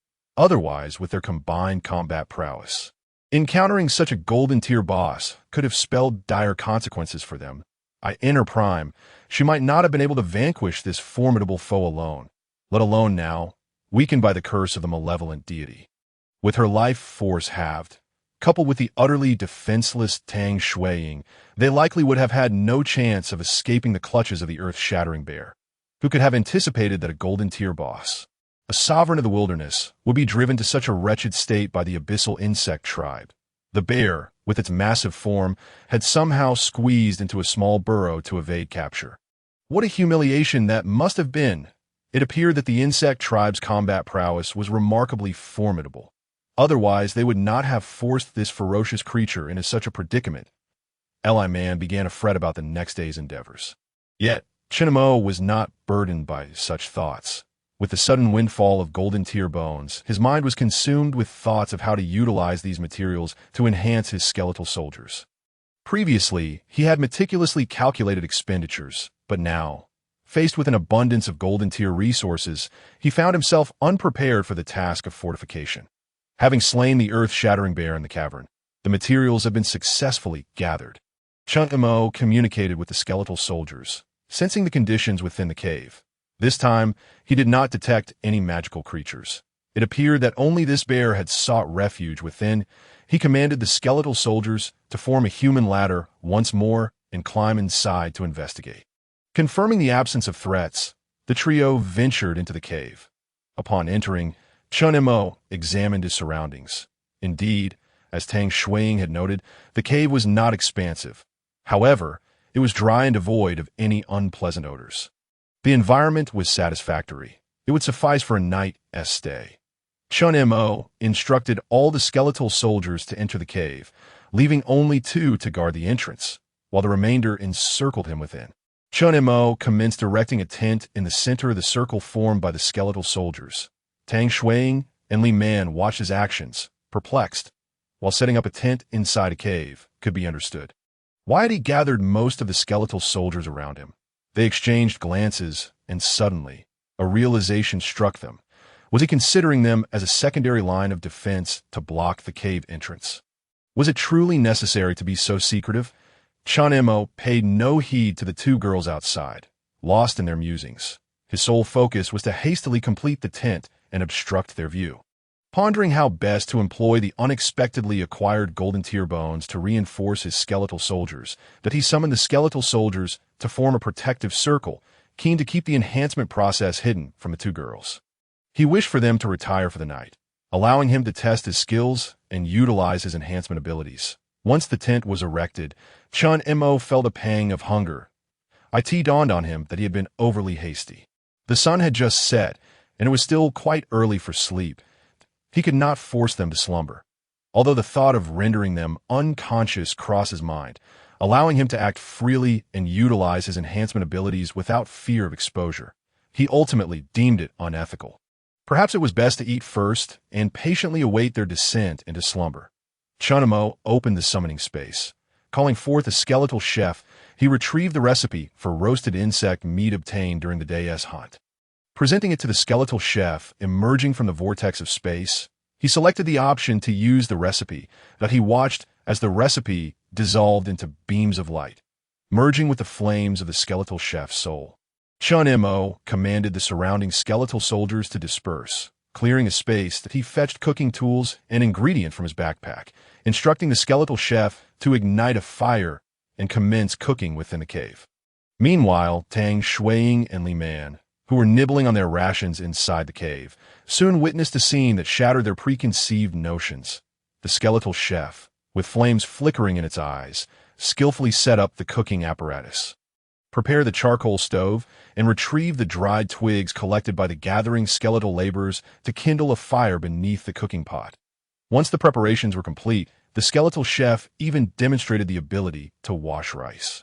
Steaming it in the pot, then cleaned the insect meat Chen Mo had prepared, deftly slicing it and skewering it on sticks.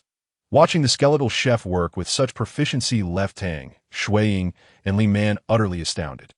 While the gathering skeletal soldiers were one thing, a skeletal soldier wielding a kitchen knife was an entirely different spectacle. What could these skeletal soldiers not accomplish? Was this how they were to be utilized? Li Man felt that these skeletal soldiers, under the command of such a merciless master, had suffered a grave indignity. Earlier that day, they had witnessed the terrifying combat prowess of the skeletal soldiers. capable of encircling and defeating even a level 15 golden tier boss. Such combat strength was unparalleled in the Shiza jungle. Yet Chen Mo was directing them to cook instead of engaging in battle.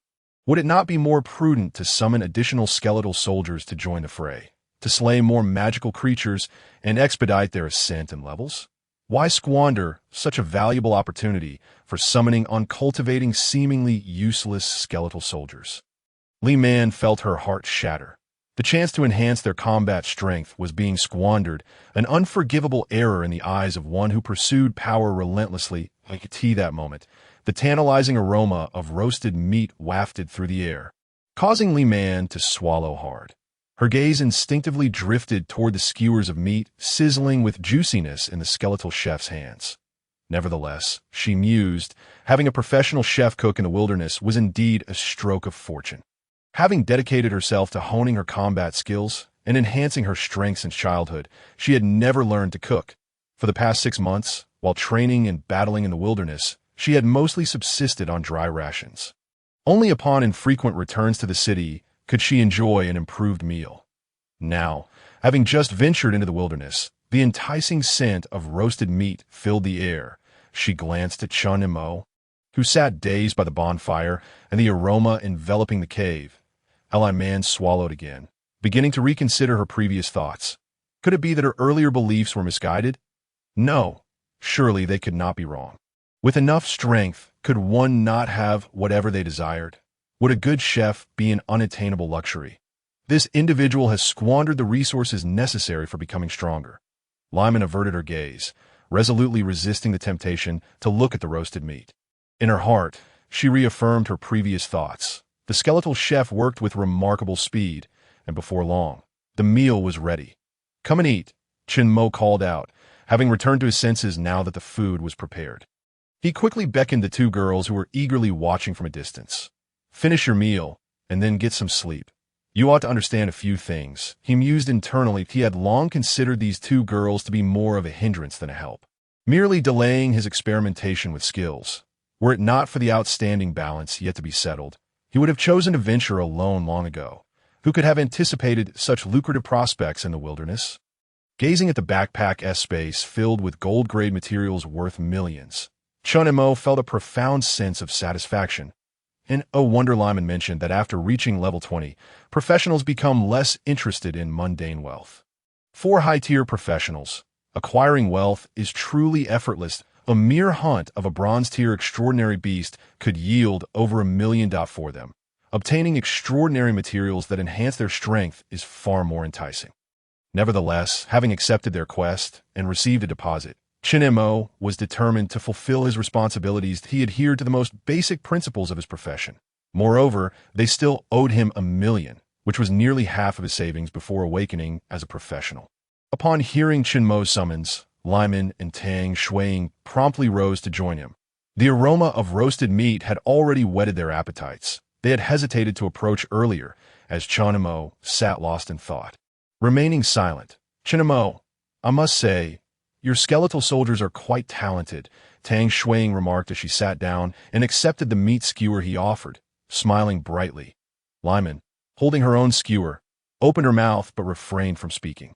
She had initially wished to inquire why Chen Mo did not summon more combat-oriented skeletal soldiers instead of nurturing this seemingly useless skeletal chef. However, with the delicious roasted meat in her hands, she thought better of voicing her question.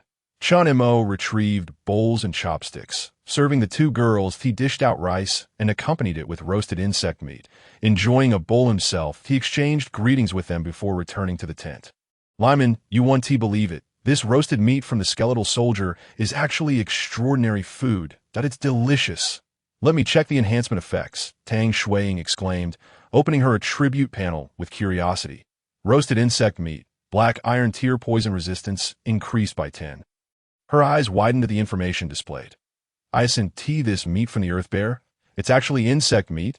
The kind we battled during the day, those dark, drooling creatures." Suddenly, looking at the fragrant roasted meat in her hand, she felt a wave of nausea. Chen Mo, oblivious to Tang Shuang's thoughts, would undoubtedly have retorted had he known. How naive to think they could feast on the bear meat, a golden tier beast, without compensation. Lyman, however, was unfazed by the situation. Having spent considerable time in the wilderness, she had grown accustomed to such fare. Not only did she have no qualms about eating insect meat, but she also savored it with great enthusiasm, consuming more than anyone else. She finished her rice entirely, leaving no remnants behind. Truly a clean plate ambassador. It was only natural for combat-oriented professionals to have larger appetites due to their physical exertion. After dinner, Lyman and Tang Shuiying found a corner to lay out mats and rest. Though they possessed a tent, they deemed it unnecessary inside the cave and opted not to set it up. After a long day of exertion, they were indeed quite fatigued. Before long, both girls had succumbed to slumber.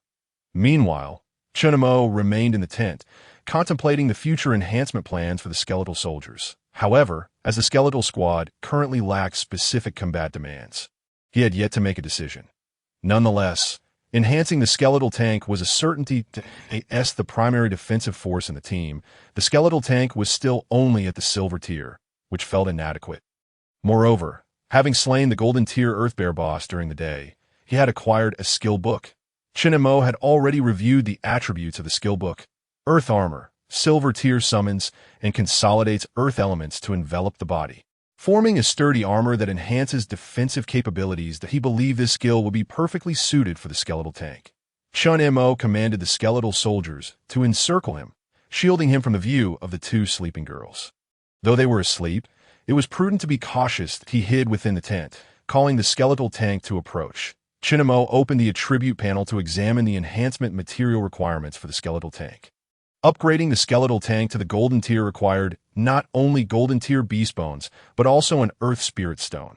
Fortunately, he had an earth spirit stone in his backpack, which had dropped from the Earthbear boss he defeated earlier.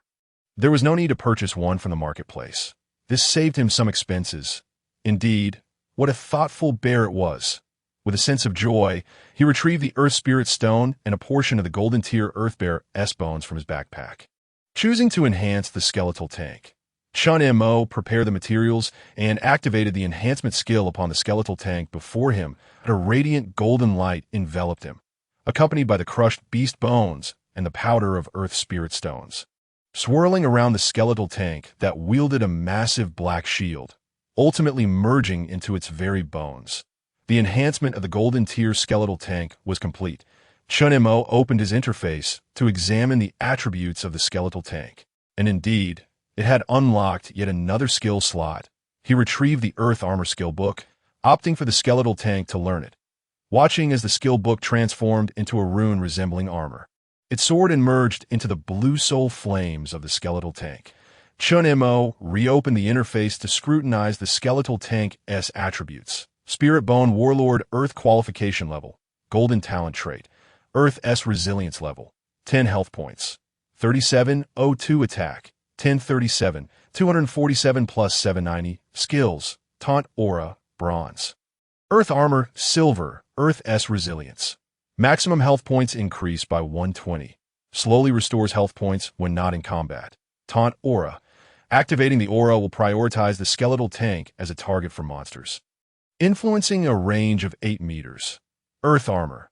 Summons and condenses earth elements to envelop the entire body, forming an earthen armor that enhances defensive capabilities. Description: a golden tier skeletal soldier imbued with the power of the earth. Once it raises its shield, it becomes an utterly reliable and formidable tank. Enhancement possible, requiring materials: 15 kilograms of dark gold tier creature bones, 1 earth core. After enhancing to golden tier, Chen Mo sensed that the bones of the skeletal tank had turned a rich earth yellow, growing significantly broader and more robust, yet translucent, resembling jade. The skeletal tank's stature had also increased considerably, now towering over 2 meters, making it the most imposing among all skeletal soldiers, clad in armor and wielding a massive shield and sword. It stood before the tent, exuding an aura of intimidation. Following the enhancement to golden tier, the skeletal tank's talent transformed into Earth S resilience, raising its maximum health points by 120. This health attribute increase accounted for Chen Mo's own attribute boosts as well, elevating its total health to 3,702 points, 9 times that of Chen Mo's own 410 health points. Fortunately, he possessed the passive skill necromantic symbiosis, allowing him to share the health and mental power of all skeletal soldiers. Otherwise, with his original health, he would have been quite hesitant to venture into the West Zay forest, where the golden tier Earthbear boss could likely slay him with a single blow of its slapping skill. Chen Mo glanced at the attribute panel and recalled that after defeating the giant bear boss, he had obtained a piece of warrior plate armor. He promptly retrieved it from his backpack to inspect its attributes. Intending for the skeletal tank to equip it, bear battle armor, plate armor, grade, golden level, 10 attributes, increases physique by 10 points traits, increases maximum health points by 20 durability, 1000 description. This is a specialized battle armor for tank professions, capable of increasing health point limits and enhancing survivability.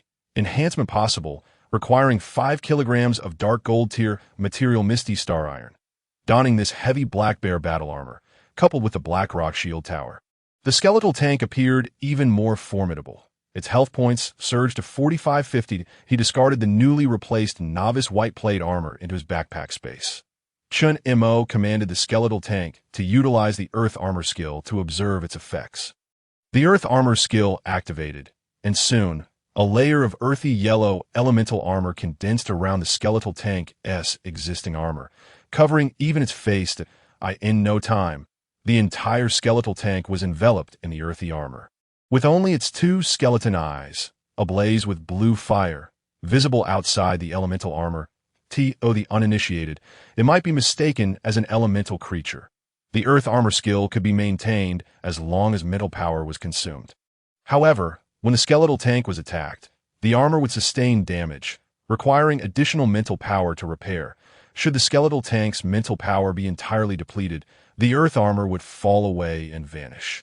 As long as the effects of the Earth Armor skill persisted, any attacks that did not breach the armor's defenses would leave the skeletal tank unharmed. Satisfied with the skeletal tank wrapped securely in the earthy armor, Chen Mo commanded it to cancel the skill effect. Reflecting on the earlier encounter with the aberrant insects in the jungle, he recalled how Li Man had ventured outside the range of the taunt aura, engaging with the monsters, nearly falling prey to their bites. After some contemplation, he expended 200 mental power to elevate the taunt aura skill to silver tier. Taunt aura, silver tier, activating the aura will prioritize the skeletal tank as a target for monsters, influencing a range of 16 meters. Seeing the effects of the silver tier taunt aura, Chen Mo deemed the distance sufficient for the time being. Noting that his mental power remained adequate, he decided to expend an additional 400 mental power to elevate the skeletal tank's Earth Armor skill to golden tier. This enhancement would reduce the mental power consumption needed to maintain the Earth Armor skill and significantly bolster its strength. With this final enhancement, the skeletal tank's attributes were as follows: Spirit Bone Warlord Earth Qualification Level, Golden Talent Trait, Earth's Resilience Level, 10 health points, 4550 attack, 1037, 247 plus 790. Skills: Taunt Aura, Silver. Earth Armor, Golden. Earth's Resilience. Talent maximum health points increase by 120. Slowly restores health points when not in combat. Taunt Aura, Silver. Activating the aura will prioritize the skeletal tank as a target for monsters, influencing a range of 16 meters. Earth Armor, Golden. Summons and condenses earth elements to envelop the entire body, forming a sturdy battle armor that enhances defensive capabilities. Description: a golden tier skeletal soldier protected by the power of the earth. Once it raises its shield, it becomes an utterly trustworthy and formidable tank. Enhancement possible, requiring materials: 15 kilograms of dark gold tier creature bones, 1 earth core. Possessing golden tier skills places one among the ranks of top tier practitioners, as skill books of golden tier and above are exceedingly rare. Creatures capable of dropping golden tier items are typically leaders of their kind, asserting dominance in their territories. They are formidable and terrifying, not entities that ordinary practitioners can challenge lightly. This 15-level golden tier earth bear, had it not encountered Chen Mo, could very well have claimed the life of Li Man, an 18-level Dao bone tier dragon blood warrior. The wilderness is fraught with peril. Practitioners cannot engage monsters with the same ease as in novice dungeons. They risk being targeted by predators that inhabit the wilds, which may ambush them while they are occupied with battles or resting. Hunting practitioners as sustenance. The wilderness embodies a law of survival of the fittest, where the weak become prey. Even the most gifted Dao Bone tier prodigy, despite exceptional potential, may meet a tragic end in the early stages if fortune does not favor them.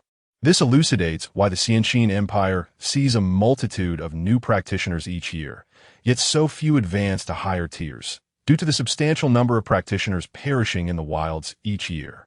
As practitioners hunt monsters to level up, they too become prey to these ferocious beasts. This is also the reason for the scarcity of high-tier skills and items. The number of high-tier practitioners capable of slaying monsters of golden-tier qualification is minimal. Furthermore, monsters are not foolish. If they cannot overpower an opponent, they will call for reinforcements or retreat. Thus, extraordinary items of golden-tier rarity are exceedingly precious and rare, only accessible to those with the resources and backing of extraordinary families or elite academies.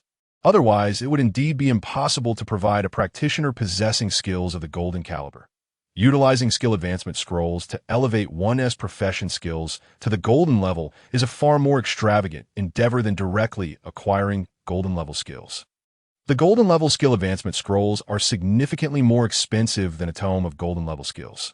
Those who strive to ascend to higher ranks and can afford golden level skills surely possess a handful of low-tier skills that they wield with great proficiency. Everyone aspires to enhance their familiar low-tier skills to higher tiers, rather than embarking on the journey of learning an unfamiliar high-tier skill. Furthermore, the drop rate of skill advancement scrolls is considerably lower than that of skill tomes of the same tier, making this method even more challenging to realize. This is also the reason why Chen Mo conceals his formidable aura of strength, fearing that others might discover it. A mere level 10 novice practitioner possesses dark gold level skills. The divine enhancement capability of the 9-colored Supreme Bone has begun to reveal its astonishing effects. Even Chen Mo's skeletal summons have attained golden level skills. Should this be exposed, he would undoubtedly find himself unable to enjoy peace thereafter. Chen Mo is acutely aware of the significance of discretion. He dares to release only one skeletal archer among his golden level skeletal soldiers, while the others engaged in combat remain silver level skeletal soldiers. Of course, there is now an additional golden level skeletal tank. Chen Mo gazes upon the skeletal tank clad in black armor, wielding a massive shield, towering and formidable, that he nods in satisfaction. This skeletal tank has already taken shape.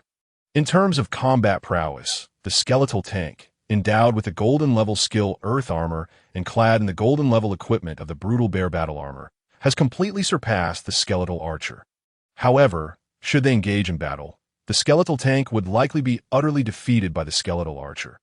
The skeletal tank's speed is simply inadequate to catch up to the skeletal archer, who benefits from the blessing of wind talent, enhancing its speed by 120. Lacking control skills, the tank can only endure blows passively. Unable to strike back or flee, it would merely be kited to death by the skeletal archer from a distance. Such is the nature of class counterbalance. Chen Mo retrieves a bronze-level insect corpse that he collected during the day from his backpack. He prepares to sacrifice this corpse to experiment with the skeletal summoning skill, curious to see how much mental power it could conserve. If it truly saves 2/3 of the mental power, the replenishment speed of his skeletal soldiers would be greatly enhanced, since entering the wilderness. Chen Mo has long wished to verify this skill's effectiveness. However, during the day, he was unable to avoid using skills with Tang Shuang and the others nearby. Now, taking advantage of their slumber, he finally has the opportunity. He initiates the skeletal summoning skill, activating the summoning array at the insect corpse. As the insect corpse is sacrificed, it transforms into black powder that merges into the summoning array, opening a spatial vortex. A golden-level skeletal soldier emerges from the dark vortex and is promptly absorbed into the summoning space. By Chen Mo, he hastily opens his attribute panel to check how much mental power he has expended. Feeling that something was amiss during the skill's activation, as the output of mental power seemed excessive, IT did not appear to be the 2/3 savings he had anticipated. Upon checking his remaining mental power, Chen Mo confirms his suspicion. He had only saved 80 points of mental power. The total cost for summoning the golden-level skeletal soldier was 400 points, far from the 160 points he had imagined. After pondering for a while, Chen Mo arrives at a hypothesis. Could it be that the tier of the sacrificed monster corpse was too low? It must be the case. Summoning a bronze-level skeletal soldier requires 120 points of mental power. Saving 2/3 would indeed equate to 80 points. Hence, sacrificing a bronze-level monster corpse only saved him 80 points of mental power. Arriving at this conclusion, Chen Mo feels a sense of resignation. Just sacrificing a bronze-level monster causes him considerable distress. A corpse of a golden-level monster beast, however, would be worth at least tens of millions. If it fell into the hands of other life class practitioners, it would be utilized to the fullest without a hint of waste. Even the bone fragments ground in a bone powder for potion crafting. Such precious materials sacrificed merely to save a bit of mental power. That seems exceedingly impractical. Alas, it would be better to meditate earnestly to restore mental power. The experiment with the skeletal summoning skill is, for the time being, deemed a failure. Disappointed, Chen Mo checks his mental power, which still stands at 1856 points. The reason he possesses such a wealth of shared mental power is entirely due to the 4 life class skeletal soldiers, which have undergone mental enhancement. Their attribute points have all been allocated to Chen Mo's spirit attribute. Chen Mo inspects the attribute panels of all his skeletal soldiers and discovers that the bowmanship skill of the skeletal archer is still at the novice level. The previous lack of mental power, coupled with the formidable combat prowess of the skeletal archer, which swiftly annihilates monsters, led Chen Mo to overlook the skill's level. Now, upon this realization, he expends 700 points of mental power to elevate the skeletal archer's bowmanship skill from black iron level directly to golden level. Chen Mo opens the panel to review the skeletal archer's attributes. Spirit Bone General Wine Qualification Level, Golden Level Talent, Blessing of Wind Level, 10 Health, 1710 Attack, 1113, 265 plus 848, Skill, Master Archer, Golden Level. A Master Archer increases attack range by 240, enhances critical hit chance by 30. Enhancement is possible, requiring a consumption of 800 points of mental power. Wind's Blessing increases attack and movement speed by 120. Description: the golden level skeleton soldier endowed with Wind's Blessing possesses archery skills, rendering it a terrifying mobile artillery on the battlefield.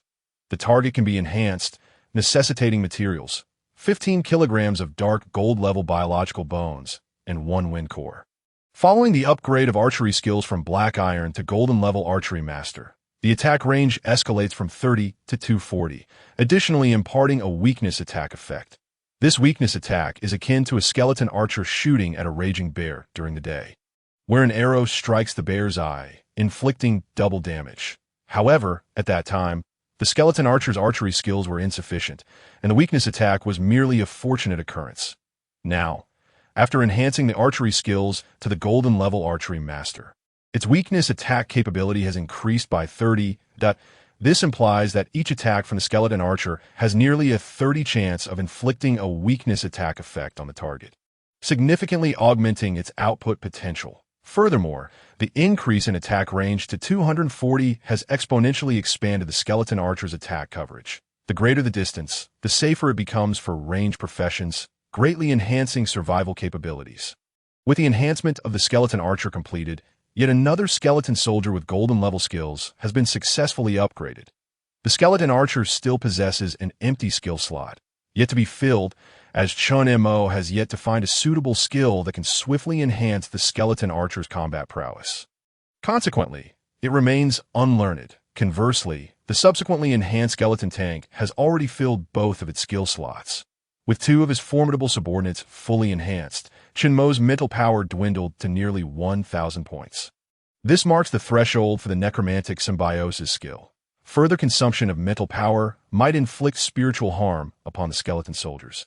Thus, Chen Mo ceased the enhancement process. The skeleton soldiers surrounding the tent were no longer required for protection.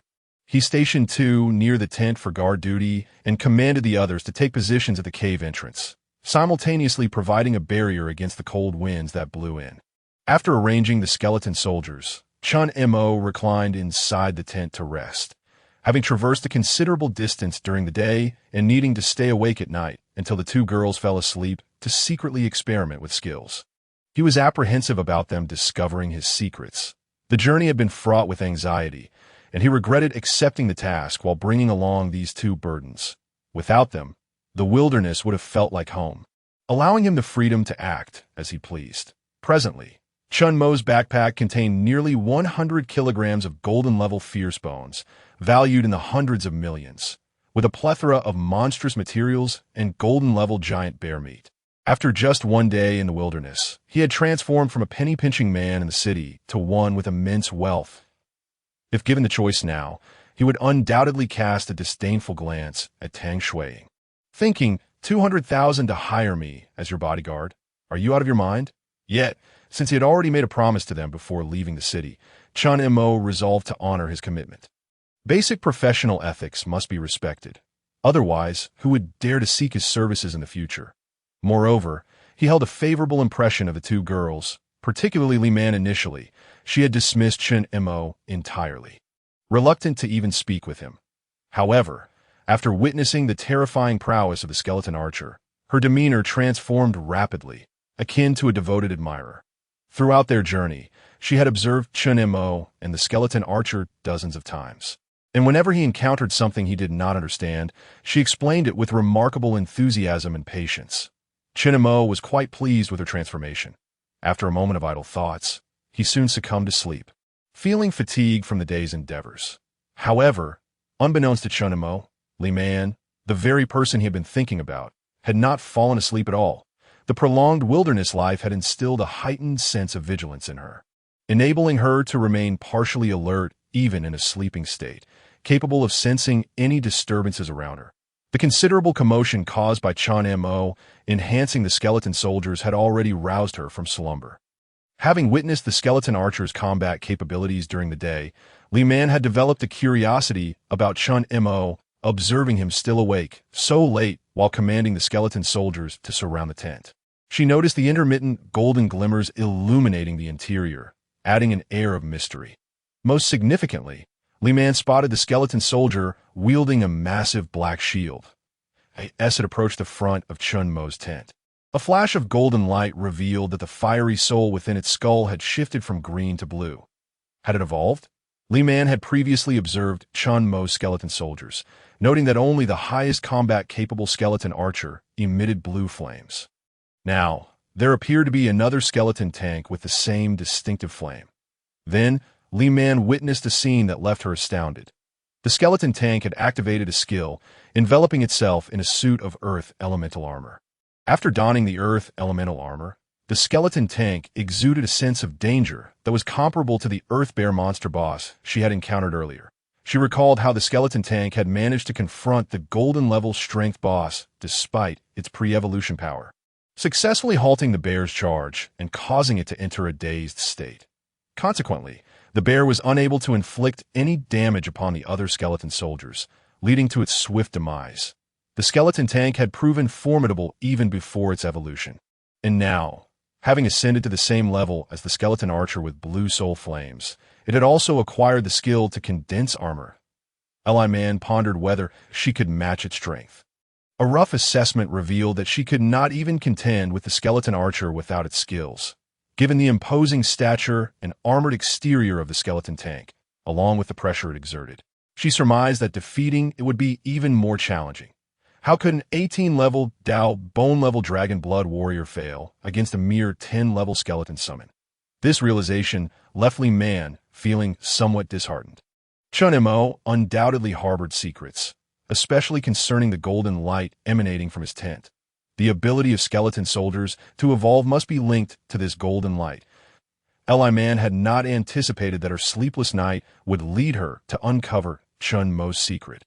A sudden rush of joy and excitement filled her, as if a connection had formed between them, creating a shared secret that imbued her heart with a sweet sensation. Recognizing that her thoughts were straying, Li Man forced herself to refocus. At last, Chen Mo's enhancement concluded. Li Man observed Chen Mo commanding the skeleton soldiers to position themselves at the cave's entrance, effectively blocking the cold winds from outside. This fellow displayed a surprising thoughtfulness, demonstrating a knack for caring for others. As these thoughts crossed her mind, she quickly shut her eyes, fearing that Chen Mo might discover her wakefulness. Fortunately, he did not emerge from the tent. With such a formidable array of skeleton soldiers guarding the entrance, Li Man felt an unprecedented sense of security in the wilderness. Before long, she drifted off to sleep once more as dawn broke. Chen Mo awoke refreshed, having enjoyed a peaceful night's rest in the secluded cave. Upon exiting the tent, he found Tang Shuiying and Li Man already awake, standing awkwardly at the cave entrance. Their expressions relaxed as they saw Chen Mo emerge from the tent. "Chen Mo, please have your skeleton soldiers move aside a bit. I wish to step out," Li Man requested. Upon seeing Chen Mo emerge, Tang Shuiying hurriedly called out to him.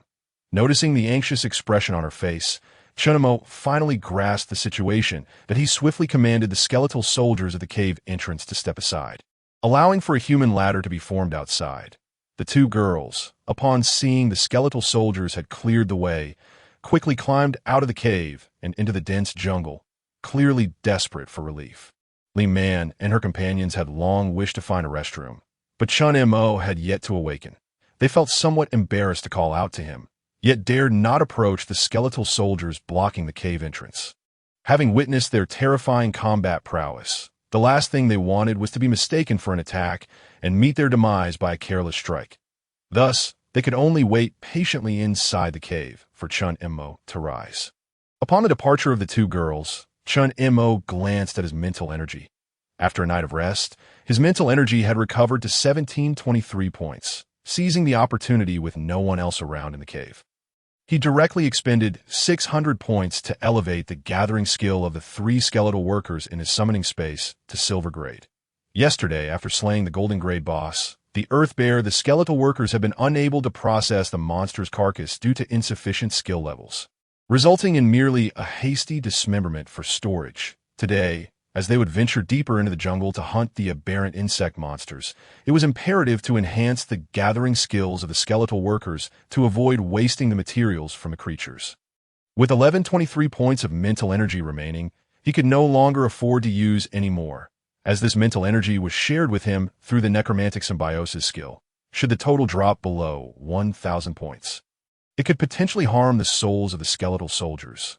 Moreover, he needed to reserve some mental energy for the skeletal workers gathering skill, not to mention that the skeletal tank had also acquired the earth armor skill, which required mental energy to utilize. Chen Mo felt his mental energy was indeed insufficient. He began contemplating whether to strengthen a golden grade skeletal soldier focused on mental enhancement to boost both his total mental energy and recovery rate. However, lacking the appropriate skill book and a concrete plan, he had no choice but to temporarily abandon this idea. After fortifying the skeletal workers, Chen Mo summoned a skeletal chef to begin preparing breakfast. Observing the skeletal chef emerging from the summoning space as it ignited the fire and started washing rice, Chen Mo chose not to pay further attention. He packed away the tent, leaving only the mat, and sat down to meditate. He aimed to recover some mental energy swiftly, in case the skeletal soldiers required skill activation that he could not support. When the two girls returned, they saw the skeletal chef had already lit the campfire and was cooking. They opted not to produce their rations, as no one would wish to gnaw on dry food with a professional chef preparing a meal. They merely tidied their belongings and sat together. Tang Shuiying and Li Man began strategizing the route for their outing. Noticing their return, Chen Mo opened his eyes and ceased his meditation, greeting them before rising to wash up, descending the makeshift ladder created by the skeletal soldiers. Chen Mo was greeted by the refreshing air of the wilderness, the morning jungle imbued with the scent of flora. Watching the sun rise amidst the trees, he found himself growing fond of the wild atmosphere. Here he felt a sense of freedom, unburdened by the gaze of others, able to act as he pleased. Even the notion of running about in the wilderness without a stitch of clothing seemed devoid of concern for prying eyes, though Chen Mo had no intention of engaging in such antics. He entered the woods to relieve himself, retrieving his toiletries from his backpack to freshen up. Yet the aspect he cherished most about the wilderness was its ability to rapidly enhance his strength while allowing him to accumulate wealth. Just yesterday's gains had made him fall head over heels for the wild. Chen Mo felt a surge of anticipation for today's journey. Upon returning to the cave, he discovered the skeletal chef had prepared breakfast, a pot of insect meat and vegetable porridge, accompanied by several roasted corn cobs, all ingredients Chen Mo had meticulously prepared before leaving the city. He called Tang Shuiying and Li Man to join him for the meal, urging them to finish quickly so they could set off, ideally completing their task within the day. This would free Chen Mo to indulge in monster hunting at will in the wilderness. As Chen Mo ventured out, Tang Shuiying had already mapped out their travel route, marking their intended destination. She then shared the map details with Chen Mo and Li Man while eating. Chen Mo received the updated map information from Tang Shuiying, refreshing his profession panel. Upon reviewing the map, he noted that today's distance was not excessively far, only a little over 10 kilometers. However, the terrain lay within mountainous jungles, characterized by rugged paths that would be quite difficult to traverse. Completing the round trip within a single day would indeed be a tight schedule, especially considering the unknown number of monsters lurking along the way. Having confirmed their plan, the trio swiftly finished breakfast and climbed out of the cave, ready to embark. Tang Shuiying opted not to partake in the porridge, choosing instead to nibble on a corn cob, despite the delightful aroma of the dish. Li Man, on the other hand, had quite the appetite, consuming 2 large bowls and almost licking the pot clean, truly living up to the title of purifier of the altar. The cave's entrance. Chen Mo assembled his skeletal squad. 2 skeletal soldiers wielding long swords led the way, while a skeletal tank clad in black armor followed behind, emanating a taunting aura and brandishing its shield.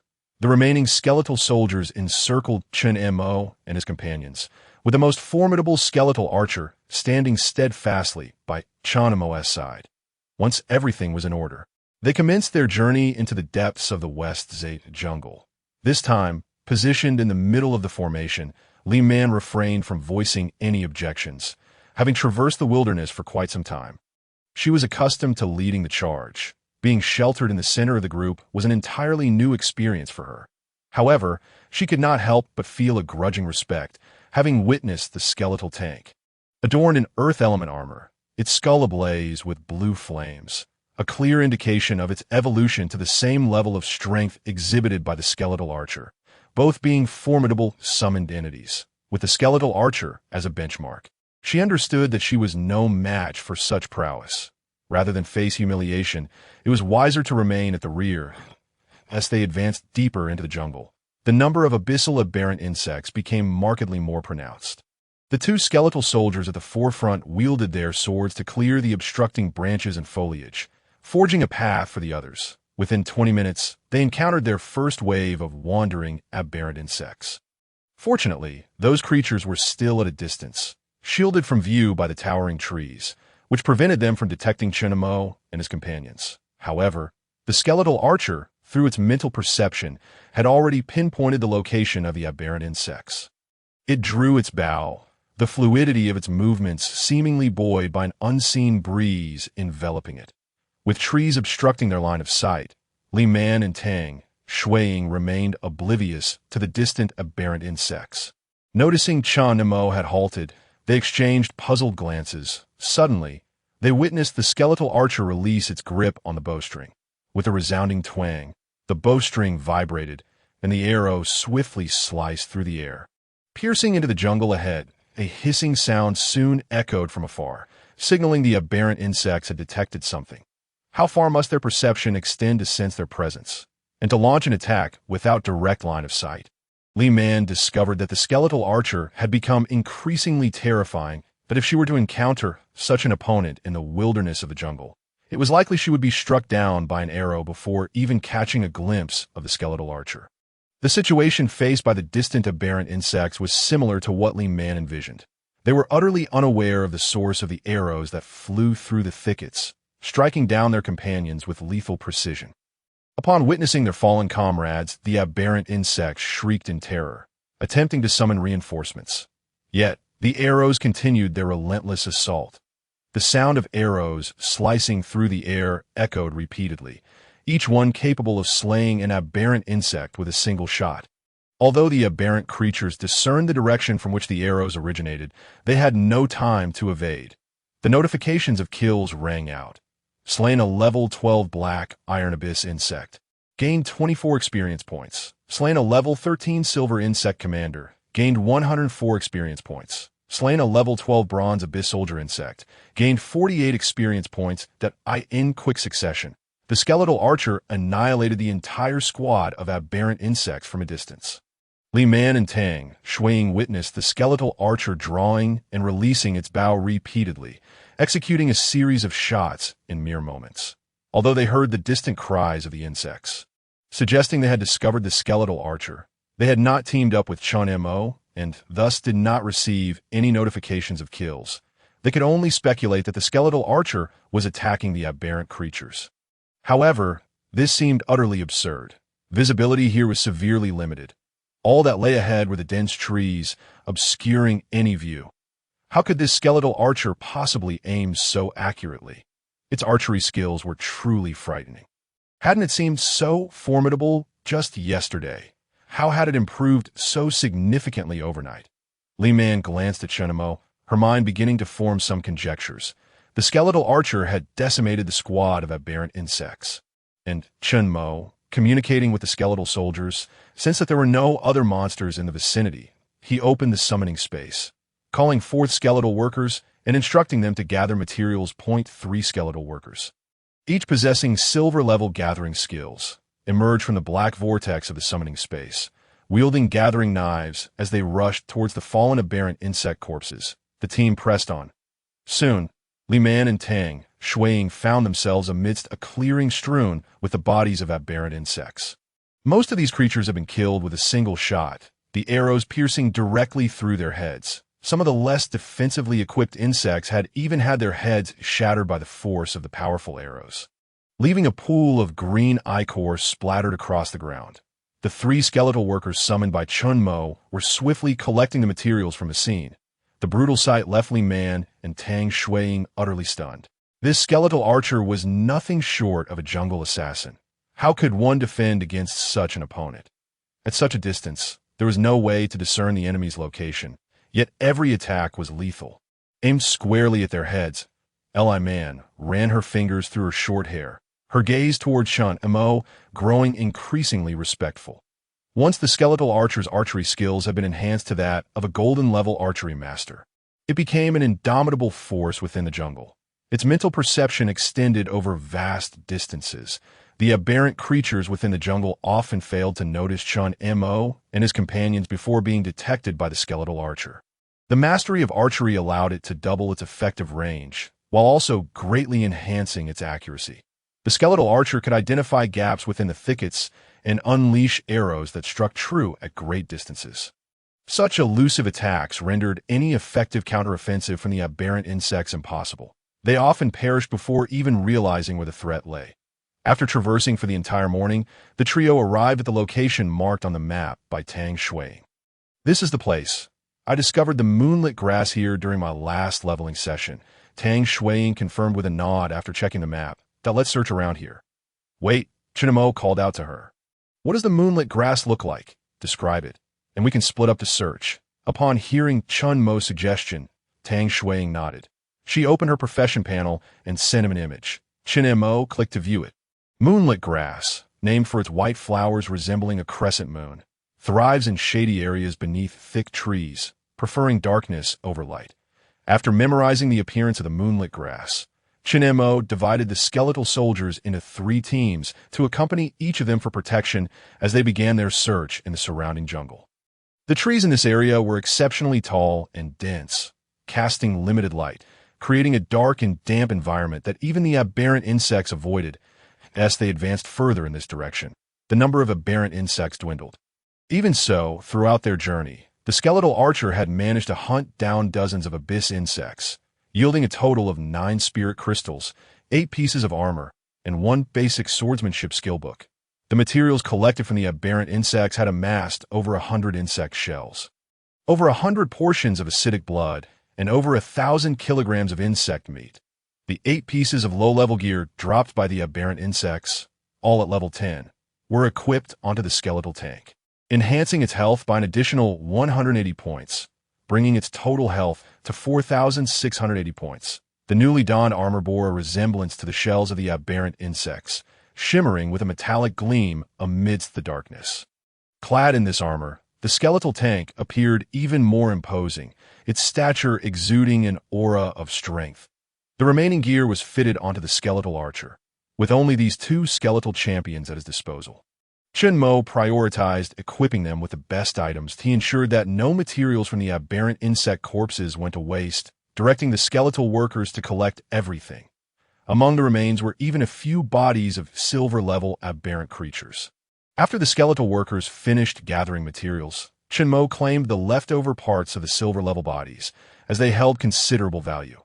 Although the most valuable portions had already been collected, he ensured that nothing would be wasted. As Chen Mo continued to search for the moonlit grass, he had not wandered long in the shadowy thicket when Tang Shuiying's excited voice reached him. "Everyone, come quickly. I've found the moonlit grass." Upon hearing her call, Chen Mo communicated with the skeletal soldiers guarding her, and sensed that something felt amiss, prompting him to rush towards her direction. As Chen Mo arrived at Tang Shuiying's location, Li Man also came sprinting excitedly from the woods. Chen Mo gazed towards the spot Tang Shuiying was pointing at. The moonlit grass she had discovered grew in a steep ravine amidst the thicket. The incline of this ravine was quite steep, making it difficult for a person to descend for collection. And oh wonder, Tang Shuiying had called out for them to come over, as a support-type profession. It was indeed a bit unreasonable to expect her to collect the moonlit grass alone from the ravine's depths, especially if hidden monsters lurked below. Seeing Chen Mo and the others approach, Tang Shuiying waved her hands joyfully. "Li Man, come over quickly. The one with white flowers is the moonlit grass." Li Man stood at the edge of the ravine, peering inside, and her gaze fell upon a cluster of delicate white flowers at the bottom. Hope flickered within her that the curse of the malevolent deity could finally be lifted, stirring her excitement. With fervor, she retrieved a rope from her backpack, eager to tether it to a nearby tree. Longing to descend into the ravine to gather the precious herbs, suddenly, a sharp sound akin to a bowstring snapping pierced the air. Startling Li Man, she turned to see the skeletal archer, who had been standing calmly beside Chen Mo, now drawing its longbow with astonishing speed. Unleashing a relentless barrage of arrows into the depths of the dense forest, the rain of projectiles forming a near-continuous line. Was its attack speed truly this formidable? Before Li Man could fully comprehend the situation, she was taken aback by the archer's blindingly swift movements that left afterimages in their wake. However, in the distance, a cacophony of roars erupted from a multitude of aberrant insect monsters. It dawned on her that the abyssal insects were retaliating. The beasts of the wilderness were not the simplified, evolved versions found in dungeons. They were authentic creatures, flesh and blood. They possessed intelligence, strategic awareness, and the instinct to seek advantage while avoiding peril. Chen Mo had dispatched numerous aberrant monsters, catching these abyssal insects off guard. Now, having regained their senses, they had identified the culprits behind their plight and would undoubtedly come seeking vengeance.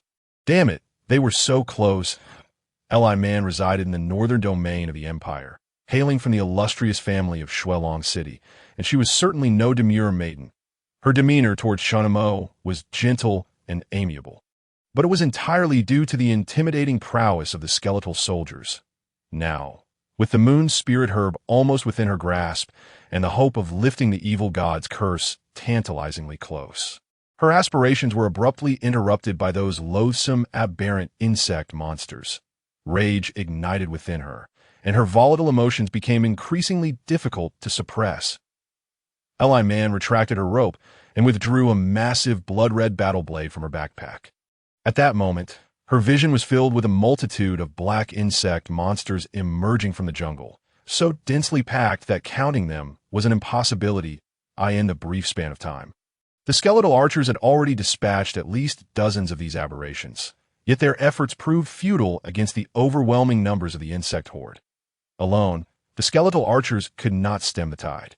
With a fierce growl, Li Man's muscles bulged, and her vital energy surged throughout her body. She activated the exclusive professional skill of the Dragon Blood Warrior, Dragon Blood True Martial.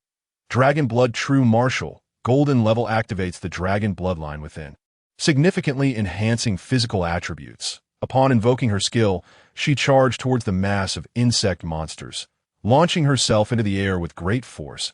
As she soared, her vital energy erupted, and she raised her battle blade high, aiming a devastating strike at a notably larger insect leader below. Boom! Upon landing, the shockwave from her vital energy blast toppled nearby lesser monsters. She understood that without repelling these creatures, her quest to gather the moon's spirit herb would be impossible. Thus, she unleashed her full might, targeting the insect leader directly. Dash 469, the tremendous force of her blade struck the insect leader, forcing it to stagger back several steps and colliding with multiple smaller insect minions along the way. Following her landing, she closed the distance and executed a horizontal slash aimed at the leader's vulnerable neck. Dash 976, the insect leader, already losing control and retreating, had no chance to evade Li Man's second strike. A critical hit. The damage was doubled as the blade severed the leader's neck, green acidic blood gushing forth and splattering onto the ground. In a state of explosive power, Li Man had dispatched an insect leader with just 2 strikes, fully revealing the ferocious combat prowess of an 18-level dragon blood warrior. Yet, despite her formidable abilities, she found herself overwhelmed by the relentless onslaught of the insect monsters. Even after vanquishing the leader, new aberrations quickly surged toward her, forcing Li Man to fight while retreating. Though her heart burned with frustration and helplessness, she was left with no alternative, with her life force reduced to less than 1,000 points.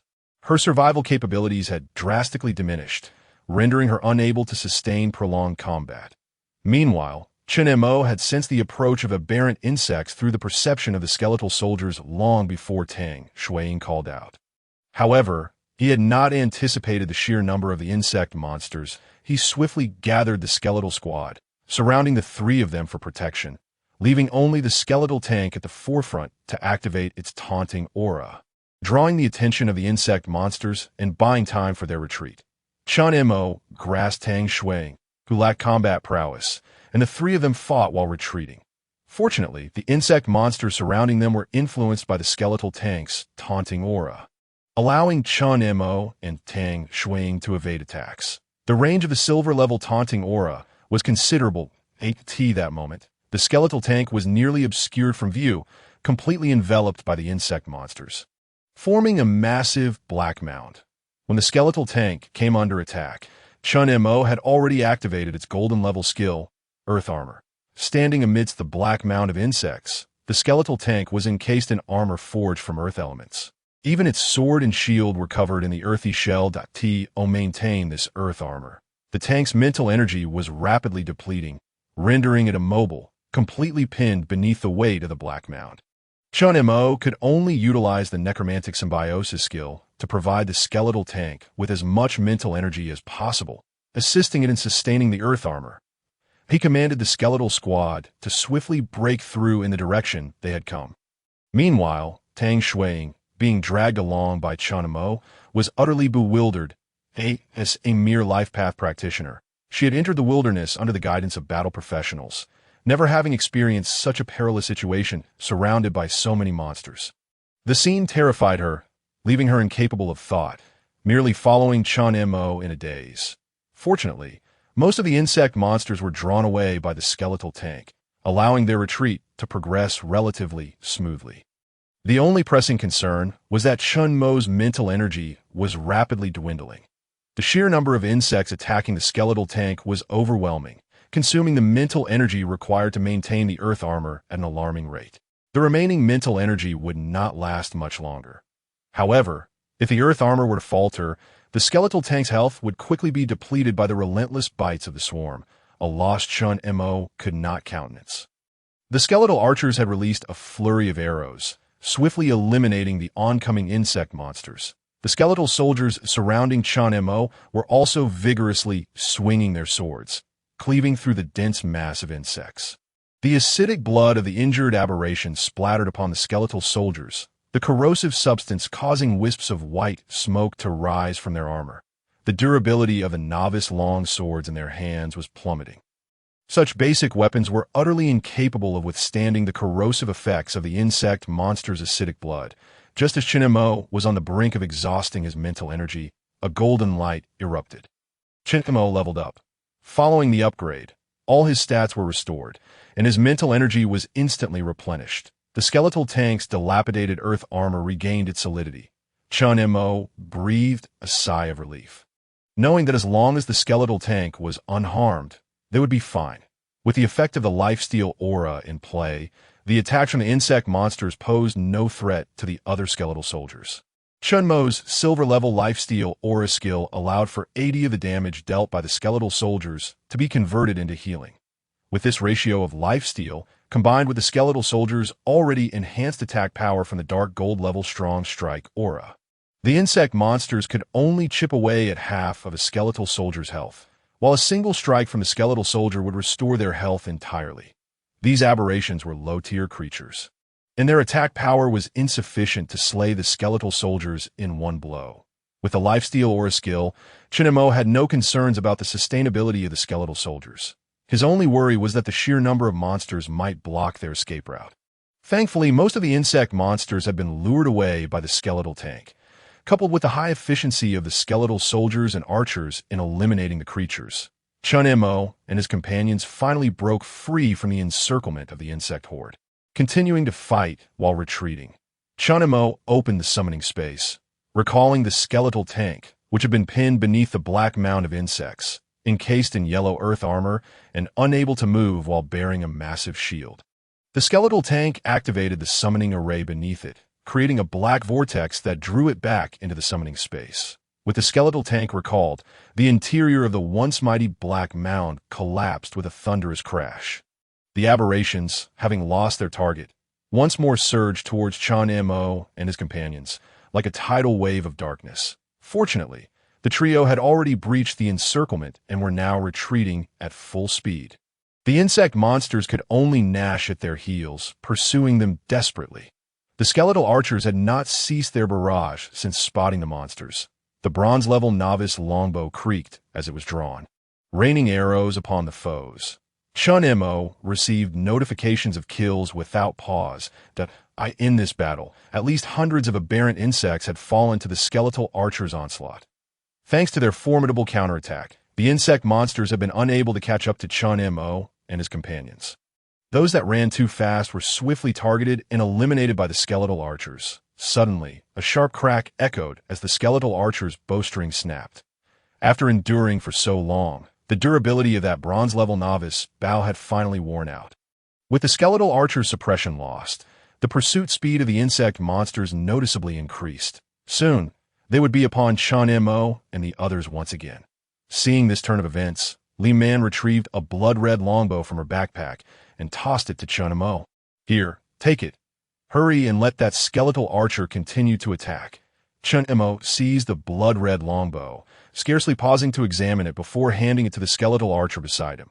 The skeletal archer equipped the new bow and arrows. And once again, a rain of arrows commenced. This time, the projectiles were infused with greater potency. As the bowstring was drawn, a faint crimson glow coursed through it. The arrows shot forth, slicing through the air with such force that they could lift the advancing aberrations off their feet, sending them crashing into the horde behind. Some arrows even managed to pierce through several aberrations in succession, achieving multiple kills. With the enhancement of this blood-red strongbow, the combat prowess of the skeletal archer surged to new heights. The relentless barrage of arrows swiftly repelled the encroaching monstrosities at last. After running for over an hour, Chen Mo and his companions noticed that the aberrations had forsaken their pursuit and retreated hastily. The skeletal archer stood firm, firing off shots that felled several more aberrations. Soon, the presence of the insectoid foes faded from detection. Exhausted, Chen Mo and his companions collapsed onto the ground. It truly felt as though they had advanced for half a day only to retreat for an hour. In moments of life-threatening peril, humanity can indeed unleash boundless potential. Chen Mo lay on the ground, too fatigued to utter a word.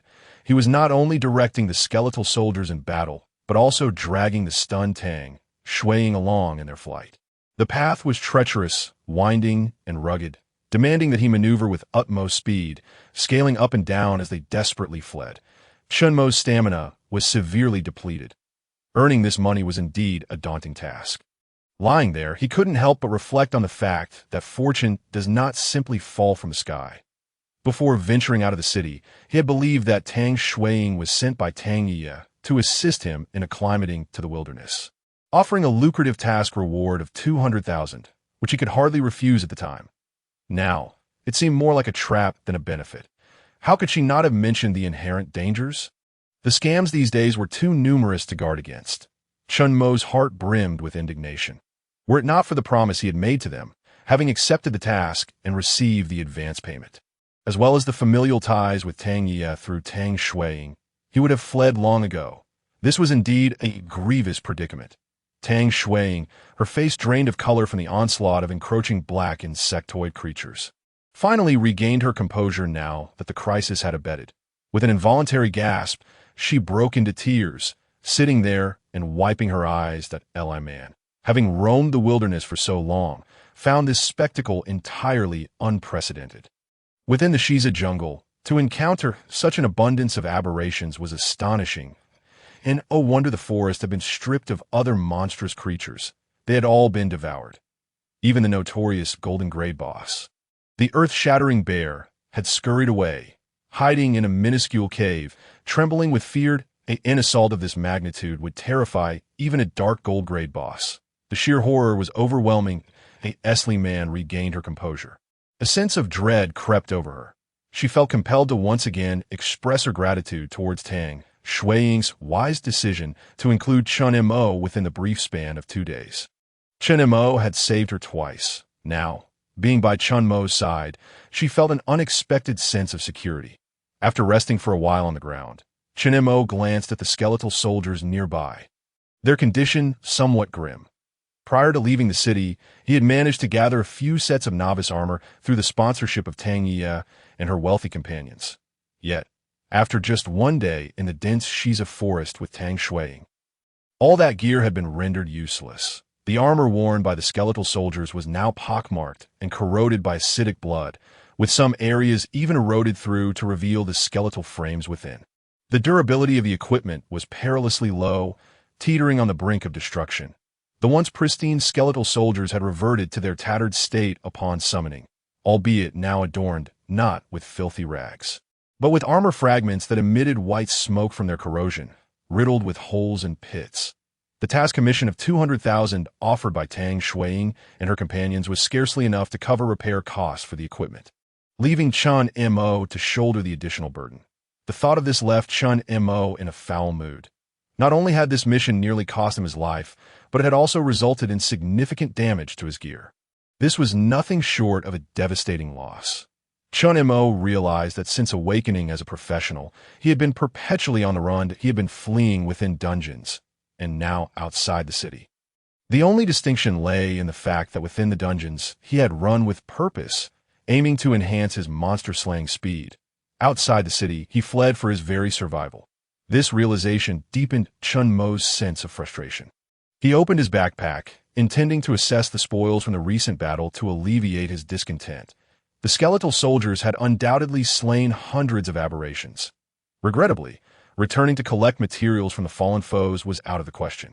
He could only tally the loot dropped. When a professional slays a monster, any equipment or items dropped would automatically enter the professional's backpack space, negating the need for manual collection.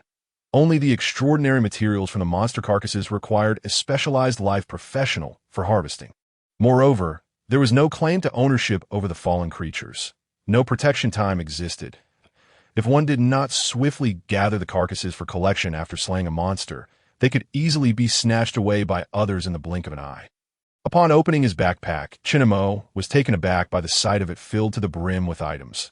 After a cursory glance, his spirits lifted considerably. He meticulously counted the entirety of the loot gathered over the past hour of combat. In total, he acquired 33 spirit crystals, dozens of level 10 black iron and bronze-grade armor pieces, and 8 foundational skill books that he calculated that these drops could perfectly assemble into 9 complete sets. With some surplus remaining, that a professional's equipment slots comprise 7 main components: helmet, armor, leg guards, boots, gauntlets, bracers, and belt, along with smaller slots for a necklace, 2 rings, and 2 accessory spaces, totaling 12 slots. However, the drop rate for smaller accessory items was notoriously low. And this time, Chen Mo had not received any. All that remained were armor pieces, leg guards, and helmets. Among his 10 skeletal soldiers, the skeletal tank had already donned a full set of level 10 equipment. Protected by the earth armor skill, thus remaining undamaged. The remaining 9 skeletal soldiers, including the skeletal archer, had yet to fully equip their level 10 gear. This provided the perfect opportunity to outfit them entirely. Chen Mo discarded the newly acquired equipment onto the ground, forming a small mountain. In that moment, he could truly empathize with Tang Yi's experience of littering the dungeon with equipment. This was the joy of wealth. Having spent merely 2 days in the wilderness, Chen Mo had found himself suddenly affluent. He couldn't help but exclaim once more, "The wilderness is truly splendid. I cherish the wilderness," commanding the skeletal soldiers to step forward and seize their gear. They are to replace their worn-out novice whiteboard equipment, corroded by acidic blood, entirely. Naturally, the priority for gear selection is granted to the skeletal tank and the skeletal archer, the 2 formidable generals, among the available equipment. They are nearly able to assemble a complete set of level 10 bronze-grade gear. As for the remaining equipment, it shall be distributed at will among the other skeletal soldiers. Upon donning their new gear, these skeletal soldiers are instantly revitalized. Although some were plate armor and others leather, their assortment of equipment is rather eclectic. Moreover, their weapons vary widely. Long swords, battle axes, broad blades, and spears, each wielding something different. Only the skeletal tank and skeletal archer have managed to gather an almost complete set of their respective professional gear. Compared to their previous uniformed novice plate armor and shields, their current appearance is indeed less aesthetically pleasing, resembling a ragtag band of impoverished soldiers. However, the combat effectiveness of the skeletal soldiers has significantly increased. After all, they now don a formidable level 10 black iron and even bronze-grade gear. The attribute enhancements they provide are incomparable to that of level 1 novice whiteboard equipment. As for the weapons, it matters little to the skeletal soldiers what they wield. They have not mastered any specialized weapon skills that are in their hands. These weapons can only exhibit their most basic attributes. There are no additional weapon skill damage bonuses. As long as they can slay monsters, that suffices. Observing these skeletal soldiers equipped anew brings a sense of reassurance to Chen Mo. He opens his attribute panel, allocating all 15 attribute points gained from reaching level 11 to his physique once more.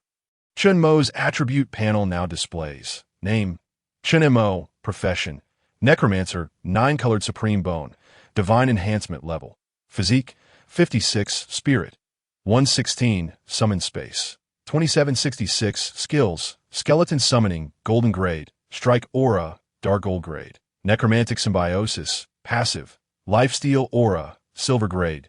Skeleton summoning consumes 480 spirit points to summon a skeletal soldier, golden grade, to fight for you.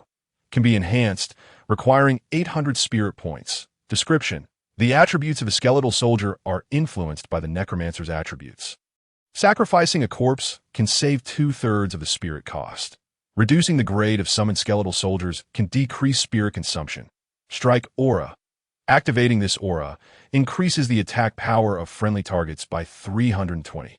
Can be enhanced, requiring 1,600 spirit points. Necromantic symbiosis. Passive: the necromancer shares life and spirit with their summoned undead. As long as a summon exists, the necromancer cannot perish. Lifesteal aura, silver grade. Activating this aura allows friendly targets to absorb 80 of the damage dealt to restore their own health. Can be enhanced, requiring 400 spirit points. After allocating his points, Chen Mo's physique has risen to 56, providing the skeletal soldiers with a health boost of 560 points. With the new gear, the average health of Chen Mo's skeletal soldiers has reached 1,600 points. The life force he can share has directly surpassed 43,000 points. Gazing at his rejuvenated attribute panel, Chen Mo finally feels a semblance of security. With such a substantial amount of health, he fears no ambushes. However, if surrounded by an onslaught of monstrous insects, it would merely delay his demise by a few minutes. Thus, one must exercise caution in the wilderness. Tang Shuang, witnessing the heap of equipment scattered by Chen Mo, is so astonished that she forgets to cry. She stares blankly at the skeletal soldiers rummaging through the pile of gear on the ground, constantly swapping out their tattered armor. What exactly was Chen Mo doing? Escaping for his life or scavenging in the wilderness? In just this brief moment, He has procured such an abundance of equipment. The pile on the ground must consist of dozens of items. How much could this be worth, with such a knack for earning? Would he still take his assignment seriously? Doubt begins to creep into Tang Shuiying's mind. Li Man is indeed taken aback by the mountain of equipment. However, her thoughts do not wander as much as Tang Shuiying's. Li Man's heart has been entirely captivated by Chen Mo's immense strength, that he is truly formidable. Even in the midst of a desperate escape, he can acquire such a wealth of gear. Throughout Li Man's career, she has never encountered a man of such might. At just level 11, he possesses this level of combat prowess. Furthermore, at level 10, he managed to single-handedly hunt a level 15 golden gray boss, the Earth Violent Bear, without sustaining any injuries. Today, even when besieged by an overwhelming tide of monstrous insects, he remains composed, unfazed, and capable of retaliating, swiftly eliminating numerous monstrous foes. Gazing upon Chen Mo's handsome visage, Li Man cannot help but feel a warmth in her heart. This is the man she has always yearned for. Powerful, striking, and aloof, Li Man has firmly recognized her true feelings. Once the skeletal soldiers have completed their equipment changes, Chen Mo and his companions have also rested sufficiently. They make their way back to a location not far from the cave where they had spent the night. After a short while, they arrive beneath the cliff of the cave. Chen Mo instructs the skeletal soldiers to form a human ladder, allowing the three of them to ascend into the cave. Upon entering, the two girls promptly slump down onto the ground, disheartened. This time, as they ventured into the West Zay forest, they were on the verge of collecting moon spirit grass, only to be surrounded by monstrous insects.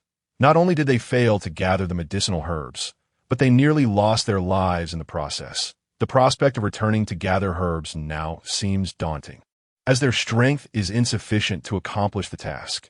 Moreover, the thought of the dense swarm of black insects terrifies Tang Shuiying, who resolutely refuses to return. They are left with two choices: either return home and seek assistance from their elders, or return to the academy and await the return of Lady Jiang Qingwan to help Li Man dispel the curse. For the proud Li Man, neither option is desirable. Having been fiercely independent since childhood, she has grown accustomed to resolving her own issues. Seeking help from her parents is something only a child would do. To return to Shuilong City in shame would surely invite ridicule. As for asking Tang Shuiying to seek her parents' aid, that is out of the question. How much debt of gratitude would that incur? Seeking assistance from Tang Shuiying would be a matter of friendship, allowing her to later accompany Tang Shuiying in leveling up to make amends. Yet requesting her to approach her parents would create an unpayable debt. It would be far better to return home and consult her own elders, even if it means merely wasting time on the journey. Li Man finds herself in a quandary. It seems she can only return to the academy and wait for Lady Jiang Qingwan. Chen Mo pays no mind to the two girls resting nearby. This mission has nearly cost him dearly. He has narrowly escaped with his life and has ruined several sets of novice whiteboard equipment. The value of this gear must exceed $1 million, that the mission remains uncompleted, and he has already lost more than half of his commission for the newly acquired gear. Chen Mo's intention in leaving the city was primarily to grind monsters and level up. Wherever he grinds monsters, gear will inevitably drop. Those are the fruits of his own labor, unrelated to the mission. Chen Mo sat on the ground, reflecting on the entire ordeal of his escape. This harrowing experience had indeed revealed certain deficiencies in the capabilities of the skeleton soldiers during combat. Specifically, they lacked the ability to execute large-scale area attacks and were severely limited by their mental energy reserves. With such a multitude of monstrous foes, the skeleton soldiers could only engage them one by one, resorting to hacking and shooting, resulting in alarmingly low efficiency. Chen Mo had never before encountered such a densely packed assault of magical creatures.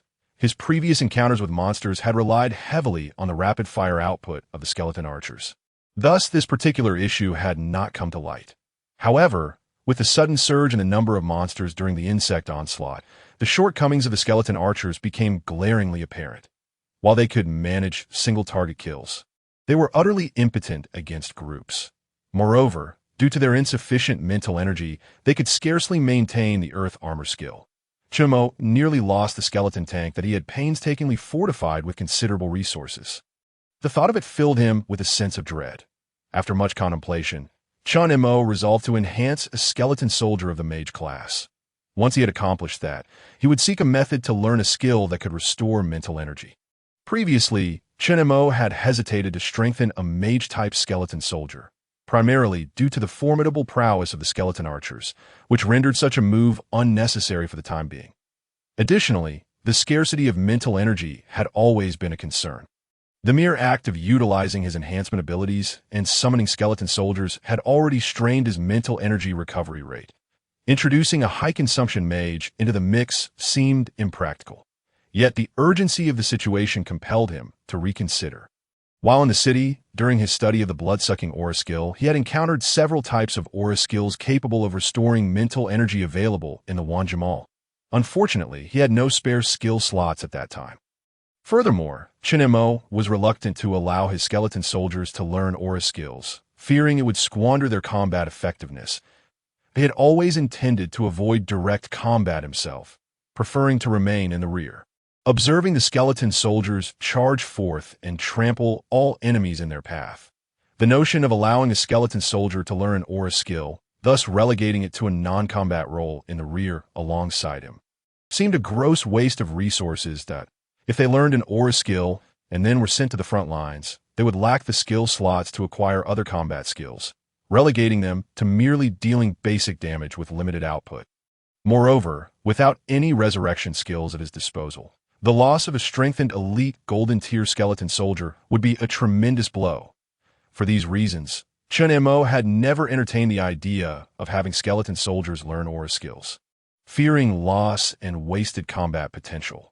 With available skill slots, it would be far more beneficial to have them learn combat-oriented skills and engage effectively in battle AS for directing from the rear while utilizing an aura. That was a task he could manage himself. However, the circumstances had now changed. It was imperative that he first create a skeleton soldier capable of restoring mental energy. During today's escape, were it not for his recent level up and the subsequent recovery of his mental energy state, his skeleton tank would have faltered due to insufficient mental energy to sustain the earth armor skill, potentially perishing amidst the swarm of insects. This tank was the pinnacle of his painstaking investments. Losing it would result in an even greater loss, as all the equipment, materials, and skill books he had poured resources into would be rendered worthless. Furthermore, he had not sufficiently prepared, neglecting to purchase even a single bottle of mental energy recovery potion. Prior to leaving the city, he had refrained from buying one due to its high cost, deeming it too expensive. A low-tier black iron-grade mental energy recovery potion typically cost over 100,000. Chen Mo had hesitated to make the purchase. Now that he had the funds, he found himself rushing out and forgetting this crucial detail. Fortunately, the skeleton tank had emerged unscathed. Had he lost an enhanced elite golden-tier skeleton soldier due to neglecting to buy a mental energy recovery potion, the pain would have been unbearable. Thus, it was now essential to first enhance a skeleton soldier capable of learning an aura skill to expedite mental energy recovery. Chen Mo resolved that in the future, he would allocate those auxiliary aura skills that did not directly enhance combat power, allowing the skeleton soldiers to learn some as well. With his own limited skill slots, it was impossible for him to master every aura skill available. He would focus on acquiring those that directly impacted combat effectiveness, while permitting the skeleton soldiers to learn supportive aura skills that increased mental energy recovery speed. This way, even if a skeleton soldier learning an aura skill were lost, it would not significantly affect the overall combat capability of his forces. After completing his reflections, Chen Mo rose and prepared to venture outside the cave to begin enhancing the skeleton soldiers. In hindsight, he felt rather foolish for his previous actions. Fearing that the two girls would discover his secret, he could have simply concocted an excuse to step outside the cave to test his skills. Instead, he had resorted to setting up a tent and summoning skeleton soldiers around him, likely leading to misunderstandings. Contemplating this now, Chen Mo wondered if he had been at odds with these two girls. Their expedition into the wilderness had turned into a harrowing escape, compounded by financial losses. His mind felt clouded. He resolved to send them back to the city the following day, declaring that he would not engage in any further tasks. Out of sight, out of mind, Chen Mo was determined to rise and head outside to enhance the skeleton soldiers. "Chen Mo, where are you going?" Tang Shuiying inquired, startled to see him stand and walk toward the cave entrance. The terrifying onslaught of the black insect plague had left her shaken, and she had developed a slight dependence on Chen Mo, who had saved her life. Seeing him suddenly rise to leave, she feared he might abandon them. Although Chen Mo had indeed entertained such a thought, his principles and sense of morality prevented him from acting on it. Nonetheless, he had resolved that henceforth, regardless of his financial situation, he would never accept such a treacherous task again. "That I'm just stepping out to use the restroom," Chen Mo replied impassively, turning to leave. Upon hearing his response, Tang Shuiying breathed a sigh of relief. Before leaving the city, she had approached Chen Mo not only at the behest of her cousin Tang Yi, but also because hiring Chen Mo was a more cost-effective choice. After all, who could find a powerful, extraordinary professional willing to undertake a task for a mere 2 million in commission? It would be remarkable if they didn't insult you instead. Any professional capable of reaching level 18 or above would not be a modest means. Who would be interested in a mere 2 million? A simple team could venture into the wilderness to hunt a few bronze-level ferocious beasts and earn more than that. Moreover, news had already spread that Shiza Mountain had been overrun by the abyssal insect race, resulting in numerous casualties among professionals. What seasoned adventurer would dare tread into such a perilous area? It was only Chen Mo, a novice who had never set foot outside the city, who accepted such a task. Not only was he powerful enough to clear the minor creatures along the way, alleviating pressure on the man, but his ignorance of the wilderness's dangers also led him to take on this task. Observing Chen Mo's expression now, it was clear he regretted his decision. Tang Shuiying pondered for a moment, then retrieved a vial from her backpack, calling out to the departing Chen Mo, "I see you often sitting on the ground meditating. You must be running low on mental energy, right? I have 10 bronze-level spirit recovery pills that I concocted during my time at the academy that I brought only this many with me, so you can have them." She extended the vial toward Chen Mo, saying, "Once we return to the academy, if you need more, I can brew some more for you." Chen Mo hesitated for a moment as he gazed at the pills Tang Shuiying offered. Yet he ultimately approached and accepted them. "All right, but we have a deal. When you return to the academy, you must help me brew potions."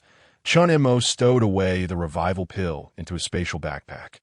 Casting a glance at the two girls seated on the ground, weary and famished, he promptly activated his summoning space, conjuring forth the skeletal chef, extracting ingredients and a modest portion of golden-grade bear meat from his backpack. He urged the skeletal chef to hasten and prepare a meal. With everything arranged to his satisfaction, Chen Mo endeavored to suppress the slight upturn of his lips. He turned and exited the cave. In the Myriad Realms marketplace, a single bronze-grade revival pill commenced its pricing at 500,000. Tang Shuiying, with a generous gesture, had presented him with 10, amounting to a value of no less than 5 million. It would simply not do to allow the benevolent sponsors to go hungry. Seizing the opportunity, he decided to utilize a fraction of the golden-grade bear meat to concoct a delightful broth for the ladies to savor. Tang Shuiying observed as Chen Mo swiftly tucked the pills into his backpack and departed the cave, thoughtfully leaving 2 skeletal soldiers stationed at the entrance to guard. She then glanced at the skeletal chef inside the cave, who had already begun to kindle the fire for cooking. Amusement bubbled within her. This Chen Mo was indeed easy to please, requiring merely a hint of monetary incentive, with a simple exchange of coins. He transformed into a considerate and affable companion, ensuring the skeletal soldiers stood watch at the cave's mouth for their safety, and expressing concern for their well-being by having the skeletal chef prepare a meal. It seemed she would need to strive harder to amass wealth in the future. She mused at Eli Man, observing Chen Mo's exit from the cave, had already surmised his intentions. After all, she had uncovered his secret the previous night. It was likely that he sensed the inadequacy of the skeletal soldiers' combat prowess during today's skirmish and was off to enhance them. That a smile crept across her face. This boy was rather endearing. He probably believed his secret remained undiscovered, perpetually sneaking about. Yet, she had no intention of prying into Chen Mo's affairs. He was the man she had set her sights on, now enmeshed in her feelings. Li Man would only seek to protect him, never to jeopardize his interests. Noticing Chen Mo's penchant for saving, Li Man speculated that his enhancement abilities must necessitate considerable resources. She began contemplating whether to return to her family and devise a means to procure resources for him. However, she was uncertain about the exact nature of his needs. Direct inquiry might expose her awareness of his secret. A sigh escaped her lips, burdened with frustration. Eli man, do not despair if all else fails. I shall consult my uncle within the family and seek a stealthy practitioner to venture into the West Zay forest to gather herbs. Even if we fail to procure the moon spirit herb, there remains Lady Jiang Qingwan back at the academy. A solution will present itself. Tang Shuiying, noticing Li Man's sigh, assumed it was due to her disappointment in failing to acquire the moon spirit herb, and hastened to offer comfort. If not for Tang Shuiying's remark, Li Man might have almost forgotten her own predicament regarding the unpurged curse of the evil god after their escape from the swarm of insects. Her focus had been solely on Chen Mo's movements. Now, with Tang Shuiying's mention, her spirits plummeted further. As Chen Mo emerged from the cave, he left 2 skeletal soldiers to keep watch at the entrance. Responsible for monitoring the movements of the 2 girls, that he then resumed his endeavors within the cave.